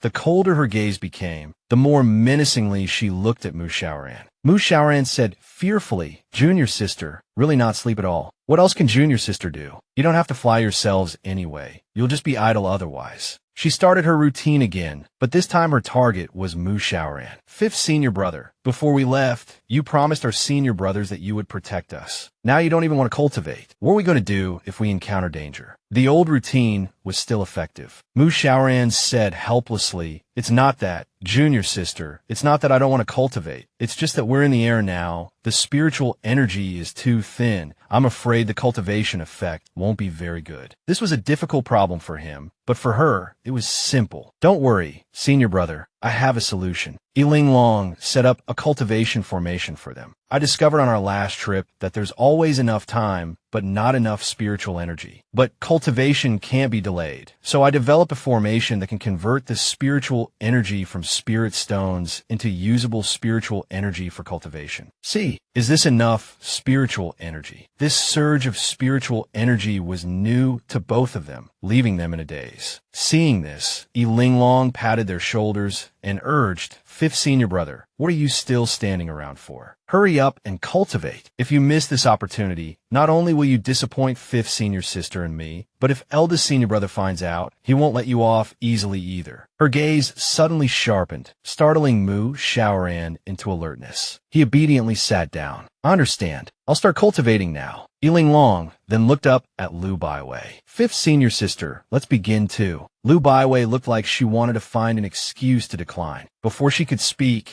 Linglong began her psychological tactics. Senior sister, have you forgotten how Steward Lu scolded you yesterday? How he always says your kung fu is like a cat scratching. You're the eldest daughter of the Lu family. Can you tolerate such words? She spoke with a hint of anger in her voice. At the mention of those words, Lu Baiwei immediately felt irritated. Of course I can't tolerate it. Linglong leaned in closer, continuing to goad her. Besides, isn't the purpose of this trip to beat that toad into a pig's head? If your cultivation isn't sufficient, hitting him will be like tickling him. Are you willing to accept that? Of course not, Lu Baiwei replied. Linglong continued. Fifth senior brother also said that the Fire Pearl is a lost treasure of Jiayun City. As its new owner, shouldn't you be more outstanding and not let others look down on you? You're right. I'll cultivate now. Lu Baiwei, soft-hearted despite her tough words, was easily persuaded by Linglong and obediently sat down to cultivate like a well-behaved little girl. She didn't even spare her own spirit pets. You guys should also take this opportunity to absorb spiritual energy and improve your abilities. Spirit stones are precious. Don't waste them, do you hear? Otherwise, when I find a few more obedient and powerful spirit beasts, you weak and useless things will all be replaced. 2 days later, they finally arrived at Giant City. While Mu Shaoran was still admiring the prosperity of Giant City, the two girls had already rushed into the city. Mu Shaoran, always prone to worry, quickly stopped them. Giant City is also a bustling metropolis, originally controlled by the Yin family. The Yin family was a prominent family in this area. But over 10 years ago, a major incident happened to the Yin family, and Jiayun City became a death trap with hordes of demonic beasts pouring in. You two junior sisters have seen it, right? Mu Shaoran was about to persuade them to leave, but Lu Baiwei pointed at a ferocious demonic beast at the city gate. Junior sister, come quickly and look. This demonic beast at the city gate is simply asking for a beating. Without finishing her sentence, she had already drawn her sword and charged forward. After 2 days of cultivation, she felt full of energy. Don't stop me. Today, I'm going to dye this city red with the blood of demonic beasts. As Lu Baiwei was about to charge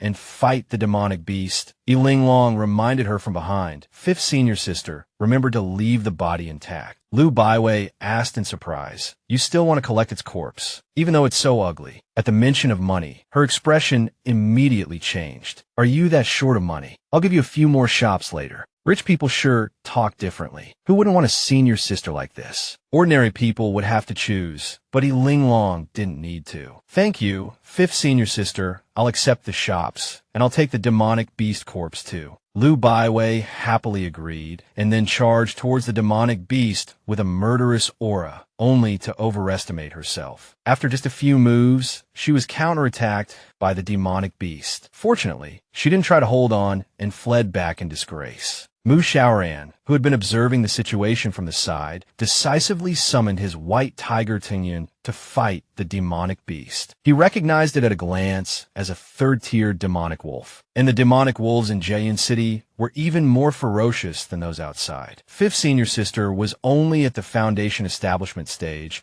and was practically a meal on a plate for the demonic wolf. Seeing the white tiger Tingyun, the demonic wolf became afraid, and, knowing it couldn't win, immediately changed its target and pounced towards Linglong. Unfortunately for the demonic wolf, it chose the wrong path and walked right into a trap. Mu Shaoran hadn't expected the demonic wolf to target his junior sister. He immediately sensed her danger. Before he or even White Tiger Tingyun could react, he shouted, "Junior sister, run," hoping she could dodge in time so he could save her. The more worried Mu Shaoran became, the more excited Linglong seemed. She easily gripped her dual shadows, ready to deal with this demonic beast, a mere third-tier demonic wolf. Back in the Great Golden Mountain secret realm, she had taken down dozens, even hundreds at a time. If she hadn't learned anything after all this time, how could she justify her diligent efforts day and night? As soon as the demonic beast charged, Linglong knocked it to the ground with a single move. The beast began to question its life choices. This human girl looked petite and delicate, but why was she so ruthless? Did I choose the wrong opponent? Mu Shaoran and Lu Baiwei were also taken aback by this scene. Was this still their soft and adorable junior sister who had just started cultivating? Unable to bear the humiliation, the demonic beast stubbornly struggled to defend itself. That was just a test. I'll be serious this time. Still not believing it would lose to this small human, it roared and lunged at Linglong again. Seeing this, Linglong became even more delighted. "Since you're so eager to die, then I won't be polite." With a flash of her sword, she slammed the demonic wolf to the ground. The demonic wolf was beaten into the dirt and finally conceded defeat. Of the 36 stratagems, running away was the best. It was stealthily trying to slip away when Mu Shaoran saw through its plan and immediately warned. "Not good. This demonic wolf is too cunning. It's trying to escape. Stop it. Kill it quickly." Wolves are pack animals. Its companions must be nearby. Kill it before it signals its companions. Otherwise, we'll be in danger if we're surrounded. However, upon hearing that there were more, Linglong's eyes lit up. Wasn't this even better?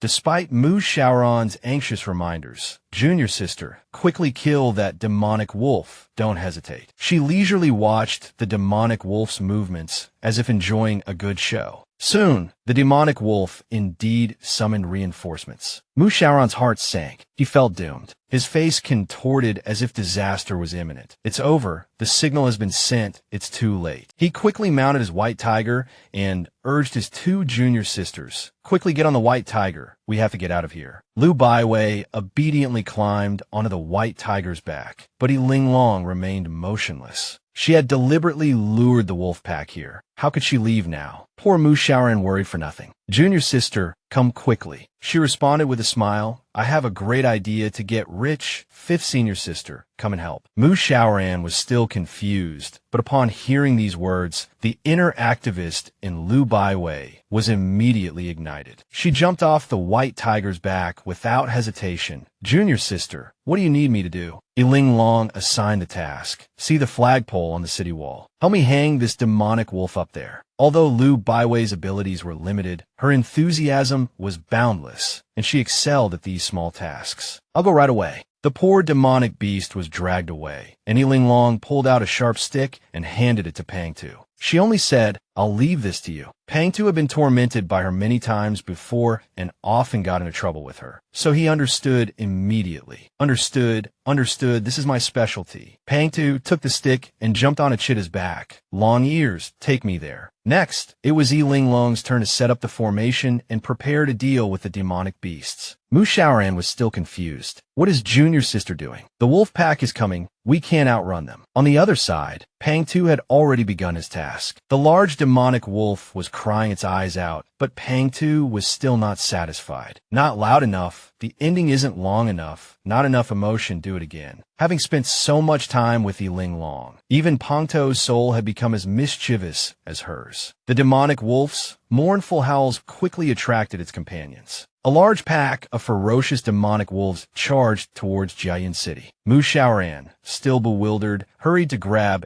Linglong's hand and urged, "Junior sister, the wolf pack is here. Let's go." Faced with Mu Shaoran's anxious concern, she instead set a trap for him. "Fifth senior brother, you've arrived just in time. I need your help." Linglong pushed him forward. "Hurry, hurry. Fifth senior brother, lure those demonic wolves over here for me." Before the poor fellow could react to his junior sister's thought process, the ferocious wolf pack was already upon him. Standing before a pack of ferocious demonic wolves, he still thought of using his extensive beast taming experience to appease them. While he was still figuring out how to respond, Linglong threw an explosive talisman behind him. Never afraid of causing chaos, she was ruthless in setting her traps. The explosive talisman detonated towards the demonic beasts, and Linglong successfully enraged them. All the demonic wolves fixed their ferocious gazes on their target. At this moment, Mu Shaoran completely panicked, running for his life with his tail between his legs, complaining incessantly. After Linglong set up the formation, she waved her hand. Mu Shaoran desperately ran towards her, pursued relentlessly by the demonic wolves. He didn't care about anything else, only diving towards his junior sister, leading the demonic wolves straight into the trap she had laid. When the demonic wolves realized they were trapped in the formation, they howled towards the sky, struggling desperately to escape their predicament. Mu Shaoran sat down, panting. He hadn't expected his junior sister to pull such a move. Linglong dug a pit, and only now did he express concern. "Fifth senior brother, are you all right?" Mu Shaoran's expression turned serious. "Junior sister, promise me, don't do anything this dangerous again, okay?" Linglong obediently nodded. "Okay, I won't do it again." Mu Shaoran, hearing this, felt a surge of warmth, thinking his junior sister would actually listen to him. His happiness lasted barely 3 seconds before she delivered another blow. "Let's finish what we started first." She pointed to the demonic wolves rushing towards them from afar. "Fifth senior brother, look over there. Another pack of demonic wolves is coming." Mu Shaoran's eyes widened, and he hurriedly tried to dissuade her. "Junior sister, you've already caught so many." Before he could finish, she interrupted him.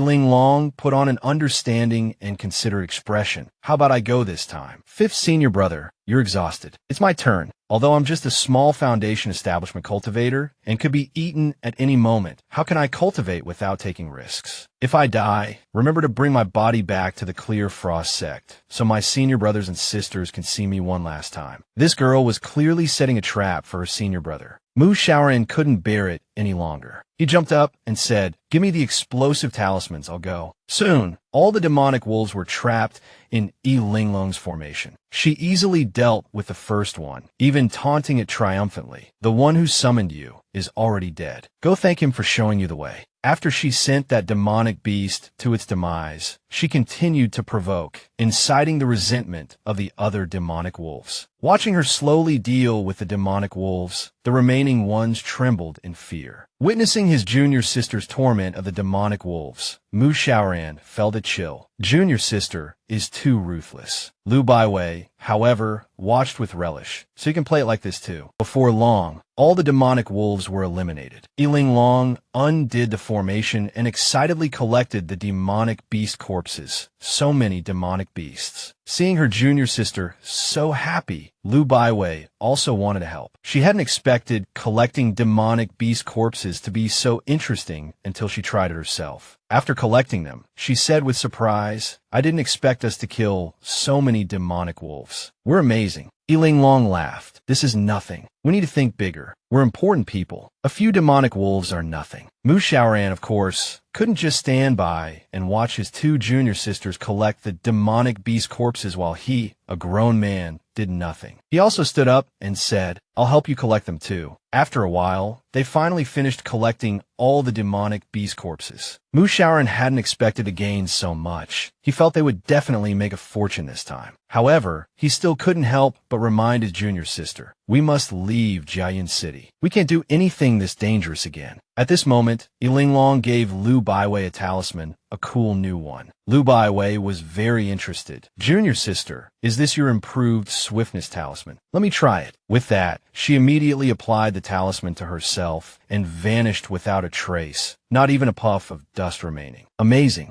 Linglong also found it amusing. Fifth senior brother, fifth senior sister disappeared in the blink of an eye. She used 2 swiftness talismans, turning it into a super swiftness talisman. She's about to crash into the city. I wonder if something will happen. Sai, it's impossible to stop these 2 crazy girls. I'll definitely have to train my heart to be stronger in the future. Unable to leave Lu Baiwei behind, the 2 also applied swiftness talismans and chased after her. Where did fifth senior sister run off to? Why did she run so far alone? Thankfully, they finally found Lu Baiwei. At this moment, Lu Baiwei was surrounded by a group of people, one of whom was fiercely attacking her with a sword. Her cultivation was far weaker than her opponent's, leaving her unable to retaliate. The person swung their sword, intending to kill, but thankfully, Mu Shaoran arrived just in time, shouting, "Stop! Don't hurt my fifth senior sister." Fortunately, Linglong immediately flung out a shadowy figure to intercept him. The shadow, understanding her intent, instantly engaged the opponent in a fierce battle. Taking advantage of the enemy's momentary lapse in attention, Mu Shaoran successfully rescued Lu Baiwei. "Fifth senior sister, are you alright?" Lu Baiwei didn't hide her pain. "I'm anything but alright. I'm hurting all over. My hand's injured, my leg's been grazed, and my divine sense has taken a serious hit right here. Don't worry, I'll be fine." Mu Shaoran examined fifth senior sister's injuries. Thankfully, none of them appeared too severe. Linglong took out a bottle of pills and handed it to Lu Baiwei. "Fifth senior sister, take these first. Don't panic, they're about to have a very bad time." She snorted coldly. Her tone alone made it clear she intended to torment her enemies. Someone in the opposing group shouted, "I knew it. How could a mere Foundation establishment rogue cultivator dare to barge into Jiayin City? And not only barge in, but also ruin our plans. Turns out she has 2 accomplices." Linglong sized up her opponents, recognizing the Qiyong emblem on their clothing. She guessed they were disciples of the Blazing Sun Palace, one of the 4 great sects. Although the Blazing Sun Palace claimed to be a righteous sect, they were incredibly arrogant and domineering, acting recklessly and never bothering to conceal their misdeeds. They not only openly bullied disciples from other sects, but also brazenly murdered rogue cultivators. You know, someone once tried to kick the Blazing Sun Palace out of the sect alliance and label them as an evil sect, but they ultimately failed. Because if they lost their righteous title, the Blazing Sun Palace would only become even more unrestrained, you know? Mu Xiaoran stepped in front of Linglong and spoke coldly. We're all here in Jiayin City for training. Why did you attack my junior sister so viciously? His tone was icy. If you want to know why, ask her what she did. Lu Baiwei gesticulated wildly as she explained. I was rushing over here,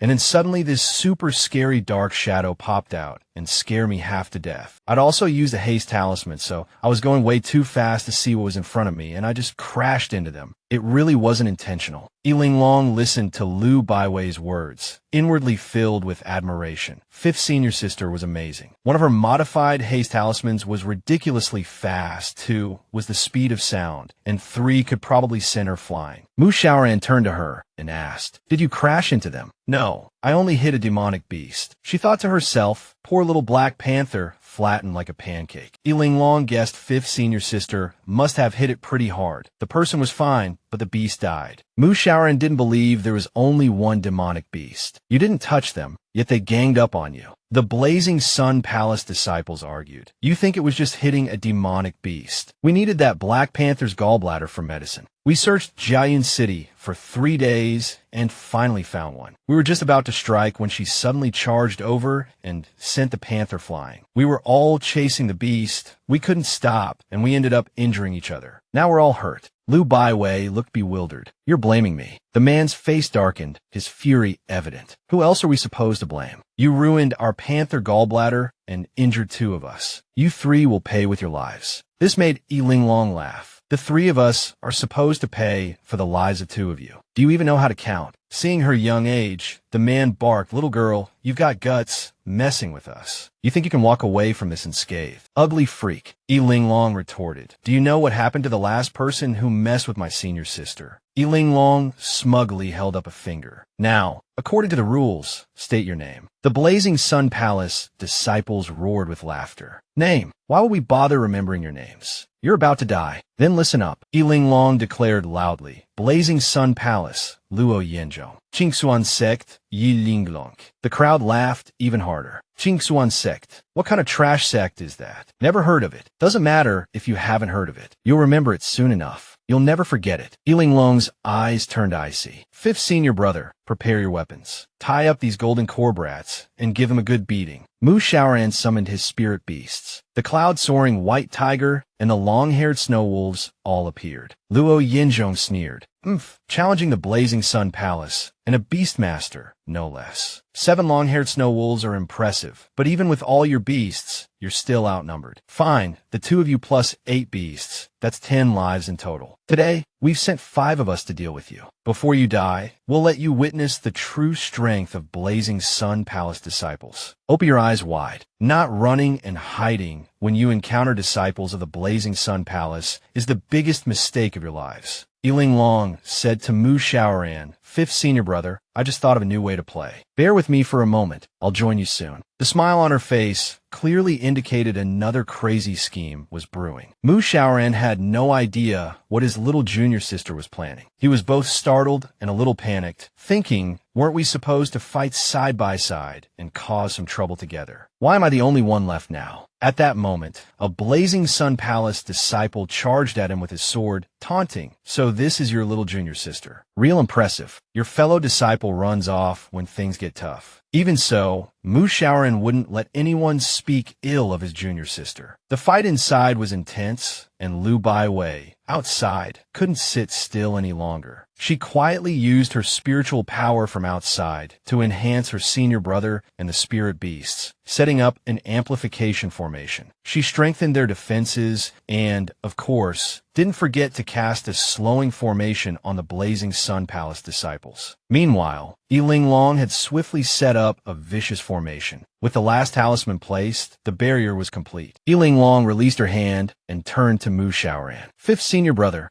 I'm back. The moment of miracles is about to arrive. Her cunning smile definitely foreshadowed a good show about to begin, one that would not disappoint. Linglong initiate herpilan. She placed amplification talismans on the spirit beasts and encouraged them. Go, spirit beasts. The moment the talismans were applied, the spirit beasts instantly grew several times larger. The sudden change frightened the Blazing Sun Palace disciples, sending them scattering and nearly wetting themselves. Heavens, how did the spirit beasts suddenly become 10 times bigger? Dealing with their opponents was now easier than eating. The Blazing Sun Palace disciples huddled together, trembling. What do we do now? Linglong waved at them generously, provoking them. What? Still talking about fairness? Come on, all of you. Their previous bravado had completely vanished. The senior brother among them ran off in a flash. Fight! We'll let you off this time. Retreat. However, he ran too fast and crashed straight into the formation, clutching his bleeding head. He then realized he was trapped. He set up a formation to trap us. He felt a pang of regret. Formation masters were invaluable to any sect, and those who could set up formations so casually were even rarer. So he put on a brave face and said, "Little girl, are you interested in joining our Blazing Sun Palace? If you're willing to come, we'll let bygones be bygones. I can even introduce you to the elders and have you become a key disciple nurtured by the Blazing Sun Palace." Lu Baiwei couldn't help but speak up. "You dare try to poach someone right in front of us." Poaching is one thing, but offering such embarrassing terms. Introducing her to the elders for special training. What a joke. Our junior sister is the sect master's personal disciple. And so, the two sides began bickering again. As long as she's willing, our Blazing Sun Palace's sect master would be happy to take her as a personal disciple. Luo Yinzhong thought to himself, talented formation masters are indeed rare. It's not surprising she's taken as a personal disciple by the sect master. Lu Baiwei continued to boast. After our junior sister joined the sect master personally instructed all the disciples to take care of her, teach her cultivation, and take her on training expeditions. Everyone treats her like a treasure. Can you do that? Stop bragging. Lu Baiwei's words stunned the Blazing Sun Palace disciples. They knew very well what a sect master would do for their disciples. This showed how much Linglong was valued, to the point that the entire sect was taking care of her. Their Blazing Sun Palace's sect master wasn't even this good to his own daughter. Realizing poaching was out of the question, Luo Yinzhong said furiously, "Since you're being so unreasonable, don't blame us for being impolite. All disciples, listen up. Deploy the earth-shaking formation." Facing their imposing manner, Linglong felt a sense of déjà vu. Didn't this scene look familiar? Last time, when Shalini stole something,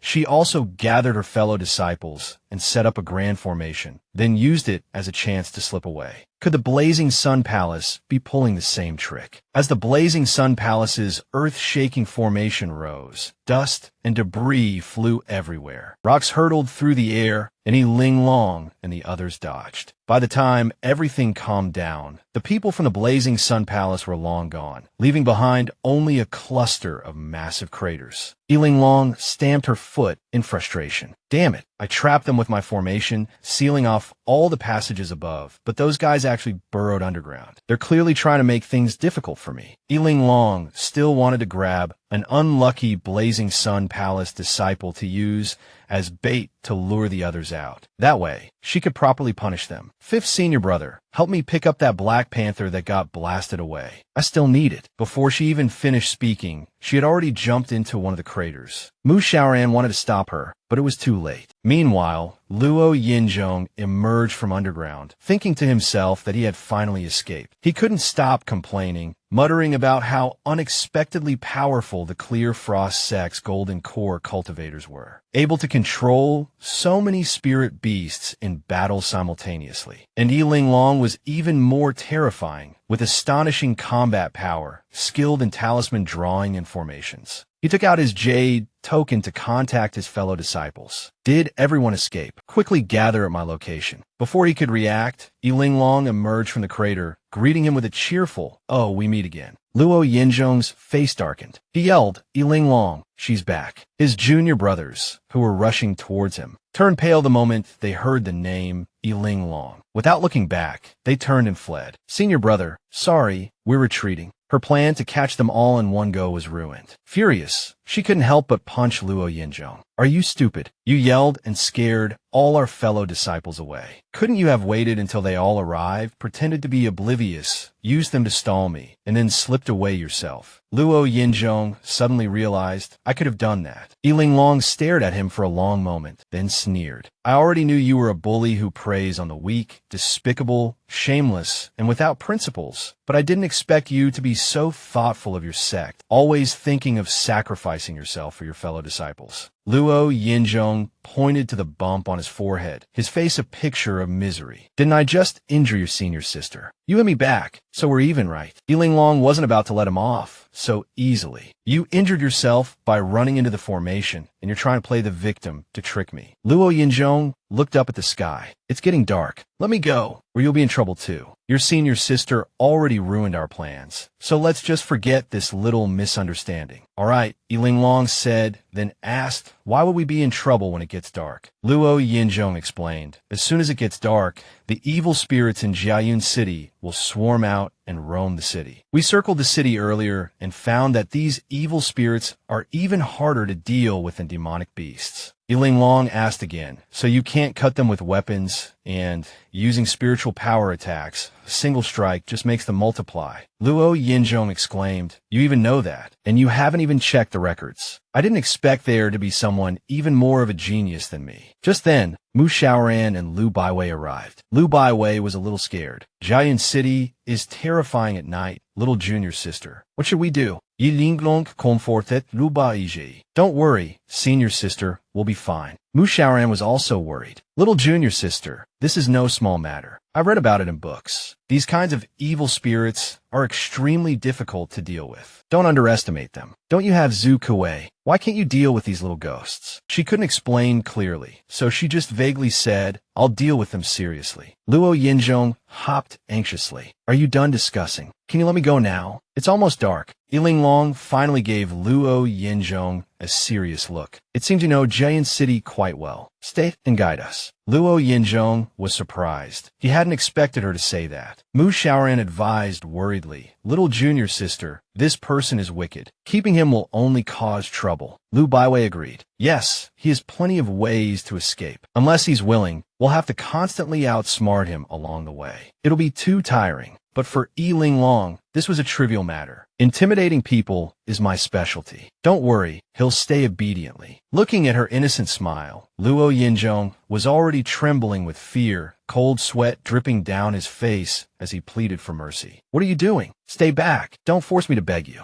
Once you set your sights on me, what good are words? A moment later, she left, leaving Luo Yinzhong muttering to himself in the corner, as if he had a mental breakdown, constantly repeating, how could you do this? No. No. He lamented his unfortunate fate. Encountering Linglong was truly unlucky. He didn't know what she had written on the talisman, but it had actually caused his cultivation to plummet from the golden core stage to the early stage of chi refining. Looking at the darkening sky, senior brother Mu, senior sister Lu, it's getting dark. Let's find a safe place to spend the night. Okay. Linglong spoke, as if intentionally letting Luo Yinzhong hear. Seeing them about to leave, Luo Yinzhong hurriedly pleaded, wait for me. Didn't you say you wanted me to lead the way? I'm still useful. How can you just leave me behind? He wailed inwardly, leaving me, a chi-refining cultivator, in a dangerous place like Jiayun City. Are they even human? As if having achieved her goal, Linglong said triumphantly, what did I say? Now he's willing to stay. That's right. Junior sister has plenty of ways to deal with people and plenty of ways to make enemies obedient. Both of them had learned their lesson now. Thankfully, she was their junior sister. Otherwise, they would have been finished long ago. Mu Xiaoran and Lu Baiwei simultaneously gave a thumbs up in praise. Junior sister is amazing. Luo Yinzhong now acted like an obedient guide, leading them to an ancestral hall. We stayed here last night. The surroundings are quite safe. This area is relatively safe. I don't know if it's because there's a barrier here. Occasionally demonic beasts will break in, but there are very few evil spirits. If we do encounter them, we should be able to handle it. How about we stay here tonight? Linglong asked again. Your fellow disciples won't come here tonight. Luo Yinzhong shook his head. There are ancestral halls in the east, west, north and south of Giant City. It's already dark. They won't wander around outside. If they haven't come here, they must have gone somewhere else. Linglong nodded in agreement. Then let's stay here. She applied talismans to set up a formation, her movements practiced and skilled. Junior sister, Mu Shaoran didn't say anything, just sat down obediently and focused on cultivating. Lu Baiwei scattered spirit stones in a circle. This scene made Luo Yinzhong's eyelids twitch, wondering what they were doing, actually planning to cultivate in such a gloomy place. Were they that desperate? They were even cultivating by absorbing the spiritual energy from spirit stones, truly rich enough to make one envious. Just as they were about to sit down and cultivate, Lu Baiwei said to Luo Yinzhong with dissatisfaction, "Don't run around while we're cultivating. If something happens, we won't save you. I'm not kidding. Do you know what I saw today? It scared me so much I used 3 swiftness talismans. I saw someone gnawing on a ghost with my own eyes." Luo Yinzhong didn't believe it. "Impossible. We've been in this city for several days, and we've never seen anyone eating ghosts. Besides, where would ghosts come from in broad daylight? And how can people eat ghosts?" Linglong interjected. "It's not surprising that someone would take a shortcut and eat ghosts to improve their strength, right? Have you encountered anyone else here these past few days?" Luo Yinzhong shook his head. "No. This place is too dangerous, and there aren't any treasures. Almost no one comes here. We've only encountered you."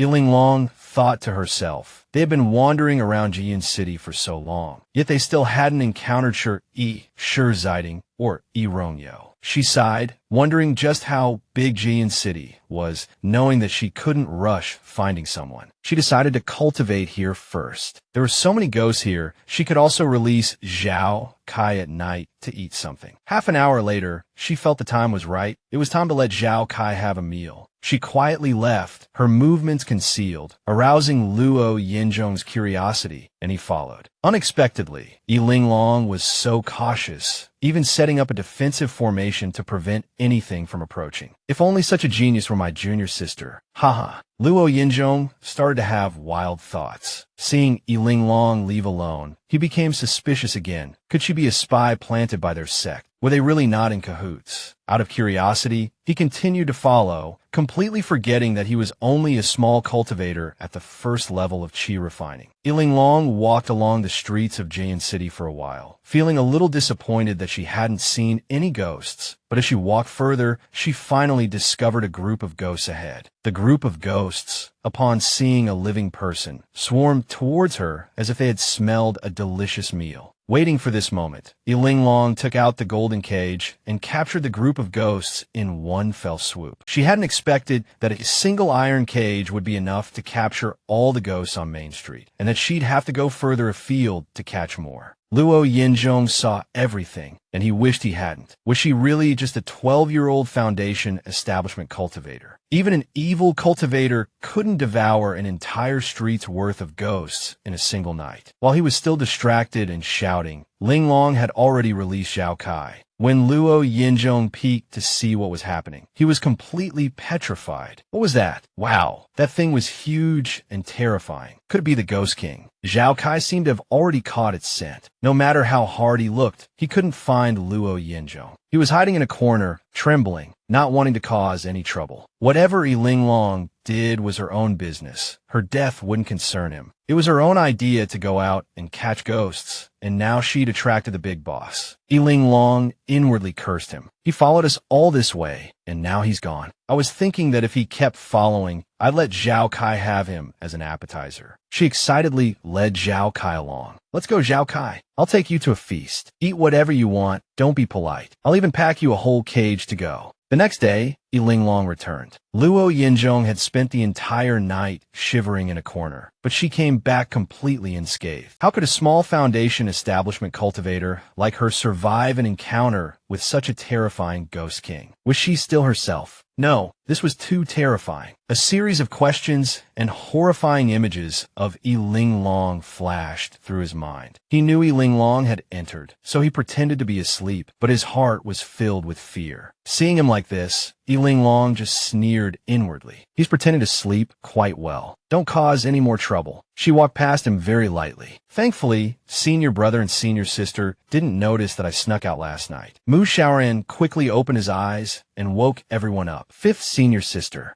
Little junior sister, it's dawn. Stop cultivating and rest for a while. Lu Baiwei rolled her eyes, seeing Luo Yinzhong's haggard appearance. She asked Luo Yinzhong, didn't you sleep all night? How are you more exhausted than I am after cultivating all night? Luo Yinzhong cautiously leaned closer and asked, don't you think our team isn't united at all? Hearing this answer, he was overjoyed. Did you also discover last night that there's a traitor in the team? Lu Baiwei glanced at him, thought for a few seconds, and said, I wouldn't call it a traitor. We were never on the same side to begin with. So you knew all along. Lu Baiwei replied, casually punching Luo Yinzhong with a force like thunder. Is your brain broken this early in the morning? Have you forgotten how you were threatened? Don't tell me you actually think you're one of us. Luo Yinzhong held his head and cried, I'm not talking about me. I'm saying one of you 3 senior brothers and sisters is the traitor. Lu Baiwei retorted directly, can you use your brain? Your attempts to sow discord won't work. First, I won't lift your restriction. Second, I can't beat those two. Even if I were tempted by you, I'd only end up getting beaten up with you. Their conversation attracted Linglong. What are you and 5th senior sister talking about? Seeing Linglong, he was so scared that he ran away, looking back and shouting, nothing, I'm just obediently leading the way. Then he turned his head again and yelled, help. There's a demonic beast. A dog was chasing him. In Linglong's eyes, that dark bluish-black demonic hound was just the weakest of the 3rd-tier demonic beasts. Yet Luo Yinzhong was terrified. Luo Yinzhong was unhappy with Linglong's expression. What's with your expressions? It's not the strongest, that's true, but I'm inherently weak. He complained in his heart, but didn't dare to say it out loud. If you're so capable, lift my restriction and lower my cultivation level, and I definitely won't be afraid of this dog. Mu Xiaoran said, 5th senior sister, little junior sister, this demonic beast isn't that dangerous. Why don't you two practice your skills? Linglong said, you two don't need to team up against it. 5th senior sister can handle it alone. Lu Baiwei panicked a little. I can't do it alone, little junior sister. You know, I cultivate amplification formations. It's a support type cultivation method. I have no solo combat ability at all. Everyone's looked down on me since I was little. I really want to learn something powerful, but I just can't. What can I do? Linglong's thinking is always so unique. Once you master the amplification spell formation, they won't be able to see your strength, simply because their vision is limited. Listen to me, you're truly amazing. Hearing the encouragement, Lu Baiwei was still a bit doubtful. Really, little junior sister. In Linglong's eyes, your cultivation is indeed a bit lacking, but as long as you use the right method, you can also win. Let me teach you how to use the amplification spell formation to capture this green-black hound. It's a 3rd-order demonic beast, and you're only at the foundation establishment stage. If you can capture it, it will be your first cross-level battle. First, you need to slow the green-black hound down, then engage it for a while, then make it speed up, and then continue to engage it. By flexibly switching between acceleration and deceleration, you can both restrict it and create opportunities for yourself to strike. One move will be enough to take it down. Lu Baiwei suddenly realized, so it could be used like this. Let me try. Lu Baiwei fought until the 5th round and finally defeated the demonic beast. Although she won,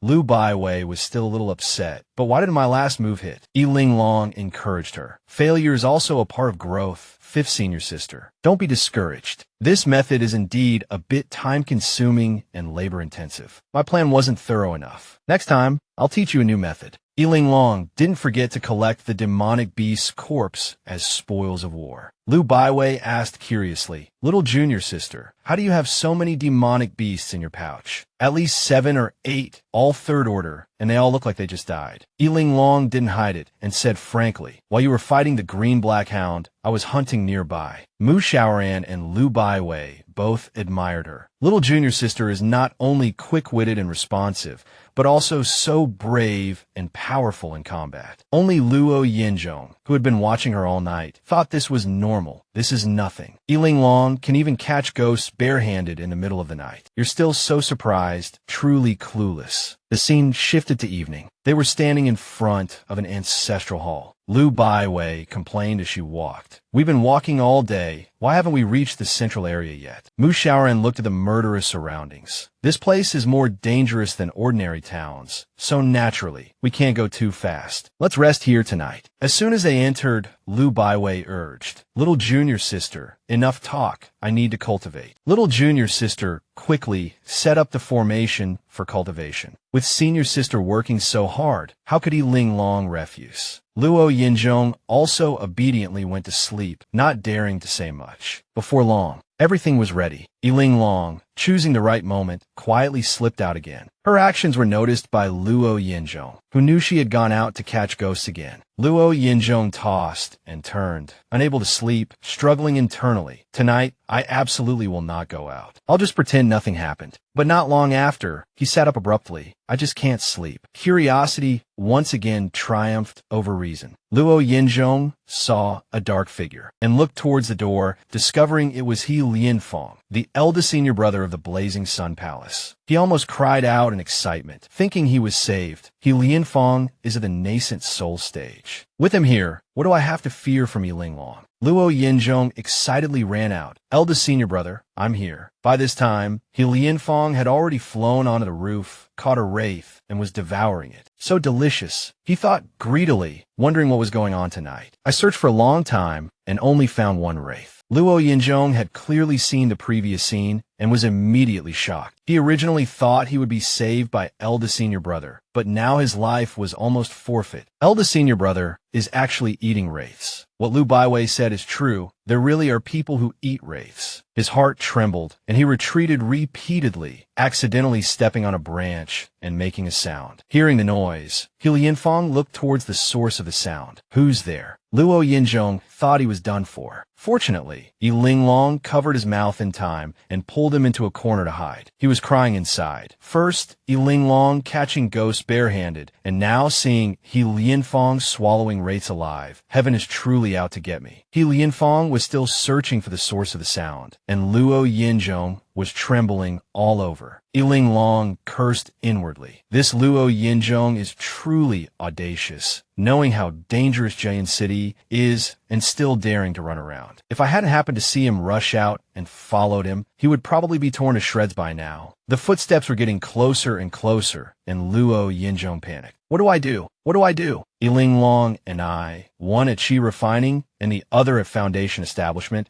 are going up against a nascent soul expert like He Lianfeng. It's like delivering ourselves to his doorstep. Right now, I can only trust Linglong. But Linglong calmly observed the surroundings, realizing he was approaching. She released Zhao Kai. Zhao Kai suddenly appeared and attacked He Lianfeng. Taking advantage of this opportunity, the two escaped, dodging Zhao Kai's attack. He Lianfeng quickly drew his sword. He wanted to destroy it. There's actually a ghost king here. No wonder I couldn't find any ghosts tonight. So you arrived first. Interesting. If I can devour you, I can break through my bottleneck. Luo Yinzhong was horrified to discover that Zhao Kai was the ghost king from last night, and even more terrifying than before. While Zhao Kai was entangled with He Lianfeng, Linglong tugged at Luo Yinzhong's sleeve and pointed at his clothes. Luo Yinzhong understood. She wanted him to take off his outer robe and hide quickly. Understood. Without time to think, he immediately took off his outer robe in front of Linglong. Linglong was stunned. She had only intended to help, but this guy was acting like a hooligan, playing dumb. Come on, she's only 11. Does he think this is appropriate? Seeing Linglong's wide eyes, Luo Yinzhong froze, then realized his mistake. Oh no, did Linglong misunderstand? Don't get the wrong idea. I even took off my inner robe because it also has the Blazing Sun Palace emblem. Luo Yinzhong hurriedly pointed to the embroidered emblem and explained. He tried his best to explain to the little girl. Linglong thought to herself, people from large sects might not be strong or rich, but they sure are vain and love to dress up. There was no time to waste, so she waved her hand, preparing to take Luo Yinzhong and run. The two of them took off running, Linglong in front and Luo Yinzhong behind. He Lianfeng noticed the movement and turned to look, his eyes widening. In the middle of the night, in a dangerous place like Jayan City, why is there a strange old man chasing a little girl? Could it be an illusion created by the Ghost King? While he was puzzled, Zhao Kai seized the opportunity to strike him hard, injuring him. He became even more convinced that the scene just now was a trick of the Ghost King, making him careless.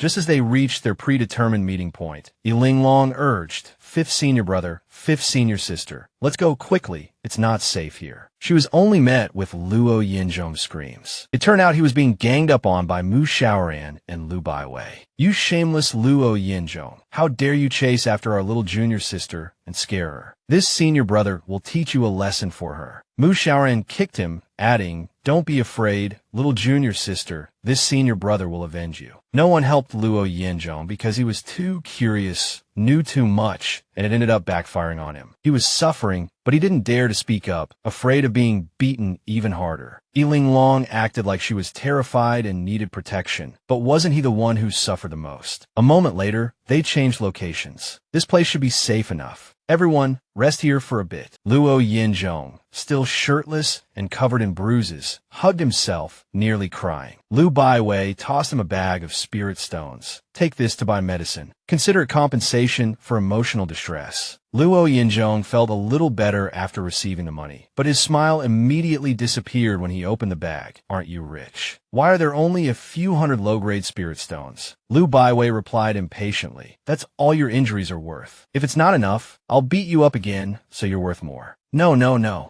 Luo Yinzhong quickly waved his hands. Lu Baiwei scolded again. "If you hadn't run around and taken your clothes off, none of this would have happened." Luo Yinzhong quickly explained, "But my inner robe also had the blazing sun palace emblem. What else could I do?" Lu Baiwei said, "You could have covered it or ripped it off. It's not like it was embroidered all over you." Luo Yinzhong was stunned for a few seconds, feeling slapped in the face. "You should have just done that in the first place." Linglong couldn't help but laugh. "Fifth senior sister, don't be too hard on him. If he were smart, he wouldn't be the only one captured out of the dozen Blazing Sun Palace disciples." After everything was settled, Linglong wanted to check the surroundings. "Fifth senior brother, fifth senior sister, you two cultivate here and increase your strength so that the enemy will tremble in fear at the mere mention of your names." She then looked at Luo Yinzhong, "And keep an eye on this Blazing Sun Palace spy. Don't let him sneak out and cause trouble." Luo Yinzhong now looked like an abandoned puppy. This was so typical of Lu Baiwei. "Little junior sister, don't be nervous. I can't guarantee I can make you invincible, but dealing with this guy is a piece of cake." Linglong, hearing Lu Baiwei's words, was completely reassured. She had wasted too much time looking for Zhao Kai outside.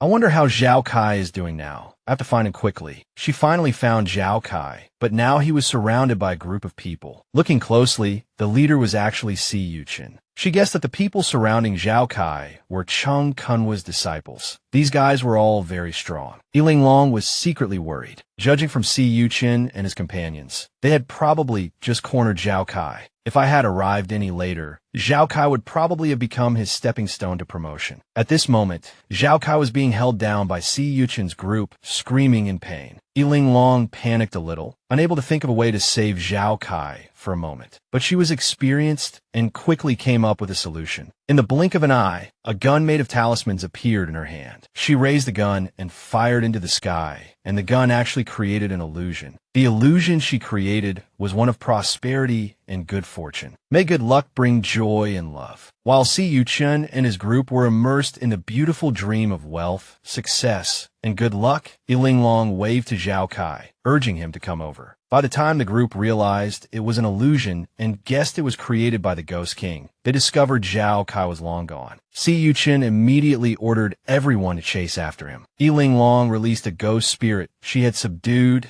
and let it outside to mislead them. She immediately switched to professional acting mode, covering her face and crying out in a terrified voice, "Help! Someone save me! I'm so scared! Let me go!" Hearing the cries, Si Yuchen immediately led his men to eliminate the ghost spirit. Everything was going according to plan. Linglong immediately jumped out, hugged Si Yuchen's leg, and said pitifully, "Brother-in-law, I didn't expect to meet you here. I'm finally saved. You scared me to death." Si Yuchen was also surprised to see her here. Si Yuchen's junior brothers, hearing her call him brother-in-law, immediately started gossiping. Senior brother Hong Yu blurted out, "Senior brother, she called you brother-in-law. Could she be Rong Yu's younger sister?" Siyuchin only hummed in response. His junior brothers immediately surrounded him and kept asking, "We've never heard Rongyu mention having a little sister-in-law like you. Why aren't you wearing 7-star sect clothes? Why are you here? Are you looking for Rongyu?" These people's gossip made Linglong speechless. They were so annoying, she didn't want to deal with them at all. Siyuchin started to ask her, "Why are you here alone?" "I got separated from my senior brothers and sisters just now. Did you see the Ghost King?" She pretended to be clueless and replied, "Didn't brother-in-law just kill the Ghost King with one sword?" The junior brother next to her laughed at her. "How could the thing that attacked you just now be the Ghost King? If you had really encountered the Ghost King, you would have been swallowed whole by it. Ha ha ha. I wonder what his reaction would be if he knew the Ghost King was raised by Duya. Ha ha." So Siyuchin insisted on chasing that Ghost King because he felt it wasn't an ordinary ghost. If he just let it go, who knows what kind of monster it would become in the future. Hearing this, Linglong quickly put on a pitiful act, wanting Siyuchin to stop chasing. She tugged at his arm and whined, "Brother-in-law, is the Ghost King really that scary? I'm so scared. Can you take me to find my senior brothers and sisters? I don't want to stay here anymore." A young girl crying her eyes out. What man could refuse? Siyuchin had no choice but to tell junior brother Yuzong, "Take Rongyu to meet up with us." Not long after, Linglong returned to her own group. As soon as she arrived,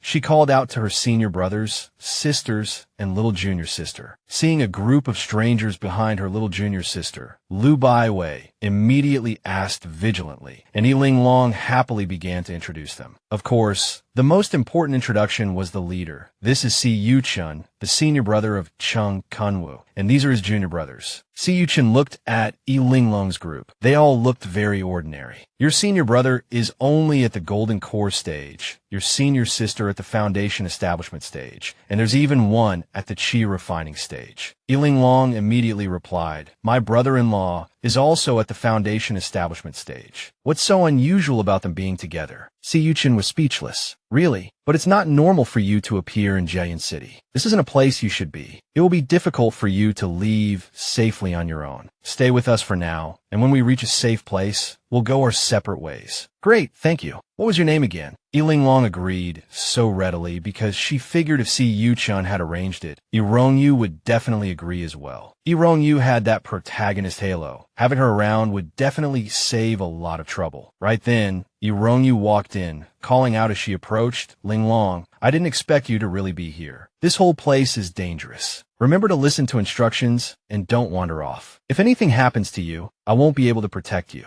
Linglong replied, "Okay, I understand, elder sister." Her tone was classic green tea. Rongyu walked over, took Linglong's hand with a concerned look, and said to everyone, "Fellow disciples, I have some private matters to discuss with my younger sister. Please allow us a moment to talk alone." Linglong had no idea what Rongyu wanted to say outside, but she didn't have to wait long. Rongyu got straight to the point, taking out a box containing ginseng and proposing an exchange. "Can you give me your Phoenix Divine Flame scripture? If you're willing to give it to me, I'll give you this 1,000-year-old ginseng. It can help you break through your bottleneck and improve your cultivation." Linglong pondered while holding the ginseng box. 1,000-year-old ginseng, something everyone fights over, is indeed quite good. Compared to the spiritual fruit she casually tossed me last time, this is much more sincere. But compared to fatty, this 1,000-year-old ginseng is still a bit lacking. If I ever really need medicine to break through, I can just take a bite out of fatty and then compensate him after I'm done. It'll grow back anyway. Unfortunately for Rongyu, Linglong had too many good things. This little temptation couldn't move her at all. Linglong returned the ginseng box to Rongyu. "Thank you, elder sister, but our sect's secret manuals cannot be shared with outsiders." Rongyu was persistent and continued to persuade her. "If you agree, I can teach you the 7-star Harmony Jo." For Linglong, she had so many spells that she used them as welcome gifts for her fellow disciples. She didn't need this common thing. Rongyu, who always believed in where there's life, there's hope, continued, "With my talent and luck, my future is definitely bright. Doing me this favor will benefit you too." Faced with Rongyu's enthusiasm, Linglong only felt more disgusted. "Thank you, elder sister. Your soaring success is your business. My suffering in a mortal realm has nothing to do with you.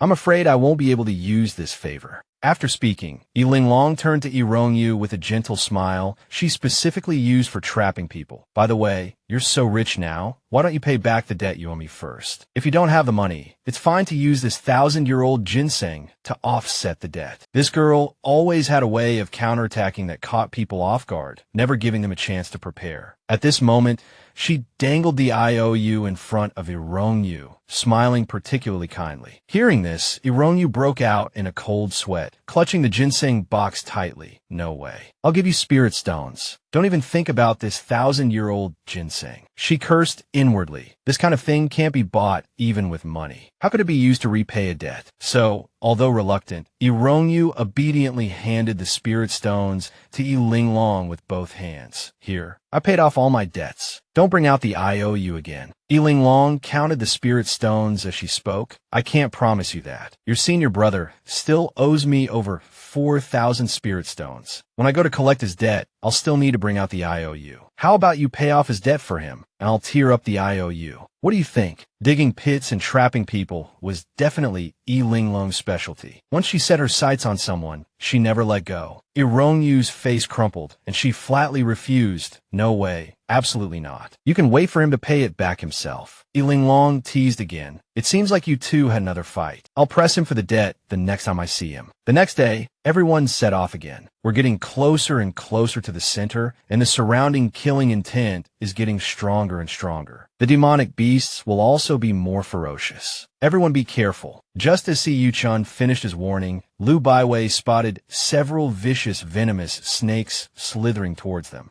Yu-chan swung his sword, quickly dispatching the snakes. Linglong admired him inwardly. As expected of the male protagonist group, killing demonic beasts is like chopping vegetables. Linglong pointed at the demonic beast carcasses and asked Hongyu, "Can I collect these bodies?" Of course. He even enthusiastically helped her pick up the carcasses and stuff them into a bag. Linglong smiled brightly. "Thank you, eldest brother." Seeing how adorable she was, he took out a gift. "I got this in the city yesterday. See if you like anything." Hanyu offered her the cute trinkets, but she showed no interest. Instead, she pointed at the remaining monster corpses and said, "I like those monster corpses." She thought to herself, is he joking? I'm not a child. Does he really think these childish things will tempt me? Doesn't he know which is more valuable? She seemed to have forgotten that she was only 11 years old. Hanyu was thinking, this little sprout has such unique taste. How interesting. Finally, Linglong and her group arrived at the Yin Manor, located in the heart of Jiayin City. Linglong thought the manor was truly magnificent, occupying almost half of Jiayin City. Mu Xiaoran said, back then, the Yin family was a top-tier cultivation family, a powerful clan capable of dominating one side of the cultivation world. Hanyu stepped forward to examine the gate and said, the Yin Manor is sealed by a formation. We need a key to unlock the seal and enter. Forcibly breaking the formation might cause all the monsters and ghosts in Jiayin City to riot. Liu Baiwei asked, somewhat disappointed. So after traveling so far, we still have to look for a key. Ironyu took out a key and said, I have one here. I picked it up on the way. I don't know if it will open this, but let me try. In truth, she was able to obtain the key largely thanks to the guidance of the dusty mirror. Thanks to Irongyu's key, the gate finally opened, and everyone was curious about what was inside. As soon as they entered, they saw bones scattered all over the ground. Luo Yinzong sighed. No one knows how the Yin family perished back then, but judging from the scene, it must have been extremely tragic. Bones were everywhere, and no one survived. Linglong tentatively asked, did the Yin family have any enemies back then? Luo Yinzong shook his head, his face filled with helplessness. According to the records I've found, no. Although the Yin family was one of the 8 great families, they were usually low-key and never made enemies easily. Linglong thought to herself. The original story didn't mention the reason for the Yin family's destruction. It only said that the male and female protagonist relationship deepened here, and the female protagonist easily obtained the peerless divine sword. Liu Baiwei walked a few steps, sensed something was wrong, and stopped. Do you guys feel something is strange? Mu Xiaoran then realized that their group had been separated from the others. Linglong secretly rejoiced. It's fine if we're separated. It's more convenient without anyone watching us. Since I've already sneaked into the Yin Manor with Rongyu, I'll have to separate from her later to get more benefits. Liu Baiwei smiled. The layout here is probably similar to my home. Let me lead the way. The layouts of cultivation families are all similar. Based on the structure of my home,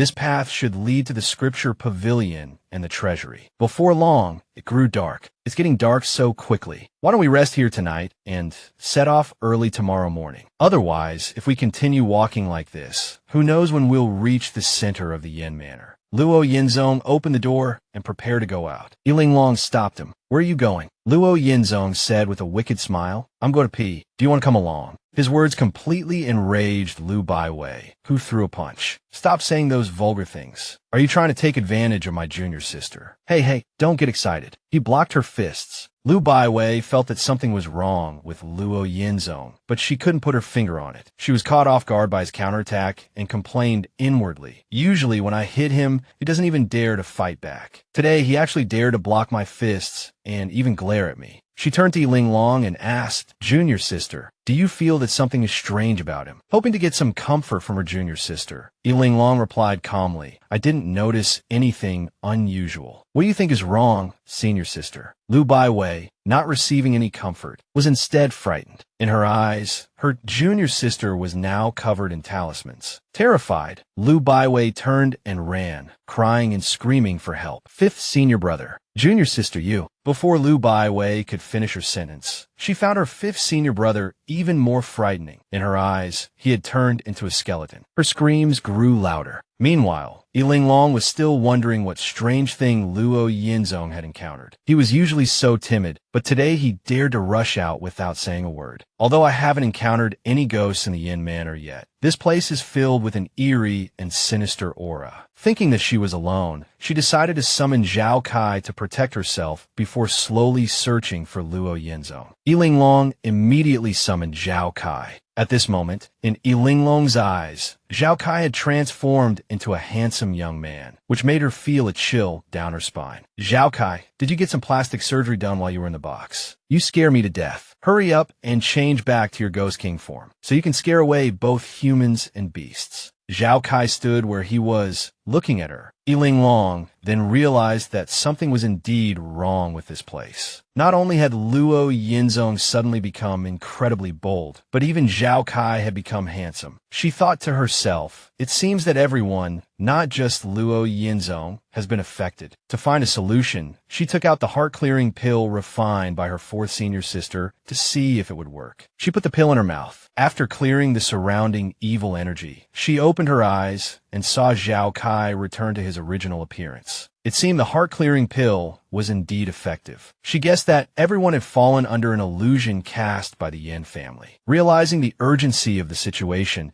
she immediately went to find Luo Yinzong. It didn't take long for her to find Luo Yinzong. He was currently Linglong shouted Luo Yinzong. He turned around and said, Isn't that senior sister E? And is that brother-in-law next to you? What a match made in heaven. She wondered what Zhao Kai would think when he woke up and learned he was being complimented on his handsomeness. Linglong shook the heart-clearing pill in her hand and coaxed. Everyone says you have a sweet tooth. This candy is a reward for you. Don't be shy, eat it. Hearing this, Luo Yinzong excitedly put his arm around Zhao Kai's shoulder in a friendly manner, saying it would be a shame to be too polite. After all, they were family. Senior sister Yi's man was his older brother. Linglong didn't want to listen to his nonsense and directly stuffed the heart-clearing pill into his mouth. After a while, he quieted down and opened his eyes. Seeing the bone in his hand, he threw it away as if it were poison, completely dumbfounded. I clearly remember eating a full banquet just now. How did it all turn into bones? He turned his head and saw that he was hugging the Ghost King, instantly terrified. He let out a scream and fainted from fright. Linglong pinched his face to wake him up. Get up, wake up. I've been chasing you for so long. I don't know how the other senior brothers and sisters are doing. Hey, we have to go find them quickly. Zhao Kai is one of us. Don't be afraid.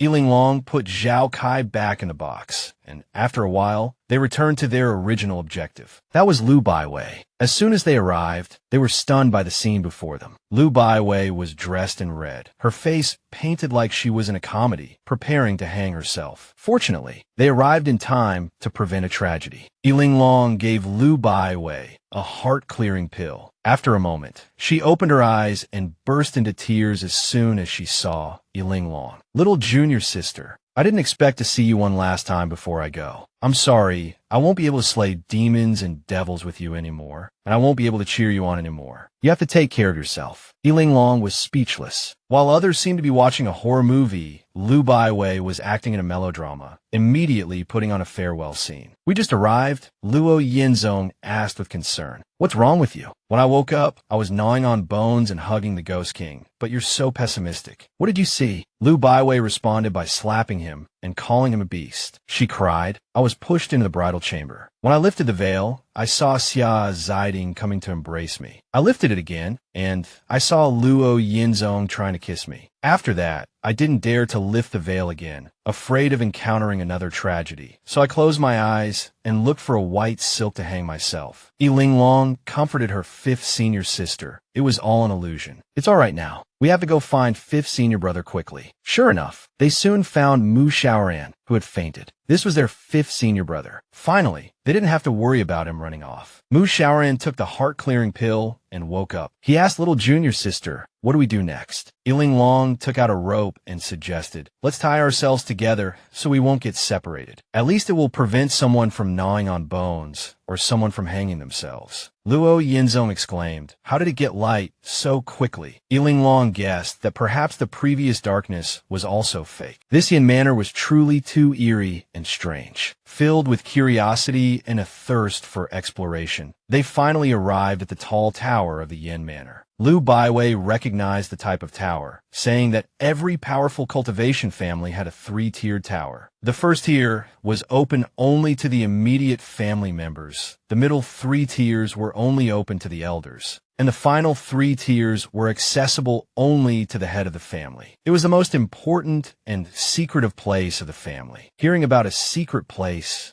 Linglong's eyes lit up. She felt they had finally reached the most confidential place in the Yin estate, where the greatest treasures were likely hidden. Luo Yinzong was a little scared because he saw dark clouds gathering above the tower, making it look very dangerous. Maybe we shouldn't go up. Linglong felt that precisely because it was dangerous, it meant they were in the right place. She volunteered to lead the way, telling everyone not to be afraid. The scene inside the tower was surprisingly ordinary, which made Lu Baiwei and Luo Yinzong even more nervous. Why is it so clean here? Luo Yinzong added, I think I just saw a figure over there. Are we hallucinating again? Should we take another purifying heart pill? Lu Baiwei wasn't much better. Seeing two dark shadows flit by, they were so frightened that they hid behind a pillar, saying in unison, oh no, we've run into someone familiar again. Why do we keep seeing him? Lu Baiwei continued. The familiar person I saw was that Xia Ziding who tricked my family out of the Chaos Heart Mirror with the excuse of marriage. You've never met him. How do you recognize him? Luo Yinzong pointed to the person he saw and said, I don't know any Xia Ziding. I'm talking about He Liangfang, the senior disciple of the Rilliang sect. He's right over there. Looking at the two people in front of him,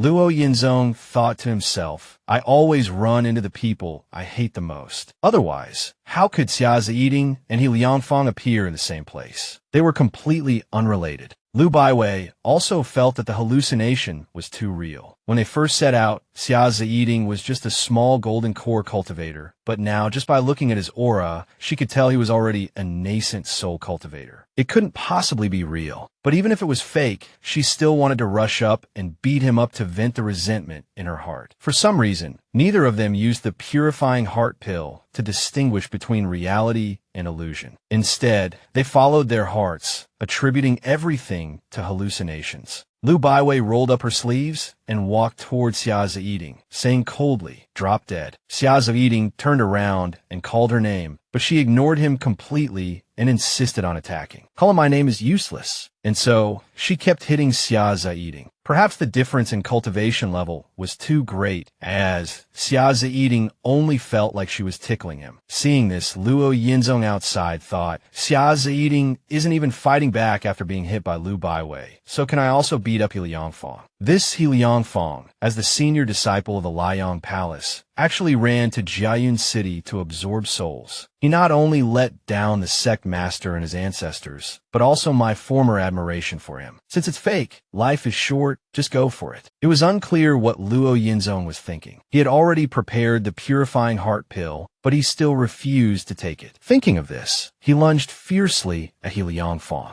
How could Liangfang allow a small fry to hit him? He directly sent Luo Yinzong flying with a single palm, cursing him for being crazy. Luo Yinzong was sent flying, covering his face and crying. I can't even beat a hallucination. He finally swallowed the purifying heart pill. Luckily, I prepared the purifying heart pill. As long as I take it, the hallucination in front of me will disappear. A moment later, Luo Yinzong was surprised to find that Liangfang was still standing in front of him, murderous. Why hasn't it disappeared yet? Could it be that this wasn't a hallucination? Luo Yinzong must have regretted his foolish actions just now. Seeing Liangfang start to gather spiritual energy, Luo Yinzong was terrified, crying and lamenting his miserable fate. Fortunately, Linglong rushed out in time to stop him. Excuse me, he has some problems with his mind. Ever since his cultivation fell to the chi refining stage, he couldn't stand the blow and has been acting crazy. Senior brother, please be magnanimous and don't lower yourself to his level. Liangfang asked coldly, who are you? Linglong quickly pointed at Lu Baiwei and said, she has a marriage contract with the Xia family. Xia Ziying looked at her for a few seconds and then turned to leave. The three of them were relieved to have escaped this disaster. Lu Baiwei then asked, what do we do now? Junior sister really kicked an iron plate this time. It's fine. He can pretend to like me, and I can pretend to like him. There's really nothing in this world that can stump me. Xia Ziying approached and called out, wait, you haven't answered me. Why did you come to Jian City? Does your father know about this? Although she felt a little panicked, she tried to maintain a calm expression and lied. Of course he knows. He sent me here. Xia Ziying asked suspiciously, he knows your strength. Why would he let you come to Jian City? Lying was a big challenge for her straightforward nature. She was flustered now, unsure how to respond. Fortunately, Linglong stepped forward to help her out. Her father sent her to Jiayun City to find you. Find me. Is Wei Wei so worried about me? Yes, her father is worried you took their family's chaos heart mirror, so he sent her here to retrieve it. Linglong's acting was superb. Her heart didn't even skip a beat as she lied, her expression unchanged. Lu Baiwei could only nod behind her, showing her agreement with her junior sister's words. Liangfang thought to himself, since he was going to marry Wei Wei soon, they would be family. Why would he steal their calming heart mirror? Linglong said deliberately, fifth senior sister, did you hear that? He said he'll return it to you right away. Hearing this, Lu Baiwei couldn't help but give a thumbs up. As expected, her junior sister was the best at setting traps and deceiving people. Lu Baiwei extended her hand to Xia Ziying, asking for the chaos heart mirror. Xia Ziying didn't want to return it and stalled. I haven't found the flame fire pearl yet. I still need the chaos heart mirror's help. It's not convenient to return it to you right now. Do you believe me, Wei Wei? The sudden question left Lu Baiwei speechless, unsure how to answer. Fortunately, Linglong intervened again in time. I believe you do still need the chaos heart mirror, but that has nothing to do with us. We'll probably be traveling together from now on. When you need to use it, senior sister can take it out anytime. After all, it's her family's treasure, and she knows best how to use it. Lu Baiwei also echoed, yes, that's right. Xia Ziying couldn't find a reason to refuse. Although reluctant, he could only return the chaos heart mirror to Lu Baiwei. Having retrieved the chaos heart mirror, Lu Baiwei was overjoyed and didn't think much of it. Paranoid by nature, she was afraid that others might be the same as her. So she reminded her fifth senior sister, quickly check it. If it's a fake, it'll be troublesome. Hearing this, Lu Baiwei said bluntly, then I'll have to take a good look and examine it carefully. Xia Ziying was furious, thinking to himself that he hadn't realized how annoying Lu Baiwei was before. Luo Yinzong leaned closer to Linglong and whispered, Liangfang has already succumbed to demonic influence. He's absorbing souls. Now that Xia Ziying is with him, it means Xia Ziying isn't a good person either. Are you sure you still want to travel with them? Linglong had already made up her mind and said calmly, don't worry, I know what I'm doing. After a while, they reached the 5th floor of the tower. Many spirit tablets were placed before them.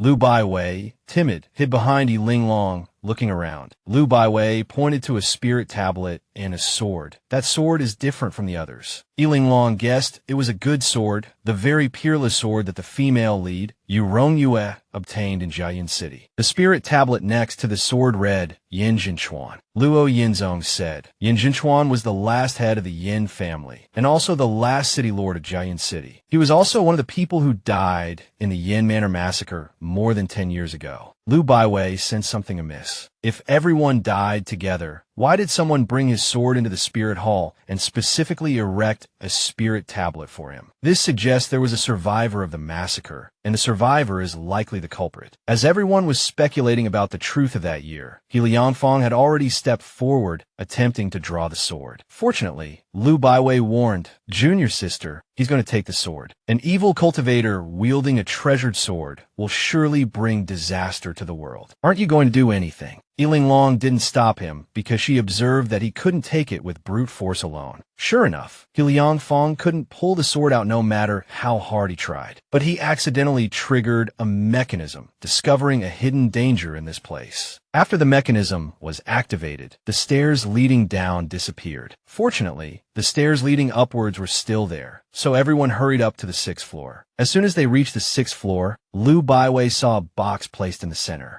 "What's that?" Linglong walked over, wanting to see what was inside the box. Just as she was about to open it, Xia Ziying rushed over and shouted, "Don't touch it. Can you just not touch things here?" Before he finished speaking, Linglong's hand was faster than his words, and the box slowly opened. Revealing the Tuo pearl within, she continued to stare shamelessly and reached out, saying, "Give me the Tuo pearl, Linglong." Linglong, not naive in the slightest, retorted, "Hey, senior brother, don't be so hasty. Before you came to Jian City, didn't you promise old man Lu that you would help my senior sister retrieve the Tuo pearl?" Xia Ziying felt a twinge of guilt, but his greed quickly took over, and he fabricated an excuse. "Yes, that's right. So I have to personally bring the Tuo pearl back to old man Lu." Linglong countered, "Don't trouble yourself. Since it's for my senior sister anyway, she can take it herself." Lu Baiwei chimed in, "Exactly, little junior sister is right." Liangfang, as impatient as ever, shoved Linglong aside and urged Xia Ziying, "Why waste your breath on them? Just take the Tuo pearl and let's go." So Xia Ziying stepped forward. Wei, no matter what you say, I'm taking this Tuo pearl." But to his surprise, he couldn't take it out. Liangfang, hot-tempered, pushed Xia Ziying aside, wanting to show off, but the result was the same. No matter how hard he tried, he couldn't get it out. He couldn't get it out either, no matter how much force he used. Linglong mocked, "It seems that if it's not yours, greed is useless." Xia Ziying retorted, "You say I can't take it out, but you can. Then you try." So Linglong also stepped forward and tried, but she couldn't take it out either. It seems this thing doesn't belong to anyone. It was fortunate she hadn't managed to take it, because those two had already planned to kill and steal the pearl the moment she retrieved it. Seeing this, the two had no choice but to move to a different spot, hoping to find other clues to retrieve the pearl. "Lu Baiwei, do you want to try?" Linglong said with a smile. Lu Baiwei thought, since none of you could get it out, it wouldn't be embarrassing if I failed. She tried, and unexpectedly, she easily took out the Tuo pearl, surprising even herself. "I got out. I really got the Tuo pearl out." The two hadn't actually gone far, and hearing that Lu Baiwei had retrieved it, Xia Ziying immediately shouted fiercely, "Hand over the Tuo pearl." Linglong wouldn't let them succeed. She quickly placed the Tuo pearl back in its box, snapped it shut, and activated the mechanism, instantly vanishing before their eyes. Xia Ziying roared in frustration. "The Tuo pearl is gone, and the people are gone too. Were they taken away? That little girl must have done something." He punched a pillar, accidentally triggering a mechanism.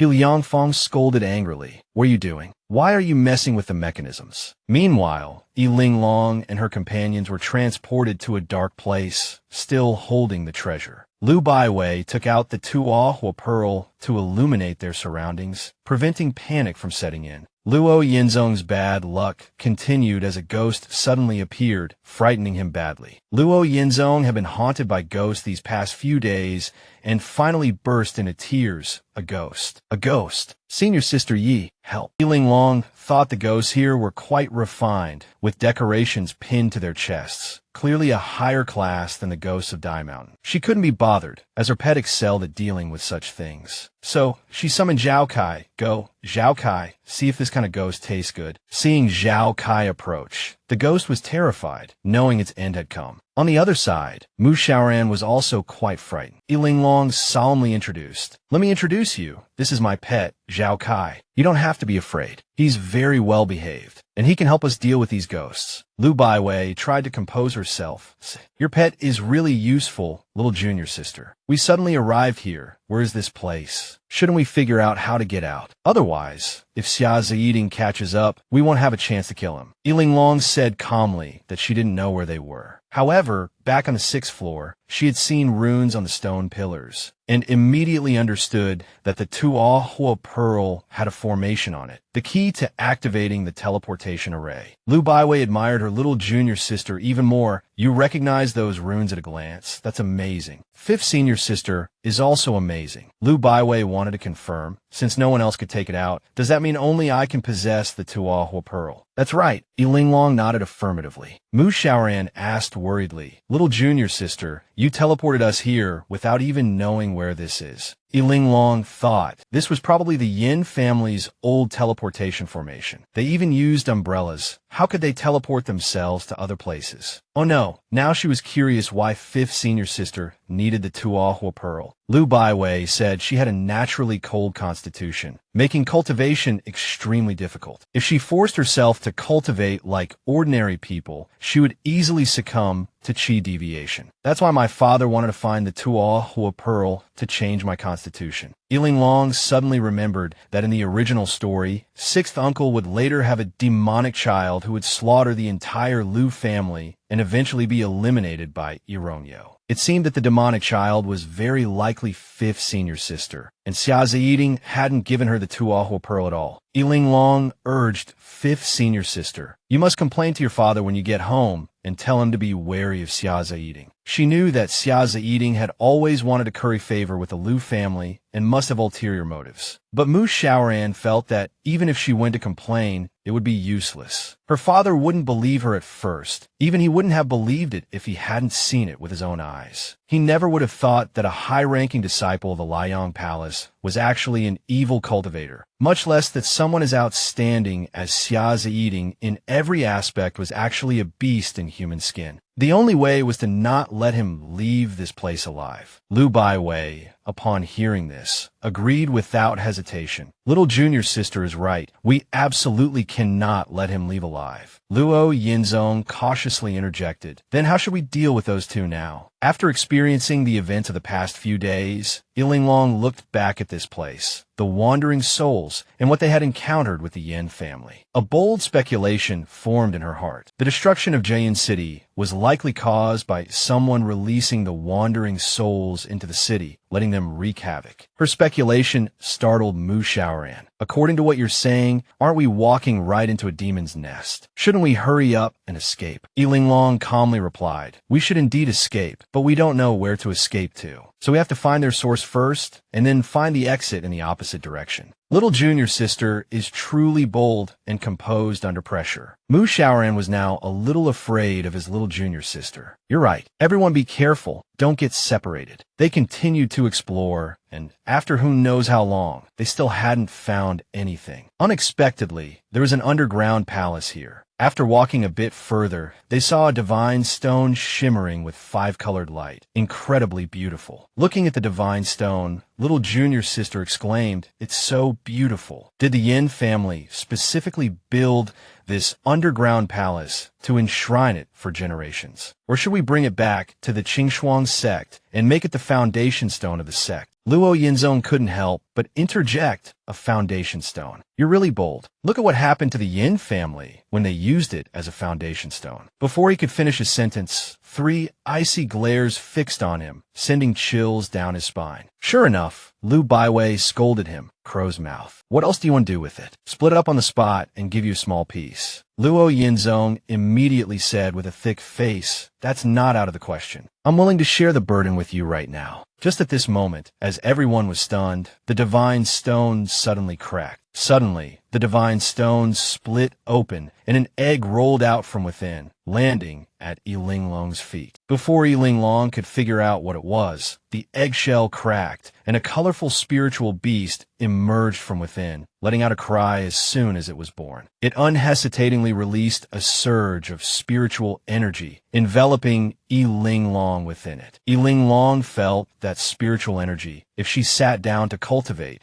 she seemed to be able to break through to the late stage of foundation establishment. Fatty, sensing something amiss inside the ring, jumped out in fright to translate for her. "It's over, Linglong. You're really done for this time. It has recognized you as its servant." That surge of spiritual energy just now was a benefit it bestowed upon you. If you accept its benefits, you'll have to raise it from now on. The spiritual beast crawled onto Linglong's head and continued to cry out. Fatty translated for her again. "It says it's hungry and wants you to find it food quickly. Otherwise, it's going to get angry." Linglong pulled it down, staring at it blankly. "Why should I raise you? Where are you anyway?" The spiritual beast cried out again, communicating with her haughtily. Fatty translated, trembling. "It says it's a Tao Tai, and the little prince of the Tao Tai clan at that." "Linglong, you're in big trouble now." Linglong looked at Fatty with some suspicion. "I suspect you're talking nonsense. Tricking me into coming here to see a spirit beast." She thought to herself, "I can't be this unlucky, can I?" Tao Tai is one of the 4 great divine beasts, its appetite a bottomless pit. Fathead seemed a little disgruntled at being doubted. "As a highly intelligent, plant-type small animal, I've lived in the forest for many years. I know Tao Tai wants to eat just by the way it wiggles its butt." Linglong found this reasonable and had a compromise with Tao Tai. "Your Highness, Crown Prince, you are truly noble. I sincerely apologize, but there are no ingredients here. How about after we leave, I'll make you a delicious meal." Upon hearing this, Tao Tai immediately climbed back on her head and shouted haughtily. Fathead quickly translated. "It says hurry up, it's very hungry and can't wait." Fortunately, she had observed earlier and already knew the location to exit the formation. So she quickly activated the mechanism and led everyone out at a brisk pace. Luo Yinzong exclaimed joyfully, "We finally left that damn place." But when he saw the 2 familiar figures ahead, his smile instantly vanished. Liangfang gripped his sword, his face filled with rage. "You came back just in time. We just broke the mechanism, and here you are." Xiaozi Eating followed up coldly. "Lu Baiwei, I gave you a chance, but you didn't cherish it. Don't blame me for being ruthless. Today, both the Suha province and your lives will be left here." Luo Yinzong lamented his misfortune. How are Liangfang and Xiaozi Eating still here? This switch from great joy to great sorrow is too fast. The 4 of us, 2 foundation establishment and 2 golden core cultivators, are no match for 2 nascent soul cultivators on the other side. Contrary to everyone else's fear, Linglong remained exceptionally calm. "It's a small matter, don't panic. We have a big shot watching over us." The Tao Tai she brought charged towards the 2 men. Those 2 arrogant fellows still foolishly mocked. "Just relying on this little beast to protect you. Send it to the Western Paradise first." As soon as they finished speaking, Tao Tai rushed forward and devoured their swords completely. Linglong coaxed it with satisfaction. "Your Highness, Crown Prince, please help me deal with these 2. I'll go make you a feast right away."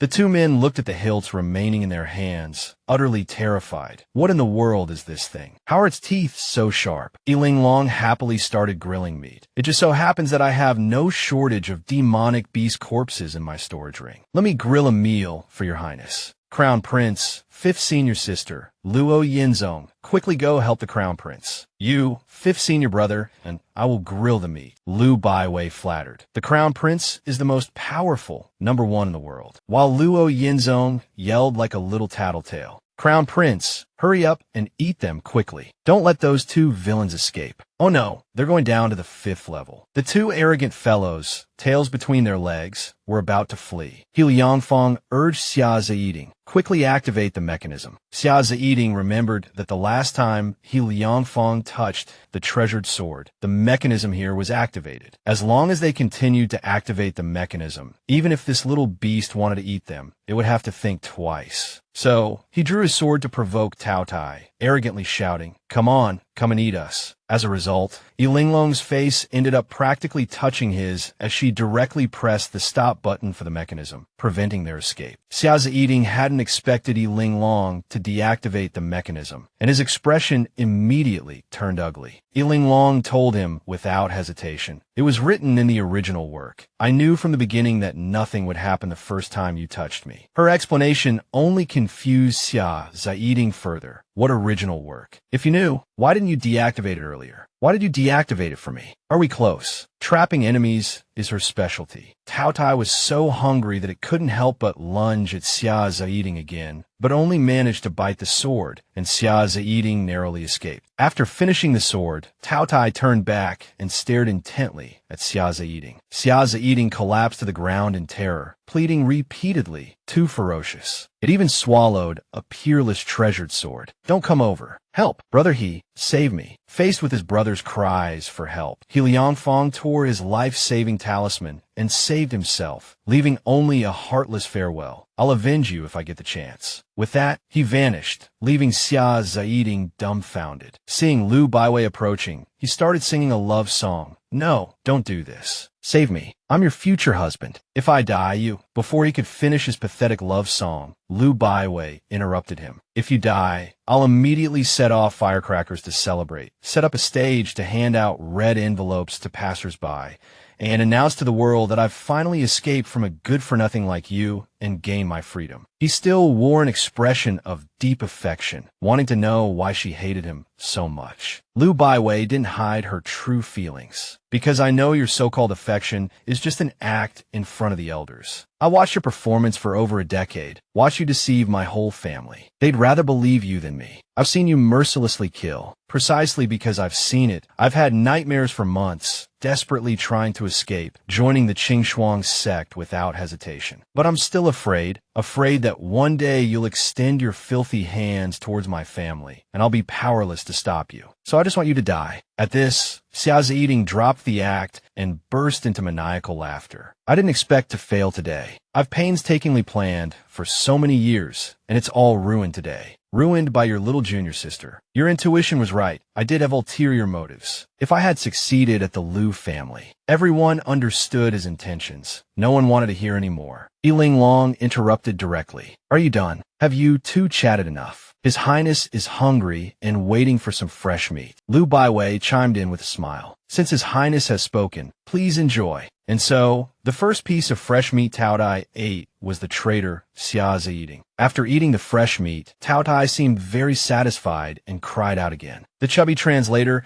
immediately leaned close to Linglong's ear. "His Highness says he's only half full and wants to eat something else delicious." Linglong took out a box containing a necklace and said to Taotai, "Your Highness, before we have the barbecue, I have a gift for you. Look how beautiful this necklace is, so colorful and sparkly. It perfectly matches your noble temperament. Let me put it on you." She quickly put the necklace on. Although it was a bit small, it didn't matter. "Does it look good?" Taotai cried out happily. Linglong continued, "Now it's yours. But I have something to say. You are still His Highness, but from now on, I proclaim myself king. I hope you will call me Father King from now on." The arrogant Taotai was immediately enraged, but Linglong said, "Getting angry is useless. This necklace has already sealed your power. It's best to obey me." Her ability to set traps was truly first-rate. Taotai must now understand that he had chosen the wrong person to show off to. Just then, Hirongyu shouted, "Linglong, little sister, where are you? Answer me if you can hear me." Hirongyu's voice woke the girl up. By the time Hirongyu arrived, the peerless divine sword had already been swallowed by Taotai. But it was her sword, so she had to quickly make a fake one for her. So, before Hirongyu appeared, Linglong quickly made a fake peerless divine sword and gave it to Hirongyu to fool him, successfully getting away. Afterward, everyone left Jiayin City, bid farewell to the other sects, and returned to their respective sects. As soon as Linglong returned to the Qingxuang sect, She shouted everyone's names to announce her return, but she was met with only silence, even quieter than usual. Everyone was extremely surprised because there wasn't a single person in sight. Mu Xiaoran felt a little panicked. Having learned his lesson last time, he hadn't told anyone he was coming back, but why was there still no one around? He worried that his little junior sister and fifth senior sister would scold him. This was too cruel to him. Following his sense of smell, Tao Dai had already caught a whiff of something delicious. Guessing there must be a feast today, Tao Tai immediately rushed towards the source of the aroma. Seeing him run off, Linglong tried to stop him. Tao Tai, don't run around, and don't bite anything you see. By the time they arrived, Tao Tai was already drooling, thinking about the delicious food. His Highness was just about to step over the threshold when Linglong scooped him up in her arms. Suddenly, a shower of colorful confetti rained down, and vibrant ribbons flew through the air as her senior brothers and sisters excitedly waved to welcome her. Li Zijo held a bowl of longevity noodles and offered his blessings. Little junior sister, happy 12th birthday. May you have many more happy birthdays to come. She was both touched and surprised. She had completely forgotten that today was her 12th birthday. She remembered just celebrating her 11th birthday with the Qingxuang sect, and now, a year had passed, and she was 12. In her past life, she was either busy preparing for competitions or burying her head in research papers. She had no idea what a birthday celebration even was. It seemed like no one ever paid attention to her birthday, and she even forgot it herself. But suddenly, so many people cared about her and even prepared all of this. This unexpected joy, this feeling was simply magical. This warm happiness was something she had never experienced before. Lu Baiwei interrupted her thoughts. Little junior sister, good news. I told father everything Xia Ziying did in Jiayin City, and he's decided not to pressure me in a marriage anymore. He said I can live the life I want. Li Zijo, holding a bowl of noodles, chimed in, little junior sister, we've never been to the mortal realm and don't really know how birthdays are celebrated there. We only remember reading in books that you're supposed to eat longevity noodles with eggs, so we try to make some. We hope you like it. Linglong thought to herself, how could I not like such happiness? No matter what my senior brothers and sisters do for me, I will like it. All right, let me try it. Before her chopsticks could even touch a single noodle, Tao Tai swiftly swallowed the entire bowl. Seeing this strange spiritual beast appear, Li Zijo curiously asked what it was. Linglong explained, this is my new pet. Its name is Jianxia.